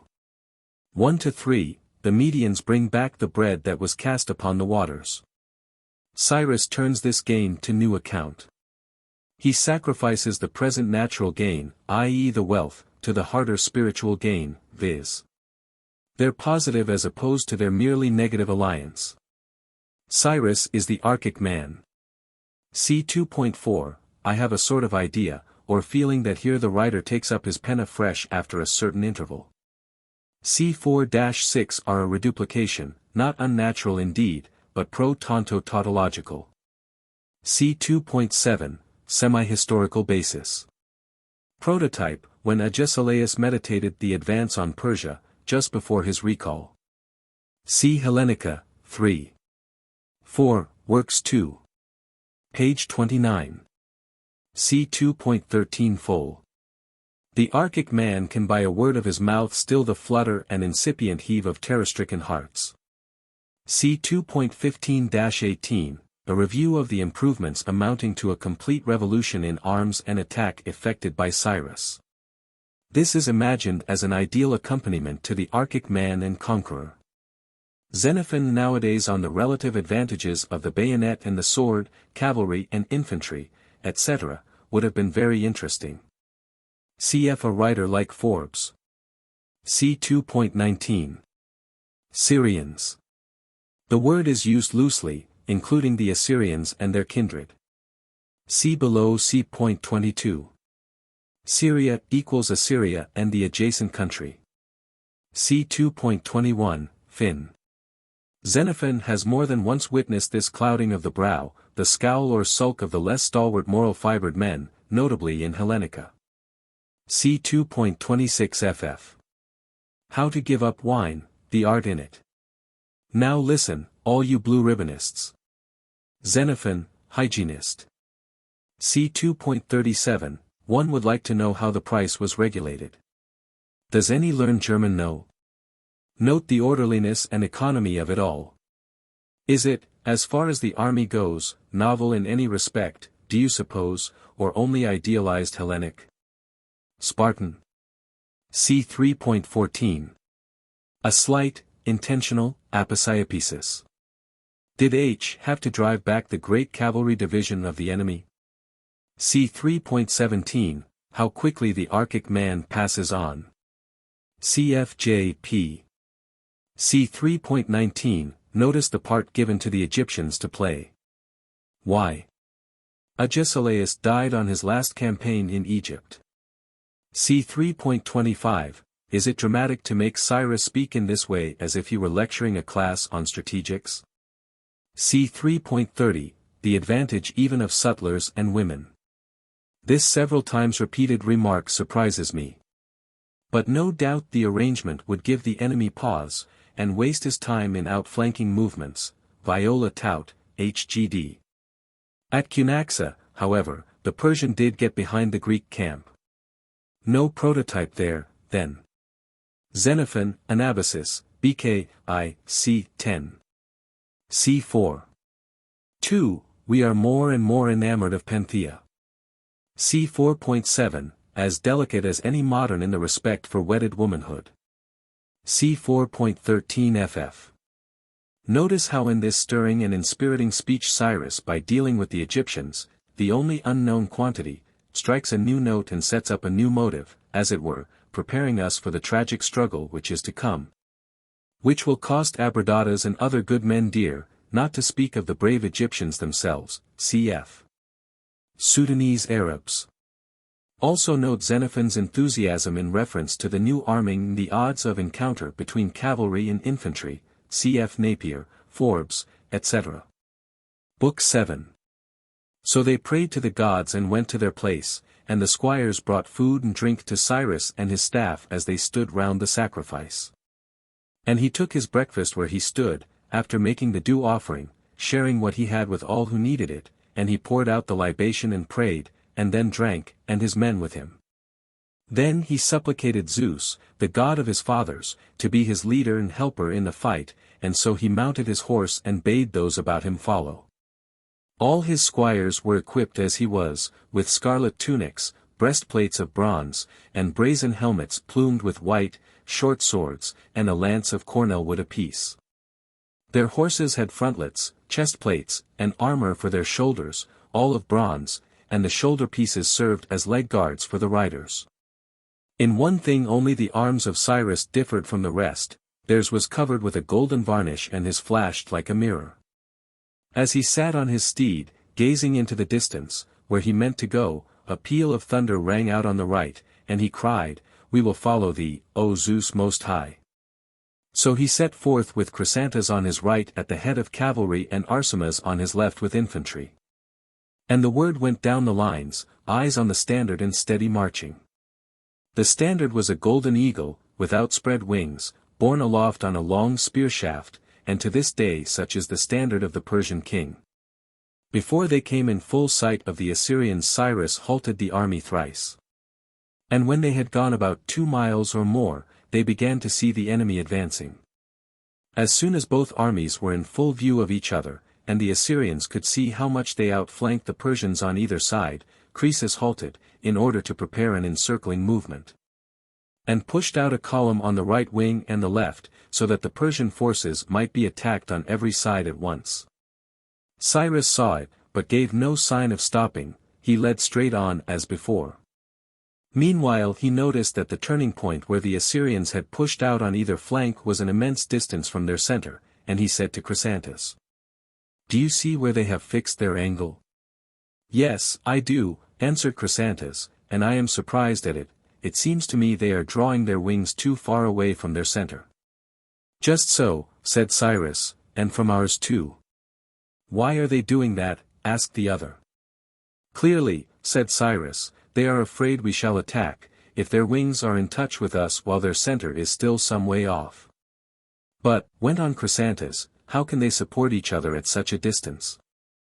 "Doubtless," said Cyrus, as soon as their wings are opposite our flanks, they will wheel round, and then advance at once on every side and so set us fighting everywhere at once. Well, said Chrysantas, do you think the movement wise? Yes, said Cyrus, it is good enough in view of what they can see, but, in view of what they cannot, it is worse for them than if they had advanced in a single column. Do you, he said, turning to Arsamas, advance with your infantry, slowly, taking your pace from me, and do you, Chrysantas, march beside him with your cavalry, step for step. I will make for their angle myself, where I propose to join battle, first riding round the army to see how things are with all our men. When I reach the point, and we are on the verge of action, I will raise the paean and then you must quicken your pace. You will know when we have closed with the enemy, the din will be loud enough. At the same moment Abradatas will dash out upon them, such will be his orders, your duty is to follow, keeping as close to the chariots as possible. Thus we shall fall on the enemy at the height of his confusion. And, God helping me, I shall be with you also, cutting my way through the rout by the quickest road I can. So he spoke, and sent the watchword down the lines, Zeus our saviour, and Zeus our leader, and went forward. As he passed between the chariots and the cuirassiers, he would say to some, my men, the look on your faces rejoices my heart, and to others, you understand, gentlemen, that this battle is not for the victory of a day, but for all that we have won ere now, and for all our happiness to come. And to others, my friends, we can never reproach the gods again, today they have put all blessings in our hands. Let us show ourselves good men and true. Or else, gentlemen, can we invite each other to a more glorious feast than this? This day all gallant hearts are bidden, this day they may feast their friends. Or again, you know, I think, the prizes in this game, the victors pursue and smite and slay, and win wealth and fame and freedom and empire, the cowards lose them all.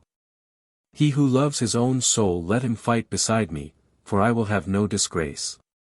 But if he met soldiers who had fought for him before, he only said, to you, gentlemen, what need I say?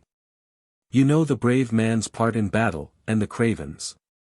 And when he came to Abradatas, he halted, and Abradatas gave the reins to his charioteer and came up to him, and others gathered round from the infantry and the chariots, and Cyrus said, God has rewarded you, Abradatas, according to your prayer.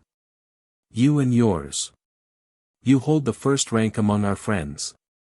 And you will not forget, when the moment for action comes, that those who watch you will be Persians, and those who follow you, and they will not let you bear the brunt alone. And Abradatas answered, even so, Cyrus. And with us here, methinks, all looks well enough, but the state of our flanks troubles me, the enemy's wings are strong and stretch far, he has chariots there, and every kind of arm as well, while we have nothing else with which to oppose him. So that for myself, said he, if I had not won by lot the post I hold, I should feel ashamed to be here in the safest place of all. Nay, answered Cyrus, if it is well with you, have no concern for the rest. God willing, I mean to relieve our flanks. But you yourself, I conjure you, do not attack until you see the rout of those detachments that you fear.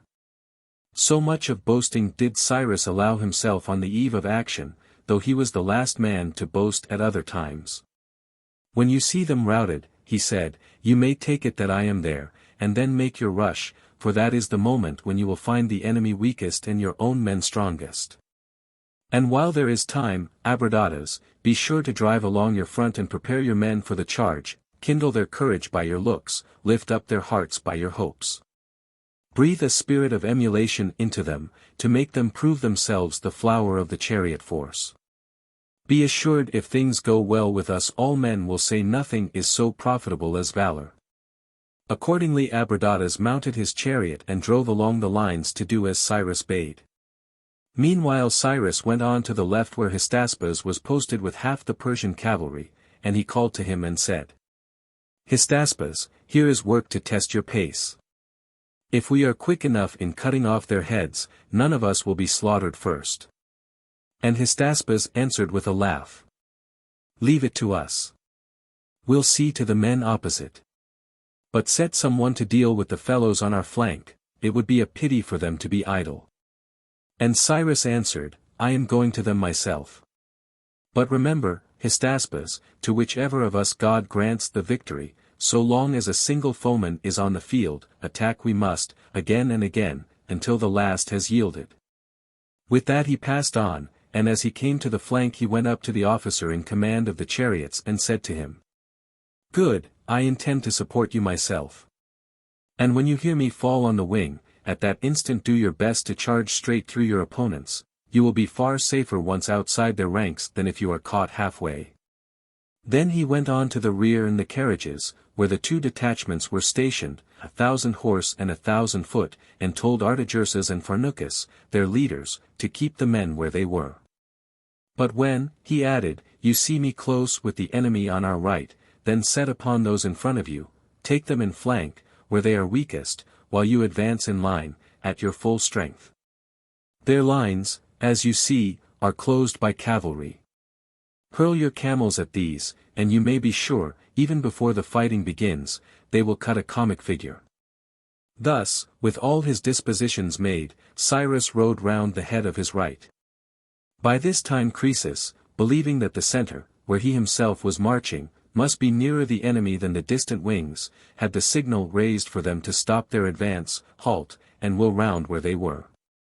When they were in position opposite the Persian force, he signaled for them to charge, and thus 3 columns came at once against Cyrus, one facing his front and one on either flank. A tremor ran through the whole army. It was completely enclosed, like a little brick laid within a large, with the forces of the enemy all round it, on every side except the rear, cavalry and heavy infantry, targeteers, archers, and chariots. None the less, the instant Cyrus gave the word they swung round to confront the foe. There was deep silence through the ranks as they realized what they had to face, and then Cyrus, when the moment came, began the battle hymn and it thundered through the host. And as it died away the war cry rang out unto the God of battles, and Cyrus swooped forward at the head of his cavalry, straight for the enemy's flank, and closed with them then and there, while the infantry behind him followed, swift and steady. Wave on wave, sweeping out on either side, far outflanking their opponents, for they attacked in line and the foe were in column, to the great gain of Cyrus. A short struggle, and the ranks broke and fled before him headlong. Artagersas, seeing that Cyrus had got to work, made his own charge on the left, hurling his camels forward as Cyrus had advised.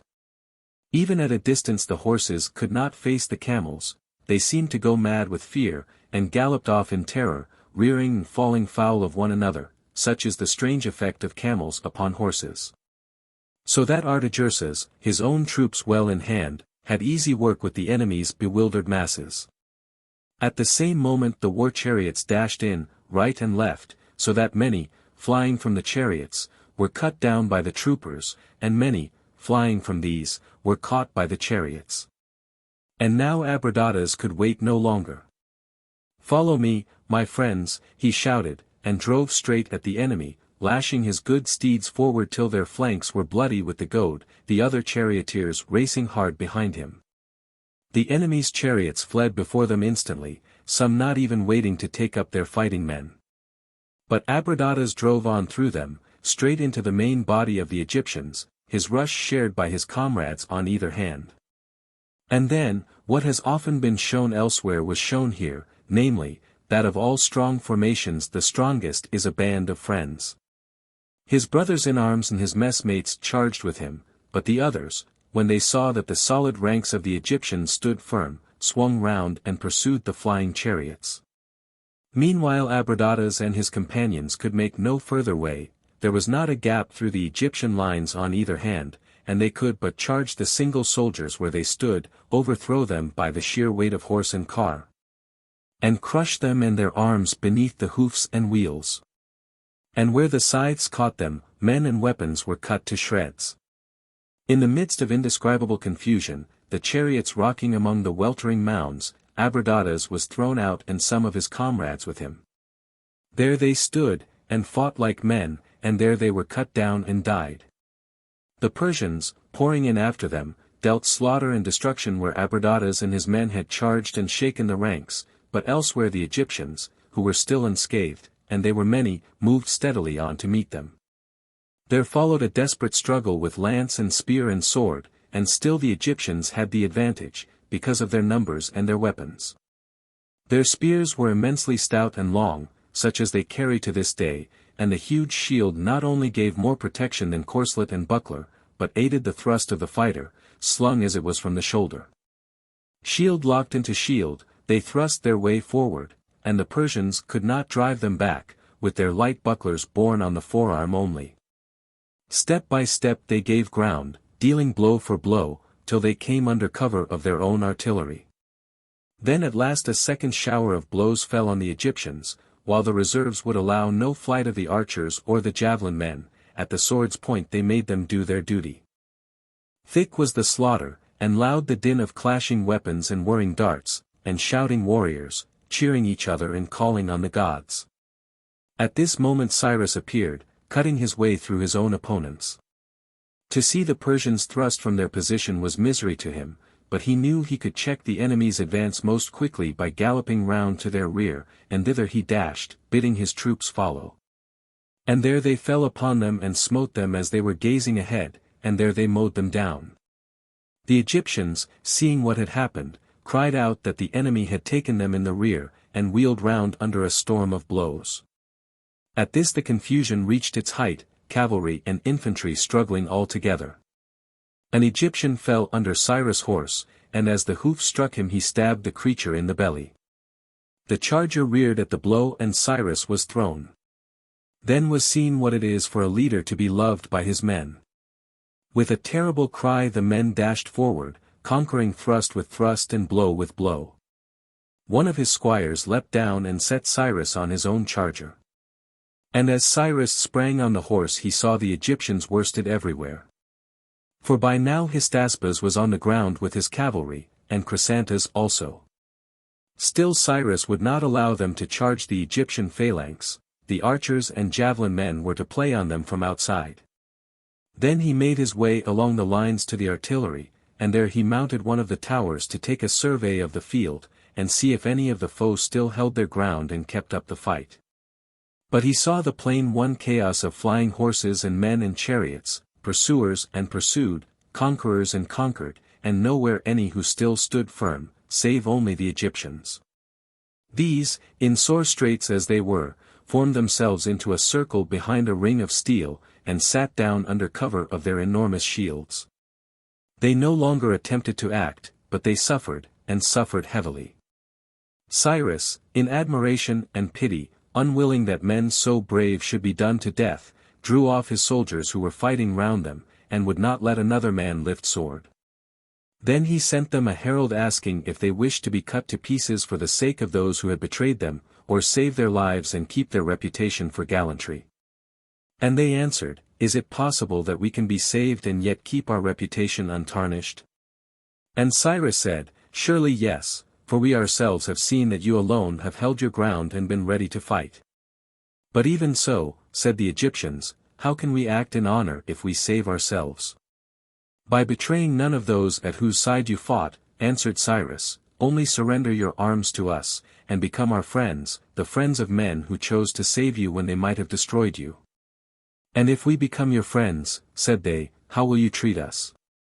"As you treat us," answered he, "and the treatment shall be good."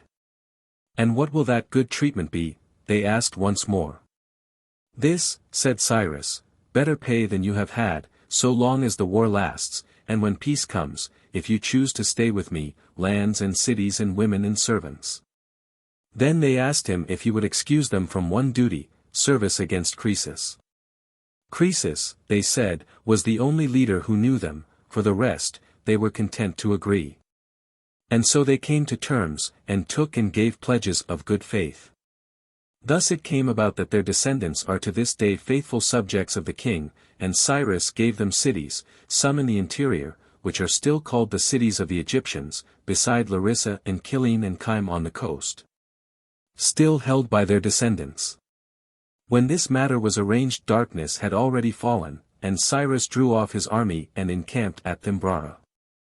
In this engagement the Egyptians alone among the enemy won themselves renown, and of the troops under Cyrus the Persian cavalry was held to have done the best, so much so that to this day they are still armed in the manner that Cyrus devised. High praise also was given to the scythe-bearing chariots, and this engine of war is still employed by the reigning king. As for the camels, all they did was to scare the horses. Their riders could take no part in the slaughter, and were never touched themselves by the enemy's cavalry. For not a horse would come near the camels. It was a useful arm, certainly, but no gallant gentleman would dream of breeding camels for his own use or learning to fight on camelback. And so they returned to their old position among the baggage train. Then Cyrus and his men took their evening meal and posted their pickets and went to rest. But Croesus and his army fled in haste to Sardis, and the other tribes hurried away homewards under cover of night as fast and as far as they could. When day broke Cyrus marched straight for Sardis, and when he came before the citadel he set up his engines as though for the assault and got out his ladders. But the following night he sent a scaling party of Persians and Chaldeans to climb the fortifications at the steepest point. The guide was a Persian who had served as a slave to one of the garrison in the citadel, and who knew a way down to the river by which one could get up. As soon as it became clear that the heights had been taken, all the Lydians without exception fled from the walls and hid wherever they could. At daybreak Cyrus entered the city and gave orders that not a man was to leave the ranks. Croesus, who had shut himself up inside his palace, cried out on Cyrus, and Cyrus left a guard round the building while he himself went to inspect the captured citadel. Here he found the Persians keeping guard in perfect order, but the Chaldean quarters were deserted, for the men had rushed down to pillage the town. Immediately he summoned their officers, and bade them leave his army at once. "I could never endure," he said, "to have undisciplined fellows seizing the best of everything. You know well enough," he added, "all that was in store for you. I meant to make all who served with me the envy of their fellows. But now," he said, "you cannot be surprised if you encounter some one stronger than yourselves on your way home." Fear fell on the Chaldeans at this, and they entreated him to lay aside his anger and vowed they would give back all the booty they had taken. He answered that he had no need of it himself. "But if," he added, "you wish to appease me, you will hand it over to those who stayed and guarded the citadel. For if my soldiers see that discipline means reward, all will be well with us." So the Chaldeans did as he bade them, and the faithful and obedient received all manner of good things. Then Cyrus made his troops encamp in the most convenient quarter of the town, and told them to stay at their posts and take their breakfast there. That done, he gave orders that Croesus should be brought to him, and when he came into his presence, Croesus cried, "Hail, Cyrus, my lord and master! Fate has given you that title from now henceforward, and thus must I salute you." "All hail to you likewise," answered Cyrus, "we are both of us men. And tell me now," he continued, "would you be more willing to advise me as a friend?" "I should be more than glad," said Croesus, "to do you any good. It would mean good for myself, I know." "Listen, then," answered Cyrus, "I see that my soldiers have endured much toil and encountered many dangers, and now they are persuaded that they have taken the wealthiest city in all Asia, after Babylon.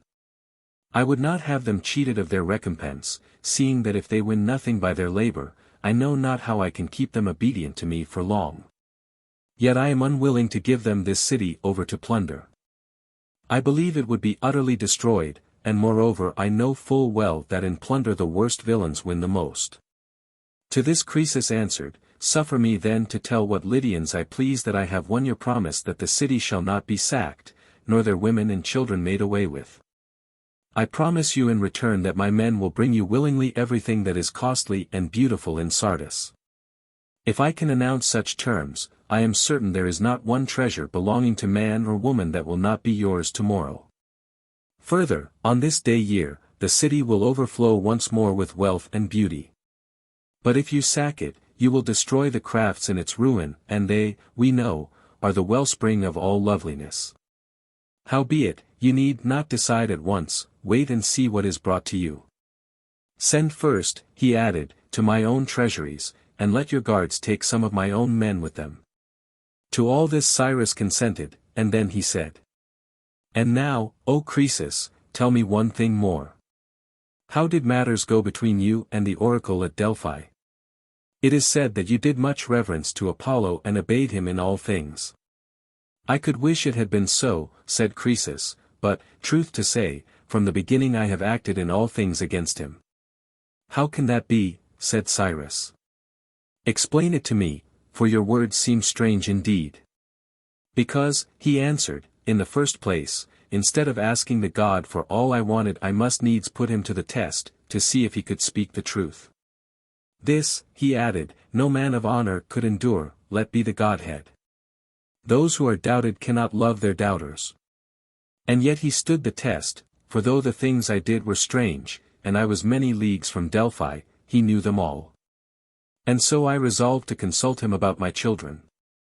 At first he would not so much as answer me, but I sent him many an offering, some of gold and some of silver, and I propitiated him, as I deemed, by countless sacrifices.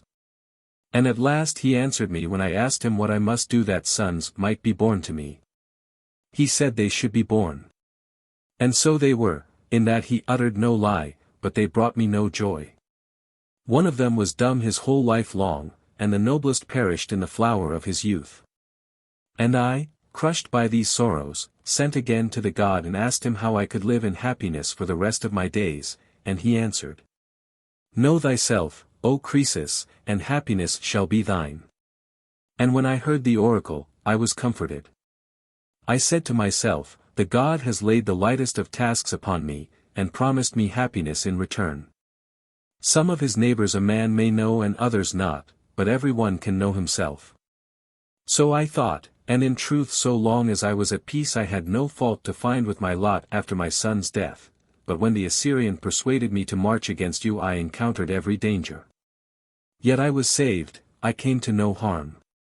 Once again, therefore, I have no charge to bring against the god. When I knew myself incapable of warring against you, he came to my help and saved mine and me. But afterwards, intoxicated by my wealth, cajoled by those who begged me to be their leader, tempted by the gifts they showered on me, flattered by all who said that if I would but lead them they would obey me to a man. And that I would be the greatest ruler in all the world, and that all their kings had met together and chosen me for their champion in the war, I undertook the generalship as though I were born to be the monarch of the world. For I did not know myself. I thought myself able to fight against you, you who are sprung from the seed of the gods, born of a royal line, trained in valor and virtue from your youth. While I believe that the first of my ancestors to reign won his freedom and his crown on the selfsame day. For this dull ignorance of mine I see I am justly punished. But now at last, O Cyrus, he cried, now I know myself. And tell me, do you think the god will still speak truth? Do you think that, knowing myself, I can be happy now? I ask you, because you of all men have it in your power to answer best. Happiness is yours to give. Cyrus answered, give me time to deliberate, Croesus. I bear in mind your former happiness and I pity you. I give you back at once your wife and your daughters, for they tell me you have daughters, and your friends and your attendants, they are yours once more. And yours it is to sit at your own table as you used to live. But battles and wars I must put out of your power. Now by the gods above us, cried Croesus, you need take no further thought about your answer. If you will do for me what you say, I shall live the life that all men called the happiest of lives, and I knew that they were right. And who, said Cyrus, who was it that lived that life of happiness? My own wife, said Croesus, she shared all my good things with me, my luxuries, my softest joys. But in the cares on which those joys were based, in war and battle and strife, she had no part or lot. Methinks, you will provide for me as I provided for her whom I loved beyond all others in the world, and I must needs send to Apollo again, and send thank offerings. And as Cyrus listened he marveled at the man's contentedness of soul, and for the future wherever he went he took Croesus with him, either because he thought he might be useful or perhaps because he felt it was safer so. So for that night they rested. But the next day Cyrus called his friends and generals together and told some to make an inventory of their treasures and others to receive all the wealth that Croesus brought in. First they were to set aside for the gods all that the Persian priests thought fit, and then store the rest in coffers, weight them, and pack them on wagons, distributing the wagons by lot to take with them on the march, so that they could receive their proper share at any convenient time. So they set about the work. Then Cyrus called some of his squires and said, "Tell me, have any of you seen Abradatas? I wonder that he who used to come to me so often is nowhere to be found."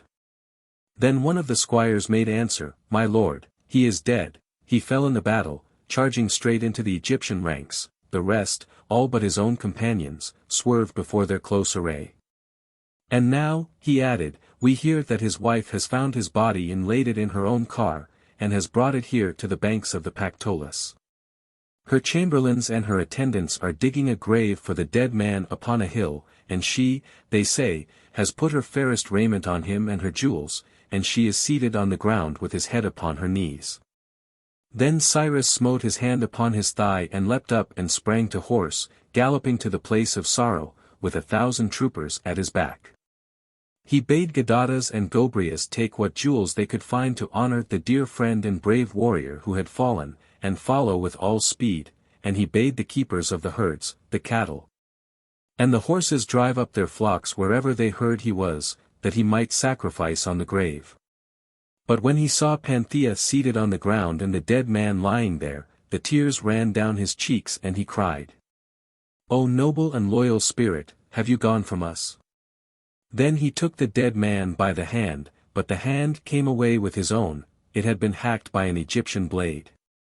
And when he saw that, his sorrow grew, and Panthea sobbed aloud and took the hand from Cyrus and kissed it and laid it in its place, as best she could, and said, "It is all like that, Cyrus. But why should you see it?" And presently she said, "All this, I know, he suffered for my sake, and for yours too, Cyrus, perhaps as much. I was a fool, I urged him so to bear himself as became a faithful friend of yours, and he, I know, he never thought once of his own safety, but only of what he might do to show his gratitude. Now he has fallen, without a stain upon his valor, and I, who urged him, I live on to sit beside his grave." And Cyrus wept silently for a while, and then he said, "Lady, his end was the noblest and the fairest that could be, he died in the hour of victory. Take these gifts that I have brought and adorn him." For now Gobryas and Gadatas appeared with store of jewels and rich apparel. "He shall not lack for honor," Cyrus said, "many hands will raise his monument, it shall be a royal one, and we will offer such sacrifice as befits a hero. And you, lady," he added, "you shall not be left desolate. I reverence your chastity and your nobleness, and I will give you a guardian to lead you whithersoever you choose, if you will but tell me to whom you wish to go." And Panthea answered, "Be at rest, Cyrus, I will not hide from you to whom I long to go." Therewith Cyrus took his leave of her and went, pitying from his heart the woman who had lost so brave a husband, and the dead man in his grave, taken from so sweet a wife, never to see her more. Then Panthea bade her chamberlains stand aside until, she said, "I have wept over him as I would." But she made her nurse stay with her and she said, "Nurse, when I am dead, cover us with the same cloak." And the nurse entreated and besought her, but she could not move her, and when she saw that she did but vex her mistress, she sat down and wept in silence. Then Panthea took the scimitar, that had been ready for her so long, and drew it across her throat, and dropped her head upon her husband's breast and died. And the nurse cried bitterly, but she covered the two with one cloak as her mistress had bidden her. And when Cyrus heard what Panthea had done he rushed out in horror to see if he could save her. And when the 3 chamberlains saw what had happened they drew their own scimitars and killed themselves, there where she had bidden them stand. 16:17 And when Cyrus came to that place of sorrow, he looked with wonder and reverence on the woman, and wept for her and went his way and saw that all due honor was paid to those who lay there dead, and a mighty sepulchre was raised above them. Mightier, men say, than had been seen in all the world before. After this the Carians, who were always at war and strife with one another, because their dwellings were fortified, sent to Cyrus and asked for aid. Cyrus himself was unwilling to leave Sardis, where he was having engines of artillery made and battering rams to overthrow the walls of those who would not listen to him. But he sent Edusius, a Persian, in his place, a man of sound judgment and a stout soldier and withal a person of winning presence. He gave him an army, and the Cilicians and Cypriots were very ready to serve under him. That was why Cyrus never sent a Persian satrap to govern either Cilicia or Cyprus. He was always satisfied with the native kings, only he exacted tribute and levied troops whenever he needed them. So Edusius took his army and marched into Caria, where he was met by the men of both parties, ready to receive him inside their walls to the detriment of their opponents. Edusius treated each in exactly the same way. He told whichever side was pleading that he thought their case was just, but it was essential that the others should not realize he was their friend, for thus, you perceive, I will take them unprepared whenever I attack. He insisted they should give him pledges of good faith, and the Carians had to swear they would receive him without fraud or guile within their walls and for the welfare of Cyrus and the Persians. And on his side he was willing to swear that he would enter without fraud or guile himself and for the welfare of those who received him. Having imposed these terms on either party without the knowledge of the other, he fixed on the same night with both, entered the walls, and had the strongholds of both parties in his hands. At break of day he took his place in the midst with his army, and sent for the leading men on either side. Thus confronted with each other they were more than a little vexed, and both imagined they had been cheated. However, Edusius began. Gentlemen, I took an oath to you that I would enter your walls without fraud or guile and for the welfare of those who received me. Now if I am forced to destroy either of you, I am persuaded I shall have entered to the detriment of the Carians. But if I give you peace, so that you can till your lands in safety, I imagine I shall have come for your welfare. Therefore from this day forwards you must meet on friendly terms, cultivate your fields without fear, give your children to each other, and if any one offends against these laws, Cyrus and ourselves will be his enemies. At that the city gates were flung wide open, the roads were filled with folk hurrying to one another, the fields were thronged with laborers. They held high festival together, and the land was full of peace and joyfulness. Meanwhile messengers came from Cyrus inquiring whether there was need for more troops or siege engines, but Edusius answered, on the contrary his present force was at Cyrus' service to employ elsewhere if he wished, and so drew off his army, only leaving a garrison in the citadels. Thereupon the Carians implored him to remain, and when he would not, they sent to Cyrus begging him to make Edusius their satrap. Meanwhile Cyrus had sent Hystaspes with an army into Phrygia on the Hellespont, and when Edusius came back he bade him follow, for the Phrygians would be more willing to obey Hystaspes if they heard that another army was advancing. Now the Hellenes on the seaboard offered many gifts and bargained not to receive the Asiatics within their walls, but only to pay tribute and serve wherever Cyrus commanded. But the king of Phrygia made preparations to hold his fortresses and not yield, and sent out orders to that effect. However, when his lieutenants deserted him and he found himself all alone, he had to put himself in the hands of Hystaspes, and leave his fate to the judgment of Cyrus. Then Hystaspes stationed strong Persian garrisons in all the citadels, and departed, taking with him not only his own troops but many mounted men and targeteers from Phrygia. And Cyrus sent word to Edusius to join Hystaspes, put himself at the head of those who had submitted and allow them to retain their arms, while those who showed a disposition to resist were to be deprived of their horses and their weapons and made to follow the army as slingers.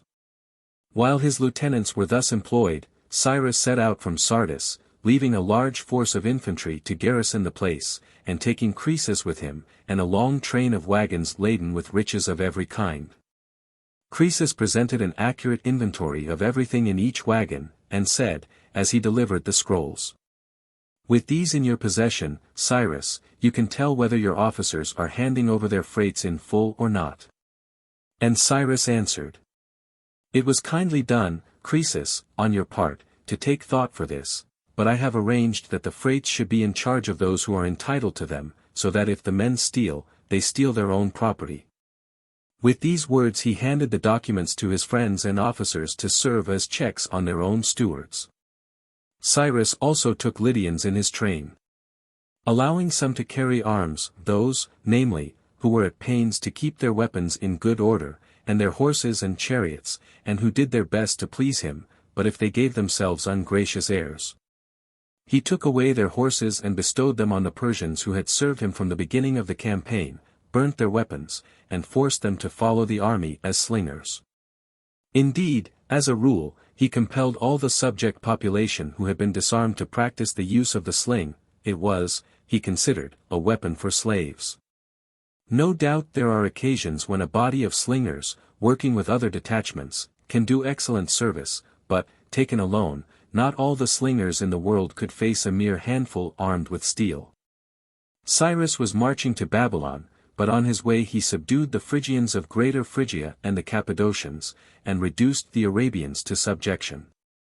These successes enabled him to increase his Persian cavalry till it was not far short of 40,000 men, and he had still horses left over to distribute among his allies at large. At length he came before Babylon with an immense body of cavalry, archers, and javelin men, besides slingers innumerable. When Cyrus reached the city he surrounded it entirely with his forces, and then rode round the walls himself, attended by his friends and the leading officers of the allies. Having surveyed the fortifications, he prepared to lead off his troops, and at that moment a deserter came to inform him that the Assyrians intended to attack as soon as he began to withdraw. For they had inspected his forces from the walls and considered them very weak. This was not surprising, for the circuit of the city was so enormous that it was impossible to surround it without seriously thinning the lines. When Cyrus heard of their intention, he took up his post in the center of his troops with his own staff round him and sent orders to the infantry for the wings to double back on either side, marching past the stationary center of the line, until they met in the rear exactly opposite himself. Thus the men in front were immediately encouraged by the doubling of their depth, and those who retired were equally cheered, for they saw that the others would encounter the enemy first.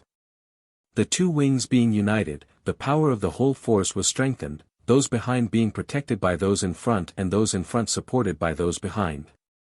When the phalanx was thus folded back on itself, both the front and the rear ranks were formed of picked men, a disposition that seemed calculated to encourage valor and check flight. On the flanks, the cavalry and the light infantry were drawn nearer and nearer to the commander as the line contracted. When the whole phalanx was in close order, they fell back from the walls, slowly, facing the foe, until they were out of range. Then they turned, marched a few paces, and then wheeled round again to the left, and halted, facing the walls, but the further they got the less often they paused, until, feeling themselves secure, they quickened their pace and went off in an uninterrupted march until they reached their quarters. When they were encamped, Cyrus called a council of his officers and said, "My friends and allies, we have surveyed the city on every side. And for my part one fail to see any possibility of taking by assault walls so lofty and so strong. On the other hand, the greater the population the more quickly must they yield to hunger, unless they come out to fight. If none of you have any other scheme to suggest, I propose that we reduce them by blockade." Then Chrysantas spoke. "Does not the river flow through the middle of the city, and it is not at least 1/4 of a mile in width?" "To be sure it is," answered Gobryas, "and so deep that the water would cover 2 men, one standing on the other's shoulders. In fact the city is even better protected by its river than by its walls." At which Cyrus said, "Well, Chrysantas, we must forego what is beyond our power, but let us measure off at once the work for each of us, set to, and dig a trench as wide and as deep as we can, that we may need as few guards as possible." Thereupon Cyrus took his measurements all round the city, and, leaving a space on either bank of the river large enough for a lofty tower, he had a gigantic trench dug from end to end of the wall, his men heaping up the earth on their own side. Then he set to work to build his towers by the river. The foundations were of palm trees, 100 feet long and more. The palm tree grows to a greater height than that, and under pressure it will curve upwards like the spine of an ass beneath a load. He laid these foundations in order to give the impression that he meant to besiege the town, and was taking precautions so that the river, even if it found its way into his trench, should not carry off his towers. Then he had other towers built along the mound, so as to have as many guard posts as possible. Thus his army was employed, but the men within the walls laughed at his preparations, knowing they had supplies to last them more than 20 years. When Cyrus heard that, he divided his army into 12, each division to keep guard for 1 month in the year. At this the Babylonians laughed louder still, greatly pleased at the idea of being guarded by Phrygians and Lydians and Arabians and Cappadocians, all of whom, they thought, would be more friendly to themselves than to the Persians. However, by this time the trenches were dug. And Cyrus heard that it was a time of high festival in Babylon when the citizens drink and make merry the whole night long. As soon as the darkness fell, he set his men to work. The mouths of the trenches were opened, and during the night the water poured in, so that the river bed formed a highway into the heart of the town. When the great stream had taken to its new channel, Cyrus ordered his Persian officers to bring up their thousands, horse and foot alike, each detachment drawn up 2 deep, the allies to follow in their old order. They lined up immediately, and Cyrus made his own bodyguard descend into the dry channel first, to see if the bottom was firm enough for marching. When they said it was, he called a council of all his generals and spoke as follows. "My friends, the river has stepped aside for us. He offers us a passage by his own high road into Babylon. We must take heart and enter fearlessly, remembering that those against whom we are to march this night are the very men we have conquered before, and that too when they had their allies to help them, when they were awake, alert, and sober, armed to the teeth, and in their battle order.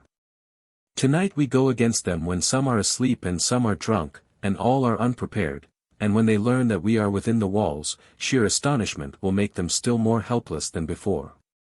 If any of you are troubled by the thought of volleys from the roofs when the army enters the city, I bid you lay these fears aside. If our enemies do climb their roofs, we have a God to help us, the God of fire. Their porches are easily set aflame, for the doors are made of palm wood and varnished with bitumen, the very food of fire. And we shall come with the pine torch to kindle it, and with pitch and tow to feed it. They will be forced to flee from their homes or be burnt to death. Come, take your swords in your hand, God helping me, I will lead you on. Do you," he said, turning to Gadatas and Gobryas, "show us the streets, you know them. And once we are inside, lead us straight to the palace." "So we will," said Gobryas and his men, "and it would not surprise us to find the palace gates unbarred, for this night the whole city is given over to revelry. Still, we are sure to find a guard, for one is always stationed there." "Then," said Cyrus, "there is no time for lingering, we must be off at once and take them unprepared." Thereupon they entered, and of those they met some were struck down and slain, and others fled into their houses, and some raised the hue and cry, but Gobryas and his friends covered the cry with their shouts, as though they were revelers themselves. And thus, making their way by the quickest route, they soon found themselves before the king's palace. Here the detachment under Gobryas and Gadatas found the gates closed, but the men appointed to attack the guards rushed on them as they lay drinking round a blazing fire, and closed with them then and there. As the din grew louder and louder, those within became aware of the tumult, till, the king bidding them see what it meant, some of them opened the gates and ran out. Gadatas and his men, seeing the gates swing wide, darted in, hard on the heels of the others who fled back again, and they chased them at the sword's point into the presence of the king. They found him on his feet, with his drawn scimitar in his hand. By sheer weight of numbers they overwhelmed him, and not one of his retinue escaped. They were all cut down, some flying, others snatching up anything to serve as a shield and defending themselves as best they could. Cyrus sent squadrons of cavalry down the different roads with orders to kill all they found in the street, while those who knew Assyrian were to warn the inhabitants to stay indoors under pain of death. While they carried out these orders, Gobryas and Gadatas returned, and first they gave thanks to the gods and did obeisance because they had been suffered to take vengeance on their unrighteous king. And then they fell to kissing the hands and feet of Cyrus, shedding tears of joy and gratitude. And when it was day and those who held the heights knew that the city was taken and the king slain, they were persuaded to surrender the citadel themselves. Cyrus took it over forthwith, and sent in a commandant and a garrison, while he delivered the bodies of the fallen to their kinsfolk for burial. And bade his heralds make proclamation that all the citizens must deliver up their arms. Wherever weapons were discovered in any house, all the inmates would be put to death. So the arms were surrendered, and Cyrus had them placed in the citadel for use in case of need. When all was done, he summoned the Persian priests and told them the city was the captive of his spear, and bade them set aside the first fruits of the booty as an offering to the gods and mark out land for sacred domains. Then he distributed the houses and the public buildings to those whom he counted his partners in the exploit. And the distribution was on the principle accepted, the best prizes to the bravest men, and if any thought they had not received their deserts, they were invited to come and tell him. At the same time he issued a proclamation to the Babylonians, bidding them till the soil and pay the dues and render willing service to those under whose rule they were placed. As for his partners the Persians, and such of his allies as elected to remain with him, he gave them to understand they were to treat as subjects the captives they received. After this Cyrus felt that the time was come to assume the style and manner that became a king, and he wished this to be done with the goodwill and concurrence of his friends and in such a way that, without seeming ungracious, he might appear but seldom in public and always with a certain majesty. Therefore he devised the following scheme. At break of day he took his station at some convenient place, and received all who desired speech with him, and then dismissed them. The people, when they heard that he gave audience, thronged to him in multitudes, and in the struggle to gain access there was much jostling and scheming and no little fighting. His attendants did their best to divide the suitors, and introduce them in some order, and whenever any of his personal friends appeared, thrusting their way through the crowd, Cyrus would stretch out his hand and draw them to his side and say, "Wait, my friends, until we have finished with this crowd, and then we can talk at our ease." So his friends would wait, but the multitude would pour on, growing greater and greater, until the evening would fall before there had been a moment's leisure for his friends. All that Cyrus could do then was to say, "Perhaps, gentlemen, it is a little late this evening in time that we broke up.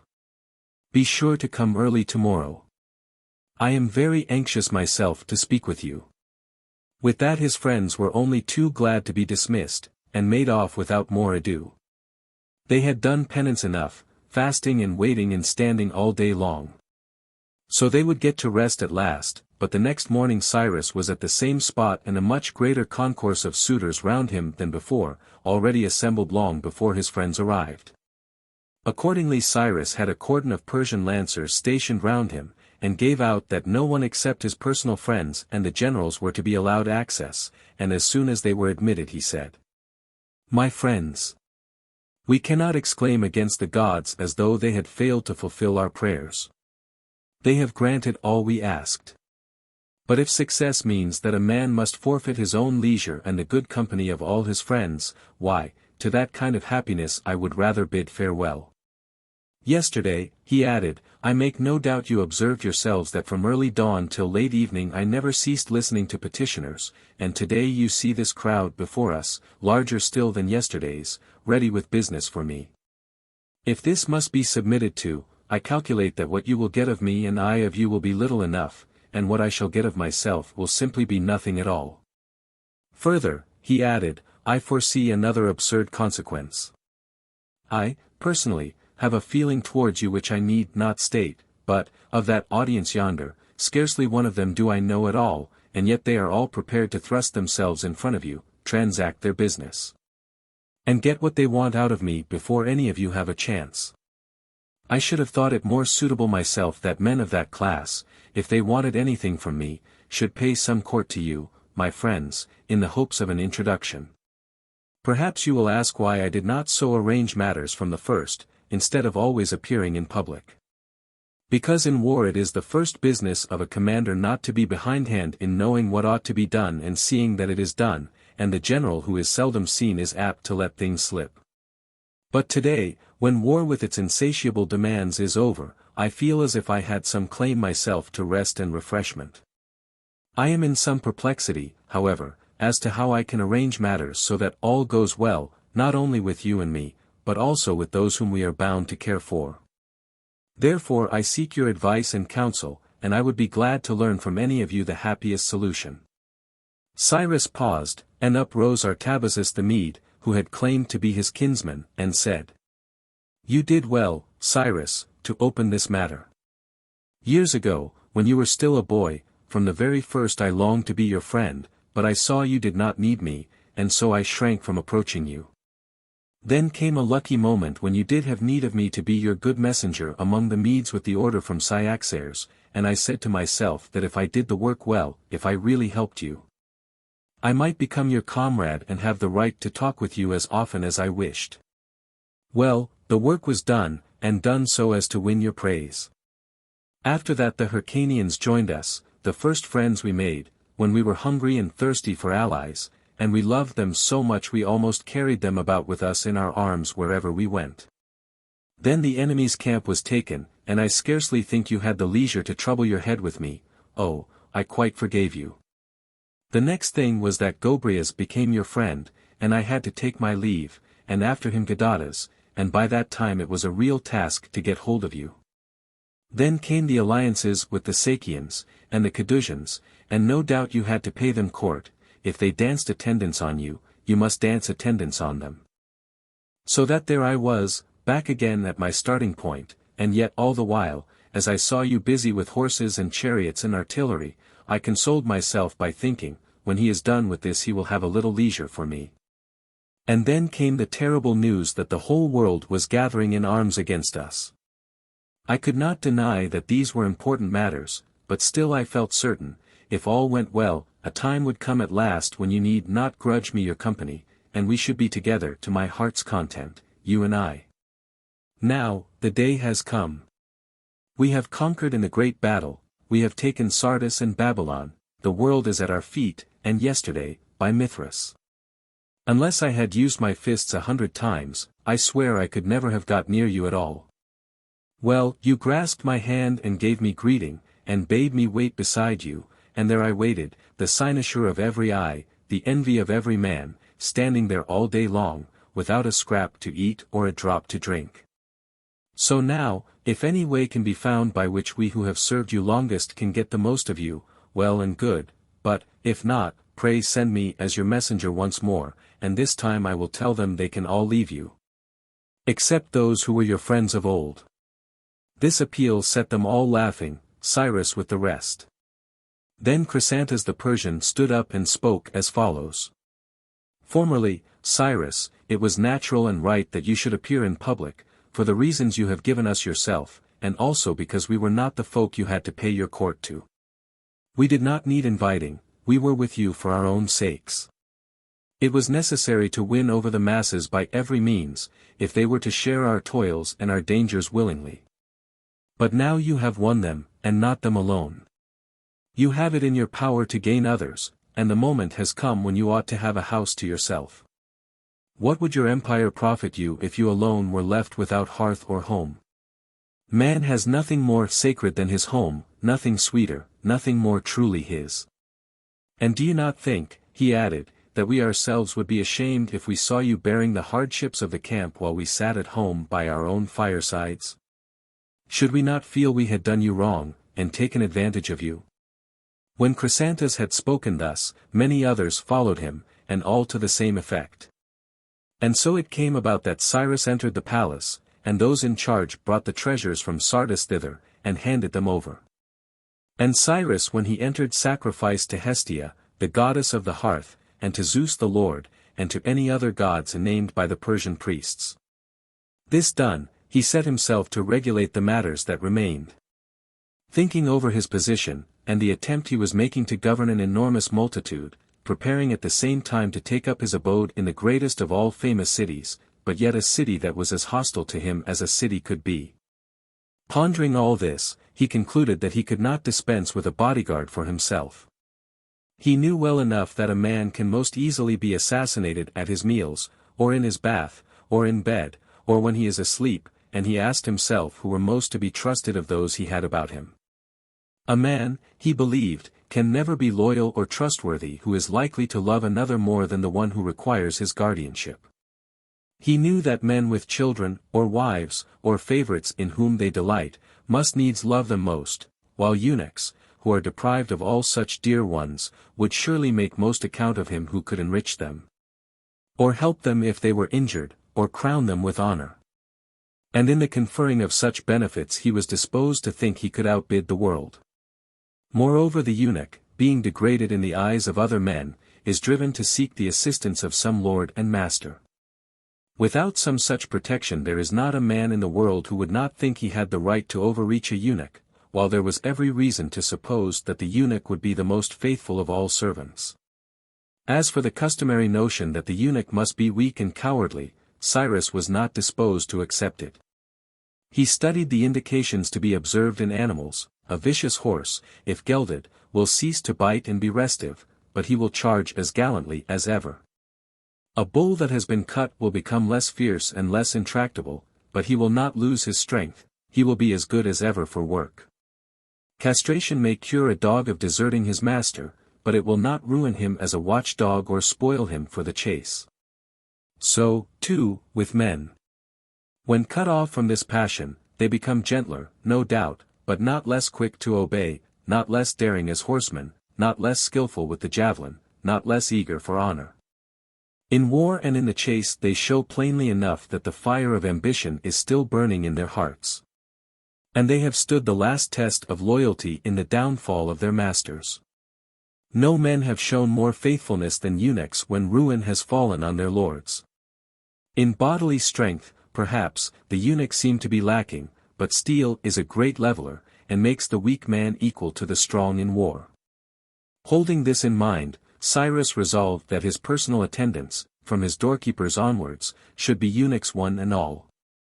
This guard, however, he felt was hardly sufficient against the multitude of enemies, and he asked himself whom he could choose among the rest.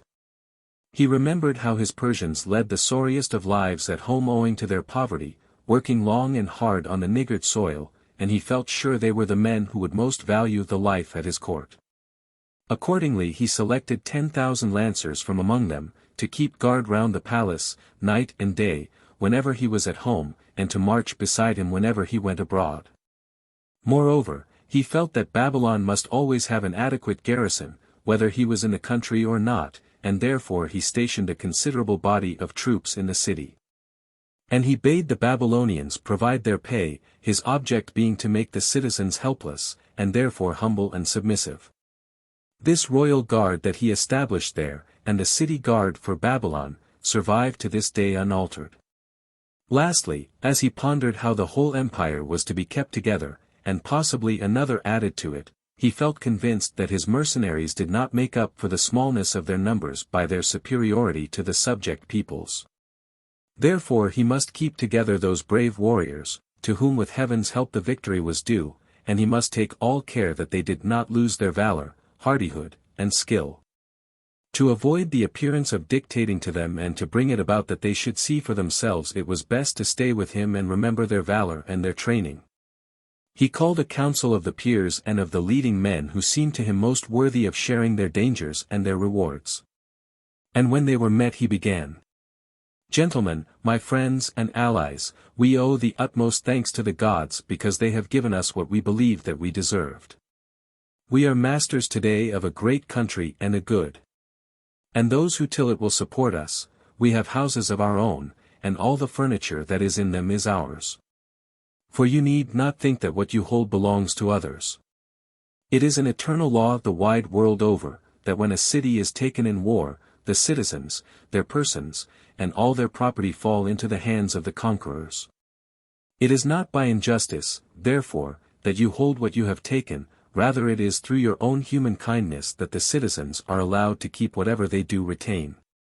Yet I foresee that if we betake ourselves to the life of indolence and luxury, the life of the degenerate who think that labor is the worst of evils and freedom from toil the height of happiness, the day will come, and speedily, when we shall be unworthy of ourselves, and with the loss of honor will come the loss of wealth. Once to have been valiant is not enough, no man can keep his valor unless he watch over it to the end. As the arts decay through neglect, as the body, once healthy and alert, will grow weak through sloth and indolence, even so the powers of the spirit, temperance, self-control, and courage, if we grow slack in training, fall back once more to rottenness and death. We must watch ourselves, we must not surrender to the sweetness of the day. It is a great work, methinks, to found an empire, but a far greater to keep it safe. To seize it may be the fruit of daring and daring only, but to hold it is impossible without self-restraint and self-command and endless care. We must not forget this. We must train ourselves in virtue from now henceforward with even greater diligence than before we won this glory, remembering that the more a man possesses, the more there are to envy him, to plot against him, and be his enemies. Above all when the wealth he wins and the services he receives are yielded by reluctant hands. But the gods, we need not doubt, will be upon our side. We have not triumphed through injustice, we were not the aggressors, it was we who were attacked and we avenged ourselves. The gods are with us, I say. But next to that supreme support there is a defense we must provide out of our own powers alone, and that is the righteous claim to rule our subjects because we are better men than they. Needs must that we share with our slaves in heat and cold and food and drink and toil and slumber, and we must strive to prove our superiority even in such things as these, and first in these. But in the science of war and the art of it we can admit no share, those whom we mean to make our laborers and our tributaries can have no part in that, we will set ourselves to defraud them there. We know that such exercises are the very tools of freedom and happiness, given by the gods to mortal men. We have taken their arms away from our slaves, and we must never lay our own aside, knowing well that the nearer the sword hilt the closer the heart's desire. So, does any man ask himself what profit he has gained from the fulfillment of his dreams, if he must still endure, still undergo hunger and thirst and toil and trouble and care? Let him learn the lesson that a man's enjoyment of all good things is in exact proportion to the pains he has undergone to gain them. Toil is the seasoning of delight, without desire and longing, no dish, however costly, could be sweet. Yes, if some spirit were to set before us what men desire most, and we were left to add for ourselves that final touch of sweetness. I say that we could only gain above the poorest of the poor in so far as we could bring hunger for the most delicious foods, and thirst for the richest wines, and weariness to make us woo the deepest slumber.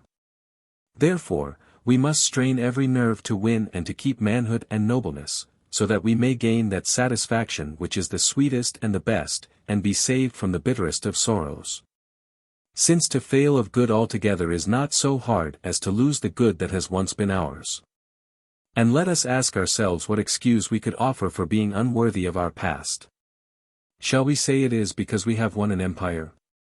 Surely it is hardly fitting that the ruler should be baser than the ruled. Or is it that we seem to be happier today than heretofore? Is cowardice, then, an adjunct of happiness? Or is it simply because we have slaves and must punish them if they do wrong? But by what right can a man, who is bad himself, punish others for badness or stupidity? Remember, too, that we have arranged for the maintenance of a whole multitude, to guard our persons and our houses, and it would be shameful for us to depend for safety on the weapons of others and refuse to carry weapons for ourselves. Surely we ought to know that there can be no defense so strong as a man's own gallantry.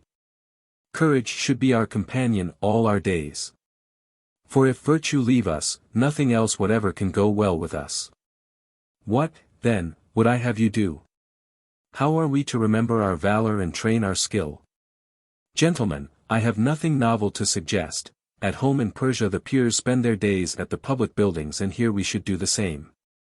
Here we are the men of rank and honor, as we are there, and we should hold to the same customs.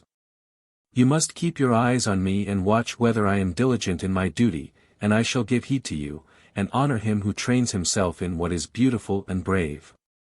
And here too let us educate our sons, if sons are born to us. We cannot but become better ourselves if we strive to set the best example we can to our children, and our children could hardly grow up to be unworthy, even if they wished, when they see nothing base before them, and hear nothing shameful. But live in the practice of all that is beautiful and good. Notes. C1. Notice the epic tone now adopted, or rather swum into, or rather which floats the writer up of its own motion. C1.2 ff. On the whole this description of the battle is, for Xenophon, obscure. C1.5-6, Xenophon, artist.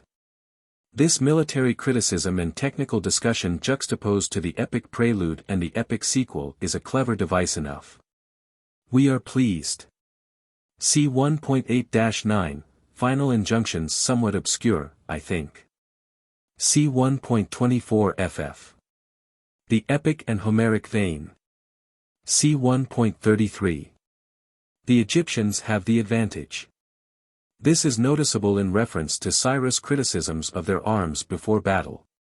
That is not a slip, but a dramatic touch on the part of the author, I think. And Cyrus is speaking of cavalry there, and anticipates the result. See 1.34 fin. A singular feature this in ancient battles. Is it simply and solely Oriental, or general, and Hellenic also? Has it any analogue nowadays anywhere? Probably with Egyptian troops in the Sudan it has, HGD. 1884. See 2.6-7, the Archaic man through an act of bad discipline makes good discipline more acceptable. See 2.13, the civilized method of dealing with a conquered city. Instead of pillage and rapine, an indemnity, which will bring in to the conqueror's wealth, and yet not destroy the arts of the population, which are the fountainheads of beauty. Modern. So the Archaic man asserts his superiority once more. See 2.24. Is this also Xenophon's view? If so, it throws light on his theory of rank and caste. See 3.2, Curious Cyrus should be so little suspicious of Abradata's death, is it not?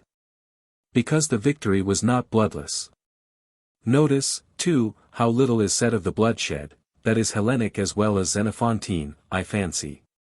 See 3.7, something epic in all this. Cf. Archelaus sacrificing at the tomb of Patroclus. See 3.8 ff. The pathos of the situation and the ironia at its maximum. Euripidean touches throughout. See 3.16, this is bracketed in most editions, no doubt rightly, as an interpolation. It was not translated in Mr. Dakin's manuscript, but his marginal note is characteristic, and evidently he would have translated the section in a footnote. It may be rendered thus: it is said that a monument was raised above the eunuchs and is in existence to this day. On the upper slab the names of the husband and the wife are written in Syrian letters, and below are 3 other slabs, inscribed, to the chamberlains. See 3.16. Interesting, especially if of later insertion, and perhaps given the historical basis of the story in some monument on the Pactolus, known to Xenophon. I wish a new Schliemann would find it. HGD. C4. Semi-historical. The version is to be found, I think, in C4.2, which is the piece justicative. The episode itself is full of humor, as good as a play. Xenophon has seen these duplicities often. Brr fox outwitted by Brr rabbit. C4.4. Can these rival fastnesses of the Carians be identified? All this country is well known to Xenophon, Vide Hellenica, 3. C4, etc. C4.6, beautiful renewal of the peaceful arts, festivals, and merrymakings after the internecine party strife. C4. 9. This again is a district Xenophon is well acquainted with. Has he one eye on the old insurrection against Persia, Tempori Histiaeus, and another on the new arrangements, Tempori Antalcidas? See 4.12-13, Croesus and his bills of lading. Some humor. It also brings out the Archaic man in opposition to the shopkeeper man of the mere business type. But still the bills of lading are needed. Croesus only doesn't twig the right persons to check. It's the opposition between despot and true ruler. See 5.9, Cyrus has an idea, the nature of which we shall discover later. See 5.15, Belshazzar's feast, vide Daniel, cfhdt. Why plural, the trenches? Is Xenophon obscure? His obscurity is mostly this: he expects his reader intelligently to follow him. See 5.32, jars somewhat on our feelings, perhaps, in its thirst for revenge, but cf. the feeling against the assassins of Lord Frederick Cavendish and Mr. Burke. Written at the time of the Phoenix Park murders. c. 5.37. Is a turning point in the rise of the Archaic man, and yet hardly yet, but at c. 5.58 we shall come to bodyguards and eunuchs. At this highest pinnacle of archy, Cyrus desires to furnish himself as befits a king. It is an historical difficulty which Xenophon has to get over or round, or is Xenophon himself in the same condemnation, so to speak? Does he also desire his Archaic man to be got up in a manner befitting royalty at a certain date? Consider. c. 5. 42 to 47, these sections pose the difficulty well, and it is a difficulty, and no mistake. c. 5.42 ff. Xenophon Hellenic Theory of Life.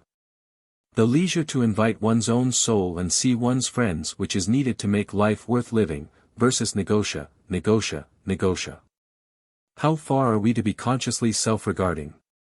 Cyrus versus Buddha. The Hellenic hero is not equal to absolute non-self-regarding devotion to mere work. The Buddha might be. c. 5.48. Perhaps nothing is cleverer in the neat and skillful mosaic work of this composition than the fitting in here of Artabaz's personal view with the, at last necessary, impersonal or public theory of leadership. It is pretty also that Artabazus should at length get his reward, and humorous that he doesn't, after all, get it in the old form. c. 5.49 ff. He keenly remembers each tantalizing moment of approach and separation. A splendid speech of the humorous type.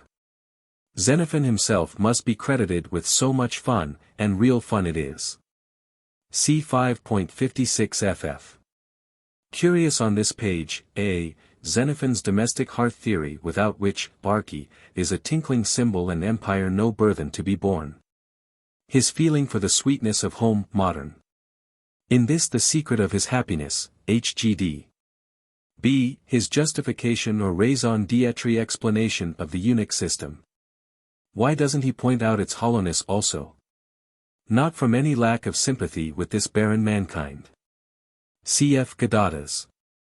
I think this all logically follows if the Archon is to rule political enemies as well as friends. To do so, epistemenos, Asian expert, some strange devices must be resorted to. What think you, Dakins? c. 5.58, the need of a bodyguard. The dragonfly must wing his flight in armor cased, that is the law of his development. So Cyrus must be in the end an ideal Tyrannus, the one spoken of by Simonides the poet to Hiero, vide the dialogue Hiero, and the notes thereto in Mr. Dakin's translation, Volume 3. c. 5.64, the faithfulness of the eunuch has its parallel in that of the old Negro slave.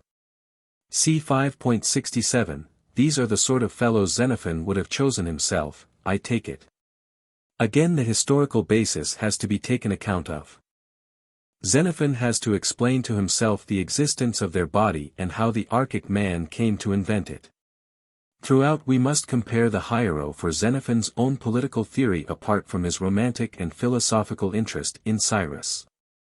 c. 5.69, not a pleasant picture of subject and ruling race. Cf. the Austrians in Italy. c. 5.73. The Hellenic, the modern theory, but more rudely expressed. The conqueror's right to the land he has taken, and what Cyrus proceeds to say is quite up to the modern mark. c. 5.74. Of course this is precisely what the Persians as they degenerated did come to, nor did the good example of the Archaic man nor his precepts nor his institutions save them. c. 5.77-79, Military Theory of Virtue, almost barbaric, ex mea sententia hgd. But Xenophon is not absolutely equal Cyrus. c. 5.80 ff. This is the Socratico-Xenophantine hedonism and Stoicism combined. c. 5.82 ff. A noble sermon on the need of straining every nerve to virtuous training. Splendidly rhetorical and forceful. c. 5.84. Cyrus, i.e. Xenophon, is aware of the crisis he and his are going through. If externalism has to be adopted to hedge royalty, still a further inner change is demanded, there must be a corresponding spiritual growth. See 5.86. One of the noblest sayings in all Xenophon. The one somehow which touches me most. The best way to improve ourselves is to see that we set our boys the best examples. Book VIII. Such were the words of Cyrus. And Chrysantas rose up after him, saying, Gentlemen, this is not the first time I have had occasion to observe that a good ruler differs in no respect from a good father. Even as a father takes thought that blessings may never fail his children, so Cyrus would commend to us the ways by which we can preserve our happiness. And yet, on one point, it seemed to me he had spoken less fully than he might. And I will try to explain it for the benefit of those who have not learnt it. I would have you ask yourselves, was ever a hostile city captured by an undisciplined force? Did ever an undisciplined garrison save a friendly town? When discipline was gone, did ever an army conquer? Is ever disaster nearer than when each soldier thinks about his private safety only? Nay, in peace as in war, can any good be gained if men will not obey their betters? What city could be at rest, lawful, and orderly? What household could be safe? What ship sail home to her haven? And we, to what do we owe our triumph, if not to our obedience? We obeyed, we were ready to follow the call by night and day. We marched behind our leader, ranks that nothing could resist, we left nothing half done of all we were told to do. If obedience is the one path to win the highest good, remember it is also the one way to preserve it. Now in the old days, doubtless, many of us ruled no one else, we were simply ruled. But today you find yourselves rulers, one and all of you, some over many and some over few. And just as you would wish your subjects to obey you, so we must obey those who are set over us. Yet there should be this difference between ourselves and slaves. A slave renders unwilling service to his lord, but we, if we claim to be freemen, must do of our own free will that which we see to be the best. And you will find, he added, that even when no single man is ruler, that city which is most careful to obey authority is the last to bow to the will of her enemies. Let us listen to the words of Cyrus. Let us gather round the public buildings and train ourselves, so that we may keep our hold on all we care for, and offer ourselves to Cyrus for his noble ends. Of one thing we may be sure, Cyrus will never put us to any service which can make for his own good and not for ours. Our needs are the same as his, and our foes the same. When Chrysantas had said his say, many others followed to support him, Persians and allies alike, and it was agreed that the men of rank and honor should be in attendance continually at the palace gates, ready for Cyrus to employ, until he gave them their dismissal. That custom is still in force, and to this day the Asiatics under the great king wait at the door of their rulers. And the measures that Cyrus instituted to preserve his empire, as set forth in this account, are still the law of the land, maintained by all the kings who followed him. Only as in other matters, so here, with a good ruler, the government is pure. With a bad one, corrupt. Thus it came about that the nobles of Cyrus and all his honorable men waited at his gates, with their weapons and their horses, according to the common consent of the gallant men who had helped to lay the empire at his feet. Then Cyrus turned to other matters, and appointed various overseers. He had receivers of revenue, controllers of finance, ministers of works, guardians of property, superintendents of the household. Moreover, he chose managers for his horses and his dogs, men who could be trusted to keep the creatures in the best condition and ready for use at any moment.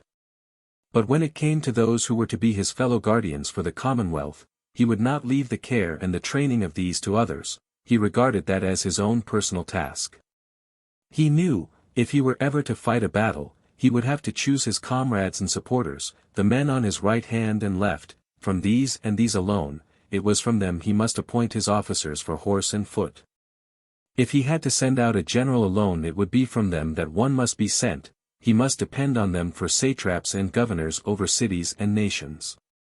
He would require them for ambassadors, and an embassy was, he knew, the best means for obtaining what he wanted without war. He foresaw that nothing could go well if the agents in his weightiest affairs were not what they ought to be, while, if they were, everything would prosper. This charge, therefore, he took upon his own shoulders, and he was persuaded that the training he demanded of others should also be undergone by himself. No man could rouse others to noble deeds if he fell short of what he ought to be himself. The more he pondered the matter, the more he felt the need of leisure, if he were to deal worthily with the highest matters. It was, he felt, impossible to neglect the revenues, in view of the enormous funds necessary for so vast an empire. Yet he foresaw that if he was always to be occupied with the multitude of his possessions he would never have time to watch over the safety of the whole. As he pondered how he could compass both objects, the prosperity of the finances and the leisure he required, the old military organization came into his mind. He remembered how the captains of 10 supervised the squads of 10, and were supervised themselves by the company captains, and they by the captains of the thousands, and these by the captains of 10,000.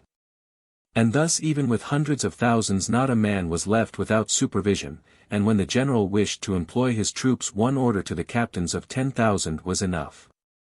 On this principle Cyrus arranged his finances and held his departments together. In this way, by conferring with a few officers he could keep the whole system under his control, and actually have more leisure for himself than the manager of a single household or the master of a single ship. Finally, having thus ordered his own affairs, he taught those about him to adopt the same system. Accordingly, having gained the leisure he needed for himself and his friends, he could devote himself to his work of training his partners and colleagues. In the first place he dealt with those who, enabled as they were to live on the labor of others, yet failed to present themselves at the palace. He would send for them and seek them out, convinced that attendance would be wholesome for them. They would be unwilling to do anything base or evil in the presence of their king and under the eye of their noblest men. Those who were absent were so through self-indulgence or wrongdoing or carelessness. And I will now set forth how he brought them to attend. He would go to one of his most intimate friends and bid him lay hands on the property of the offender, asserting that it was his own. Then of course the truants would appear at once crying out that they had been robbed. But somehow for many days Cyrus could never find leisure to hear their complaints, and when he did listen he took care to defer judgment for many more. This was one way he had of teaching them to attend, another was to assign the lightest and most profitable tasks to those who were punctual, and a third to give nothing whatever to the offenders. But the most effective of all, for those who paid no heed to gentler measures, was to deprive the truant of what he possessed and bestow it on him who would come when he was needed. By this process Cyrus gave up a useless friend and gained a serviceable one. To this day the king sends for and seeks out those who do not present themselves when they should. Such was his method with the truants. With those who came forward he felt, since he was their rightful leader, that he could best incite them to noble deeds by trying to show that he himself had all the virtues that became a man. He believed that men do grow better through written laws, and he held that the good ruler is a living law with eyes that see, inasmuch as he is competent to guide and also to detect the sinner and chastise him. Thus he took pains to show that he was the more assiduous in his service to the gods the higher his fortunes rose. It was at this time that the Persian priests, the Magians, were first established as an order, and always at break of day Cyrus chanted a hymn and sacrificed to such of the gods as they might name. And the ordinances he established service to this day at the court of the reigning king. These were the first matters in which the Persians set themselves to copy their prince. Feeling their own fortune would be the higher if they did reverence to the gods, following the man who was fortune's favorite and their own monarch. At the same time, no doubt, they thought they would please Cyrus by this. On his side Cyrus looked on the piety of his subjects as a blessing to himself, reckoning as they do who prefer to sail in the company of pious men rather than with those who are suspected of wicked deeds. And he reckoned further that if all his partners were God-fearing, they would be the less prone to crime against each other or against himself, for he knew he was the benefactor of his fellows. And by showing plainly his own deep desire never to be unfair to friend or fellow combatant or ally, but always to fix his eyes on justice and rectitude. He believed he could induce others to keep from base actions and walk in the paths of righteousness. And he would bring more modesty, he hoped, into the hearts of all men if it were plain that he himself reverenced all the world and would never say a shameful word to any man or woman or do a shameful deed. He looked for this because he saw that, apart from kings and governors who may be supposed to inspire fear, men will reverence the modest and not the shameless, and modesty in women will inspire modesty in the men who behold them. And his people, he thought, would learn to obey if it were plain that he honored frank and prompt obedience even above virtues that made a grander show and were harder to attain. Such was his belief, and his practice went with it to the end. His own temperance and the knowledge of it made others more temperate. When they saw moderation and self-control in the man who above all others had license to be insolent, lesser men were the more ready to abjure all insolence of their own. But there was this difference, Cyrus held, between modesty and self-control: the modest man will do nothing shameful in the light of day, but the man of self-control nothing base, not even in secret. Self-restraint, he believed, would best be cultivated if he made men see in himself one who could not be dragged from the pursuit of virtue by the pleasure of the moment. One who chose to toil first for the happy-hearted joys that go hand in hand with beauty and nobleness. Thus, being the man he was, he established at his gates a stately company, where the lower gave place to the higher, and they in their turn showed reverence to each other, and courtesy, and perfect harmony. Among them all there was never a cry of anger to be heard, nor a burst of insolent laughter. To look at them was to know that they lived for honor and loveliness. Such was the life at the palace gates, and to practice his nobles in martial exercises he would lead them out to the hunt whenever he thought it well, holding the chase to be the best training for war and the surest way to excellence in horsemanship. A man learns to keep his seat, no matter what the ground may be, as he follows the flying quarry, learns to hurl and strike on horseback in his eagerness to bring down the game and win applause. And here, above all, was the field in which to inure his colleagues to toil and hardship and cold and heat and hunger and thirst. Thus to this day the Persian monarch and his court spend their leisure in the chase. From all that has been said, it is clear Cyrus was convinced that no one has a right to rule who is not superior to his subjects, and he held that by imposing such exercises as these on those about him, he would lead them to self-control and bring to perfection the art and discipline of war. Accordingly he would put himself at the head of the hunting parties and take them out himself unless he was bound to stay at home, and, if he was, he would hunt in his parks among the wild creatures he had reared. He would never touch the evening meal himself until he had sweated for it, nor give his horses their corn until they had been exercised, and he would invite his own mace-bearers to join him in the chase. Therefore he excelled in all knightly accomplishments, he and those about him, because of their constant practice. Such was the example he set before his friends. But he also kept his eye on others, and would single out those who worshipped noble deeds, and reward them with gifts, and high commands, and seats at festivals, and every kind of honor. And thus their hearts were filled with ambition, and every man longed to outdo his fellows in the eyes of Cyrus. But we seem to learn also that Cyrus thought it necessary for the ruler not only to surpass his subjects by his own native worth, but also to charm them through deception and artifice. At any rate he adopted the Median dress, and persuaded his comrades to do likewise. He thought it concealed any bodily defect, enhancing the beauty and stature of the wearer. The shoe, for instance, was so devised that a sole could be added without notice, and the man would seem taller than he really was. So also Cyrus encouraged the use of ointments to make the eyes more brilliant and pigments to make the skin look fairer. And he trained his courtiers never to spit or blow the nose in public or turn aside to stare at anything. They were to keep the stately air of persons whom nothing can surprise.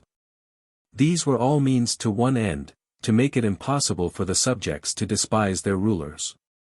Thus he molded the men he considered worthy of command by his own example, by the training he gave them, and by the dignity of his own leadership. But the treatment of those he prepared for slavery was widely different. Not one of them would he incite to any noble toil, he would not even let them carry arms, and he was careful that they should never lack food or drink in any manly sort. When the beaters drove the wild creatures into the plain he would allow food to be brought for the servants, but not for the free men, on a march he would lead the slaves to the water springs as he led the beasts of burden. Or when it was the hour of breakfast he would wait himself till they had taken a snatch of food and stayed their wolfish hunger. And the end of it was they called him their father even as the nobles did, because he cared for them, but the object of his care was to keep them slaves forever. Thus he secured the safety of the Persian Empire. He himself, he felt sure, ran no danger from the massages of the conquered people. He saw they had no courage, no unity, and no discipline, and, moreover, not one of them could ever come near him, day or night. But there were others whom he knew to be true warriors, who carried arms, and who held by one another, commanders of horse and foot, many of them men of spirit, confident, as he could plainly see, of their own power to rule. Men who were in close touch with his own guards, and many of them in constant intercourse with himself. As indeed was essential if he was to make any use of them at all. It was from them that danger was to be feared, and that in 1,000 ways. How was he to guard against it? He rejected the idea of disarming them. He thought this unjust, and that it would lead to the dissolution of the empire. To refuse them admission into his presence, to show them his distrust, would be, he considered, a declaration of war. But there was one method, he felt, worth all the rest, an honorable method and one that would secure his safety absolutely, to win their friendship if he could, and make them more devoted to himself than to each other. I will now endeavor to set forth the methods, so far as I conceive them, by which he gained their love. In the first place he never lost an opportunity of showing kindliness wherever he could, convinced that just as it is not easy to love those who hate us, so it is scarcely possible to feel enmity for those who love us and wish us well. So long as he had lacked the power to confer benefits by wealth, all he could do then was to show his personal care for his comrades and his soldiers, to labor in their behalf. Manifest his joy in their good fortune and his sympathy in their sorrows, and try to win them in that way. But when the time came for the gifts of wealth, he realized that of all the kindnesses between man and man none come with a more natural grace than the gifts of meat and drink. Accordingly he arranged that his table should be spread every day for many guests in exactly the same way as for himself. And all that was set before him, after he and his guests had dined, he would send out to his absent friends, in token of affection and remembrance. He would include those who had won his approval by their work on guard, or in attendance on himself, or in any other service, letting them see that no desire to please him could ever escape his eyes.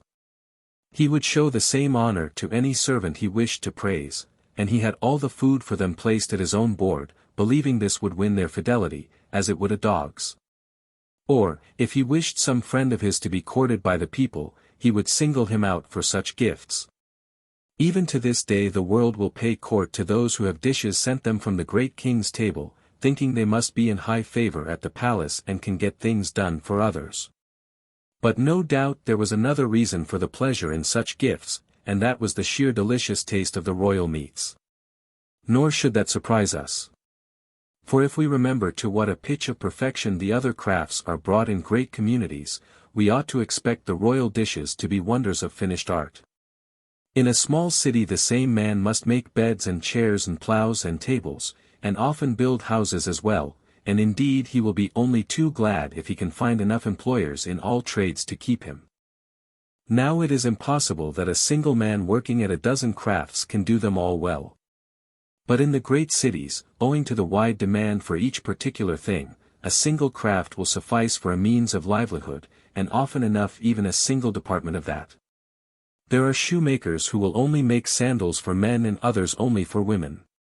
Or one artisan will get his living merely by stitching shoes, another by cutting them out, a third by shaping the upper leathers, and a fourth will do nothing but fit the parts together.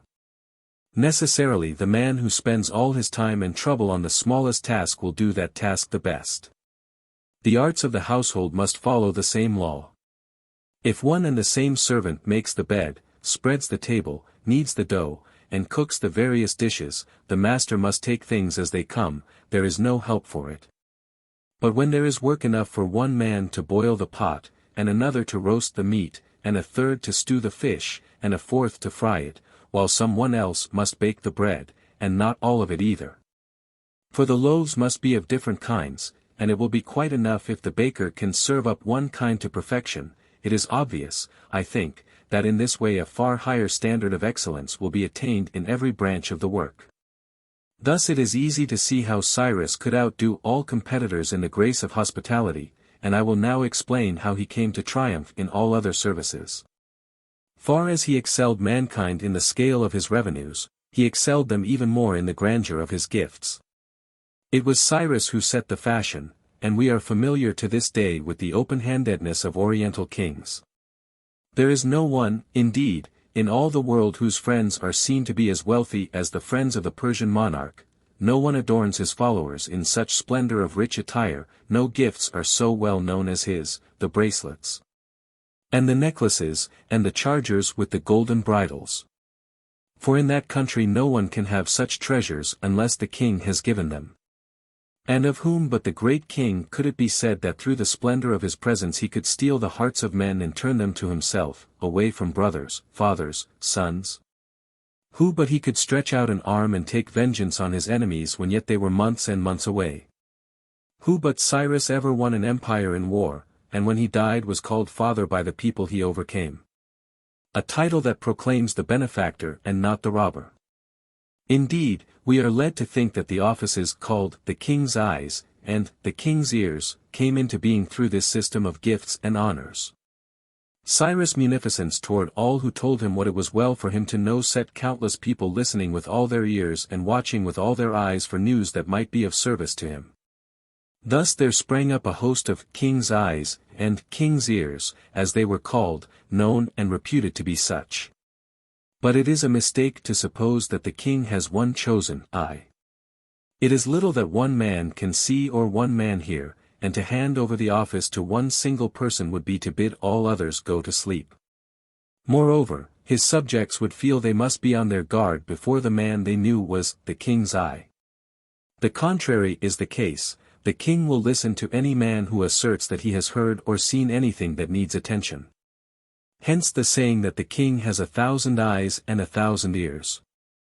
And hence the fear of uttering anything against his interest, since he is sure to hear, or doing anything that might injure him, since he may be there to see. So far, therefore, from venturing to breathe a syllable against Cyrus, every man felt that he was under the eye and within the hearing of a king who was always present. For this universal feeling towards him I can give no other reason than his resolve to be a benefactor on a most mighty scale. It is not surprising, no doubt, that being the wealthiest of men, he could outdo the world in the splendor of his gifts. The remarkable thing was to find a king outstrip his courtiers in courtesy and kindness. There was nothing, so the story runs, that could ever shame him more than to be outdone in courtesy. Indeed, a saying of his is handed down comparing a good king to a good shepherd. The shepherd must manage his flock by giving them all they need, and the king must satisfy the needs of his cities and his subjects if he is to manage them. We need not wonder, then, that with such opinions his ambition was to excel mankind in courtesy and care. There was a noble illustration of his philosophy in the answer we are told he gave to Croesus, who had taken him to task, saying his lavish gifts would bring him to beggary. Although he could lay by more treasures for himself than any man had ever had before. Cyrus, it is said, asked him in return, "How much wealth do you suppose I could have amassed already, had I collected gold, as you bid me, ever since I came into my empire?" And Croesus named an enormous sum. Then Cyrus said, "Listen, Croesus, here is my friend, Hystaspes, and you must send with him a man that you can trust." Then, turning to Hystaspes, "Do you," he said, "go round to my friends and tell them that I need money for a certain enterprise, and that is true, I do need it. Bid each of them write down the amount he can give me, seal the letter, and hand it to the messenger of Croesus, who will bring it here." Thereupon Cyrus wrote his wishes and put his seal on the letter, and gave it to Hystaspes to carry round, only he added a request that they should all welcome Hystaspes as a friend of his. And when the messengers came back, the officer of Croesus carrying the answers, Hystaspes cried, "Cyrus, my lord, you must know I am a rich man now. I have made my fortune, thanks to your letter. They have loaded me with gifts." And Cyrus said, "There, Croesus, that is treasure number 1, and now run through the rest, and count what sums I have in hand, in case I need them. And Croesus counted, and found, so the story tells us, that the sum was far larger than the amount he had said would have been lying in the treasury if only Cyrus had made a hoard. At this discovery Cyrus said, "So we are told, you see, Croesus, I have my treasures too. Only you advise me to collect them and hide them, and be envied and hated because of them, and set mercenaries to guard them, putting my trust in hirelings. But I hold to it that if I make my friends rich they will be my treasures themselves, and far better guards too, for me and all we have, than if I set hired watchmen over my wealth. And I have somewhat else to say. I tell you, Croesus, there is something the gods have implanted in our souls, and there they have made us all beggars alike, something I can never overcome. I too, like all the rest, am insatiate of riches, only in one respect I fancy I am different. Most men when they have more wealth than they require bury some of it underground, and let some of it rot, and some they count and measure, and they guard it and they air it, and give themselves a world of trouble. And yet for all their wealth they cannot eat more than they have stomach for, they would burst asunder if they did, nor wear more clothes than they can carry, they would die of suffocation, and so their extra wealth means nothing but extra work. For my part, I serve the gods, and I stretch out my hands for more and more. Only when I have got what is beyond my own requirements I piece out the wants of my friends, and so, helping my fellows, I purchase their love and their goodwill, and out of these I garner security and renown, fruits that can never rot. Rich meats that can work no mischief. For glory, the more it grows, the grander it becomes, and the fairer, and the lighter to be borne, it even gives a lighter step to those who bear it. One thing more, Croesus, I would have you know. The happiest men, in my judgment, are not the holders of vast riches and the masters who have the most to guard, else the sentinels of our citadels would be the happiest of mortals, seeing they guard the whole wealth of the state. He, I hold, has won the crown of happiness who has had the skill to gain wealth by the paths of righteousness and use it for all that is honorable and fair. That was the doctrine Cyrus preached, and all men could see that his practice matched his words. Moreover, he observed that the majority of mankind, if they live in good health for long, will only lay by such stores and requisites as may be used by a healthy man, and hardly care at all to have appliances at hand in case of sickness. But Cyrus was at the pains to provide these. He encouraged the ablest physicians of the day by his liberal payments, and if ever they recommended an instrument or a drug or a special kind of food or drink, he never failed to procure it and have it stored in the palace. And whenever anyone fell sick among those who had peculiar claims on his attentions, he would visit them and bring them all they needed, and he showed especial gratitude to the doctors if they cured their patients by the help of his own stores. These measures, and others like them, he adopted to win the first place in the hearts of those whose friendship he desired. Moreover, the contests he proclaimed and the prizes he offered to awaken ambition and desire for gallant deeds all redounded to his own glory as a man who had the pursuit of nobleness at heart. While they bred strife and bitter rivalry among the champions themselves. Further, he laid it down that in every matter needing arbitration, whether it were a suit at law or a trial of skill, the parties should concur in their choice of a judge. Each would try to secure the most powerful man he knew and the one most friendly to himself, and if he lost he envied his successful rival and hated the judge who had declared against him. While the man who won claimed to win because his case was just and felt he owed no gratitude to anybody. Thus all who wished to be first in the affections of Cyrus, just as others in democratic states, were full of rancor against each other. In fact most of them would sooner have seen their rivals exterminated than join with them for any common good. Such are some of the devices by which he made the ablest of his subjects more attached to himself than to one another. I will now describe the first public progress that Cyrus made. For the very solemnity of the ceremony was one of the artifices by which he won reverence for his government. The day before it he summoned the officers of state, the Persians, and the others, and gave them all the splendid Median dress. This was the first time the Persians wore it, and as they received the robes he said that he wished to drive in his chariot to the sacred precincts and offer sacrifice with them. You will present yourselves at my gates, he added, before the sun rises, attired in these robes, and you will take your places where Pheraulas the Persian bids you on my behalf. As soon as I lead the way you will follow in your appointed order. And if any of you should think of some change to heighten the beauty and stateliness of our procession, you will acquaint me with it, I pray, on our return. It is for us to see that all is done in the manner you feel to be most beautiful and best. With that Cyrus gave the most splendid robes to his chief notables, and then he brought out others, for he had stores of Median garments, purple and scarlet and crimson and glowing red, and gave a share to each of his generals and said to them, Adorn your friends, as I have adorned you. Then one of them asked him, And you, O Cyrus, when will you adorn yourself? But he answered, Is it not adornment enough for me to have adorned you? If I can but do good to my friends, I shall look glorious enough, whatever robe I wear. So his nobles took their leave, and sent for their friends and put the splendid raiment on them. Meanwhile Cyrus summoned Pheraulas, knowing that, while he was a man of the people, he was also quick-witted, a lover of the beautiful, prompt to understand and to obey, and one who had ever an eye to please his master. It was he who had supported Cyrus long ago when he proposed that honor should be given in proportion to desert. And now Cyrus asked him how he thought the procession might be made most beautiful in the eyes of friends and most formidable in the sight of foes. So they took counsel and were of the same mind, and Cyrus bade Pheraulas see that all was done on the morrow as they had agreed.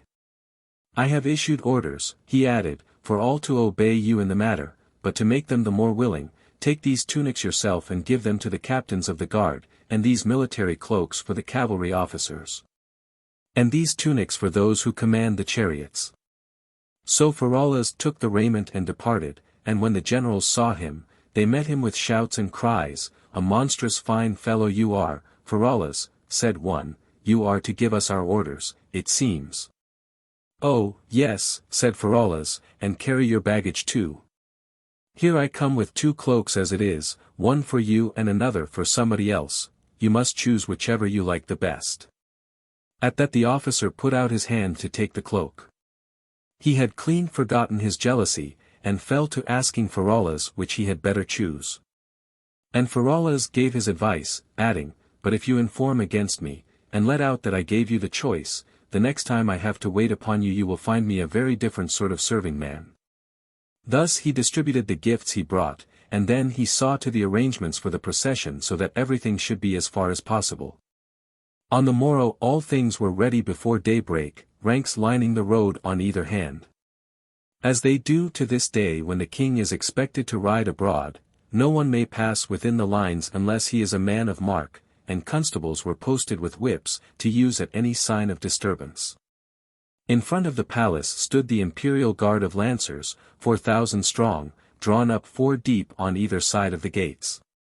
And all the cavalry were there, the men standing beside their horses, with their hands wrapped in their cloaks, as is the custom to this day for every subject when the king's eye is on him.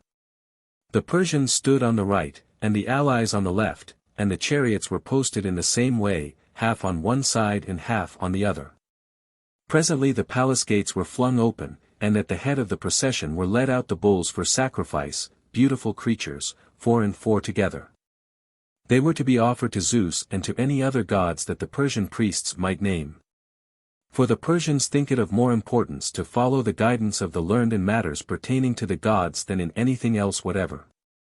After the oxen came horses, an offering to the sun, then a white chariot with a golden yoke, hung with garlands and dedicated to Zeus, and after that the white car of the sun, wreathed like the one before it, and then a 3rd chariot. The horses of which were caparisoned with scarlet trappings, and behind walked men carrying fire upon a mighty hearth. And then at last Cyrus himself was seen, coming forth from the gates in his chariot, wearing his tiara on his head, and a purple tunic shot with white, such as none but the king may wear, and trews of scarlet, and a cloak of purple. Round his tiara he wore a diadem, and his kinsmen wore the same, even as the custom is to this day. And the king's hands hung free outside his cloak. Beside him stood a charioteer, he was a tall man, but he seemed to be dwarfed by Cyrus. Whether it was really so, or whether there was some artifice at work, Cyrus towered above him. At the sight of the king, the whole company fell on their faces. Perhaps some had been ordered to do this and so set the fashion, or perhaps the multitude were really overcome by the splendor of the pageant in the sight of Cyrus himself, stately and tall and fair.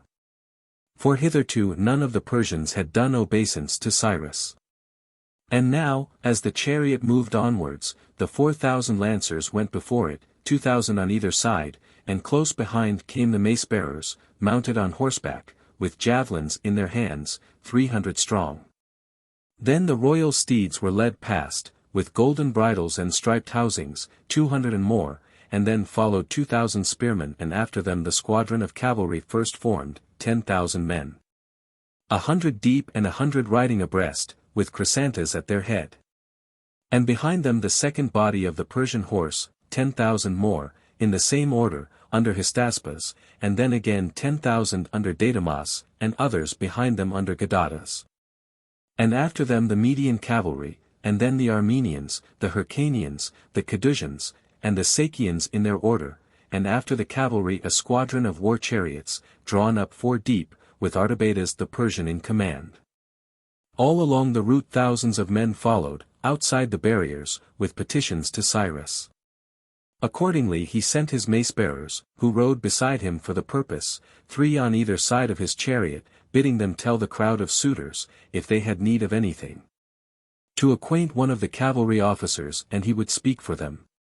So the petitioners withdrew, and fell to marching along the lines of the cavalry, considering whom they should address. Cyrus meanwhile would send messengers to the friends he wished to be courted, saying to them, if any man appeals to you and you think nothing of what he says, pay no heed to him, but if his request seems just, report it to me. And we will discuss it together and arrange matters for him. As a rule the officers so summoned did not loiter, but dashed up at full speed, glad to enhance the authority of Cyrus and to show their own allegiance. But there was a certain Deipharnes, a person of somewhat boorish manners, who fancied that he would make a show of greater independence if he did not hurry himself. Cyrus noted this, and quietly, before the man could reach him, sent another messenger to say he had no further need of him, and that was the last time Deipharnes was ever summoned. And when the next officer rode up, in front of Deipharnes those sent for after him, Cyrus presented him with a horse from his train and bade one of the mace-bearers lead it wherever he wished. The people saw in this a high mark of honor. And a greater crowd than ever paid their court to the favored man. When the procession reached the sacred precincts, sacrifice was offered to Zeus, a whole burnt offering of bulls, and a whole burnt offering of horses to the sun. And then they sacrificed to the earth, slaying the victims as the Persian priests prescribed, and then to the heroes who hold the Syrian land. And when the rites were done, Cyrus, seeing that the ground was suitable for racing, marked out a goal, and a course 1/2 mile in length, and bade the cavalry and the chariots match their horses against each other, tribe by tribe. He himself raced among his Persians, and won with ease, for he was far the best horseman there. The winner among the Medes was Artabazus, the horse he rode being a gift from Cyrus. The Syrian race was won by their chieftain, the Armenian by Tigranes, the Hyrcanian by the general's son, and the Sakian by a private soldier who left all his rivals half the course behind him. Cyrus, so the story says, asked the young man if he would take a kingdom for his horse. "No kingdom for me," answered the soldier, "but I would take the thanks of a gallant fellow." "Well," said Cyrus, "I would like to show you where you could hardly fail to hit one, even if you shut your eyes." "Be so good as to show me now," said the Sakian, "and I will take aim with this clod," picking up one from the ground. Then Cyrus pointed to a group of his best friends, and the other shut his eyes and flung the clod, and it struck Pheraulas as he galloped by, bearing some message from Cyrus. But he never so much as turned, flashing past on his errand. Then the Sakian opened his eyes and asked whom he had hit. "Nobody, I assure you," said Cyrus, "who is here." "And nobody who is not, of course," said the young man. "Oh yes, you did," answered Cyrus, "you hit that officer over there who is riding so swiftly past the chariot lines." "And how is it," asked the other, "that he does not even turn his head?" "Half-witted, probably," said Cyrus. Whereat the young man rode off to see who it was, and found Pheraulas, with his chin and beard all begrimed and bloody, gore trickling from his nostrils where the clod had struck him. The Sakian cried out to know if he was hit. "As you see," answered Pheraulas. "Then," said the other, "let me give you my horse." "But why?" asked Pheraulas. And so the Sakian had to tell him all about the matter, adding, "And after all, you see, I did not miss a gallant fellow." "Ah," said Pheraulas, "if you had been wise, you would have chosen a richer one, but I take your gift with all my thanks. And I pray the gods," he added, "who let me be your target, to help me now and see that you may never regret your gift. For the present, mount my horse yourself and ride back, I will be with you shortly." So they exchanged steeds and parted. The winner of the Cadusian race was Ruthens. Then followed chariot races, tribe by tribe as before, and to all the winners Cyrus gave goblets of price, and oxen, that they might have the wherewithal for sacrifice and feasting. He himself took an ox for his own mead, but he gave all the goblets to Pheraulas to show his approval of the arrangements for the march. And the manner of that procession, then first established by Cyrus, continues to this day, the same in all things, save that the victims are absent when there is no sacrifice. And when it was over, the soldiers went back to the city, and took up their quarters for the night, some in houses and some with their regiments. Now Pheraulas had invited the Sakian who had given him the horse, and he entertained him with the best he had, and set before him a full board, and after they had dined he filled the goblets Cyrus had given him, and drank to his guest. And offered them all to him. And the Sakian looked round on the rich and costly rugs, and the beautiful furniture, and the train of servants, and cried, "Tell me, Pheraulas, do you belong to wealthy folk at home?" "Wealthy folk indeed," cried Pheraulas, "men who live by their hands, you mean. My father, I can tell you, had work enough to rear me and get me a boy's schooling. He had to toil hard and live sparely, and when I grew to be a lad he could not afford to keep me idle, he took me to a farm in the country and set me there to work it. Then it was my turn, and I supported him while he lived, digging with my own hands and sowing the seed in a ridiculous little plot of ground, and yet it was not a bad bit of soil either. But as good and as honest earth as ever you saw, whatever seed it got from me, it paid me back again, and so prettily and carefully and duly, principal and interest both. Not that the interest was very much, I won't say it was, though once or twice, out of pure generosity, that land gave me twice as much as I put into it. That's how I used to live at home, in the old days, today it's different, and all that you see here I owe to Cyrus." Then the Sakian cried, "O lucky fellow! Lucky in everything, and most of all in coming to wealth from beggary. I know your riches must taste the sweeter, because you hungered for them first and now are full." But Pheraulas answered, "Do you really think, my friend, that my joy in life has grown with the growth of my wealth? Do you not know," he went on, "that I neither eat nor drink nor sleep with any more zest than I did when I was poor? What I get by all these goods is simply this: I have more to watch over, more to distribute, and more trouble in looking after more. I have a host of servants now, one set asking me for food, another for drink, another for clothing, and some must have the doctor, and then a herdsman comes, carrying the carcass of some poor sheep mangled by the wolves. Or perhaps with an ox that has fallen down a precipice, or maybe he has to tell me that a murrain has broken out among my flocks. It seems to me," Pheraulas ended, "that I suffer more today through having much than ever I did before through having nothing." "But, heaven help us!" cried the Sakian, "surely, when it is all safe, to see so much of your own must make you much happier than me." "I assure you, my friend," said Pheraulas, "the possession of riches is nothing like so sweet as the loss of them is painful. And here is a proof for you, no rich man lies awake from pure joy at his wealth, but did you ever know a man who could close his eyes when he was losing?" "No," said the Sakian, "nor yet one who could drop asleep when he was winning." "True enough," answered the other, "and if having were as sweet as getting, the rich would be 1,000 times more happy than the poor. And remember, stranger," he added, "a man who has much must spend much on the gods and his friends and his guests, and if he takes intense delight in his riches, spending will cause him intense annoyance. Upon my word, said the Sakian, for myself, I am not that sort of man at all. To have much and to spend much is just my idea of perfect happiness. Heavens, cried Pheraulas, what a chance for us both. You can win perfect happiness now, this instant, and make me happy too. Here, take all these things for your own, make what use of them you please. And as for me, you can keep me as your guest, only much more cheaply if you like, it will be quite enough for me to share whatever you have yourself. You are jesting, said the Sakian. But Pheraulas swore with all solemnity that he spoke in earnest. Yes, my friend, he added, and there are other matters that I can arrange for you with Cyrus, freedom from military service or attendance at the gates. All you will have to do will be to stay at home and grow rich, I will do the rest on your behalf and mine. And if I win any treasure through my service at court or on the field, I will bring it home to you, and you will be lord of more.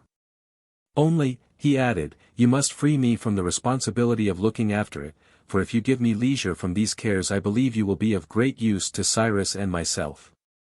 So the talk ended and they struck a bargain on these terms, and kept it. And the Sakian thought he had found happiness because he was the master of much wealth, and the other felt he was in bliss because he had got a steward who would leave him leisure to do what he liked best. For the character of Pheraulas was amiable, he was a loving comrade, and no service seemed so sweet to him or so helpful as the service of man. Man, he believed, was the noblest of the animals and the most grateful. Praise, Pheraulas saw, will reap counterpraise, kindness will stir kindness in return, and goodwill goodwill. Those whom men know to love them they cannot hate, and, in a way no other animals will, they cherish their parents in life and in death and requite their care. All other creatures, in short, compared with man, are lacking in gratitude and heart. Thus Pheraulas was overjoyed to feel that he could now be quit of anxiety for his wealth, and devote himself to his friends, while the Sakian was delighted with all that he had and all that he could use. The Sakian loved Pheraulas because he was forever adding something to the store, and Pheraulas loved the Sakian because he was willing to assume the entire burden, and however much the cares increased he never broke into the other's leisure. Thus those two lived their lives. Now Cyrus offered sacrifice and held high festival for his victories, and he summoned to the feast those of his friends who bore him most affection and had shown most desire to exalt him. With them were bidden Artabazus the Mede, and Tigranes the Armenian, and the commander of the Hyrcanian cavalry, and Gobryas. Gadatas was the chief of the mace-bearers, and the whole household was arranged as he advised. When there were guests at dinner, Gadatas would not sit down, but saw to everything, and when they were alone he sat at meat with Cyrus, who took delight in his company. And in return for all his services he was greatly honored by Cyrus, and that led to more honors for others. As the guests entered, Gadatas would show each man to his seat, and the places were chosen with care. The friend whom Cyrus honored most was placed on his left hand, for that was the side most open to attack, the second on his right. The third next to the left-hand guest, and the fourth next to the right, and so on, whatever the number of guests might be. Cyrus thought it well it should be known how much each man was honored, for he saw that where the world believes merit will win no crown and receive no proclamation, there the spirit of emulation dies, but if all see that the best man gains most, then the rivalry grows keen. Thus it was that Cyrus marked out the men he favored by the seat of honor and the order of precedence. Nor did he assign the honorable place to one friend for all time. He made it a law that by good deeds a man might rise into a higher seat or through sloth descend into a lower, and he would have felt ashamed if it were not known that the guest most honored at his table received most favors at his hands. These customs that arose in the reign of Cyrus continue to our time, as we can testify. While they were at the feast that day it struck Gobryas that though there was nothing surprising in the abundance and variety at the table of one who was lord over so vast an empire, yet it was strange that Cyrus, who had done such mighty deeds, should never keep any dainty for himself, but must always be at pains to share it with the company. More than once also he saw Cyrus send off to an absent friend some dish that had chanced to please him. So that by the time they had finished their meal all the viands had been given away by Cyrus, and the board was bare. Then Gobryas said, "Truly, Cyrus, until today I used to think it was in generalship that you outshone other men the most, but, by heaven, I say now it is not in generalship at all, it is generosity." "Maybe," said Cyrus, "at least I take far more pride in this work than in the other." "How can that be?" asked Gobryas. "Because," said he, "the one does good to man and the other injury." Presently as the wine went round and round, Hystaspes turned to Cyrus and said, "Would you be angry, Cyrus, if I asked something I long to know?" "On the contrary," answered Cyrus, "I should be vexed if I saw you silent when you longed to ask." "Tell me then," said the other, "have you ever called me and found I refused to come?" "What a question," said Cyrus, "of course not." "Well, have I ever been slow in coming?" "No, never." "Or failed to do anything you ordered?" "No," said Cyrus, "I have no fault to find at all. Whatever I had to do, I always did it eagerly and with all my heart, did I not?" "Most assuredly," answered Cyrus. "Then why, Cyrus, why, in heaven's name, have you singled out Chrysantas for a more honorable seat than me?" "Shall I really tell you?" asked Cyrus in his turn. "By all means," said the other. "And you will not be annoyed if I tell you the plain truth?" "On the contrary, it will comfort me to know I have not been wronged." "Well, then, Chrysantas never waited to be called. He came of his own accord on our behalf, and he made it his business to do, not merely what he was ordered, but whatever he thought would help us. When something had to be said to the allies, he would not only suggest what was fitting for me to say myself, he would guess what I wanted the allies to know but could not bring myself to utter, since it was about myself. And he would say it for me as though it were his own opinion. In fact, for everything of the kind he was nothing less to me than a second and a better self. And now he is always insisting that what he has already got is quite enough for himself, and always trying to discover something more for me. He takes a greater pride and joy in all my triumphs than I do myself." "By Hera," said Hystaspes, "I am right glad I asked you. Only one thing puzzles me, how am I to show my joy at your success? Shall I clap my hands and laugh, or what shall I do?" "Dance the Persian dance, of course," said Artabazus. And all the company laughed. And as the drinking deepened Cyrus put a question to Gobryas. "Tell me, Gobryas, would you be better pleased to give your daughter to one of our company today than the day when you met us first?" "Well," said Gobryas, "am I also to tell the truth?" "Certainly," said Cyrus, "no question looks for a lie."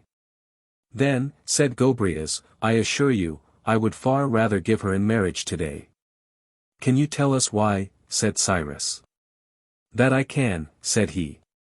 "Say on, then." "At that time, I saw, it is true, the gallant manner in which your men endured toil and danger, but today I see the modesty with which they bear success. And I believe, Cyrus, that the man who takes good fortune well is further to seek than he who can endure adversity, for success engenders insolence in many hearts, while suffering teaches sobriety and fortitude." And Cyrus said, "Hystaspes, did you hear the saying of Gobryas?" "I did indeed," he answered, "and if he has many more as good, he will find me a suitor for his daughter, a far more eager one than if he had shown me all his goblets." "Well," said Gobryas, "I have many such written down at home, and you may have them all if you take my daughter to wife. And as for goblets," he added, "since it seems you cannot away with them, perhaps I might give them to Chrysantas to punish him for having filled your seat." "Listen to me," said Cyrus, "Hystaspes, and all of you. If you will but tell me, any of you, when you propose to marry, you would soon discover what a clever advocate you had in me." But Gobryas interposed, "And if one of us wants to give his daughter in marriage, to whom should he apply?" "To me also," answered Cyrus, "I assure you, I am adept in the art." "What art is that?" Chrysantas inquired. "The art of discerning the wife to suit each man." "Then by all the gods," said Chrysantas, "tell me what sort of wife would do for me." "In the first place," he answered, "she must be short, for you are not tall yourself, and if you married a tall maiden and wanted to give her a kiss when she stood up straight, you would have to jump to reach her like a little dog. Your advice is straight enough, said Chrysantas, and I am but a sorry jumper at the best. In the next place, Cyrus went on, a flat nose would suit you very well. A flat nose, said the other, why? Because your own is high enough, and flatness, you may be sure, will go best with height. You might as well say, retorted Chrysantas, that one who has dined well, like myself, is best matched with the dinnerless. Quite so, answered Cyrus, a full stomach is high and an empty paunch is flat. And now, said Chrysantas, in heaven's name, tell us the bride for a flat king. But at this Cyrus laughed outright, and all the others with him. And the laughter still rang loud when Hystaspes said, there is one thing, Cyrus, that I envy in your royal state more than all the rest. And what is that? Said Cyrus. That though you are flat, you can raise a laugh. Ah, said Cyrus, what would you give to have as much said of you? To have it reported on all sides and wherever you wished to stand well that you were a man of wit? Thus they bantered each other and gave jest for jest. Then Cyrus brought out a woman's attire and ornaments of price and gave them to Tigranes as a present for his wife, because she had followed her husband so manfully to the war, and he gave a golden goblet to Artabazus. And a horse to the Hyrcanian leader, and many another splendid gift among the company. And to you, Gobryas, said he, I will give a husband for your daughter. Let me be the gift, said Hystaspes, and then I shall get those writings. But have you a fortune on your side, asked Cyrus, to match the bride's? Certainly, I have, he answered, I may say 20 times as great. And where, asked Cyrus, may those treasures be? At the foot of your throne, he answered, my gracious lord. I ask no more, said Gobryas, and held out his right hand. Give him to me, Cyrus, he said, I accept him. At that Cyrus took the right hand of Hystaspes and laid it in the hand of Gobryas, and the pledge was given and received. Then Cyrus gave beautiful gifts to Hystaspes for his bride, but he drew Chrysantas to his breast and kissed him. Thereupon Artabazus cried, Heaven help us, Cyrus. The goblet you gave me is not of the fine gold you have given Chrysantas now. Well, said Cyrus, you shall have the same one day. When? Asked the other. 30 years hence, said Cyrus. I will wait, said Artabazus, I will not die, be ready for me. And then the banquet came to an end, the guests rose, and Cyrus stood up with them and conducted them to the door. But on the morrow he arranged that all the allies and all who had volunteered should be sent back to their homes, all except those who wished to take up their abode with him. To these he gave grants of land and houses, still held by their descendants, Medes for the greater part, and Hyrcanians. And to those who went home he gave many gifts and sent them away well content, both officers and men. After this he distributed among his own soldiers all the wealth he had taken at Sardis, choice gifts for the captains of 10,000 and for his own staff in proportion to their deserts, and the rest in equal shares. Delivering to every captain one share with orders to divide it among their subordinates as he had divided the whole among them. Thereupon each officer gave to the officers directly under him, judging the worth of each, until it came to the captains of 6, who considered the cases of the privates in their own squads. And gave each man what he deserved, and thus every soldier in the army received an equitable share. But after the distribution of it all there were some who said, How rich Cyrus must be, to have given us all so much. Rich, cried others, what do you mean? Cyrus is no money-maker, he is more glad to give than to get.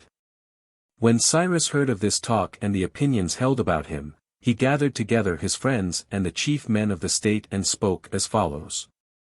Gentlemen and friends of mine, I have known men who were anxious to have it thought they possessed more than they really had, thinking this would give them an air of freedom and nobility. But in my opinion the result was the very opposite of what they wished. If it is thought that a man has great riches and does not help his friends in proportion to his wealth, he cannot but appear ignoble and niggardly. There are others, he went on, who would have their wealth forgotten. And these I look upon as traitors to their friends, for it must often happen that a comrade is in need and yet hesitates to tell them because he does not know how much they have, and so he is kept in the dark and left to starve. The straightforward course, it seems to me, is always to make no secret of our own resources, but to use them all, whatever they are, in our efforts to win the crown of honor. Accordingly, I am anxious to show you all my possessions so far as they can be seen, and to give you a list of the rest. With these words he proceeded to point out his visible treasures, and he gave an exact account of those that could not be shown. He ended by saying, "All these things, gentlemen, you must consider yours as much as mine. I have collected them, not that I might spend them on myself or waste them in my own use, I could not do that if I tried. I keep them to reward him who does a noble deed, and to help any of you who may be in want of anything, so that you may come to me and take what you require." Such were the words of Cyrus. But now that all was well in Babylon and Cyrus felt he might leave the land, he began to prepare for a march to Persia, and sent out orders to his men.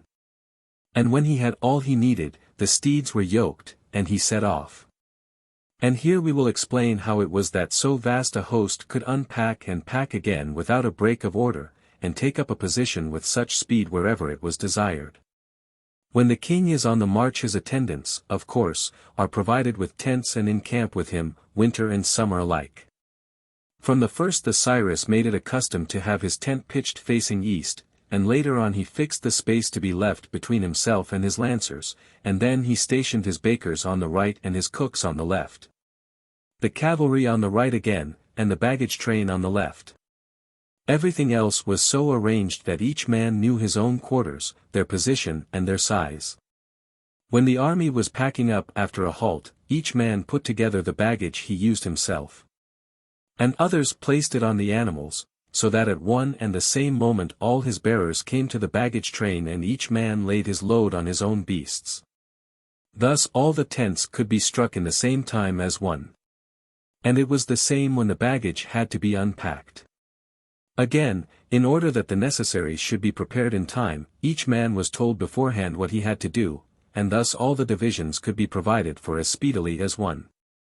And, just as the serving men had their appointed places, so the different regiments had their own stations, adapted to their special style of fighting, and each detachment knew their quarters and went to them without hesitation. Even in a private house, orderliness, Cyrus knew, was a most excellent thing. Every one, if he needed anything, would then know where to get it. But he held it still more desirable for the arrangement of an army, seeing that the moment for action passes far more quickly in war and the evil from being too late is far more grave. Therefore he gave more thought and care to order and arrangement than to anything else. His own position, to begin with, must be at the center of the camp, as this was the safest place, and next to him must come his most faithful followers, as their habit was. Beyond these, in a ring, lay the cavalry and the charioteers. For Cyrus held to it that these troops also needed a safe position, their equipment could not be kept at hand for them, and if they were to be of any use at all they needed considerable time for arming. The targeteers were placed to left and right of the cavalry, and the bowmen in front and rear. Finally, the heavy-armed troops and those who carried the huge shields surrounded the whole encampment like a wall. So that in case of need, if the cavalry had to mount, the steadiest troops would stand firm in front and let them arm in safety.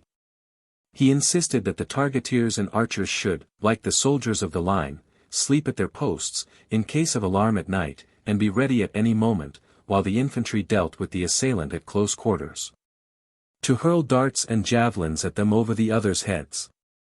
Moreover, all the generals had standards on their tents.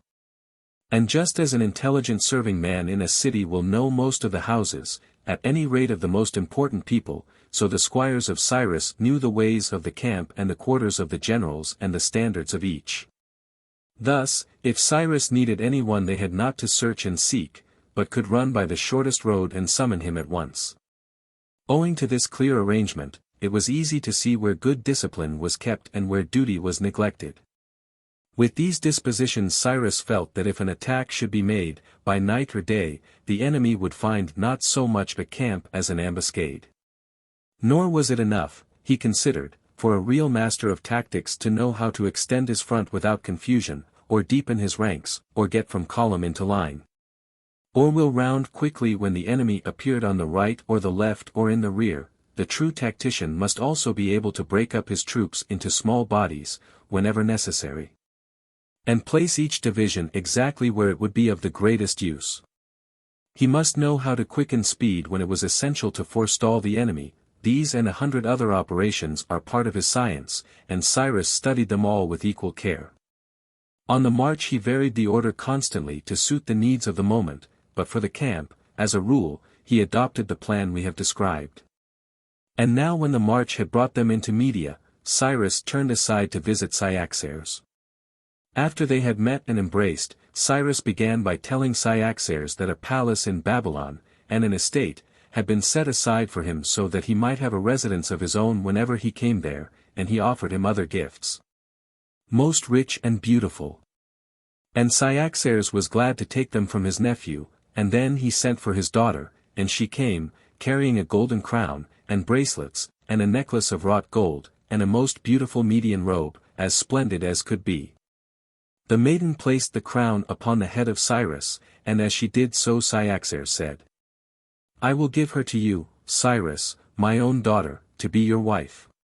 Your father wedded the daughter of my father, and you are their son. And this is the little maid whom you carried in your arms when you were with us as a lad," and whenever she was asked whom she meant to marry, she would always answer, "Cyrus. And for her dowry I will give her the whole of Media, since I have no lawful son." So he spoke, and Cyrus answered, "Cyaxares, I can but thank you myself for all you offer me, the kinship and the maiden and the gifts, but I must lay the matter before my father and my mother before I accept, and then we will thank you together." That was what Cyrus said, but none the less he gave the maiden the gifts he thought would please her father. And when he had done so, he marched on home to Persia.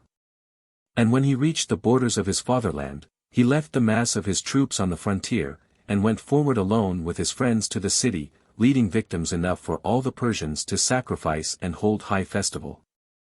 And he brought special gifts for his father and his mother and his friends of old, and for the high officers of state, the elders, and all the Persian peers. And he gave every Persian man and every Persian woman such bounties as the king confers today whenever he visits Persia. After this Cambyses gathered together the elders of the land and the chief officers, who have authority in the highest matters, and spoke as follows. "Men of Persia, and Cyrus, my son, both of you are dear to me and must needs be dear. I am the king of my people and the father of my son, therefore I am bound to lay before you openly all that I believe to be for the good of both. In the past the nation has done great things for Cyrus by giving him an army and appointing him the leader, and Cyrus, God helping him, has made my Persians famous in all the world by his leadership and crowned you with glory in Asia. Of those who served with him he has made the bravest wealthy for life, and given sustenance and full pay to numbers. By founding the cavalry he has won the plains for Persia. If your hearts are still the same in future, all of you will bless each other. But if you, my son, would be puffed up by your present fortune and attempt to rule the Persians for your own advantage as you rule the rest of the world, or if you, my people, should envy this man's power and try to drive him from his throne, I tell you, you will cut each other off from many precious things. Therefore, that this should never be, and only good be yours, I counsel you to offer sacrifice together, and call the gods to witness and make a covenant. You, Cyrus, shall vow to resist with all your strength any man who attacks our land of Persia or tries to overthrow our laws. And you, my people, must promise that if rebels attempt to depose Cyrus or if his subjects revolt, you will render aid to him and to yourselves in whatever way he wishes. Now, so long as I live, the kingdom of Persia is and continues mine, but when I die it passes to Cyrus if he is still alive, and whenever he visits Persia it should be a holy custom for him to offer sacrifice on your behalf, even as I do now. And when he is abroad, it will be well for you, I think, if the member of our family whom you count the noblest fulfills the sacred rites." Cambyses ended, and Cyrus and the officers of Persia agreed to all he said. They made the covenant and called the gods to witness, and to this day they keep it still, the Persians and the great king. And when it was done, Cyrus took his leave and came back to Media. There, with the full consent of his father and his mother, he wedded the daughter of Cyaxares, the fame of whose beauty has lasted to this day. And after the marriage his steeds were yoked and they set out for Babylon. When he was in Babylon once more, he thought it would be well to appoint satraps and set them over the conquered tribes. Yet he did not wish the commandants in the citadels and the captains in charge of the garrisons throughout the country to be under any authority but his own. Herein he showed his foresight, realizing that if any satrap became insolent and rebellious, relying on his own wealth and the numbers at his back, he would at once find a power to oppose him within his own district. In order to carry out this plan, Cyrus resolved to summon a council of the leading men and explain the terms on which the satraps who went would go. In this way, he thought, they would not feel aggrieved, whereas, if a man found himself appointed and then learnt the restrictions for the first time, he might well take it ill, fancying it a sign of personal mistrust. So it was that Cyrus called a council and spoke as follows. Gentlemen and friends of mine, you are aware that we have garrisons and commandants in the cities we conquered, stationed there at the time. I left them with orders simply to guard the fortifications and not meddle with anything else. Now I do not wish to remove them from their commands, for they have done their duty nobly, but I propose to send others, satraps, who will govern the inhabitants, receive the tribute, give the garrisons their pay, and discharge all necessary dues. Further, I think it right that certain of you who live here and yet on whom I may lay the task of traveling to these nations and working for me among them, should possess houses there and estates, where tribute may be brought them. And where they may find a place of their own to lodge in. With these words he assigned houses and districts to many of his friends among the lands he had subdued, and to this day their descendants possess the estates, although they reside at court themselves. Now, he added, we must choose for the satraps who are to go abroad persons who will not forget to send us anything of value in their districts, so that we who are at home may share in all the wealth of the world. For if any danger comes, it is we who must ward it off. With that he ended for the time, but later on when he came to know what friends of his were ready and willing to go on the terms prescribed, he selected those he thought best qualified for the work, and sent Megabazus to Arabia, Artabazus to Cappadocia, Artacamas to Greater Phrygia, Chrysantas to Lydia and Susia, Aduzius, whom the Carians had asked for themselves, to Corea, and Pharnucus to Aeolia and Phrygia by the Hellespont. But to Cilicia, Cyprus, and Paphlagonia, Cyrus sent no satraps, because they had shown their willingness to march against Babylon. Tribute, however, was imposed on them as on the others.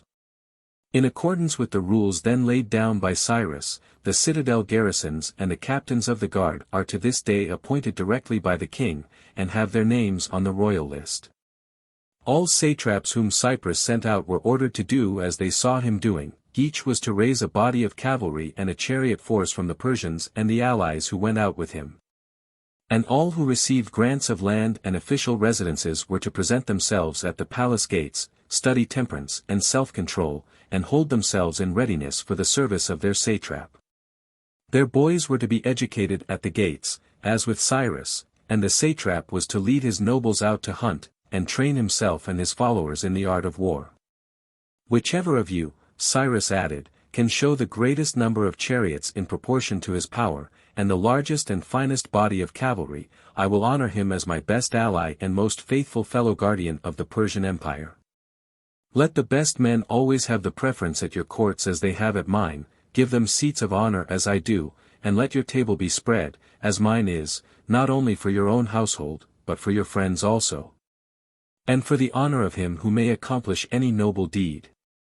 You must lay out parks and breed game, and never touch food until you have toiled for it, nor give your horses fodder until they have been exercised.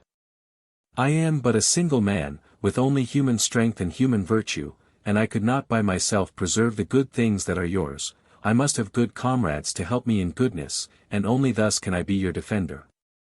And you likewise, if you are to help me, must be good yourselves and have good men at your side. Remember that I have not spoken unto you as unto slaves, what I say you ought to do I strive to do myself. And even as I bid you follow me, so I would have you teach those in authority under you to follow you. Such were the principles then laid down by Cyrus, and to this day all the royal garrisons are appointed in the same manner, the gates of all the governors are thronged in the same way, the houses, great and small, are managed in the same fashion. Everywhere the most distinguished guests are given seats of honor, every province is visited on the same system, and everywhere the threads of numberless affairs are gathered into the hands of a few superiors. Having given these instructions, Cyrus assigned a body of troops to each of his satraps, and sent them out to their provinces, bidding them to be ready for a campaign in the new year and for a review of their soldiers, their weapons, their horses, and their chariots. And here I may notice another custom, also instituted by Cyrus, it is said, and still in force today, every year a progress of inspection is made by an officer at the head of an army, to help any satrap who may require aid, or bring the insolent to their senses. And, if there has been negligence in the delivery of tribute, or the protection of the inhabitants, or the cultivation of the soil, or indeed any omission of duty whatsoever, the officer is there to put the matter right. Or if he cannot do so himself, to report it to the king, who decides what is to be done about the offender. The announcements so often made, such as, the king's son is coming down, or, the king's brother, or, the king's eye, refer to these inspectors, but sometimes no one appears, for at any moment the officer may be turned back at the king's command. We hear of another arrangement, devised to meet the huge size of the empire and enable the king to learn with great celerity the state of affairs at any distance. Cyrus first ascertained how far a horse could travel in one day without being overridden, and then he had a series of posting stations built, one day's ride apart, with relays of horses, and grooms to take care of them, and a proper man in charge of each station to receive the dispatches and hand them on, take over the jaded horses and men, and furnish fresh ones. Sometimes, we are told, this post does not even halt at night, the night messenger relieves the day messenger and rides on. Some say that, when this is done, the post travels more quickly than the crane can fly, and, whether that is true or not, there is no doubt it is the quickest way in which a human being can travel on land. To learn of events so rapidly and be able to deal with them at once is of course a great advantage. After a year had passed, Cyrus collected all his troops at Babylon, amounting, it is said, to 120,000 horse, 2,000 side-bearing chariots, and 600,000 foot. Then, seeing that all was got together, he set out for that campaign of his, on which, the story says, he subdued the nations from the borders of Syria as far as the Red Sea. After that there followed, we are told, the expedition against Egypt and its conquest. From that time forward his empire was bounded on the east by the Red Sea, on the north by the Euxine, on the west by Cyprus and Egypt, and towards the south by Ethiopia. Of these outlying districts, some were scarcely habitable, owing to heat or cold, drought or excessive rain. But Cyrus himself always lived at the center of his dominions, 7 months in Babylon during the winter season, where the land is warm and sunny, 3 months at Susa in the spring, and during the height of summer in Ecbatana. So that for him it was springtime all the year. Towards him the disposition of all men was such that every nation felt they had failed unless they could send Cyrus the treasures of their land, plants, or animals, or works of art. And every city felt the same, and every private person counted himself on the road to riches if he could do Cyrus some special service, for Cyrus took only such things as they had in abundance, and gave them in return what he saw they lacked. Thus the years passed on, and Cyrus was now in a ripe old age, and he journeyed to Persia for the 7th time in his reign. His father and mother were long since dead in the course of nature, and Cyrus offered sacrifice according to the law, and led the sacred dance of his Persians after the manner of his forefathers, and gave gifts to every man according to his wont. But one night, as he lay asleep in the royal palace, he dreamt a dream. It seemed to him that someone met him, greater than a man, and said to him, "Set your house in order, Cyrus, the time has come, and you are going to the gods." With that Cyrus awoke out of sleep, and he all but seemed to know that the end of his life was at hand. Straightway he took victims and offered sacrifice to Zeus, the god of his fathers, and to the sun, and all the other gods, on the high places where the Persians sacrifice, and then he made this prayer. "Zeus, God of my fathers, and thou, O Son. And all ye gods, accept this sacrifice, my offering for many a noble enterprise, and suffer me to thank you for the grace ye have shown me, telling me all my life, by victims and by signs from heaven, by birds and by the voices of men, what things I ought to do and what I ought to refrain from doing. Deep is my thankfulness that I was able to recognize your care, and never lifted up my heart too high even in my prosperity. I beseech you now to bless my children also, and my wife, and my friends, and my fatherland. And for myself, may my death be as my life has been. Then Cyrus went home again and lay down on his bed, for he longed to rest. And when the hour was come, his attendants came to him and bade him take his bath. But he said he would rather rest. And others came afterwards, at the usual time, to set the meal before him, but he could not bring himself to take food, he seemed only to thirst, and drank readily. It was the same the second day, and the third, and then he called his sons to his side. It chanced they had followed him to Persia, and he summoned his friends also and the chief magistrates of the land, and when they were all met, he began. My sons, and friends of mine, the end of my life is at hand, I know it by many signs. And when I am dead, you must show by word and deed that you think of me as happy. When I was a child, I had all the joys and triumphs of a child, and I reaped the treasures of youth as I grew up, and all the glories of a man when I came to manly estate. And as the years passed, I seemed to find my powers grow with them, so that I never felt my old age weaker than my youth, nor can I think of anything I attempted or desired wherein I failed. Moreover, I have seen my friends made happy by my means, and my enemies crushed beneath my hand. This my fatherland, which was once of no account in Asia, I leave at the height of power, and of all that I won I think I have lost nothing. Throughout my whole life I have fared as I prayed to fare, and the dread that was ever with me lest in days to come I might see or hear or suffer evil, this dread would never let me think too highly of myself or rejoice as a fool rejoices. And if I die now, I leave my sons behind me, the sons the gods have given me, and I leave my fatherland in happiness, and my friends. Surely I may hope that men will count me blessed and cherish my memory. And now I must leave instructions about my kingdom, that there may be no dispute among you after my death. Sons of mine, I love you both alike, but I choose the elder born, the one whose experience of life is the greater, to be the leader in counsel and the guide in action. Thus was I trained myself, in the fatherland that is yours and mine, to yield to my elders, my brothers or my fellow citizens, in the street, or in the place of meeting, or in the assembly for debate. And thus have I trained both of you, to honor your elders and be honored by those who are younger than yourselves. These are the principles that I leave with you, sanctioned by time, ingrained in our customs, embodied in our laws. The sovereignty is yours, Cambyses, the gods have given it to you, and I also, as far as in me lies, and to you, Tanaoxeres, I give the satrapy over the Medes and the Armenians and the Cadousians, these three. And though I leave your elder brother a larger empire in the name of king, your inheritance will bring you, I believe, more perfect happiness than his. I ask myself what human joy will be lacking to you, all things which gladden the hearts of men will be yours, but the craving for what is out of reach, the load of cares, the restless passion to rival my achievements, the plots and counterplots. They will follow him who wears the crown, and they are things, be well assured, that leave little leisure for happiness. And you, Cambyses, you know of yourself, without words from me, that your kingdom is not guarded by this golden scepter, but by faithful friends, their loyalty is your true staff, a scepter which shall not fail.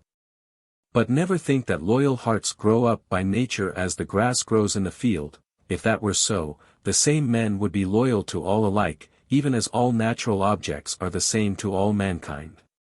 No, every leader must win his own followers for himself, and the way to win them is not by violence but by loving kindness.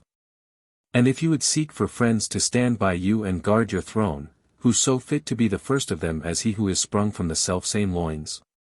Our fellow citizens are nearer to us than foreigners, and our messmates dearer than strangers, and what of those who are sprung from the same seed, suckled at the same breast, reared in the same home, loved by the same parents, the same mother, the same father? What the gods have given to be the seal of brotherhood do not make of none affect yourselves, but build upon it, make it the foundation for other loving deeds, and thus the love between you shall never be overcome. The man who takes thought for his brother cares for his own self. For who but a brother can win glory from a brother's greatness? Who can be honored as a brother can through a brother's power? Or who so safe from injury as the brother of the great? Let no one, Tanaoxares, be more eager than yourself to obey your brother and support him. To no one can his triumph or his danger come so near. Ask yourself from whom you could win a richer reward for any kindness. Who could give you stouter help in return for your own support? And where is coldness so ugly as between brothers? Or where is reverence so beautiful? And remember, Cambyses, only the brother who holds preeminence in a brother's heart can be safe from the jealousy of the world. I implore you both, my sons, by the gods of our fathers, hold each other in honor, if you care at all to do me pleasure, and none of you can say you know that I shall cease to be when I cease to live this life of ours. With your bodily eyes you have never seen my soul, and yet you have discerned its presence through its working. And have you never marked the terrors which the spirits of those who have suffered wrong can send into the hearts of their murderers, and the avenging furies they let loose upon the wicked? Think you the honors of the dead would still abide, if the souls of the departed were altogether powerless? Never yet, my sons, could I be persuaded that the soul only lives so long as she dwells within this mortal body, and falls dead so soon as she is quit of that. Nay, I see for myself that it is the soul which lends life to it, while she inhabits there. I cannot believe that she must lose all sense on her separation from the senseless body, but rather that she will reach her highest wisdom when she is set free, pure, and untrammeled at last. And when this body crumbles in dissolution, we see the several parts thereof return to their kindred elements, but we do not see the soul, whether she stays or whether she departs. Consider, he went on, how these two resemble one another, death and his twin brother sleep, and it is in sleep that the soul of a man shows her nature most divine, and is able to catch a glimpse of what is about to be, for it is then, perhaps, that she is nearest to her freedom. Therefore, if these things are as I believe, and the spirit leaves the body behind and is set free, reverence my soul, O sons of mine, and do as I desire. And even if it be not so, if the spirit must stay with the body and perish, yet the everlasting gods abide, who behold all things, with whom is all power, who uphold the order of this universe, unmarred, unaging, unerring, unfathomable in beauty and in splendor. Fear them, my sons, and never yield to sin or wickedness, in thought or word or deed. And after the gods, I would have you reverence the whole race of man, as it renews itself forever. For the gods have not hidden you in the darkness, but your deeds will be manifest in the eyes of all mankind, and if they be righteous deeds and pure from iniquity, they will blazon forth your power, but if you meditate evil against each other, you will forfeit the confidence of every man. For no man can trust you, even though he should desire it, if he sees you wrong him whom above all you are bound to love. Therefore, if my words are strong enough to teach you your duty to one another, it is well. But, if not, let history teach you, and there is no better teacher. For the most part, parents have shown kindness to their children and brothers to their brothers, but it has been otherwise with some. Look, then, and see which conduct has brought success, choose to follow that, and your choice will be wise. And now maybe I have said enough of this. As for my body, when I am dead, I would not have you lay it up in gold or silver or any coffin whatsoever, but give it back to the earth with all speed. What could be more blessed than to lie in the lap of earth, the mother of all things beautiful, the nurse of all things good? I have been a lover of men all my life, and methinks I would fain become a part of that which does good to man. And now, he added, now it seems to me that my life begins to ebb, I feel my spirit slipping away from those parts she leaves the first. If you would take my hand once more, or look into my eyes while life is there, draw near me now. But when I have covered my face, let no man look on me again, not even you, my sons.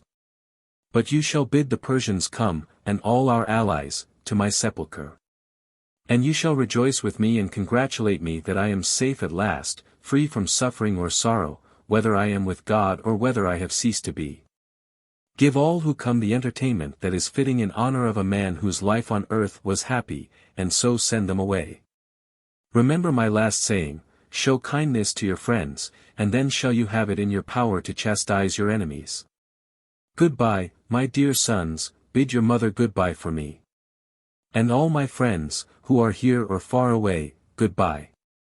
And with these words he gave his hand to them, and then he covered his face and died. Epilogue. Of all the powers in Asia, the kingdom of Cyrus showed itself to be the greatest and most glorious. On the east it was bounded by the Red Sea, on the north by the Euxine, on the west by Cyprus and Egypt, and on the south by Ethiopia. And yet the whole of this enormous empire was governed by the mind and will of a single man, Cyrus. His subjects he cared for and cherished as a father might care for his children, and they who came beneath his rule reverenced him like a father. But no sooner was he dead than his sons were at strife, cities and nations revolted, and all things began to decay. I can show that what I say is true, and first I will speak of their impiety. In the early days, I am aware, the king and those beneath him never failed to keep the oaths they had sworn and fulfill the promises they had given, even to the worst of criminals. In fact, if such had not been their character and such their reputation, none of the Hellenic generals who marched up with the younger Cyrus could have felt the confidence they did. They would not have trusted a Persian any more than one trusts them today, now that their perfidy is known. As it was, they relied on their old reputation and put themselves in their power, and many were taken up to the king and there beheaded. And many of the Asiatics who served in the same war perished as they did, deluded by one promise or another.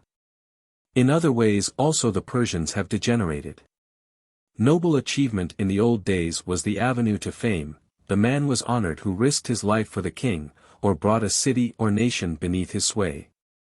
But now, if some Mithridates has betrayed his father Ariobarzanes, or some Rheomithres has left his wife and children and the sons of his friend as hostages at the court of Egypt, and then has broken the most solemn of all pledges, it is they and their like who are loaded with the highest honors, if only they are thought to have gained some advantage for the king. With such examples before them, all the Asiatics have turned to injustice and impiety. For what the leaders are, that, as a rule, will the men below them be. Thus has lawlessness increased and grown among them. And injustice has grown, and thieving. Not only criminals, but men who are absolutely innocent are arrested and forced to pay fines for no reason whatsoever. To be known to have wealth is more dangerous than guilt, so that the rich do not care to have any dealings with the powerful, and dare not even risk appearing at the muster of the royal troops. Therefore, when any man makes war on Persia, whoever he may be, he can roam up and down the country to his heart's content without striking a blow, because they have forgotten the gods and are unjust to their fellow men. In every way their hearts and minds are lower than in days gone by. Nor do they care for their bodies as they did of old. It was always their custom neither to spit nor blow the nose, only it is clear this was instituted not from concern for the humors of the body, but in order to strengthen themselves by toil and sweat. But nowadays, though this habit is still in vogue, to harden the body by exercise has quite gone out of fashion. Again, from the first it was their rule only to take a single meal in the day, which left them free to give their time to business and exercise. The single meal is still the rule, but it commences at the earliest hour ever chosen for breakfast, and the eating and drinking goes on till the last moment which the latest reveller would choose for bed. It was always forbidden to bring chamber pots into the banquet hall, but the reason lay in their belief that the right way to keep body and brain from weakness was to avoid drinking in excess. But today, though as in the old time no such vessels may be carried in, they drink so deep that they themselves are carried out, too weak to stand on their own legs. It was a national custom from the first not to eat and drink on the march nor be seen satisfying the wants of nature, but nowadays, though they still abstain, they make each march so short that no man need wonder at their abstinence. In the old time they went out to hunt so often that the chase gave enough exercise and training for man and horse alike.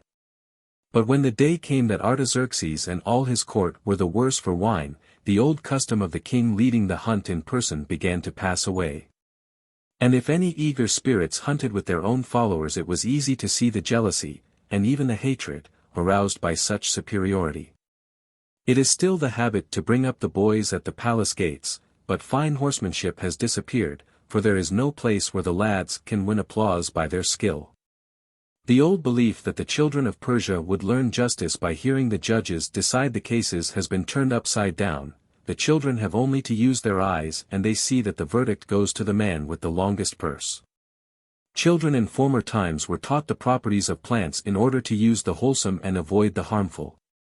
But now they seem to learn it for the mere sake of doing harm. At any rate, there is no country where deaths from poison are so common. And the Persian today is far more luxurious than he was in the time of Cyrus. Then they still clung to the Persian style of education and the Persian self-restraint, merely adopting the Median dress and a certain grace of life. But now the old Persian hardihood may perish for all they care, if only they preserve the softness of the Mede. I might give instances of their luxury. They are not content with soft sheets and rugs for their beds, they must have carpets laid under the bedposts to prevent any jarring from the floor. They have given up none of the cooked dishes invented in former days. On the contrary, they are always devising new ones, and condiments to boot. In fact, they keep men for the very purpose.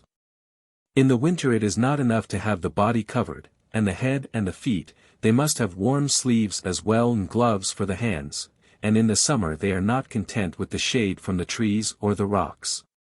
They must have servants standing beside them with artificial screens. To have an endless array of cups and goblets is their special pride, and if these are come by unjustly, and all the world knows it, why, there is nothing to blush for in that. Injustice has grown too common among them, and ill-gotten gain.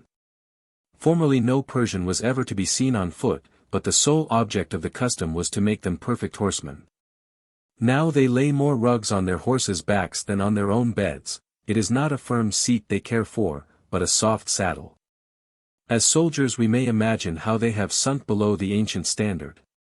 In past times it was a national institution that the landowner should furnish troopers from his own estate, and men were bound to go on active service, while the garrison troops in the country received regular pay.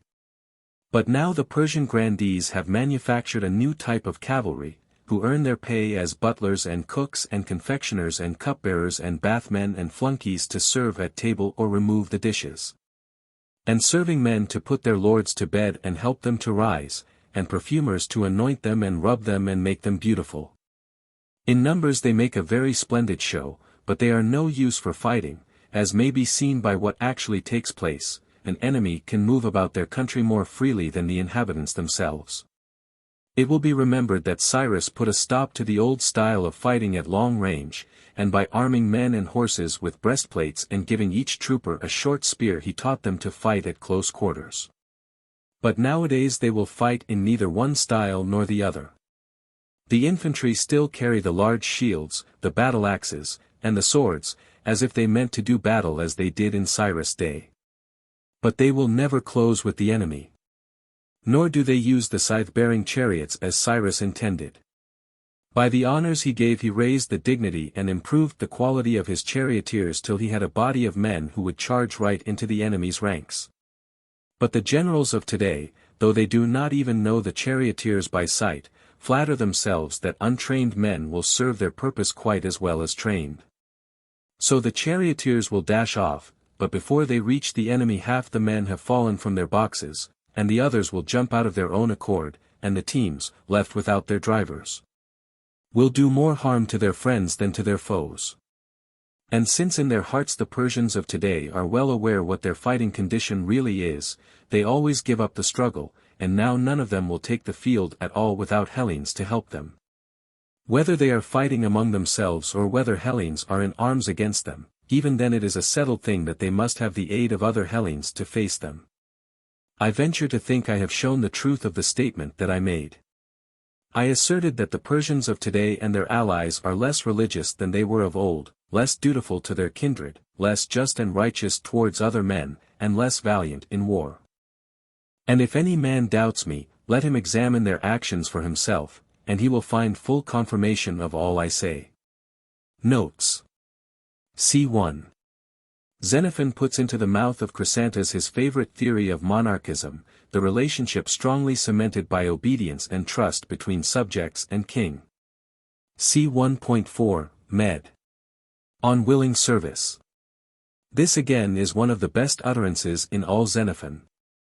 It has a deep spiritual import. C1.4, Fin. He is thinking of Athens, perhaps. It is a choice, obey the ruler or knock under to foreign foes.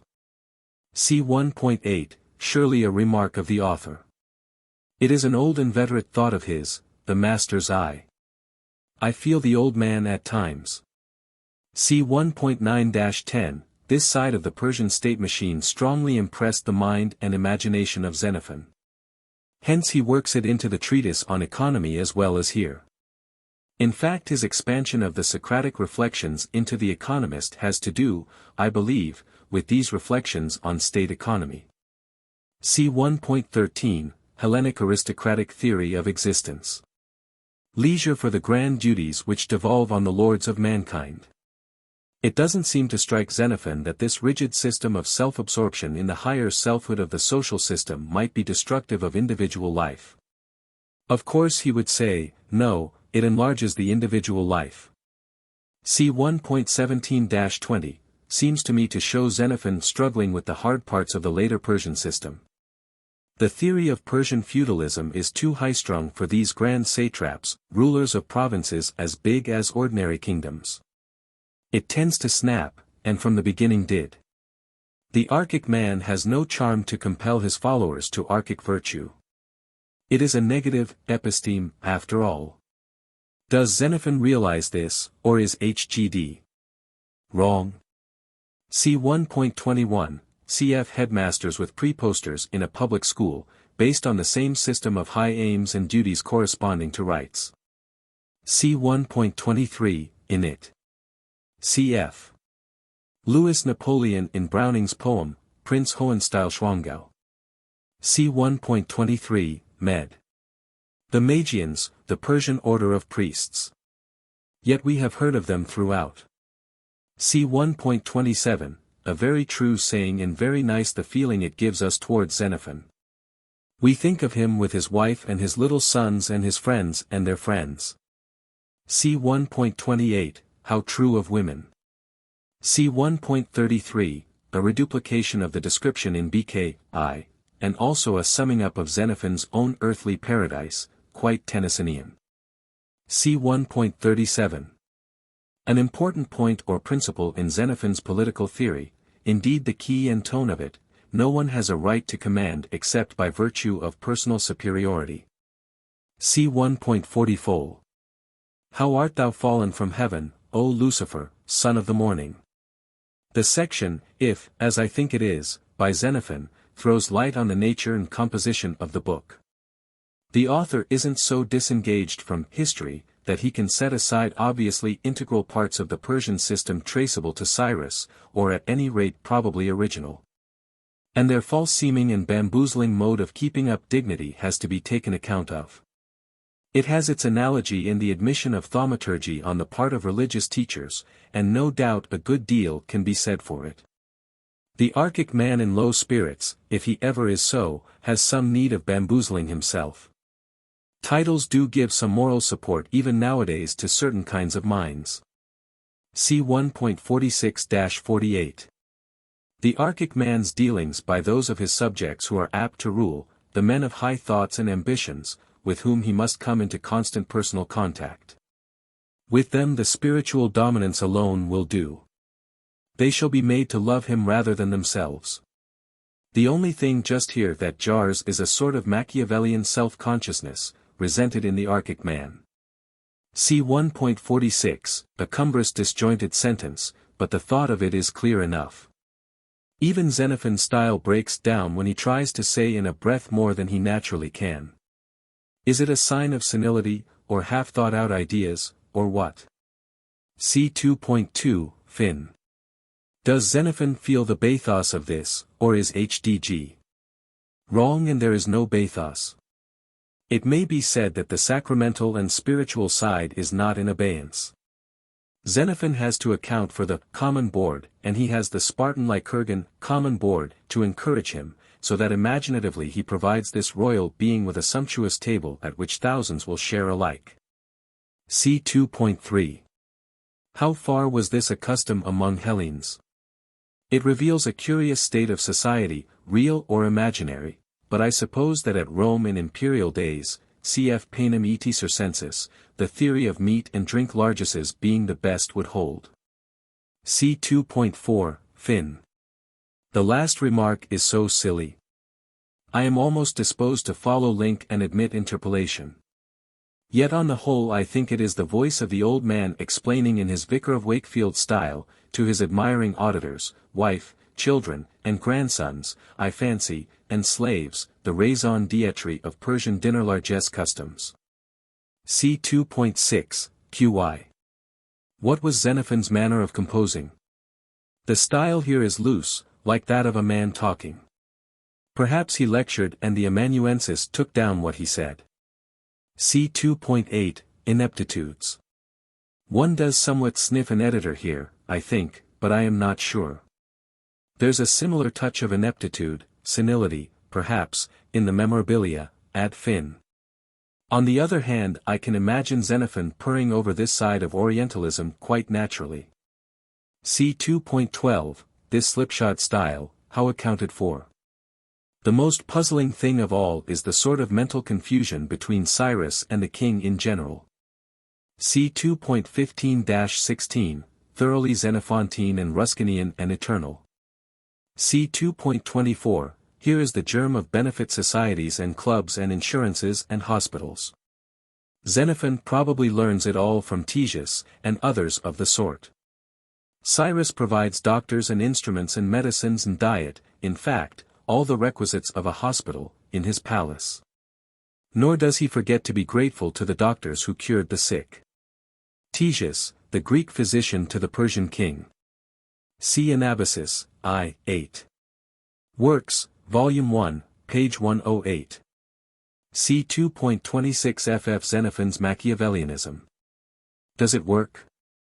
See 2.17-28. It seems to me that all this is too elaborate for an interpolator. It smacks of Xenophon in his armchair, theorizing and half-dreaming over his political philosophy.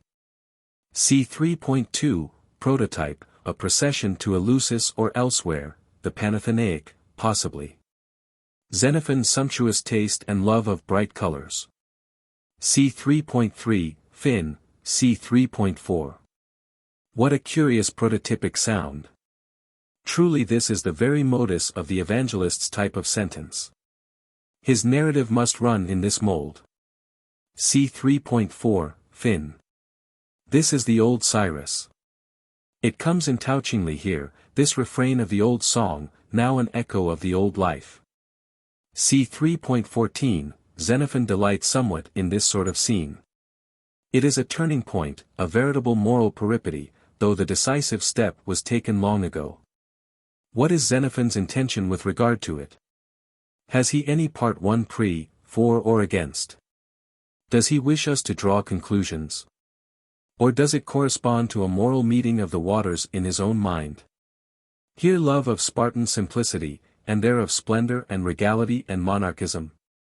He does not give a hint that the sapping of the system begins here, when the archic man ceases to depend on his own spiritual archic qualities and begins to eke out his dignity by artificial means and external shows of reverence. See 3.20. Is this worthy of the archic man? It is a method, no doubt, of archy, but has it any spiritual last in it? The incident of Desparnes somewhat diverts our attention from the justice of the system in reference to the suitors. On the whole, I think Xenophon can't get further.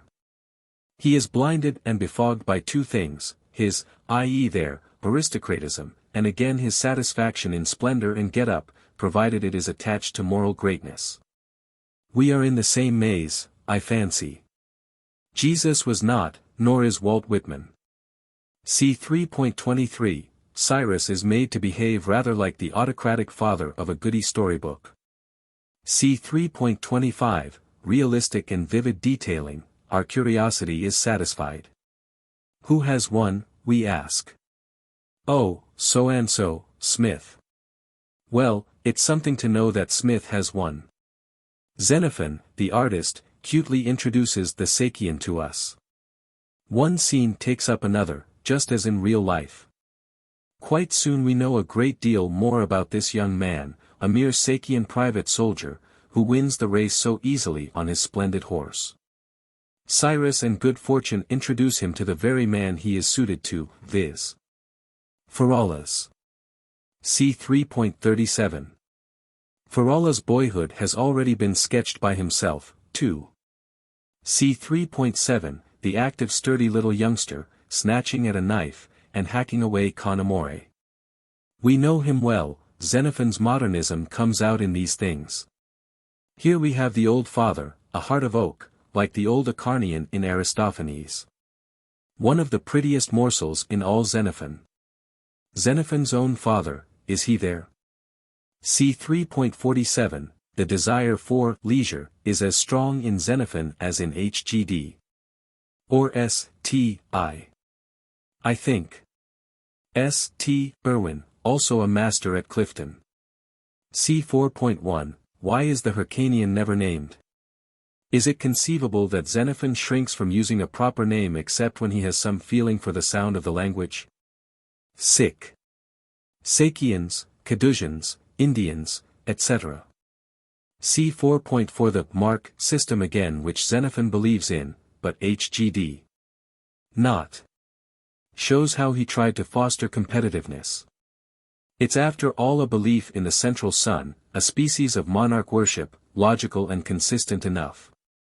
C. 4.8, Xenophon reveals himself and the Hellenic feeling with regard to war and its use. The Pax Romana is anticipated in their minds. C. 4.9. Hystaspes is rather like the sons of Zebedee or the elder brother of the prodigal. C. 4.12, Finn. Looks rather like a Greek joke. But what is the joke? C. 4.13-23, broad type of joke, but not unhealthy or prurient. Prototype probably Agesilaus and the younger Cyrus at the supper table, with just this touch of coarseness. C. 4.32-36. This is equals to the Comtist theory of the duties of capitalists, and is one of the noblest disquisitions in all Xenophon, osg Emoidokii. Cyrus' theory is based on fraternal feeling among the elite of the world, and that is the sole difference, a large one doubtless, and measures the gap between Xenophon and the C and our advance in democracy. C. 5.17, how far is this historical, i.e. semi-historical? I can't help supposing that the commoner notion of a conquest of Media by Persia was current and familiar to Xenophon apart from any other account, which for his present purpose he chose to go upon and possibly believed in. C. 5. 18-20, will Cyrus take her to wife, his old playmate? All this shows once more Xenophon's love of children. C. 5.23-25, the Persian Magna Carta, parallel to that between the Spartan king and the Ephorate. C. 6.1-3, a, satraps. To be counterpoised by, b, military governors in the citadels, and, c, visitors living at court, but possessed of lands in the provinces. The object is, no doubt, to create a common interest between the nobles and the king which will keep the satrap in counterpoise. C. 6.11, the Oriental feeling again. C. 6.12, Finn. One of the nicest, monarchical, remarks ever uttered. C. 6.13. Marked Greek Testament parallel S. Joan. 13. Surely the evangelist had read this at school, I mean, the Greek scribe who Hellenized the Evangel. C. 6.23, Free Trade or Favored Nation Principle and Commercial Treaty. C. 7.10. Prototype, Socrates and his sons. Perhaps also Xenophon and his. One seems to hear his own voice addressing Gryllus. See 7.14, a very noble passage. See 7.27, that's also nice, summon the Persians to rejoice with me at my joyous release. A refined form of funeral festival, nothing is here for tears, nor have we, perhaps, arrived beyond it. See 7.28, his last remark is Xenophon Hellenic, but less edifying. Fortunately it is only the penultimate, for there is the final, carried, a goodbye, and message to his wife. Why was she not present? I suppose she was at home in Babylon. C8. It has been doubted whether C8 is by Xenophon at all. C8. 3, with its reference to the Anabasis, certainly looks as though it might have been written after his death. Some scholars have also thought the style unlike Xenophon's, but it is clear from his marginal notes that Mr. Dakins did not lean towards this view. To stress the degeneracy of the Persians is, no doubt, to make a curious comment on the institutions of the born ruler, but on the other hand the preceding chapter, c7, is full of grave warnings, and, throughout, Xenophon has been at pains to insist that everything depends on the continuous and united effort of the ruling classes towards virtue and self-control. Again, as Mr. Dakins pointed out, in his sketch of Xenophon's life, Works, Volume 1, p. VIII, the epilogue bears a marked analogy to the account of Spartan degeneracy in c. 14. Of the Laconian polity, see Volume 2. p. 322, a chapter he took to be genuine. On the whole, therefore, we may conclude that he would have considered this epilogue to be genuine also. FMS.